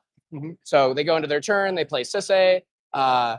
If they draw the land, obviously. If they don't draw the land, then I don't think they can. But we see the Sisse gets to develop a ton and set up for a win next turn, right? Because the Sisse is now going to be 3 power and 3 power plus the Selvala tapping for 3 plus the other 3 lands as a Sisse spin. And then they can get a 2-drop or less. So maybe they don't win right there, but it's like much more development than you as Rogthrast. Yeah. Okay. Now we have Timna Dargo. No cards in hand, right? Just Timna, Lotho, and Dargo. I have no blockers. You have these, but they just swing Dargo into you. And maybe they get the Timna in here. It's probably like 2 draws. Yeah. So like 3 total draws. There's a reasonable chance they win the game before you get a turn. Yeah, I can see that. Yeah. Swan Song doesn't hit creatures. Yeah, and we just lose to that. And at this point, I'm probably showing you my hand. I'm like, hey, I have what is it? Songs of the Damned or Reign of Filth? Reign of Filth, Yeah, Reign of Filth, City of Traders, Ragavan. So I'm like, I have no agency to help you in this game. I can't counter anything. I can't interact with the board. So if this is your last piece of interaction and you use it on this, we're just shields down. You know? Yeah. Sisay gets to do their thing. Timna Dargo is going to draw 2 to 3 cards a turn. We're going to have nothing. I won't be able to help at all. I'm going to get probably bashed in the face by the Dargo or the Timna if it's more favorable for their draws. So what I would offer at this point, saying that we don't really have anything to deal with the other 2 players in this game, you're out of interaction, is I think that if I'm going to Necro here, I'm happy to show you what I draw off this. We can decide on a number here. Okay. I can show you the cards I get. And we could maybe have a deal made where it's like, all right, let's say we agree on 10. Okay. I'll show you all 10. 10 feels like a pretty high ceiling there. It is. But how about this caveat? Out of those 10, you get to pick 5 of the cards. Okay. Okay. That I'm keeping. Right. So you know exactly what I'm sculpting my hand to. I have no other draw engines. And out of the 5, we can decide how we can both get back in this game reasonably. Right. So this Necro might establish me into a advantage state that is not winning. And I'll make a deal with you that I'll never Necro for more than whatever we agree upon. Once I'm able to, I'll develop a different kind of value. Okay. That's not going to just win, like a Ristic or a Timna, something like that. You got me. I tried to Necro, didn't get there. But since this is the last piece, why don't we find something that's going to help us to deal with the rest of the board, make sure you get another turn, you get to hold your swan song, and you get to see everything I'm doing with this Necro. Okay. I think you will have yourself a Necro here, Zach. Yeah? I think you will. I don't think you're going to get 10 cards. That's but fair. I think you would probably get 5 cards and Take 5 maybe 2 to 3 per turn. Yeah. Is that a deal that you would be happy with? I would absolutely say that. And we can talk about it each turn, right? Yeah. If we're super losing the game, then things can always renegotiate. Yeah, we can. Yeah. And if we need to force a draw in this scenario, then maybe that could happen. But You are a silver-tongued devil. You know that? I try. Very, very nicely done. So we have a couple of these. Sweet. So Let's do it. You bear with me. I'm ready. Okay. So our second scenario is going to be, let me make sure. Okay. So you are seat 1, TNT has a known force of will and blue card in hand. You know Sisay tutored for Deadpool using a wish claw. You're on a mull to 3. Okay. Sorry. And you are trying to get a smothering tithe to resolve. I am. You are going to be farm again. Okay. I'm farming.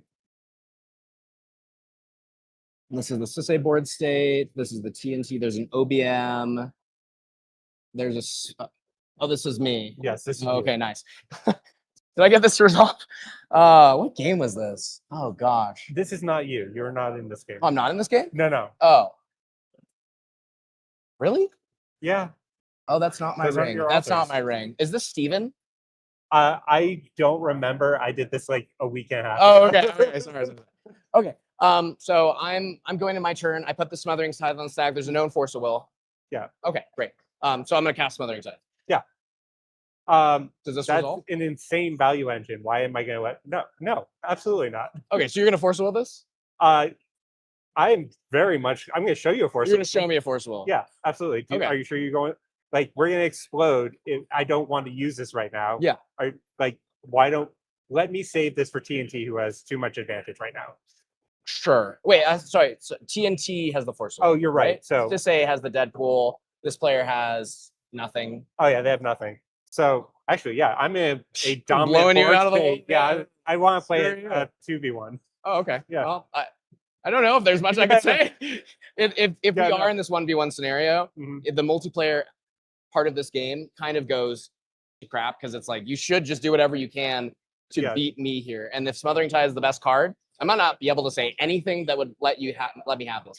But maybe what I would point out is I might crack a joke and be like, oh, okay, well, I guess your Bowmaster is getting Deadpooled next turn. So sounds good to me. And I might ask, like, what are you afraid of? Right? That's a good question because I think a lot of people have gut reactions to things. They're like, oh, you can't have a turn 1 Ristic Study. It's too powerful. Or turn 2 Smothering. It's just too powerful. So I might ask you, like, what are you afraid of me doing with this time? I'm just afraid of you getting your draw engines online, Timning Prom. Okay. At this point. Yeah. It doesn't look like you're winning the game on your turn. Like you kind of have some Bowmasters. Is that a 1 ring? That is a Resolve 1 ring. Okay, so you're drawing a bunch of cards. You're gonna make me treasures, right? When you draw with the 1 ring. I might get my commanders online, right, and be someone in the game. I would say, like, if you want to force will this, it's I would understand. Like, it's really reasonable. You're just gonna get your stuff Deadpool next turn, and if you can win through that, great. But your Bowmasters is gone, right? Yeah. You have a 1 ring that anytime you activate will wipe your board, right? Your Thrasios is gonna get kind of screwed. Next turn, I'm probably just gonna play Timna or Crom, start drawing some cards. Your board just is gonna keep getting screwed. So if you value countering my Smythe over being able to, stop this Deadpool that's gonna ruin your whole day, then go for it. Yeah, if you're confident enough, then get there. Fair enough. I'm just going to give you this one because I have no idea why this resolved. There was no conversation. Really? They just let it in. They're like, they just said Smythe resolves. Yeah. Yeah. Well, the other thing, they might have been thinking this, right? Like, yeah, I know there's a bit Deadpool. It's going to blow me all the way out. I would also probably, I don't know what my hand is in this game, but I might say, like, I have nothing that the Smythe really helps me accomplish. I believe that was just 2 lands and they were face up. Oh, yeah. I would just put my hand on the table and Yeah. say, this is what I have. I'm going to pass turn because I am tapped out. And next turn, I'm going to cast Timna and I'm going to cast Crom. Yeah, that's super reasonable. Yeah, fair enough. Yeah. All right, we got one more for Sweet. you. All right, so the game state here. It's player 2's turn. How do you remove both Esper Sentinels, the OBM, draw a card, and keep your Fairy Mastermind? I don't even remember this one. You were This in is a good this one. game. I was in this game. Because I watched this game and I still don't understand how this happened. Yeah, the secret is I didn't propose the deal. Andy did. Okay. So whether that was a good deal for him to propose or not, I'm not totally sure. I mean, it was beneficial for me at the end. Basically, so scenario wise, we have Andy who's so far ahead. Like Facebreaker, Timna, Bowmasters. These Espers are useless. It's garbage. And I think Andy got a little greedy and they swung their Bowmaster into me. Right? Yeah. Okay. So what I said in the scenario was I was like, I think you guys have to block with your Esper Sentinels here. If Andy gets more advantage in this game, we're gonna lose the game. Right? I don't think we recover from him drawing 3 cards and making 3 treasures. And I showed them my Fairy Mastermind. I said, I have this. I'm willing to cast this spell and block the OB. Right? So this makes it so that the 1/1 dies, the Bowmaster dies, and we deny him a draw. And there's some way we can get back into the game. I said, your Bowmasters are already dead, right? Yeah. Anything Andy casts, you're forced to draw, and he's just gonna ping it, and then you get 1 card draw off of that. Yeah. I don't think that 1 card draw from you guys is gonna stop Andy from. And so I did this. I flashed in the fairy, and Andy said, "Let's have a talk," right? And he's like, "Okay, how about this? You elect my Bowmaster in, okay? You get a Fairy Mastermind trigger. You draw. I'll get a Bowmaster trigger. I'll ping my own Orcish Bowmasters." Right? And I was like, this all sounds phenomenal. Yeah. I feel like there's no downside in this deal for me. The only downside, obviously, is that he will get a couple more draws here, right? And make 1 more treasure. Now, I'm trying to remember why the other 2 still blocked with the Espers. I think it was because I don't even totally remember. I think it was just because they were committed to that plan at this point, and I said I will sacrifice my Fairy Mastermind, which was the only thing I had in the game really to do. And they were like, we still need to stop Andy's advantage, but this also removes the Bowmaster. But yeah, I don't totally remember. But I know this is a talked about. I think they both drew off of something and got pinged down. Oh, did they? Yeah. Okay. But yeah. It was.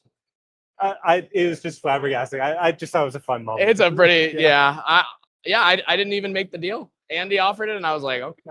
I think you created a moment here, which is what was really interesting by throwing out the Fairy Mastermind and creating options for somebody to fill the void. Yeah. And that was where I thought the deal was actually. I think part of deal making is like I'm willing to put my skin in the game, right? Like I'm losing resources here. This fairy is my only piece to draw cards in this game. I have 2 City of Traders, Underground State, like it sucks, but like I know we're losing, right? And so the only thing I can do is keep playing. And the way to keep playing would be to limit what Andy's doing as much as I physically can. And so if I'm like, hey, I'm open to sacrifice here. Yeah. Can we all commit? I think offering that that is like a piece of goodwill to the table. 100%. Like this is not just something for me and for my own. Like we all have skin in the game. Like if we all work together, like something something will change. There will be a power dynamic shift, and maybe it'll be to the better for everyone. Sometimes you just have to cause chaos. Yeah. You know, Pick you're a like, fate. yeah, if there's a train going like 100 miles an hour and you're like, I guess the only thing I can do is throw some rocks in front of it and hope that it derails and let the other trains catch up. And then, yeah. But yeah, that was a funny one. Awesome. Yeah. Well, thank you so much, Zach. Yeah, I hope really you had fun appreciate with it. this. Great It meeting was you. a pleasure. I had a talking. blast. I think this is awesome. Yeah. Cool. Well, we're going to take a quick break here. Tune back in a bit later. We have one more round to go. Hell yeah. See you guys. Hey, this is Freedom Waffle, and I want to show you a tool I personally use for practicing and coaching CEDH. Eldrazi.dev is a CEDH goldfishing tool where you can randomize your opponents, practice tournament mulligans, and play out your hands. It's got built-in actions for cards like fetch lands, tutors, necropotents, and ad nauseam. You can easily track floating mana by adjusting with hotkeys to make playing out complex lines much easier. There's even community-made puzzles to sharpen your game knowledge. Check it out at mulligan.eldrazi.dev.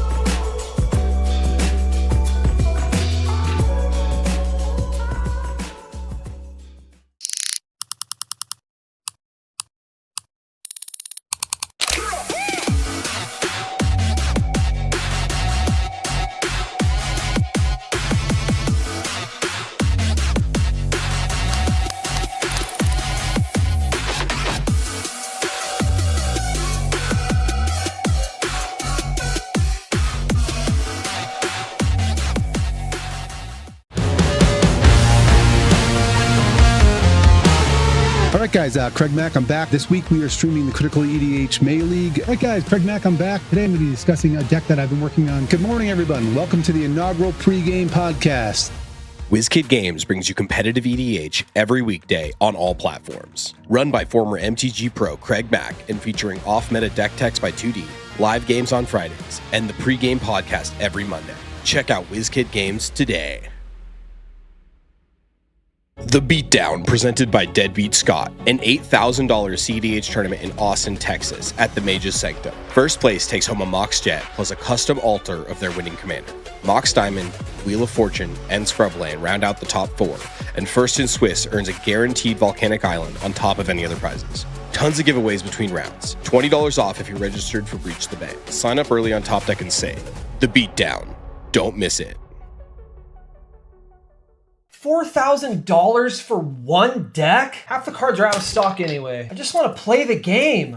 Did somebody say despair? Wait, what? Who are you? I am Aquarion, wizard of many things. Bro, are you drinking right now? It's a gilded goblet. Pay attention. Okay. You seek a deck? I bring tidings of a deal. GildedGoblet.com. Buy 3 decks, and the 4th one is free. Wait, a completely free CEDH deck? Ready to play and ship to your hovel, but only during this tournament. So you're telling me I need to order them this weekend? The magic expires when the tournament does, child. Thanks, Aquarion. This is the best thing a wizard has ever done for me. I know. Tell your pod. Buy 3 decks and get the 4th one for free at GildedGoblet.com. Use the code FREEDECK at checkout, but you better hurry. Only for this tournament. Are you tired of having limited options and questionable quality when sleeving up your best decks? Worry not. Tame Dog sleeves are designed right here in Colorado, USA. Made by players, for players. They shuffle smoother and fit better than anything else on the market. A portion of each sale goes towards helping animals in need, and for this weekend only, use the limited time code provided by MTG Basics, SIEGE15, to save 15% on your entire order. Check them out at tamedog.store. Code expires at midnight, June 14th. Gold Sabertooth creates one-of-a-kind art for Magic players who want more from their game. From stunning playmats to beautifully illustrated tokens, every piece is crafted to inspire and stand out. Let your table tell a story. Explore the full collection now at etsy.com/shop/goldsabertooth.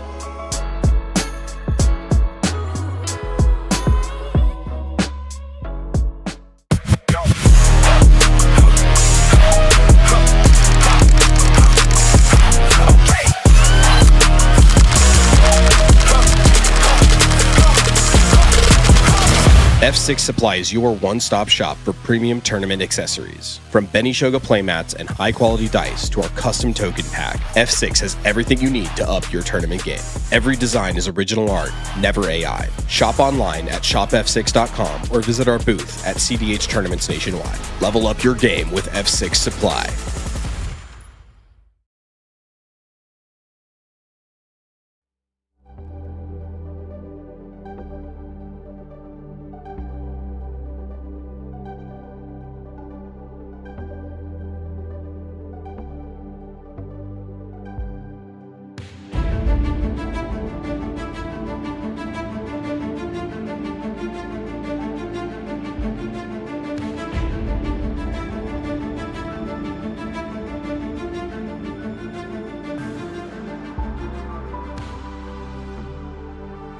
everyone. I'm Isaac with Squandering Resources. I'm here with Abe.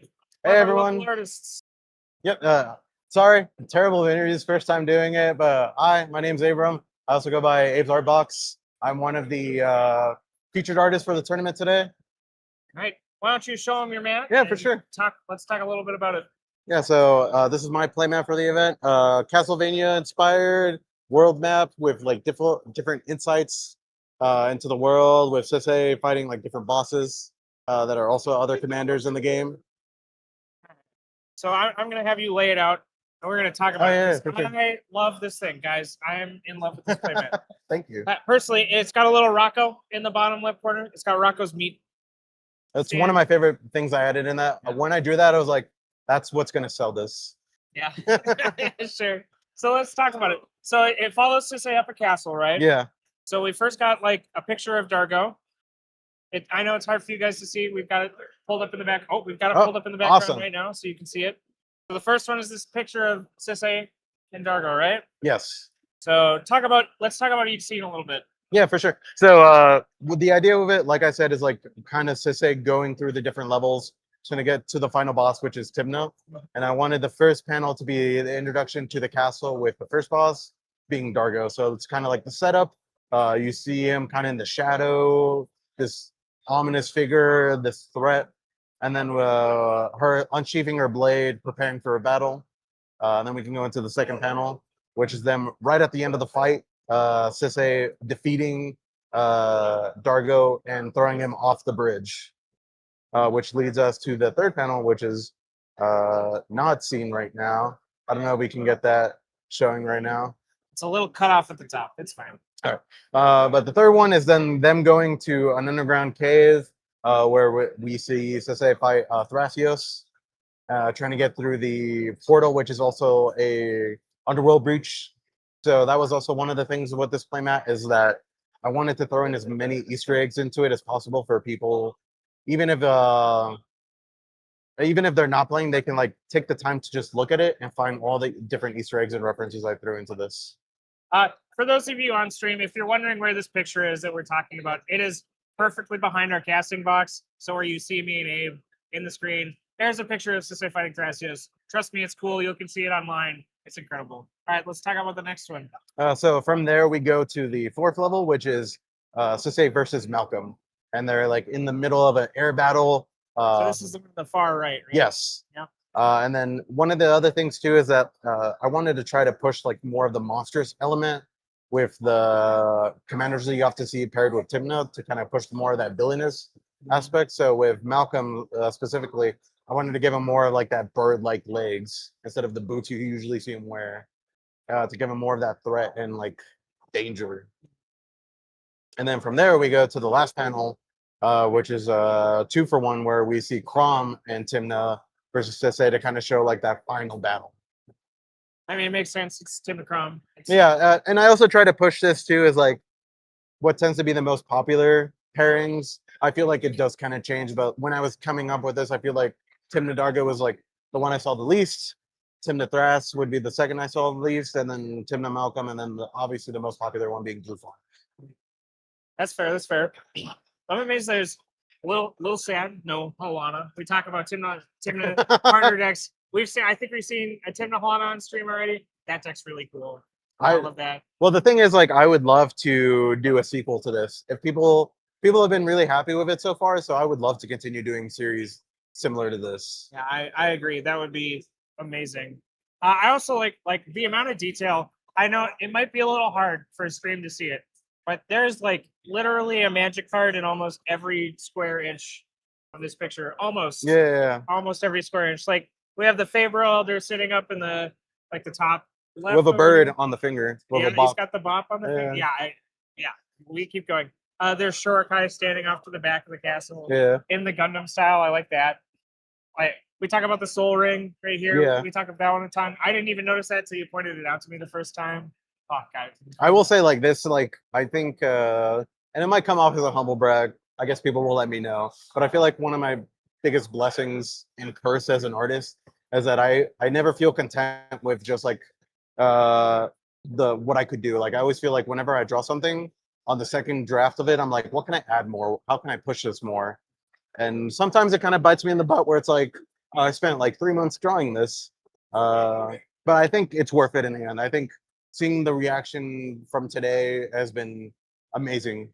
From people saying like, oh my God, like I didn't notice that before until now. Like, is there so much detail in this? Like you killed it. And it's like, it's one of the best feelings, really. I agree. Let's talk about some of the stuff that they can't see as well. This is a little unfortunate that we don't have it all the way on screen. But in the far left, like right above where our caster box would be, if you could keep going right, we have the Thassa's Oracle over the river. Yes. Let's talk a little bit about this one. This is super cool. So so one thing that I wanted to really push with this is like, what are things you associate with certain cards? So for me, when you think of Oracle, like you think of Tainted Pack or you think of Demonic Consultation. So the OG Demonic Consultation is, or Tainted Pack is the guy cutting himself. So I try to really push that there where you see her cutting her wrist over the river and she has the blade, similar to the dude on the card. All right, let's move over to the Omnixilis. What has he got there? So unfortunately, it came out a little too dark on the printing, but on the digital version, he is holding a Orcish Bowmaster, which I feel like is the perfect example of what that deck does. Like, I ping you for one, I exile stuff. Yeah. But I thought it was perfect because it's like he's stealing it from the Blue Farm Castle. Yeah. And that's my thing now. Hey, that's my end. Let's talk about the Atraxa a little bit. How did we come up with the statue of the Atraxa? So that was one thing. When I first started playing CDH, Stream as well. You can't see it. It's cut off. It's in like the bottom left there, right next to the Lumra. Yeah. You can't see it. There's so much detail on this thing. I'm so sad that it's not all in frame. well, hopefully, like you were saying, like they can go online, Yeah. either on my social medias or on the webpage for the event. Like John did a great job of posting the whole thing there for everyone to see. For the Atraxa, that was more for a me thing because when I first started playing CDH, Atraxa was like my first deck in the format, and I felt like I know it's not a really popular deck now, but I wanted to show some love for it in there, and I felt like the statue was the best way to do it. Where it's like it's a reminder of what CDH was a little bit ago, but not really what it is now. That's okay. Let's talk a little bit about the Castle Gate. Is there anything? I see the Warp T-Drons from Innistrad there. Yeah, so the big thing with that is like I wanted to incorporate necropotence in some way. So I made like the front of the castle look like that. So you have the face of necropotence, and then also the hand that's like posed out like that to represent that. And also like part of the fantasy theme was like He-Man inspired for sure. So I wanted to do something that kind of influenced that Castle Grayskull. What is this band on the arm here for that? If you look on the card, so one of the difficult things about trying to reference Magic cards is that when they don't have like a full art reference to go off of, you have to be like, I guess that's what it kind of looks like. So like looking at the OG Necropotence card, and it's not even the OG one, it's the unhinged version that shows more detail of it. You kind of see he has like little like braces on his wrists. So that's like an extended out. Yeah. Okay. Let's see. What else can we see on the screen? What is Lumra eating there? So at the time, Lorwyn had just come out or was like being previewed, and Formidable Speaker had just like been shown off, and that was like that is such a Lumra card. So I thought I'd show off the two things that I associate with Lumra, which is I Still Explorer and Formidable Speaker. All right. Let's see. What other things are we getting? We missed we've got a little piece of the boneyard here right next to our box. You guys can't see it all the way. Can you talk a little bit about what's lurking in that boneyard down in there? Yeah, so in the cave, in the underground cave, we have a skeleton for Atali, which I thought was so perfect to have like a bone into the wall, a fossil, and I thought it came out great. I think it did. What else we got down there? They can't see it, but let's talk a little bit about it. So they want to go look at it online. Yeah. Let's give them the so there's two more frog things. So one of the big things that influenced the kind of adding a bunch of Easter eggs into it was that someone pointed out, I was like, oh, you have a Glarb down there. What happened if Glarb looked like Where's Waldo? So down there we have Glarb with a little beanie like Where's Waldo with his glasses and a backpack and his cane, playing a little banjo like Kermit the Frog. You got the Gitrog monster down there too? Yeah, like kind of lumbering out of the water and stuff like that. The No Way is new poster artwork. Yeah. All right. Anything else? Let's talk about the top here. What we see some of this top box. Let's talk about the a little thing floating above the soul ring that we can't quite see. So that is just kind of, I was looking at like the Salt Monolith and Grim Monolith and kind of taking inspiration from how the towers in that look like. Yeah. And you kind of see it off to the distance where you have the smokestacks from Grim Monolith and the top of Grim Monolith kind of being cut off by the box. So I wanted to take that influence of those towers that are so iconic, like the artifacts that are so iconic to the game, and infusing it into the playmat. And we got another bird up there. Yeah, we got Derevi. Yeah. No, it is Derevi. Yes. It is Derevi. Yep. Apologies, I'm not the best Magic player, so I don't have that much knowledge. I'm relatively still new to this. And then I would say like probably my number one thing that I enjoyed so much about this playmat is the Underworld Breach. Yeah, the portal. Yeah, because the one thing too is like, how do I incorporate the combo into it? So you can't really see it here unless it's like full screen. But if you look inside the portal, you see the lady from Lion's Eye Diamond and the goblin from the OG Brain Freeze art fighting over the diamond. Yeah. And they're frozen in place. It's so sick. This man is so sick. Let's talk about this thing in the corner here. We can't quite see it as well either, but let's talk about that. So that is not Magic related. It is Okay. actually something related to us being locals to the Colorado area, and that is the Till building, the Okay. register building. All right. I don't know. I'm not in Fort Collins. I don't know what it looks like. I mean, I didn't know about it either until someone pointed out to me. It's like, you should add it in there. I was like, okay, I've never seen this before. And we also can't see it. Let's talk about the corners of the map that we still can't see as well. Top left corner. What is this card referencing? Like right here. It's a Howling Mine. Howling Mine, thank you. Yeah, you're I am welcome. so glad that you know more about Magic than I do. Listen. I saw that and I was like, why? I haven't seen a Howling Mine in like 8 years. But, like this card is sick. Like I haven't seen this card since people thought Necrozar was competitive. Yeah, that was the thing too. Is like I definitely try to find a balance between like what are things that we associate with our format, and also just cards that I think look cool. And even though like Howling Mines isn't something you often see in our format, I haven't seen it in the time I've played. But I think it's just a sick looking card, and I think it's one of the best representations of what the vibe of Magic is. I mean, it's one of those iconic cards. It's been around for a long time. Yeah, exactly. You see it in casual play. It's a pretty big one. Let's talk about the Rocco meat stand. Like we can't see it on the screen, but guys, you gotta go see this thing. We're gonna talk about the corner. So we got Rocco with his little carriage here. Yeah. We got, what is this thing? Let's talk about this. Farewell Guardian or Forward. Felidar Guardian. Thank you. He's got a little cat outside. Yeah. And then we have a Rog sitting in a Agatha Soul Cauldron. Yep. Cooking it, like chilling in a cauldron. And then we got this right here. And then we have a Manivolt. Mm-hmm.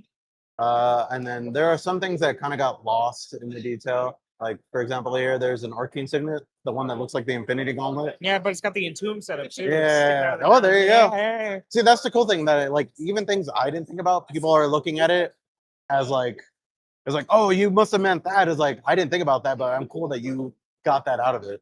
Yeah, because it's sticking up. Yeah. If you haven't seen like the remastered Entomb. Yeah. Which by one of my favorite artists of all time, Ron Spencer. I agree. We got a talisman in here. Can you remind me which one that is? What is the Gruul one? Impulse. Yes. I think it's Impulse.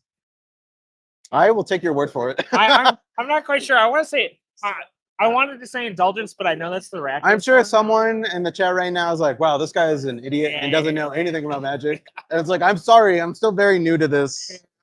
I'm trying, guys. Trust me, it's okay. I don't remember all 5 of the original talismans very well. I think it's Progress, Dominance, Creativity. Indulgence. Creativity is one of the new cycles. Oh, okay. Black White one's new. Yeah. Oof. Oh, I'm almost. It's Black White Black Blue, which is Dominance, Progress. It's Red Black, which is Indulgence.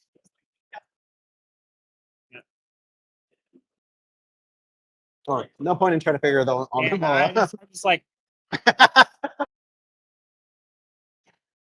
But I'm always curious too about. All right. Good. So we're gonna start sending it over to our next round. But thanks for sitting down. Of course, it's been a pleasure. I've been so happy to have the opportunity to be a part of this community and like show my talents and have people really enjoy it. So thank you to everyone out there. Thank you for supporting. I can't wait to, give you guys more. I agree. I still I think you're going to be one of my first commissions. I'm still on that Rockcast Pro. Well, thank you so much, Yeah, man. yeah. Thanks for coming on stream with Yeah. us. And we'll see you guys later after the Bye. video.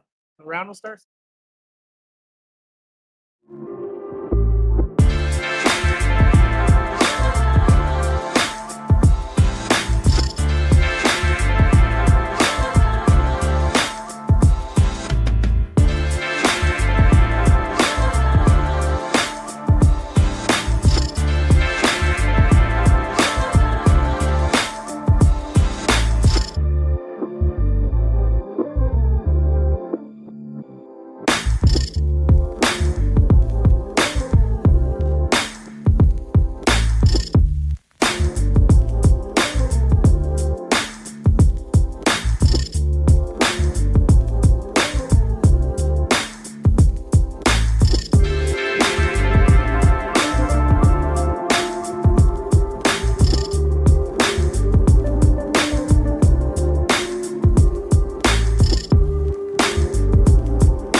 Welcome back to the Siege 10K in Denver, Colorado. I'm Thomas from Everyone's Bad at Magic.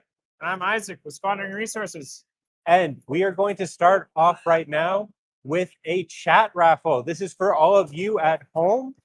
We will be sending out one of the mats from Gold Sabertooth, this freaking awesome Ishai mat. And what you got to do to get this mat is guess a number from 1 to 100. First person to type the correct number in will be getting this sent to you. So let's go ahead and put those numbers into chat now.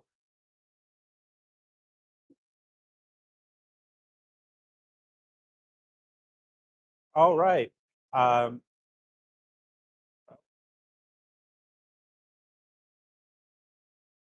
See if anybody's got this. I'm not seeing it. All right, we're starting to see some numbers come through from chat. See if we can get a winner real quick for this awesome Rog Ishai mat. We don't have a winner yet. I mean, somebody's got to want this, right? It's freaking sweet. I would vote if I could. Tires getting there. Come on, guys.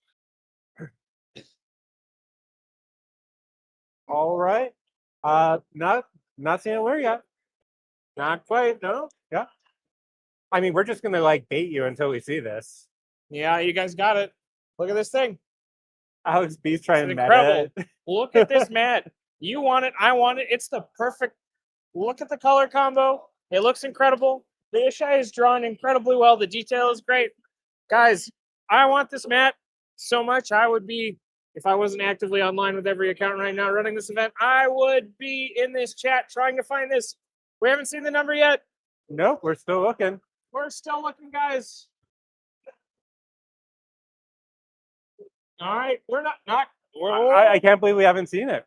I agree, guys. We're going. I mean, I guess maybe we just don't give the mat away. This is a little sad. I think I'm taking it home. I don't know. You know what? That would look good on your wall. It definitely would.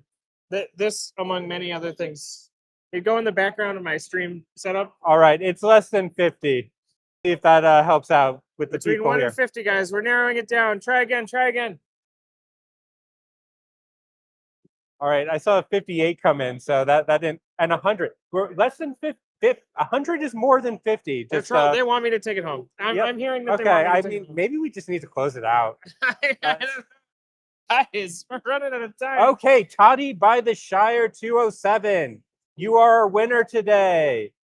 Okay, Toddy by the Shire 207. We're writing your name down, but you will have to email mtgbasics@gmail.com to claim this. Totter with 3 Ds. You are the proud new owner of this sick playmat. Congrats, bro. Yeah, thank you for playing. And thank you for everybody who engaged with chat. Let's show the number. Oh, Let's yeah, show 'em sorry. what the number was, boys. It was 14. Awesome. So we are going into our final round of Swiss today before we cut to our top 40 tomorrow. Yeah, and I mean, I hate to say it, but Colorado natives are dominating these standings. We have Pigeon coming in as the top seed on Raw. And those who know Pigeon know that Pigeon just likes to shove. Yeah, this is one of the decks Pigeon's known for. We've talked a bit about it before and after like events stuff now. He's talked about feeling like he doesn't always want to be playing Ral because he's going to get targeted in those games. He's managed to navigate all of his games from, it sounds like, incredibly effectively to get to where he is now. Because all that deck wants to do is shove, and if you stop it once or twice, it probably doesn't get there. I mean, obviously, I can't say, but it sounds like maybe some pregame conversations that should be having might not be having. Because if you remove the Ral doesn't do much. That's true. But it is incredibly hard to stop once it gets going. So it's really sometimes hard to know whether it's time to gate the mana or gate the card draw, when realistically it's just gate the Ral. That's true. All right. Coming in after him in second and third, we got Logan and Jason Doan, the Doan boys. Yep. Of Critical EDH. Shocker to see these two dominating the charts as well. They're both on Kinnan, and as we said earlier today, sounds like they're about 3 cards off, but this list is ridiculously powerful. These boys are famous for saying that green is a trash color in CDH, but they're not putting their money where their mouth is today. Look how far they've grown. Yeah. Cabbage Merchant changes a lot of people's minds. Sure does. But being able to interact and win on turn 2 still feels pretty good, and I think they would agree. We have in fourth BND Nick. He's the Magna player we just had an interview with. He just got done talking to him. Yeah, and they put on a clinic on our feature stream. Turns out, if you don't respect Magda, it's going to put some activations on the stack, and it's just going to close the game out. So, classic deck, it's very good, and it seems like we are in a good meta for Magda right now. And it's only gotten better with time. We've gotten, I think, 2 artifact creatures. So, let's wrap it up here with Bryant playing Rowan. Yeah, it's so hard to say bad things about Rowan. It's just putting wins on the stack, and Bryant's on a bit of a weird list. Those of you at home may have seen Lamoro's list that's been popping up here and there, winning tournaments, where they are playing things like Reiterate and good cards. Not Bryant. Bryant likes style, and he plays Dragonstorm. So he's going to kill you with a bunch of dragons after casting an overcosted enchantment. But it's working because he's just putting wins on the stack. And it feels like if people aren't respecting the deck, he's just going to take that inch and turn it into a mile. Yep. And congratulations for the R5 for getting into the top. Congratulations, Bryant, for storming your way into the top 5. And speaking of storming, let's storm our way over to the caster's desk with Eric and Hire. Oh, are we? I'm hearing that our storm has been canceled. And we're going to talk a little bit more. It's always sunny in Denver. Yeah, it's always sunny. All right, let's talk a little bit about some of the weird lists in top 10. We have a Sisay deck sitting on what looks like rather classic Sisay. Not quite as many of the Planeswalker lines, with William Potts here sitting at 10th. Yeah. Sorry, you said William? Wilson Potts, sorry. Wilson. Okay, so Wilson is playing some Planeswalker chains, which we don't see super often anymore. This is not full Planeswalker. This is the list we talked about a little bit, where it leads half and half. We're seeing Emil Derevi as the big lineup here. With some stack speed, this looks like there's a lot of stack speed. We're seeing Dronal and Vala. We're seeing Spider-Woman Stunning Savior to tap creatures and artifacts in the interplay. And then I think we're winning through untapper effects like Selvala and Emil on top of a Derevi. And are we seeing a Mount Doom in this list? Well, I do see one card that I just absolutely hate playing against as a creature combo player, and that's Deadpool. That card can go into a shredder. All right. Let's talk about 9th Saints. We have in 9th place, we have Cody Wentz playing Rog Sai. So this is just your classic turbo list. It is the fastest deck in the format. It has been for a long time. And it's if a lot of CDH is Wizard Poker, this feels like it is probably Wizard Blackjack. You're mulliganing down as far as you need to put that win on the stack. Turn 1, turn 2. And as we're seeing across the top 10, it's mainly turbo decks. We might be getting out of our soft meta, at least here at the Siege, because putting wins on the stack seems to be what's rewarding everybody. Like, we're not seeing a lot of Rog Ishais. We're not seeing a lot of soft decks at the very top of the format right now. So people seem to have made their meta calls and just came here to push. I mean, as much as we don't want to talk about seeing slop decks in the top, 3 of them are Kinnan, and in 7th place we have the man, the myth, the legend himself, Freedom Waffle Pierce. This is the slop. Yeah. This is a slop deck. No bad cards, Kinnan, baby. Yeah, I mean, the originator of the entire format, I think we can give to Evan Pierce. Sorry, let me rephrase that. The originator of the slop format, Evan Pierce. Probably the reason why Ristic should be banned this list just draws cards and extends games, but it's so good. It plays all the answers, everything it can do. It's trying to do everything on the stack at instant speed for as little mana as possible. Yep. And I mean, we all know what this deck does. Yep. We're fighting Heuristic Study. We're down bad so much for Heuristic Study, we're playing Dizzy Spell. Yeah, that doesn't, I mean, that's Mr. That's Kimura Mr. tutoring, Kimura, but- like, we're all the way there. I mean, and it also runs some cool creature spells. It's not going to be big flips by any means, but you still have things like your Con Sphinx.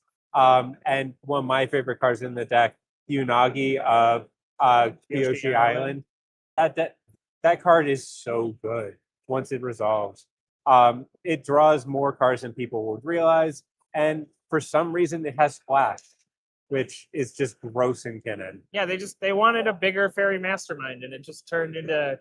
I don't know why they gave it Waterbend 4 though. That is Ward Waterbend 4, but that is like of all the things, they're just like, what if we made Fairy Mastermind cost a little more than twice as much, and then we gave it every keyword we ever wished Fairy Mastermind had, Yeah. and then made it a 5/5 on. I mean, I guess we can be grateful it's not a win con on top of that, but we can only give Kinnan players so much. True. Let's talk about creatures that draw cards as well. We also see Nezahal in this deck. It still plays the big bad lizard. Yeah, I mean, that and Hullbreaker Horror. You do have some flips that you are happy to see, but I am always happy to see the meme. I take 7 mana and turn it into Land War Elves. Yeah, true. That is always a thing we can see. Let's talk about Jordan Callister's list here. He's sitting at 8. This is another Colorado local. We've got Clam Chowder, boys. Yeah, congrats to Jordan. He's been making leaps and bounds in his play over the last year. He has been primarily known as a Esper player traditionally, running decks like Malcolm Timna, Doomsday Piles. Let's be honest, maybe not the realest decks in the world, but it turns out when you put a good deck in his hands, he's gonna convert. Now, we look like we're on full turbo. We're on both Elvish and Simian. We're on Rite of Flame. We've got Dark Ritual. Sorry, we're not playing Dark Ritual. We are playing Dark Ritual. That Garfield graphic gets me every time. Every time. Not my favorite. I forget it's a Dark Ritual. It's the coffee joke, though. It's coffee. We're on Manamorphose to fix our mana. Only one force, no misdirection. We're playing low for this ad nauseum. So this is just a really good Necro deck. For those who aren't aware, green in Necro decks is just unbelievably good. Being able to run both Spirit Guides, Manamorphose to fix your mana, Snapback and an offer you can't refuse. You just have so many options to get your mana right for you to resolve your Necro pile so that you can win at flash speed. It may not be quite as fast as just running the pure Grixis shell, but once you get there, it's so much easier to win, resolve that Necro pile. All right. And speaking of Necropiles, we are going to pile into the caster booth with Eric and Hire. Let's send it over to the boys. Bye, guys. What up? Welcome. We're back. Didn't get here by paying 30 life, but I did get here by living almost 30 years. I'm turning 30 in November. Other things that are coming up is the last round of the Siege 10K Swiss. All these players, I think, are on 7 or 8 points, which means if you are smelling something, we're smelling it too. It's desperation, baby. Desperation on the stack. These people need this win if they're going to make it to day 2. And I am so excited to see it. I'm Eric with Critical EH, joined by Hire with Playing with Power, and you are watching the MTG Basics stream. And I am so excited for this pod that we're coming up. And it's not something that I would like if I said, Hire, imagine a pod that you're really, really excited about. I don't know if this is a pod composition that might initially come to a lot of people's minds, but I think if we dig a little bit deeper, we'll see some pretty interesting stuff. It's a relatively homogenous kind of like compilation of, we have a Vile Thras in seat 1, and then seats 2 through 4 is Blue Farm as far as the eye can see. Yeah. It ain't much, but it's honest work. Yeah. The slot boys are in town. Yeah. And we're here to do it. So we'll talk a little bit about these lists, and I think it's fair to say we know what Blue Farm does. Yep. Yep. Yeah, we know what Blue Farm does. But when we think about not Blue Farm, Thrasios, Bile Smasher, this is your turbo list. This is that Sans White. I'm gonna send it. I don't care what you want. I don't care what you want to do. Absolutely. Disrespect. Yeah, and I also have Calling Ritual. I also got Calling Ritual. And this deck, I mean, it's running things that you might think are good to make sure your Calling Ritual resolves cards like Autumn's Veil, which is not a common card. That's uncommon. It's very, very uncommon. But we also are on Dosen. Yeah. Dosen seems pretty good. That little bit of splash of green giving you access to things like Culling Ritual, or you can Elvish Spirit Guide Crop Rot for an E zone off your Necro pile. There's a lot of little ways that green really, really speeds up the pod, and I am so fascinated. I don't know about you, chat, but I've got my eyes peeled on this pod because anyone from a mile away can see that seat 1 is going to be knocking at the door, trying to get that early like hyper advantage engine up like an ad nauseam of our necrophones. But we have 3 Blue Farm players, and especially with Matt Hayes, who has quite the reputation of being able to survive games that are long in the tooth and make those like ultra late game decisions with remarkable acuity. The question on my mind is like, which one of these Blue Farm players sees Vile Thras mulliganing and thinks to themselves, so on Necro. I also play Adnaz. And Mulligan's past that Ristic Study, past that Mirror Maid, past that Copy Enchantment, for a Cabal Ritual and a Demonic Tutor. I don't know. That this is, I think, rock, paper, scissors magic at its finest. Yeah. One of the things that Blue Farm traditionally does incredibly well is it can pivot between turbo to mid range based off the vast amount of tutors and advantage engines they have. And it really is going to test these pilot skills to see which ones are going to chomp at the bit versus which ones are going to sit behind that professional facebreaker and that smothering tide. I have a sneaking suspicion that Mia's hand is fire. Yeah. I just saw like I think she's trying to play it cool right now. I think Mia is trying to play it cool. She's trying to not draw attention to herself, but her hand, I feel, is fuego. Let's see. Ooh. Imperial Seal, Soul Ring, Gemstone Caverns, Born Upon a Wind, Mystical Tutor, Besiege, and Esper Sentinel, of course. Oh my god. That's so exciting. Yeah. Okay. How does this convert? We can Mystical Tutor.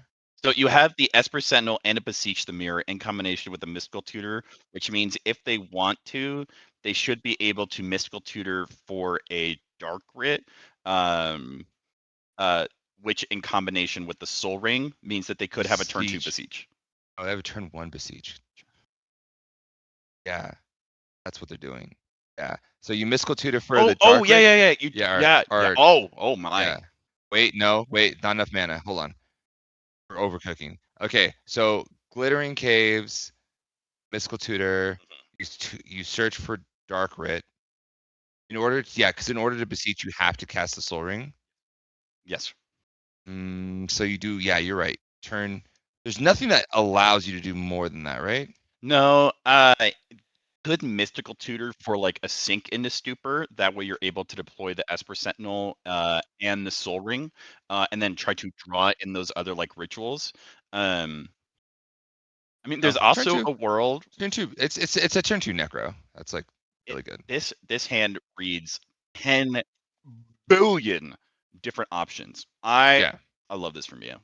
Yeah, told you. Mia's hand, fuego. Yeah. Super good. super good. I saw her be like, keep. I was like, yeah. Oh, she's doing such a good job. Lean back. Lean back. Chill, relax. I ain't got nothing. Yeah, it's 5 o'clock somewhere. Sorry, guys. I just keep thinking of the number 5 for some reason. Are you guys cool if I report the win now? Is that cool? Yeah. Okay. And out of this is seat 2, Gavin. We have a Watery Grave. Yeah, I don't know what land that is. It's in another language. I don't know if that is a land. That may be. It's giving like Dispel or Miscast. I'm not entirely sure. I want to say Gush. I don't know why. I definitely will say like it's giving turn 1 mana, turn 2 Copy Enchantment. which like usually would signal like a slower hand. But the presence of this Vile Thrask means that depending on which land they go for, we could also see a turn 2 Necro out of Seat 2 Blue Farm.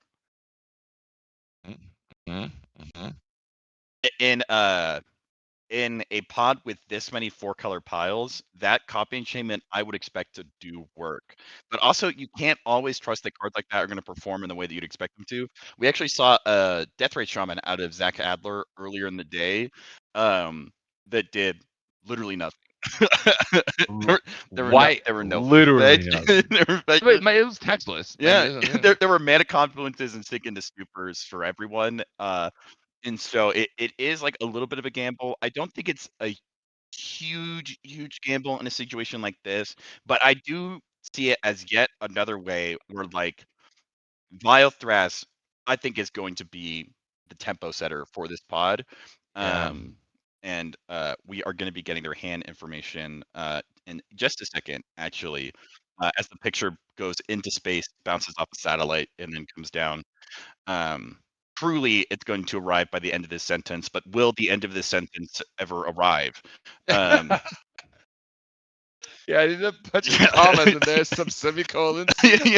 Yeah. Is what I'm saying interesting? No, not particularly, but I'm talking anyways.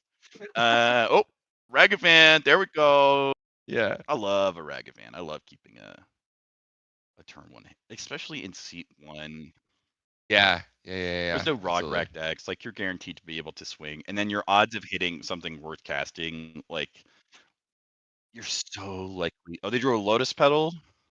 Maybe, I think Anival. Man. Good for Gavin. Yeah, that's pretty good. Jeez. I just kept a hand that cast Crom, guys. Yeah, basically. Problem is, I hear not a No. Value commander. We're already listen, Matt Hayes, king of the Hawaiian Isles. Mr. Maui himself. Listen, he's doing what he's gonna do. Okay, no worries. Okay, so I feel like whatever Matt's thinking, it's showing him a card in this situation doesn't really like signify to me that you should be doing anything. Yeah, that's not a confidence builder. You gotta wait for Matt to hit you with the Maui Wowie before you give him that kind of info. Siege the Mirror was exiled. Fascinating. What? What's the mystical tutor gonna be? Mystical tutor for Dark Rit. Then your imp seal is like super exposed. Yeah, that is the most telegraphed imp seal of like all time. But also, I mean, you're in full seat, you gotta play greedy. Okay.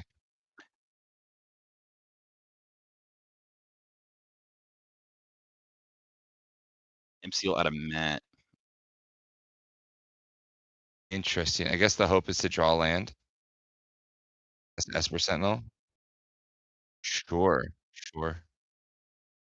Very interesting. Because she still had the mystical tutor in hand, but maybe she really wants that land.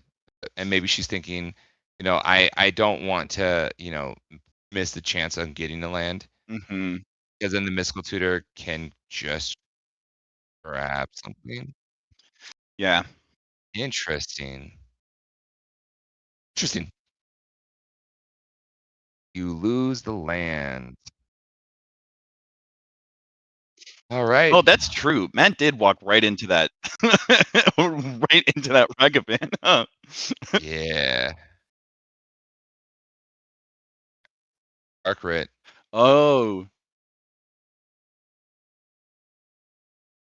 Everyone was clenched. Yeah. Everyone was clenched.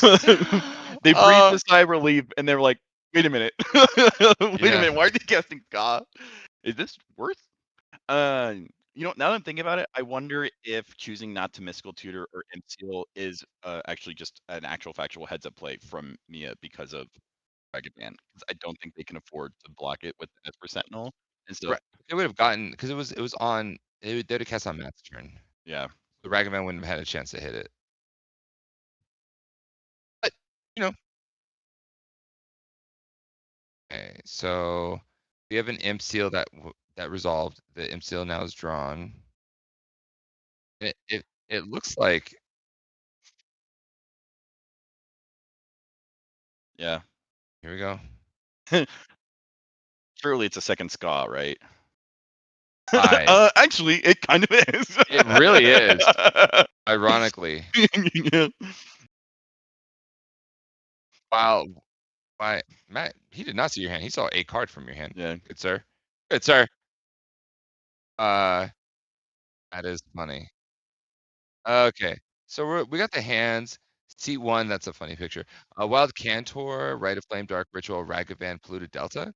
They And kept then, all mana. and then we have an Orm Chant, Dark Writ, Imperial Soul, Ancient Tomb, Mana Confluence, Tarnished Citadel from Matt Hayes. So the Imp Seal, so yeah, he literally is just praying that this Smothering Tithe resolves and Yeah. that people start drawing cards. Yeah. He's got an Orm's Chant and a Deal with the Devil. And that's what he showed him probably. Yeah. We see Mia hitting the land drop. Love to see being able to convert like permanent mana. Yeah, that does not trigger anything. It's probably going to resolve.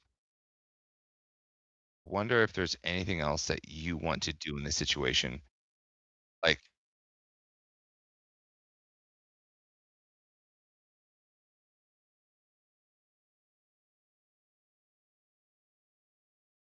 yeah, I think we should probably go and check out what the players are talking about right now, because this is like we're talking about the same deal.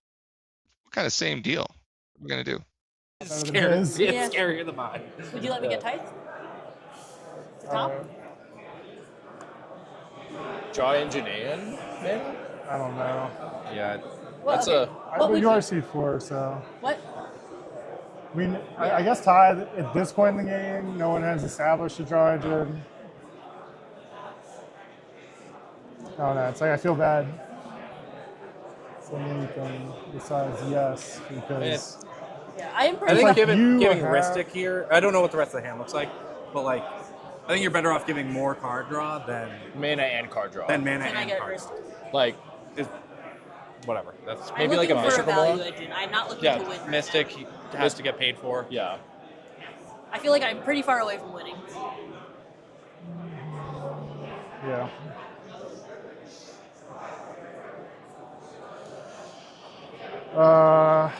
Yeah, I guess if you will never block my Ragavan, Sure. I think it's. I don't know. I mean, the Ristic, I feel like the Tithe is not as bad. But You I saw don't my know. hand. Like, I'm casting Tim the Crom. That's the best case scenario. I will pay for Imseal Black. Yeah, I think I'm fine with you getting Tithe. Okay. Yeah. I'm gonna pass on until Pass. Yeah.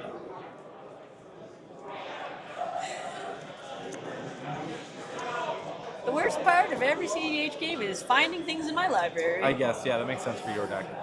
You want less Wee. cards, more mana. I mean, with what I'm looking at, it's better for you. I just need time. Yeah. And I mean, mana is obviously threatening, but it's slower than cards. Yeah, 100%. Yeah. Yeah, whatever. Appreciate it. Yeah.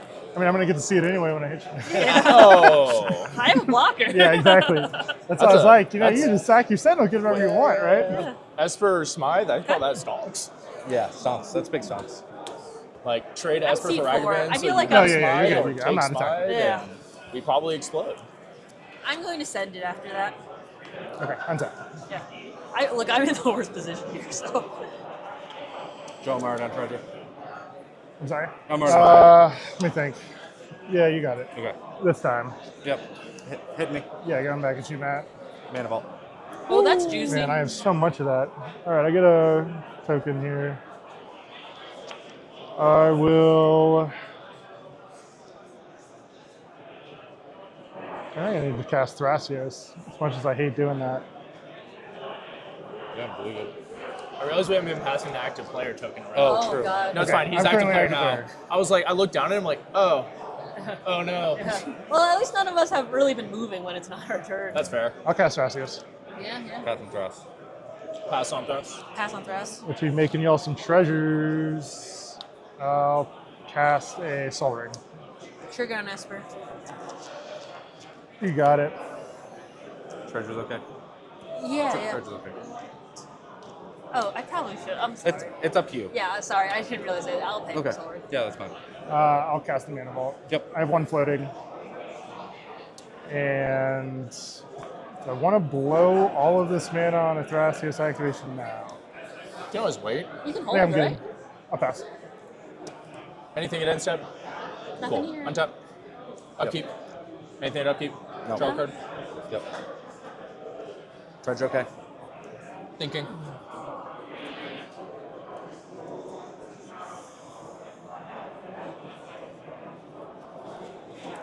That's fine.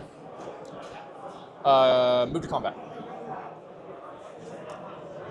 Attack you for 2. I'll take 2. Gain 2. Move to main phase 2. I have Timna trigger. Yep. Pay 1, draw 1. Treasure okay. You're good.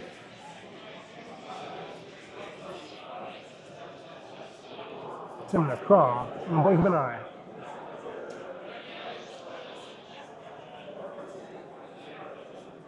Copy enchantment. Yeah, that's really good. Yeah. Party. Party. Party. Yeah, you're good. Yeah. Okay. So we got some deals. Mm-hmm. Okay. Some dealing, no wheeling, just No dealing. wheeling, just dealing. Copy enchantment is pretty good. Think I'm gonna grab an additional. I think I'm grabbing tithe for sure. Mm-hmm. Fact that Mia is gonna run into the first person to have both a draw engine and a tithe. It's great. They still have Born Upon a Win in hand, which is massive. Mm-hmm. They've used their Imperial, so I'm gonna go back to you're right on the copy enchantment. Look at Mia's hand when we can't. Okay, we have not cast the Mystical Tutor. Yeah, I mean, there's a world where they just hold up like born Adnons after they get enough mana off the Smothering Tithe. It is unusual to see a pod without any Kinnons this over-indexed on mana. Like the 2 draw engines are Esper Sentinel and then commanders that are backup plans, which is Thrasios and Timna. And it's so crazy because he gets both Timna and Crom. Oh, the draw engines are starting. This game is slopping real fast. Like the fastest. Yeah. This is like like when you're in school and you used to have a race to see like who is the slowest. I think that's where we're at right now. Yeah. Especially because like there's enough blue at the pod that no one wants to eat the first counter spell. Like nobody does. You can safely assume that when people are slopping all over each other like this, that someone has a way of like putting a stop to it. And so there's almost this like compulsion to just keep it going, keep the narrative going, just deploying engine pass, deploying engine pass, deploying engine pass. Yeah. But I mean, like the reason we picked this pod is these players have to win, and this you can make an argument is draw up behavior. Yeah. What's funny about this pod? Oh my god, is that as an enchantment, Heuristic Study is rather hedonistic. Yeah. Oh, And- yeah. Yeah, and I was talking to the nitpicky nerds before this Yeah, you game, were. and we were talking about it and how it just is like, do you want to pay the one? Yeah. Pay the one, please. Like, what is Yeah. happening? Be the one for me. For me. Yeah. Like, oh my gosh. man. Yeah. It's crazy. little upset that made it all the way to stream. Yeah, I thought for sure I was gonna see an Adnaz by now. I thought I was gonna see a super cool, magic card with a ton of black pips, and then everyone went, "Ooh!" Yeah. Okay, so mana's being. We have. Huh. Yeah, I'm just not built for these wars of attrition. I think this is where like I really do have to appreciate like the more like honestly like athletic side of Magic the Gathering in the sense that like while not much is happening, that could like turn on a dime, and all of these players have to, at a moment's notice, be ready to have like untapped for the last time.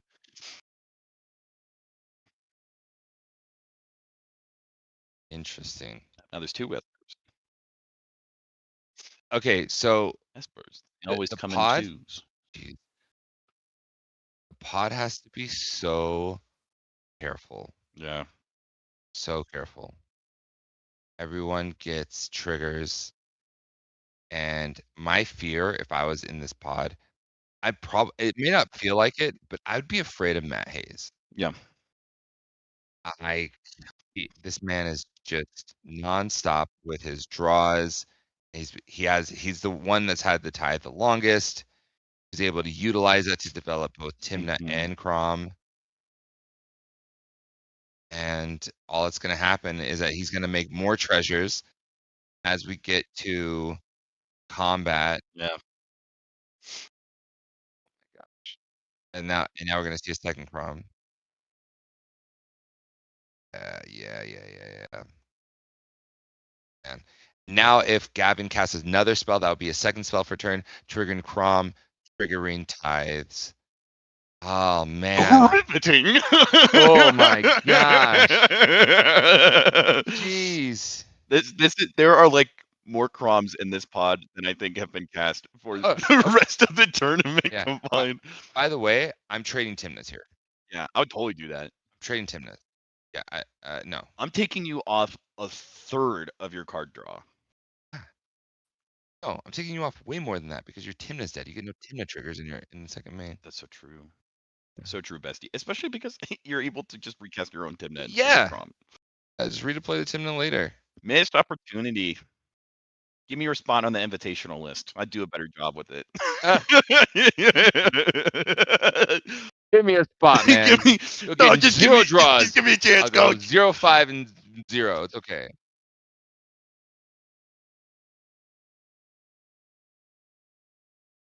I do agree with what you were saying earlier, though, Higher, is that like while it's very subtle, I do think Matt has gotten enough resources together that we might see a pivotal kind of like turn in the game right now. Let's jump to player audio and see what happens. 2 on the ground, 4 in the air. That's good. No blocks. Cool. Am I good to gain 2, lose 2, draw 2? Yes. Yeah. Tight when you're ready? Yes.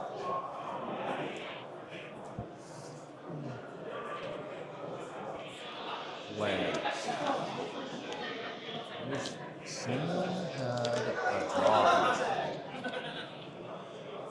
I could call.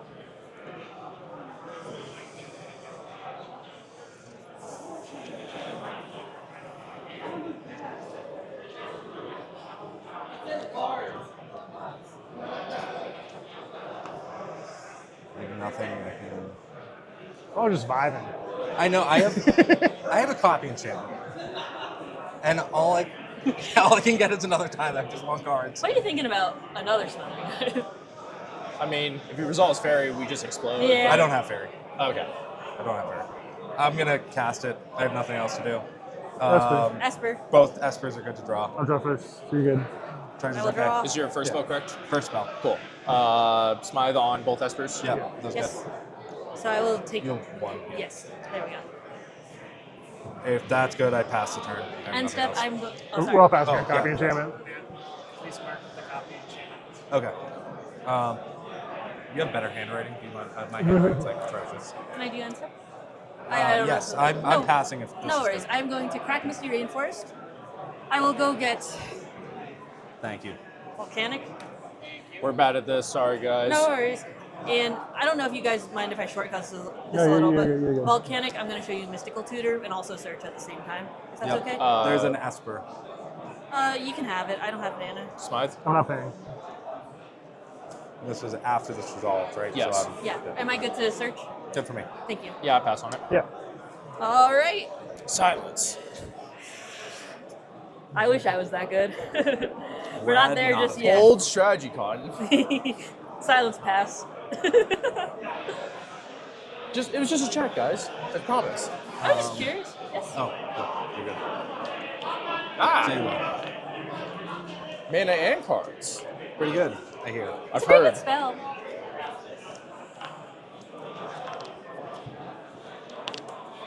No commander though, so. No, well, enough. Yeah, mana to that's go that's past coming. commander It's coming. It's coming. Thank you. Yeah, you're welcome. So I will untap and draw I feel like this. we've been just sales of the night until this very moment. Yeah. I will not pay for Yeah. tides, thank you. And I will draw what you know is on top. You take 2. No, thank you. From what was it? Timna. Oh, got it. You can play this Kansas. I'll float 2 here. And I'll use one of them and a red. And I'll play Hexam Sculpture. Woo. Yeah, that's a card. I'm passing. I'll respond. Sure. I have nothing for Hexam Sculpture. I'll cast this vampire tutor. Espers. Pass priority. Yeah. Oh, sorry. Esper. Pay for both. Okay. Pay for cool. both? Okay. You sure you want to pay for both? Yes. Okay, just making sure. I mean, Is vampire tutor good? Good for me. Resolves. Or at least no Yeah. response. Yeah, I already did it.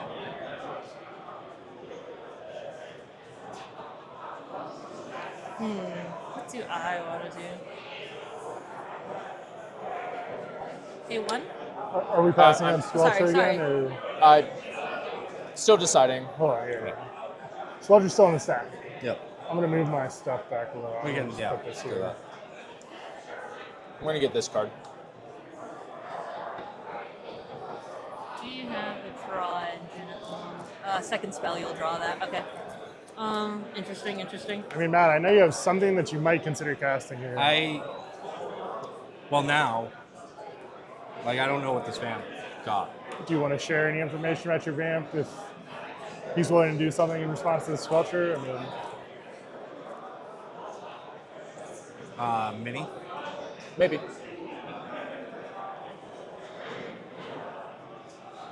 Could be mini. Mini? Potentially. I need a... Are you good? I am not interacting. I know. Resolve? Well, oh, sorry. I'm going to pass on Squelcher. Yeah, the Squelcher. I think I obviously. pass on Squelch. Oh, yeah. I mean, Okay. that's your life, bro. Yeah. I will pay this floating mana. I will pay black, and I'll pay white. I'll put out... No. I'll pay here. 2, 3, 4, 5. I'll put out Prom. Crom trigger. Yeah, you can have it. Are we good on Crom trigger? Oh, yeah. Yeah, I can't do anything about Good that. for me, draw. Am I good on your treasures? Yeah, are you good on mine? Yes. I'm going to play land for turn. Yep. I'll move to combat. Do you have creatures? Do you have any creatures? Any creatures? Oh, sorry, untapped. I have no blockers. I have no blockers as well. I have no blockers at all. Oh, you are on. I don't think you'd want to trade Crom for Crom. I'll just poke you while I can. Yeah. Just one. This one. Okay.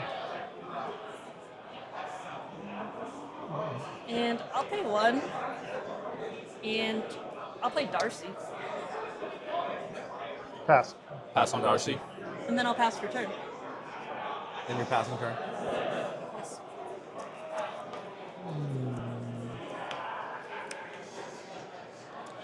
How good is this mana vault even? Doesn't seem that good. I'll put a mana and activate Thrasios. Yeah. Yep. Doing a little. Bottomless Sorry. card. No, you're good. Not there yet. Oh, Hey, buddy. Pretty good. What's going on over there? Smile triggers? Yeah. Yeah.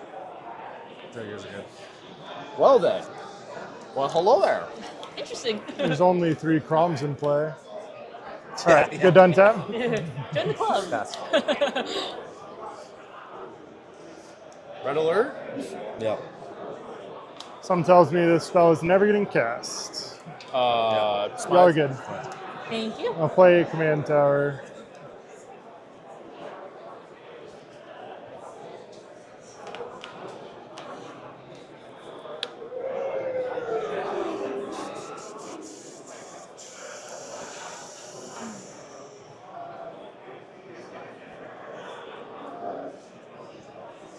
That. Hit me or hit it. Okay. I might declare Yeah. another attack. Yeah. You have no blockers. Correct. No blockers. Mini. I'm sending the sky at you. How big is it? 1, 2, 3, 4, 5, It says 6? 6. I will declare no blocks. Yeah, I'll take the City Traders.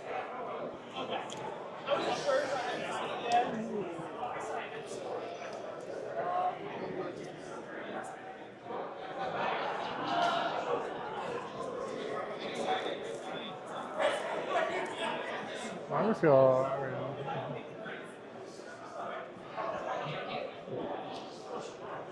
It's like, do I even care about countering this Necro? It's not that good. It's us, the 2 casters for this game. It's me, Eric H, and Higher playing with power. We are watching, I think, a very good example of when people talk about like quote unquote like the slop or like a very like grindy like mid range game. This is the grind. Yeah, for sure. yeah. I think some things that have stood out to us was we saw some early tutors out of players, multiple MCLs as well as physical tutors, and the vast majority of them were this kind of like defensive, like I just want what you already have. And so we then saw everyone develop essentially like a smothering tithe and a crom like Timna game plan. Something that we both were noticing is that there's also been like no one's been willing to really trade creatures for the most part. And so it's this odd dynamic where you have a plurality of resources in mana, but I would expect them to try and kneecap each other via cards a little bit more with those for Timnas. sure. And so for me, that's indicative of like a no one wants to be the problem child of the pod. Yeah, everyone's trying to fly under the radar. Everyone's been really heads up with what they're getting with their tutors, and I think that's intentful, right? People want to be in a situation where they're just trying to hold and wait, hold and wait. And I think that the players that can do that the best are going to be the victors of this game. There is tithes literally everywhere. Absolutely. And look at the amount of treasures Matt Hayes has It's accrued. so many. It's so many. He get one. Yeah.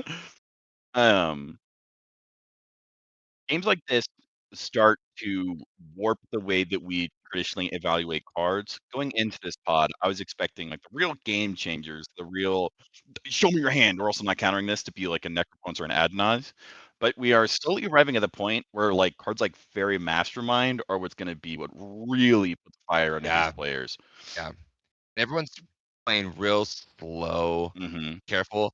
And I think something that's going to happen in this game, if it keeps going like this, is that life totals are going to matter. Mm-hmm. And like, it's not going to be about the necro. It's going to be, yeah, you can necro when you have 10 life. Sure. I don't care. Absolutely.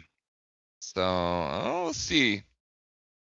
And what's funny is that there's no big draw engines. Yeah. We have baby draw engines, right? We have the ones that trigger once a turn. Mm-hmm. But that's not, I don't know if, yeah, we have a Lotho, just more mana generation. Yeah. Like you're talking about like card advantage engines. You know what Matt Hayes, no uncertain terms, can be allowed to have? A professional facebreaker. Under no certain terms. Not here, not in this pod, Matt Hayes. Not in this pod. Take that Maui Wowie somewhere else. Yeah, it's so dramatically good. Yeah.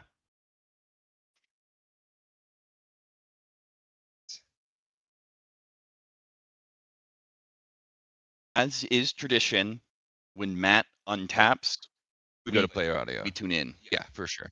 Join us at the table.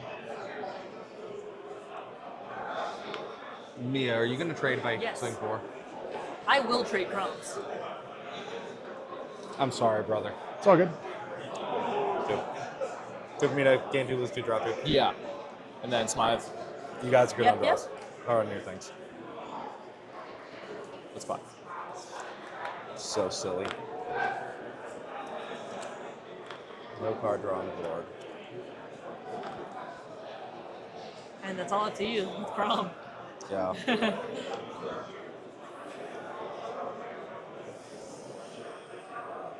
Just turning into a beat fest. Straight up. God, I love CDH when people hit for 4. When Ska is a threat. Not because it makes treasures, but because it's literally beating you senseless. I've made 0 treasures with Ska. Yeah. Passing it back. Oh. That's just going to be a Ska. Yeah, more treasures are cool, I guess. I mean, I'm passing on draws. You guys are good on draws. Okay. It's so 2 Smiles. Yeah, yeah. I will draw and I'll get 1 off you. yeah. Yep, imposter mech. Yeah, I will pass priority on imposter. I respond. Yep.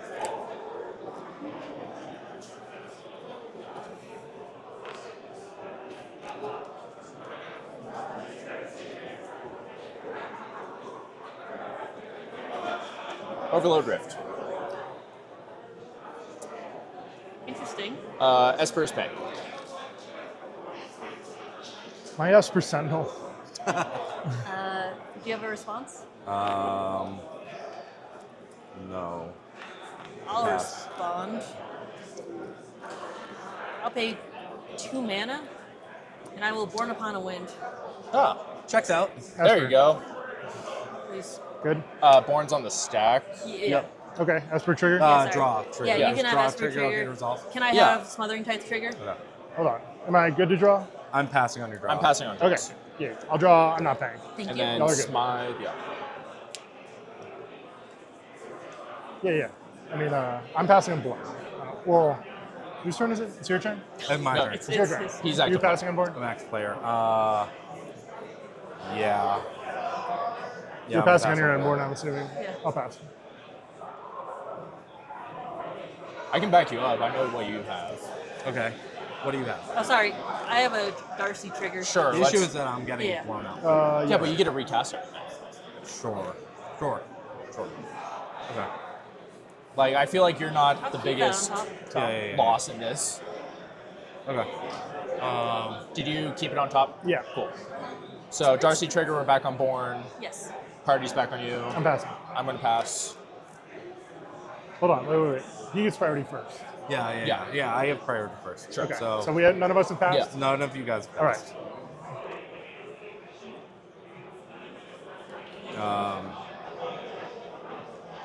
I'll put in Chant on the stack target. I'll put this over here. Nothing personal. Is That is my second spell. so I What's your will, So, Crom, Lotho. What was your other spell? it was Imposter Mech. Imposter. Got it. So I will draw. Yes. And then. Imposter mech's on the stack. Yes. Yeah. Oh, sorry. yes, yes. Well, it was Yeah. passed, right? So, Crom, Lotho. Yes. Yes. Lose one. So Crom? your draws happen first. Yes. So, Crom, Lotho. Yep. Chargers. Draw. Yep. You got it. May I draw? Yeah. That was yes. Off Yeah, prom. yes. Yep. I just didn't know if we were going to that. Treasure's okay. What? Treasure's okay. For your draw? Yeah, thank you. Yeah, you can have. Okay. And for your prom, I will get a treasure token. Yeah. Okay, we are still doing things. Arms chant. And that wasn't your first non-creature. Resolve. Orange chant resolved, or at least pass priority. Pass. You're Pass. All right, you're under Orange Chant, Born Upon the Wind. Yeah. I will draw from it. You draw. If that's okay. Yeah. Yeah. Yeah, you draw. Yeah. Draw for Yes. Born. Smythe on draw. You can Yeah. have it.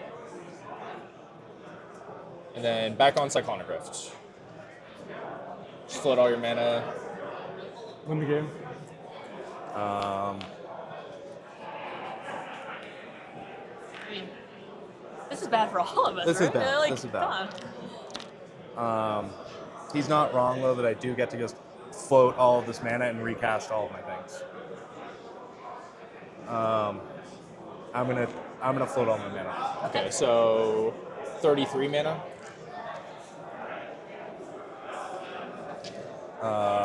Does it matter what mix of cards? Let me see. Thank you.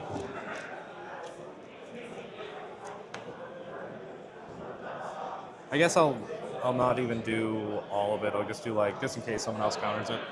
Sure. 6 red, 6 blue, 6 black, 6 white. I mean, if this happens though, how are we winning against this with the overwhelming advantage? Like, if I don't know if you have interaction, but No. you have, like, I've effectively locked out, so Yeah, I can't yeah. help. So I just don't know how we get out of this. I'm already dead.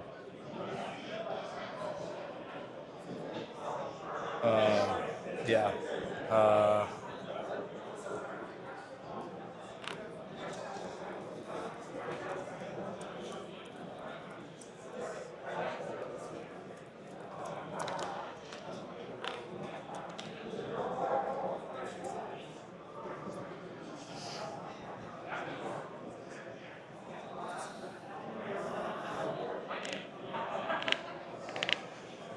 How many cards in hand?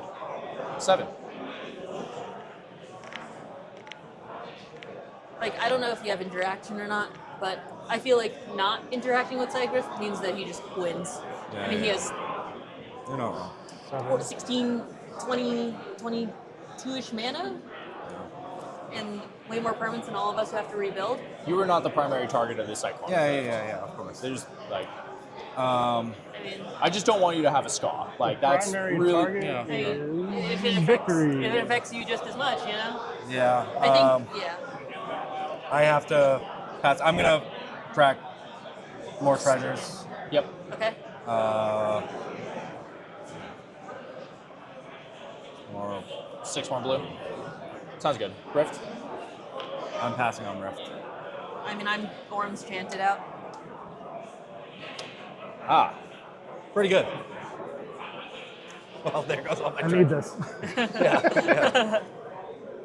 Oh, sorry. I will draw? Yeah, you're good. Thank you. And I will not be paying for Okay, Titan all fine. around. Cool. I have a Scotch trigger. trigger. Am I good to resolve that? That would have happened before. That would happen before. Yeah.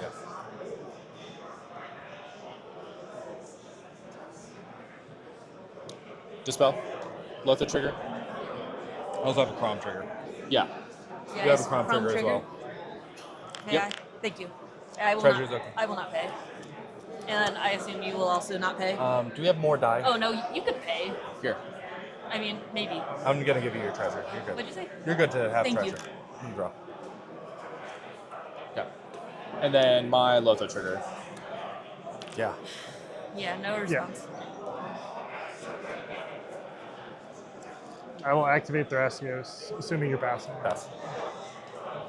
Good. Bottom this. Okay. I have a bunch of casino die. Awesome. Villaborn. Ooh, Pretty spicy. good. Draw triggers. What do you draw? Born. Okay. Treasures are okay. Yeah.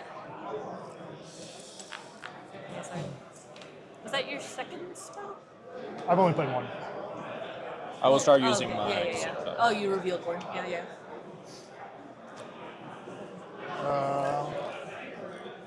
You're passing on I'm this? passing. Yeah. You're passing on Rift? Do you want to do anything with the treasures and try and find with Born? I just don't know. I mean, I could sack the Cantor and spin again. That might be the best thing. I'm just going to float. I'll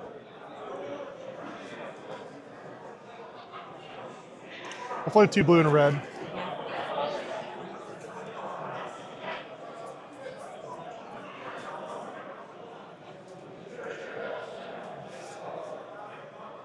Yeah. Rift? We get another round of priority after I make Yeah. mana. Yeah, I'll crack these, I guess. Sure. I'll crack a bunch of these too. I'll 6 blue, 3 red, and I'll keep the other 6 as treasures. I don't know if it'll matter. We're all passing on Rift again? Yes. Picking them up. Thank you. Yeah, sorry. Take your time.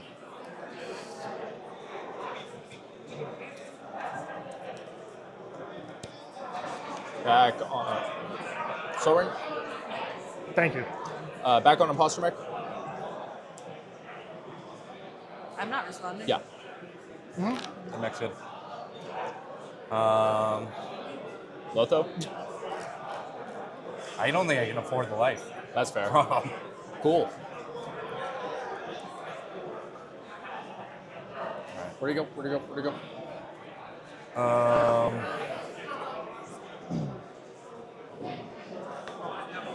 Thank you. All triggers have triggered. You've gotten all of your shit off me. Mana Vault. Good. Yep.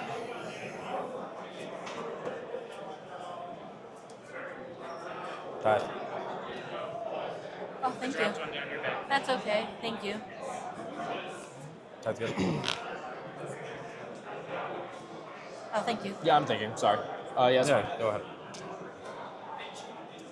Tide is okay. I mean, I feel like, hold on. So, are you sure? Well, he has a copy anyways, so even if he Tithe somehow, if gets countered, then he just copies Tithe anyways. I don't think double Tithe is helping him. Fair enough. Yeah, you have a lot of mana, but. I So care sorry, more about Mike. if there's a draw engine. Esper? Draw engine. Right on cue. Esper's good. This guy doesn't care about anything. No. Hanging Just out. kidding. We're hanging out, brother. Just let me know. Vibing. Let me know if I'm annoying. Not much does. I'm in second main phase. Okay.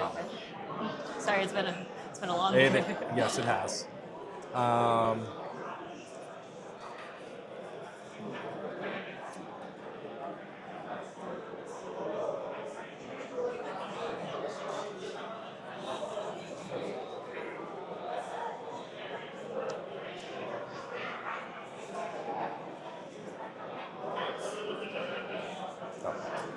Yep.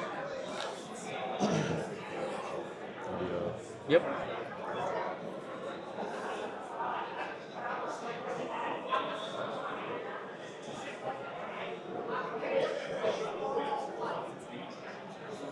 I'm tempted to flood maw your Tide.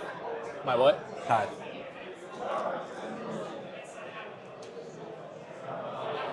Sure. Gift a fish. Fish gifted too. Yeah. Thank you.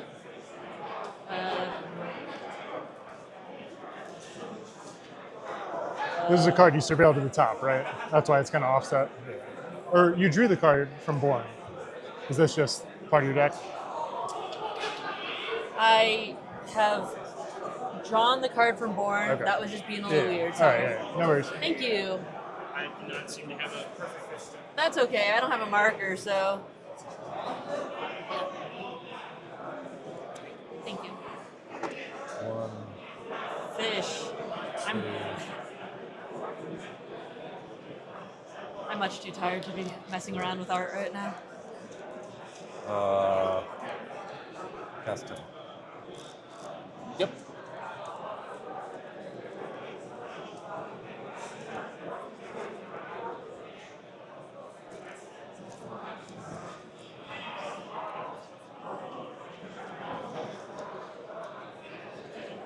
Do you have a full grip? A 6 card? I do, in fact, have 7 Ooh, cards in 7? hand after copy With enchantment Crom. got bounced. Makes sense.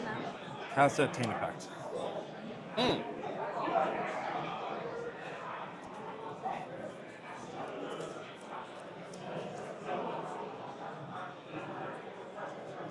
Pass. I like that. I'll pass on Chain Pact.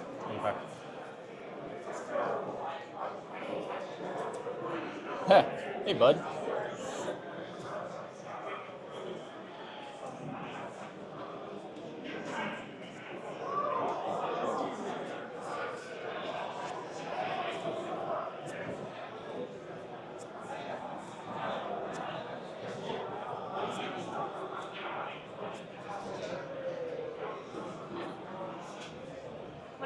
Diabolic intent. Oh, makes sense. Interesting.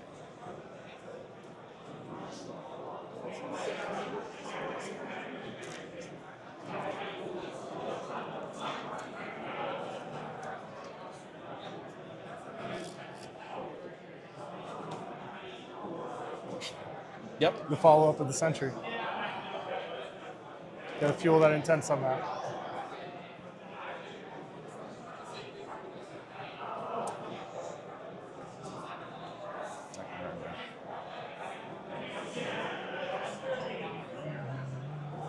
Blue. Swan Song. That is your second spell. No, it's Yeah, a fourth no, spell. no, yeah, third spell. Yeah. Fourth, I think. Yeah. Third, fourth, third. Yeah, Maybe because third. you cast Sacred, you cast Dispel, you And cast Swan Dispel. Song, and REB, yeah.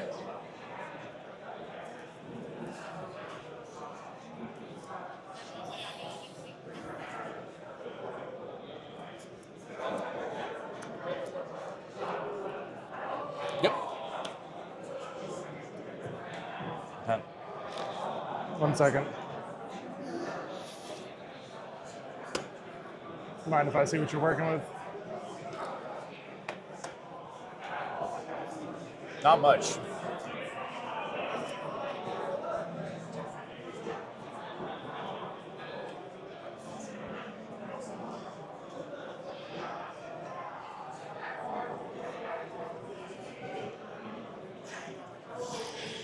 Both blue. Yep. I'll cast Born. Cast Born. This is my second spell. Yeah. Draws. Yeah. Crom Lotho. Yeah. So You draw yeah. first. So I'll do Lotho first, and then Crom. Yeah, I'll make 2 treasures.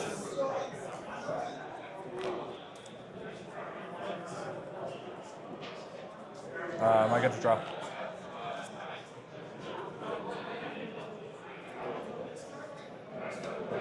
Born.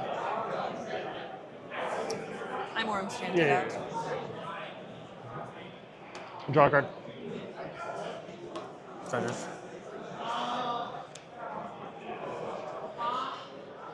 Oh no, I do not make one. I do not have a Smite no more. I've been in Smite mode for the past 30 minutes. I'm like, draw?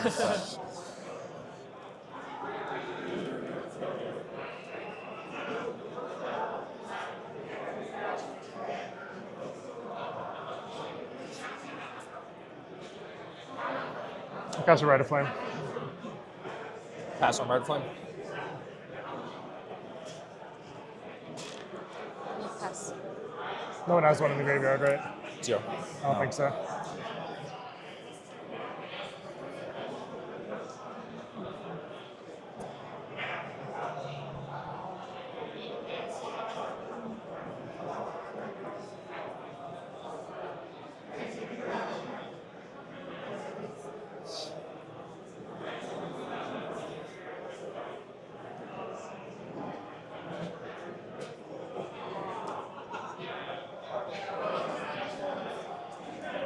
I'll cast the Soul Ring. Yep. Pass on Soul Ring.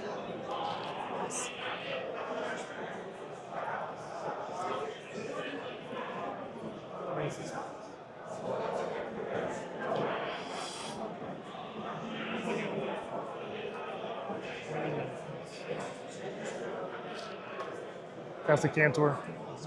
Okay. 19. Thank you. And I'll pass on that. Pass on this. Yeah. Good.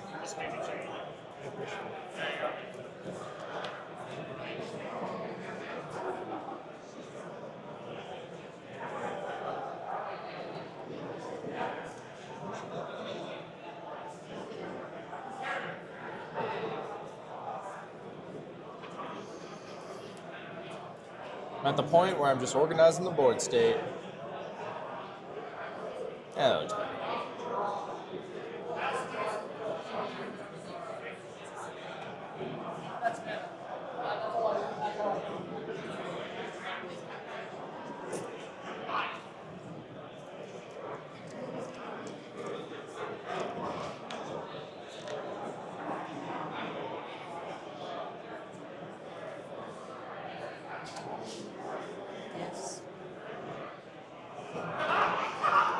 is here, Gabriel.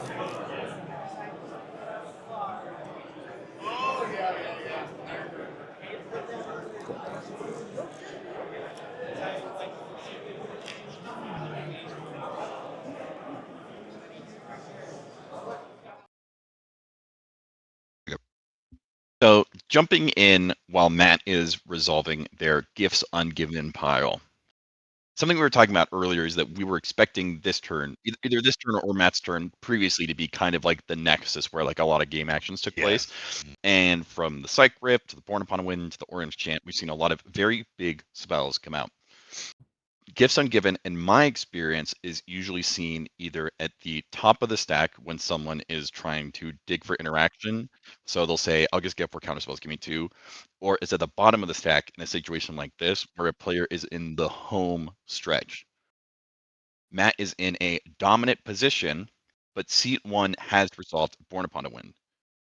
What are you think some of the pitfalls that Matt needs to make sure he avoids so that he doesn't trip before he makes it to the finish line? I think he has to ride the line of, am I going to counter your spell or am I not going to counter your spell? I know that Matt probably has 1 or 2 more counter spells, but it's literally only 1 or 2. Right? So he has to be mindful of every spell he casts. The Wild Cantor, the Soul Ring, I feel like these are all just, like if you have the interaction, you might blow a Mental Misstep on my Soul Ring to choke me on mana, but that's 1 less thing I have to worry about out of you. That can be really important. And now that Matt's doing a Gifts Ungiven pile, he's looking probably for a Brain Freeze. I mean, he's on his main phase. Like he can operate at sorcery speed. Yeah. So Savine's Underworld Breach, LED, end it. Yeah.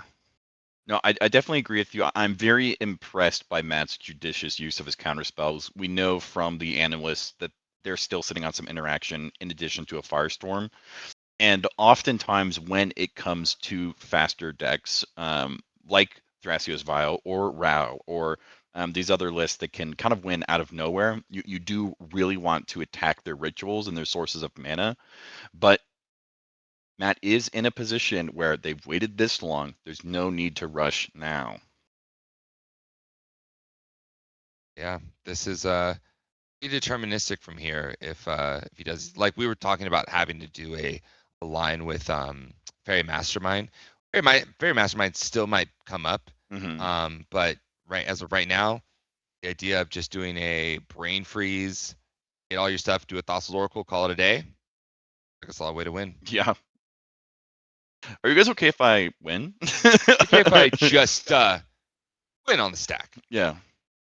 Now he's thinking he's going a little deeper into the tank. He's like, oh, I can't do that. Like a part of him really wants to get Grand Abolisher. He's like really considering it. I might consider Grand Abolisher. I probably would actually do Grand. That'd probably be my pile. It'd be Savine's Breach, Grand Abolisher, LED. No, not LED. Probably. Yeah. Okay, opting to go for the silence instead of the Brain Freeze. I like that. I like that.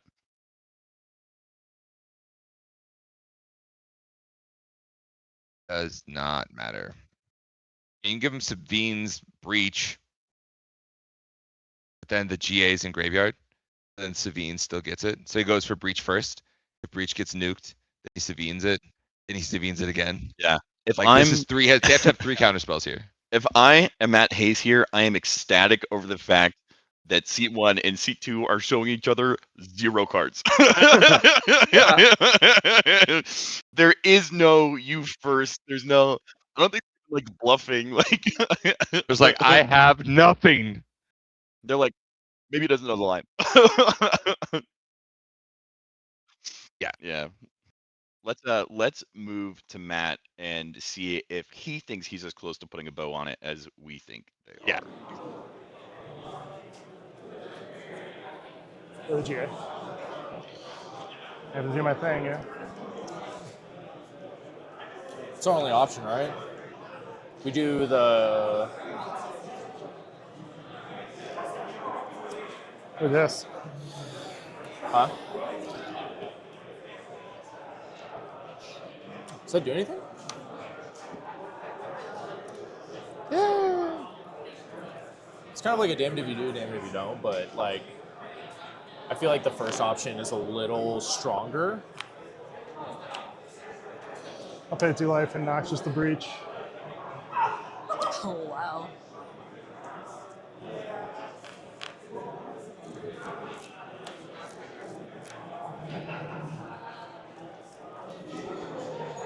Now you probably do the second one. Sure. Put him out. Do you have backup? Huh? Do you have backup? Kind of. Okay. I'll cast Reach. Damn.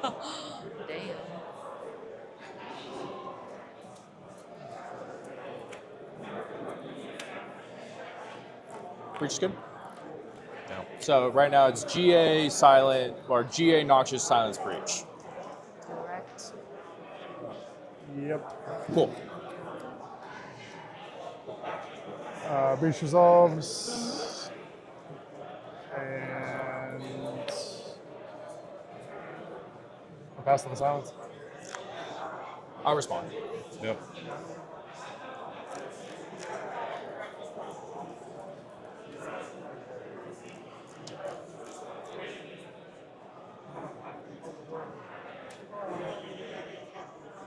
Valley? You mind if I take another look at your hand? Cast is copy enchant. Sure. Uh, I'm sorry, can I see your graveyard? I can't really see any Sure. of your cards. Okay.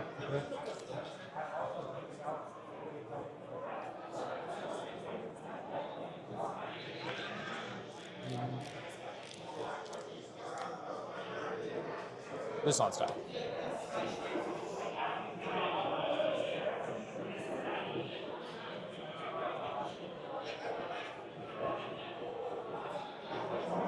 I mean, we just lose here, right?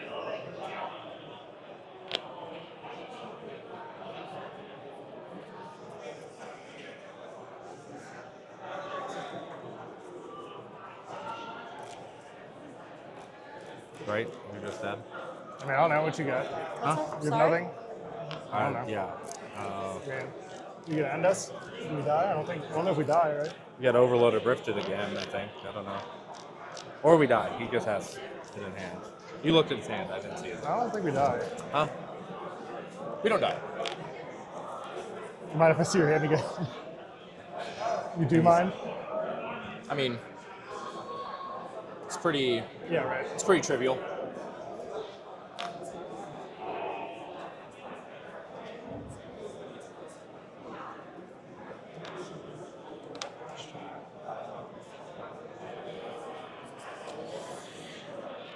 Otherwise, we die to you. Yeah, sucks.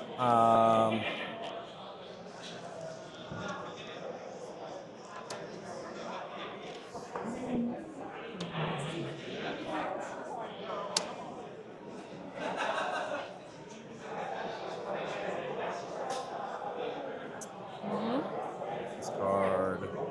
This is in response. Yes. To the breach? To the copy? To the copy. Yeah. Yeah. Well, to trigger. Sure. Yeah. Um,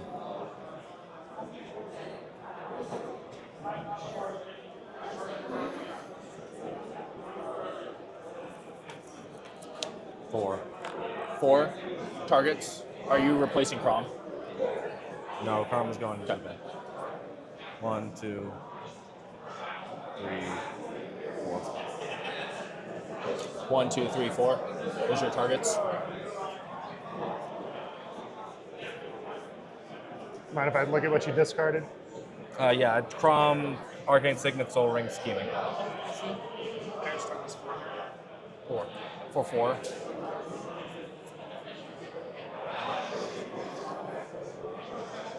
Sorry, just looking. A lot of things. I have one colorless. Yep.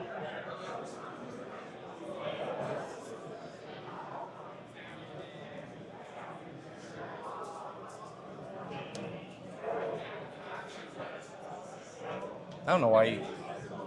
Well, we were completely dead to you otherwise. Yeah. It just. No, he just has it, right? Yeah. Good. Good. Good.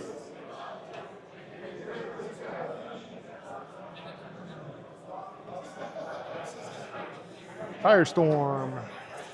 I'm assuming you're copying Breach. Yes, theirs is a breach. Exile 3.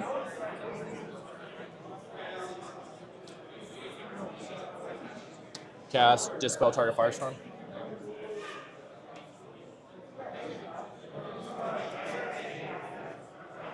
Hold on a second. Before you do that,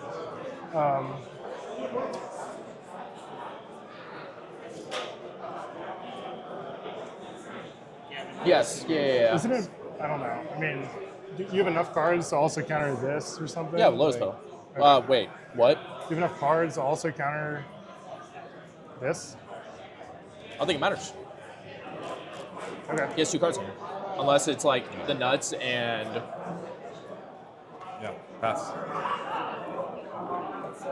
Okay.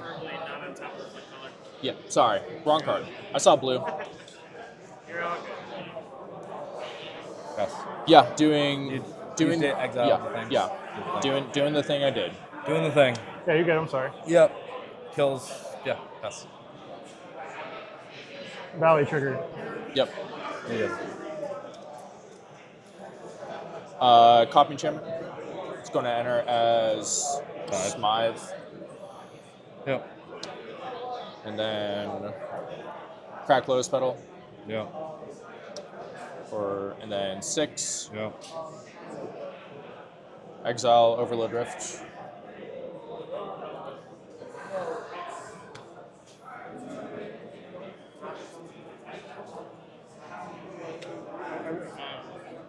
Hold on a second. Overload. Oh, it's an alternate cost. You can only. It's an alternative cost already for each of it. Got it. So I need to back you it can't- up. You just can't do that. No, it's fine. That's valid. Yeah. 2. What do you want to have? But I mean, just putting all his cards back in his hand. Sorry, it's just hard. Okay. Something that's very interesting when we were talking about Cyclonic Rift. Cyclonic Rift has an alternate casting cost where you can kick it to overload the rift, but you cannot overload a rift from graveyard with escape. In order for it to work, the Psych Rift would have to have horsemanship. The fact that it's kicker means it doesn't work. Yeah. Yeah. How do these players get out of this game? Like, we're seeing a lot of game actions, but I don't know if I've seen them significantly alter the trajectory of this game. Like, even if they, incorrect, rules violations aside, even if they had been able to overload a rift, all the spells that Matt cares about are on the stack right now.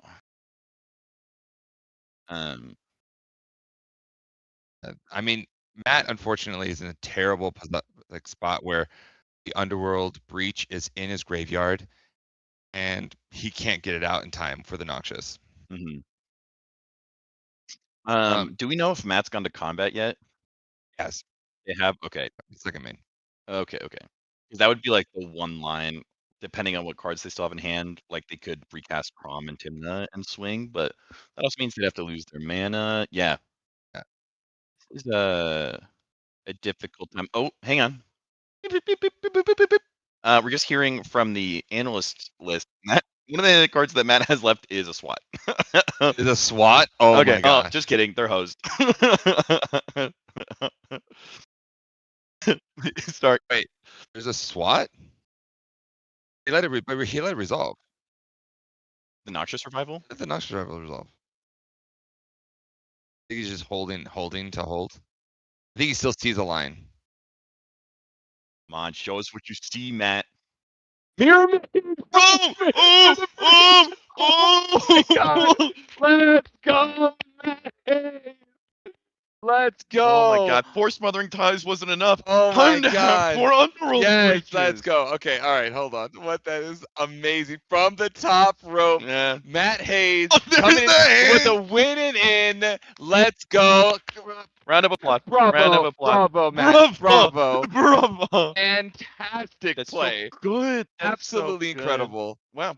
Oh my brain is exploding. That's Good great. job. Didn't see it coming. Now it makes so much more sense why Matt did not care about that Noxious Revival. He did not care. He's like, whatever, whatever. You guys keep doing this, blah, blah, blah, blah. I'm playing 4D chess. Listen, it's Oh, that's crazy. so good. And then even if they counter the Mirror Maid, the Savine's Wreck is still in the.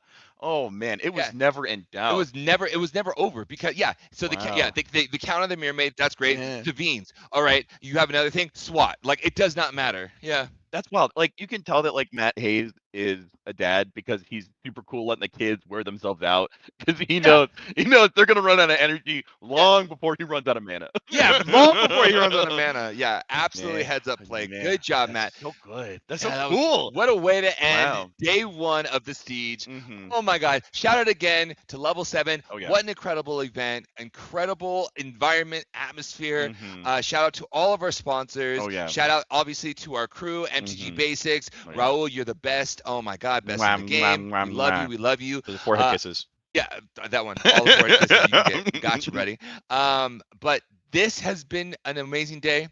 We look forward to seeing you guys tomorrow, Yep. bright and early. Absolutely. Bright-eyed and too. bushy-tailed. The top 8, when they get the standings, are going to get buys, but I believe it's going to be a cut to top 40.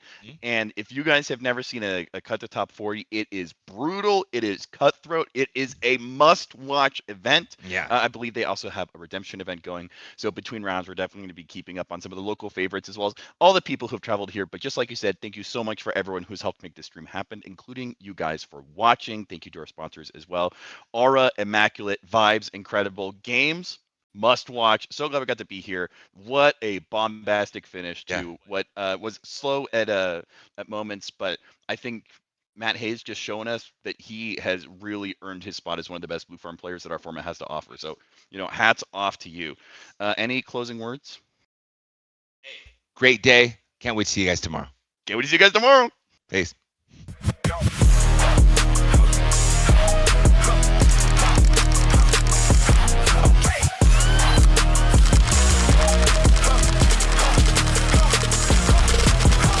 F6 Supply is your one-stop shop for premium tournament accessories. From Benishoga Playmats and high-quality dice to our custom token pack, F6 has everything you need to up your tournament game. Every design is original art, never AI. Shop online at shopf6.com or visit our booth at CDH tournaments nationwide. Level up your game with F6 Supply. Gold Sabertooth creates one-of-a-kind art for Magic players who want more from their game. From stunning playmats to beautifully illustrated tokens, every piece is crafted to inspire and stand out. Let your table tell a story. Explore the full collection now at etsy.com/shop/goldsabertooth.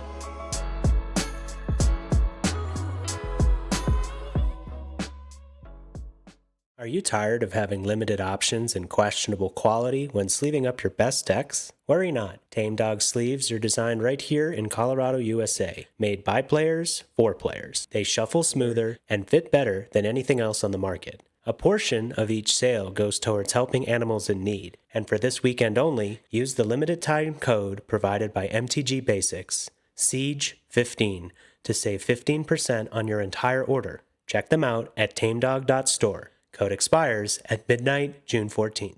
$4,000 for one deck? Half the cards are out of stock anyway. I just want to play the game. Did somebody say despair?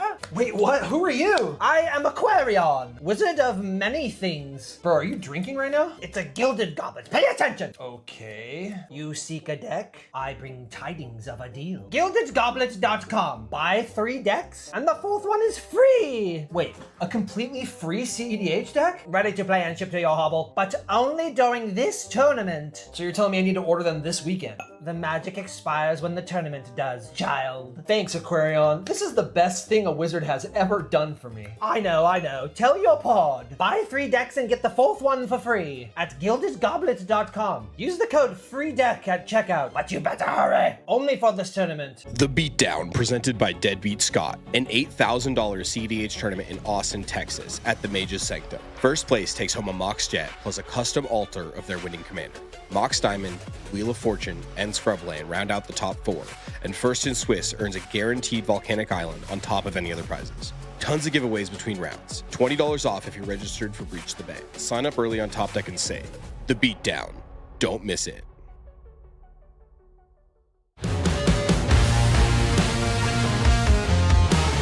All right, guys, Craig Mack, I'm back. This week we are streaming the Critical EDH May League. All right, guys, Craig Mack, I'm back. Today I'm going to be discussing a deck that I've been working on. Good morning, everyone. Welcome to the inaugural pregame podcast.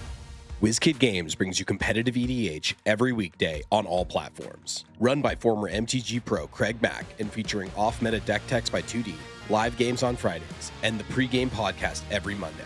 Check out WizKid Games today.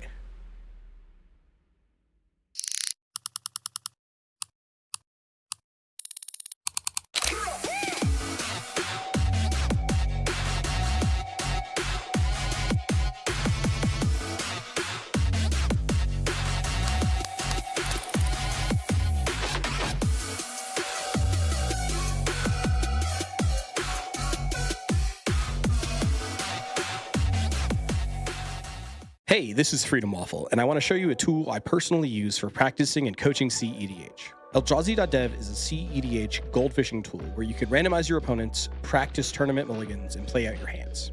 It's got built-in actions for cards like fetch lands, tutors, necropotents, and ad nauseam.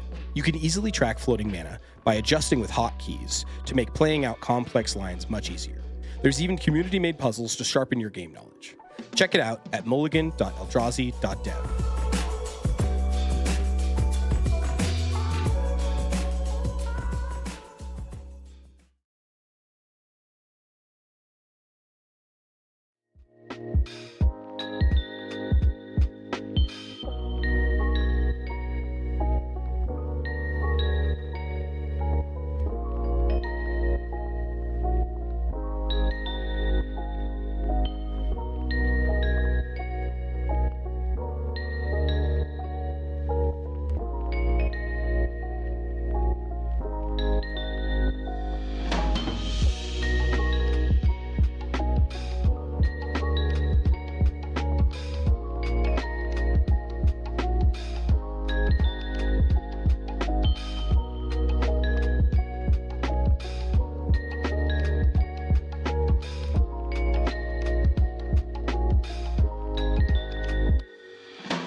Hello, everyone. I am Isaac with Squandered Resources, and I'm here with the Matt Hayes. All right, talk to us about that last match. How are you feeling with the starting hand and going in? As soon as I saw the drag deck come down, I was in trouble. I needed to, just show my hand. There was no real option to give them full information. Say, trying to get the Necrom plan going and go from there. It ended up well, but I was very scared at the end of it. Once the point came down, breach, and then second breach came down, I was pretty terrified, but we were lucky. You're running on just at the ends of your inner edge. Absolutely. Let's talk about the gift file and thought behind putting the brain freeze back and picking up the sound. You want to talk about that a little bit? My thought there was that I didn't have any interaction. So my best bet was to put more interaction. I had tutors and so I could go get the brain freeze, and I had enough command to be able to go. So I just thought, add some redundancy, add some protection, be able to go GA. Whatever answers they had to come there, and then silence up top. I did not see the cache include. Just give a second. All right.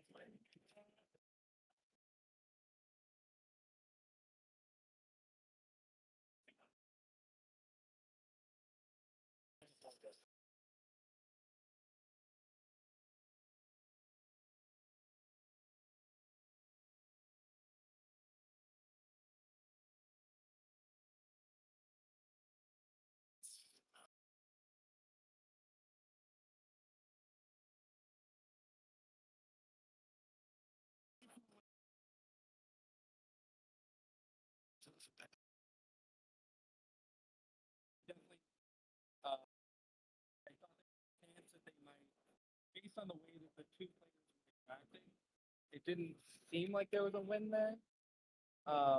So I was just hopeful that maybe my GA gets resolved, and then I'm able to mirror mate on top of that. And we just got really lucky there with what they did. I did have the SWAT, but I didn't know if there was further interaction that left off that. I was talking a little bit about this. You can just gift after the first breach resolves, right? There's nothing- Exactly. Yeah. There's nothing that's required to go through them. And then I also had the intent in bin as well. So I could have just intented for Brain Yeah, because Freeze you had S% in the land, Timna in play. and as well. Timman Yeah. play. So yeah, we got really lucky. They were great players. It was a really like nice group of people to be playing with. And just a testament to this venue and what you guys have put on. This was just a wonderful event. It's been incredible. There's so much like stuff, like so many players, so many interesting decks. We've seen a lot of Fringe. Have you seen like what is the wildest thing you've seen today so far? I've asked a lot of players this. We'll end on this note. What is the wildest thing you've seen in your game so far? That was probably my craziest game. I was really lucky. When the Psych Rift went off, I thought like, okay, maybe I have a shot because I was able to float so much mana, redeploy, and know that I have that Tainted Pact in hand. And if that gets me to Fairy, that also would win me the game. Because you have double tithe. Because I would have double tithe Fairy there. So really lucky to play that game. I would say, is there anything else that was like out of this world? Wildest Fringe deck you've seen? You seen any real Fringe decks? I saw the Ulamek, the 5-color Ululek? Eldrazi. Yes, that was pretty cool. That was a very quick game. So did you lose to it? No, it was a draw. You know how those things go. I would say the craziest thing that I heard was a wonderful player from California was in a pod on Kinnan, and it was Timna, Dargo, Rogsai, and turn one plays were like Necro from the Timna Dargo. He commandeers it. The next two players, Rogsai, both cast Adnos. And what are you going to do there? Not a lot. All right, with that wild story aside, we are going to cut back to our videos. We're going to say goodbye to Matt. Say goodbye to the chat, Matt. I guys, thank you so We'll much. see you guys in a little wrap up in a moment. Thanks, Matt. Thanks so much, man.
All right, and welcome back for the final time today, at least. I'm Thomas from Everyone's Bad at Magic. And I'm Isaac from Squandering Resources.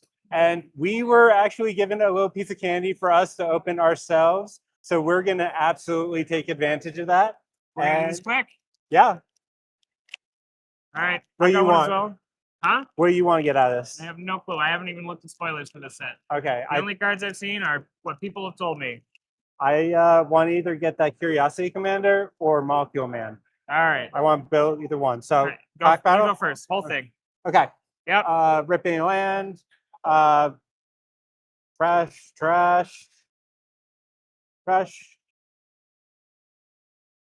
I mean, I'm just going straight to the to our rares here. Cool looking. Oh no, do you think? Okay, here we go. So Taskmaster, Mercenary, Mimic, Photographic Reflexes, 3/5, whatever. One of the lands. Filter land. Nice. Okay, whatever. What's next? Yeah, we can do it. Avengers Disassembled. Nice. Don't know what that does. 3 steps ahead. Nice. Cool art at least. And an Iron Man's armor. What you got? All right. Wabam. Wabam. Wabam. Wabam. I have no clue what these cards are. That's a Thor. I don't know what these are. I haven't seen almost anything that said full art, take up the shield. Full art planes. Shield flying car. You got a Hulk? Ironmonger. Oh no, what? Hulk always angry. And Erica Deadly. Massacre Girl? A Massacre Girl. Ooh, what is that? Mrs. Marvel. Oh, that's the cool treatment too. And the Beast token. Heck yeah. So tomorrow we are going to be doing top 40. We're going to be coming back at 8:30 a.m. That's a lie. We start at 9:30 a.m. Mountain Time. Oh, 9:30 a.m. Mountain Time. Thank you. Yeah, join us tomorrow for more fun times at the Siege. Bye, guys. Hey.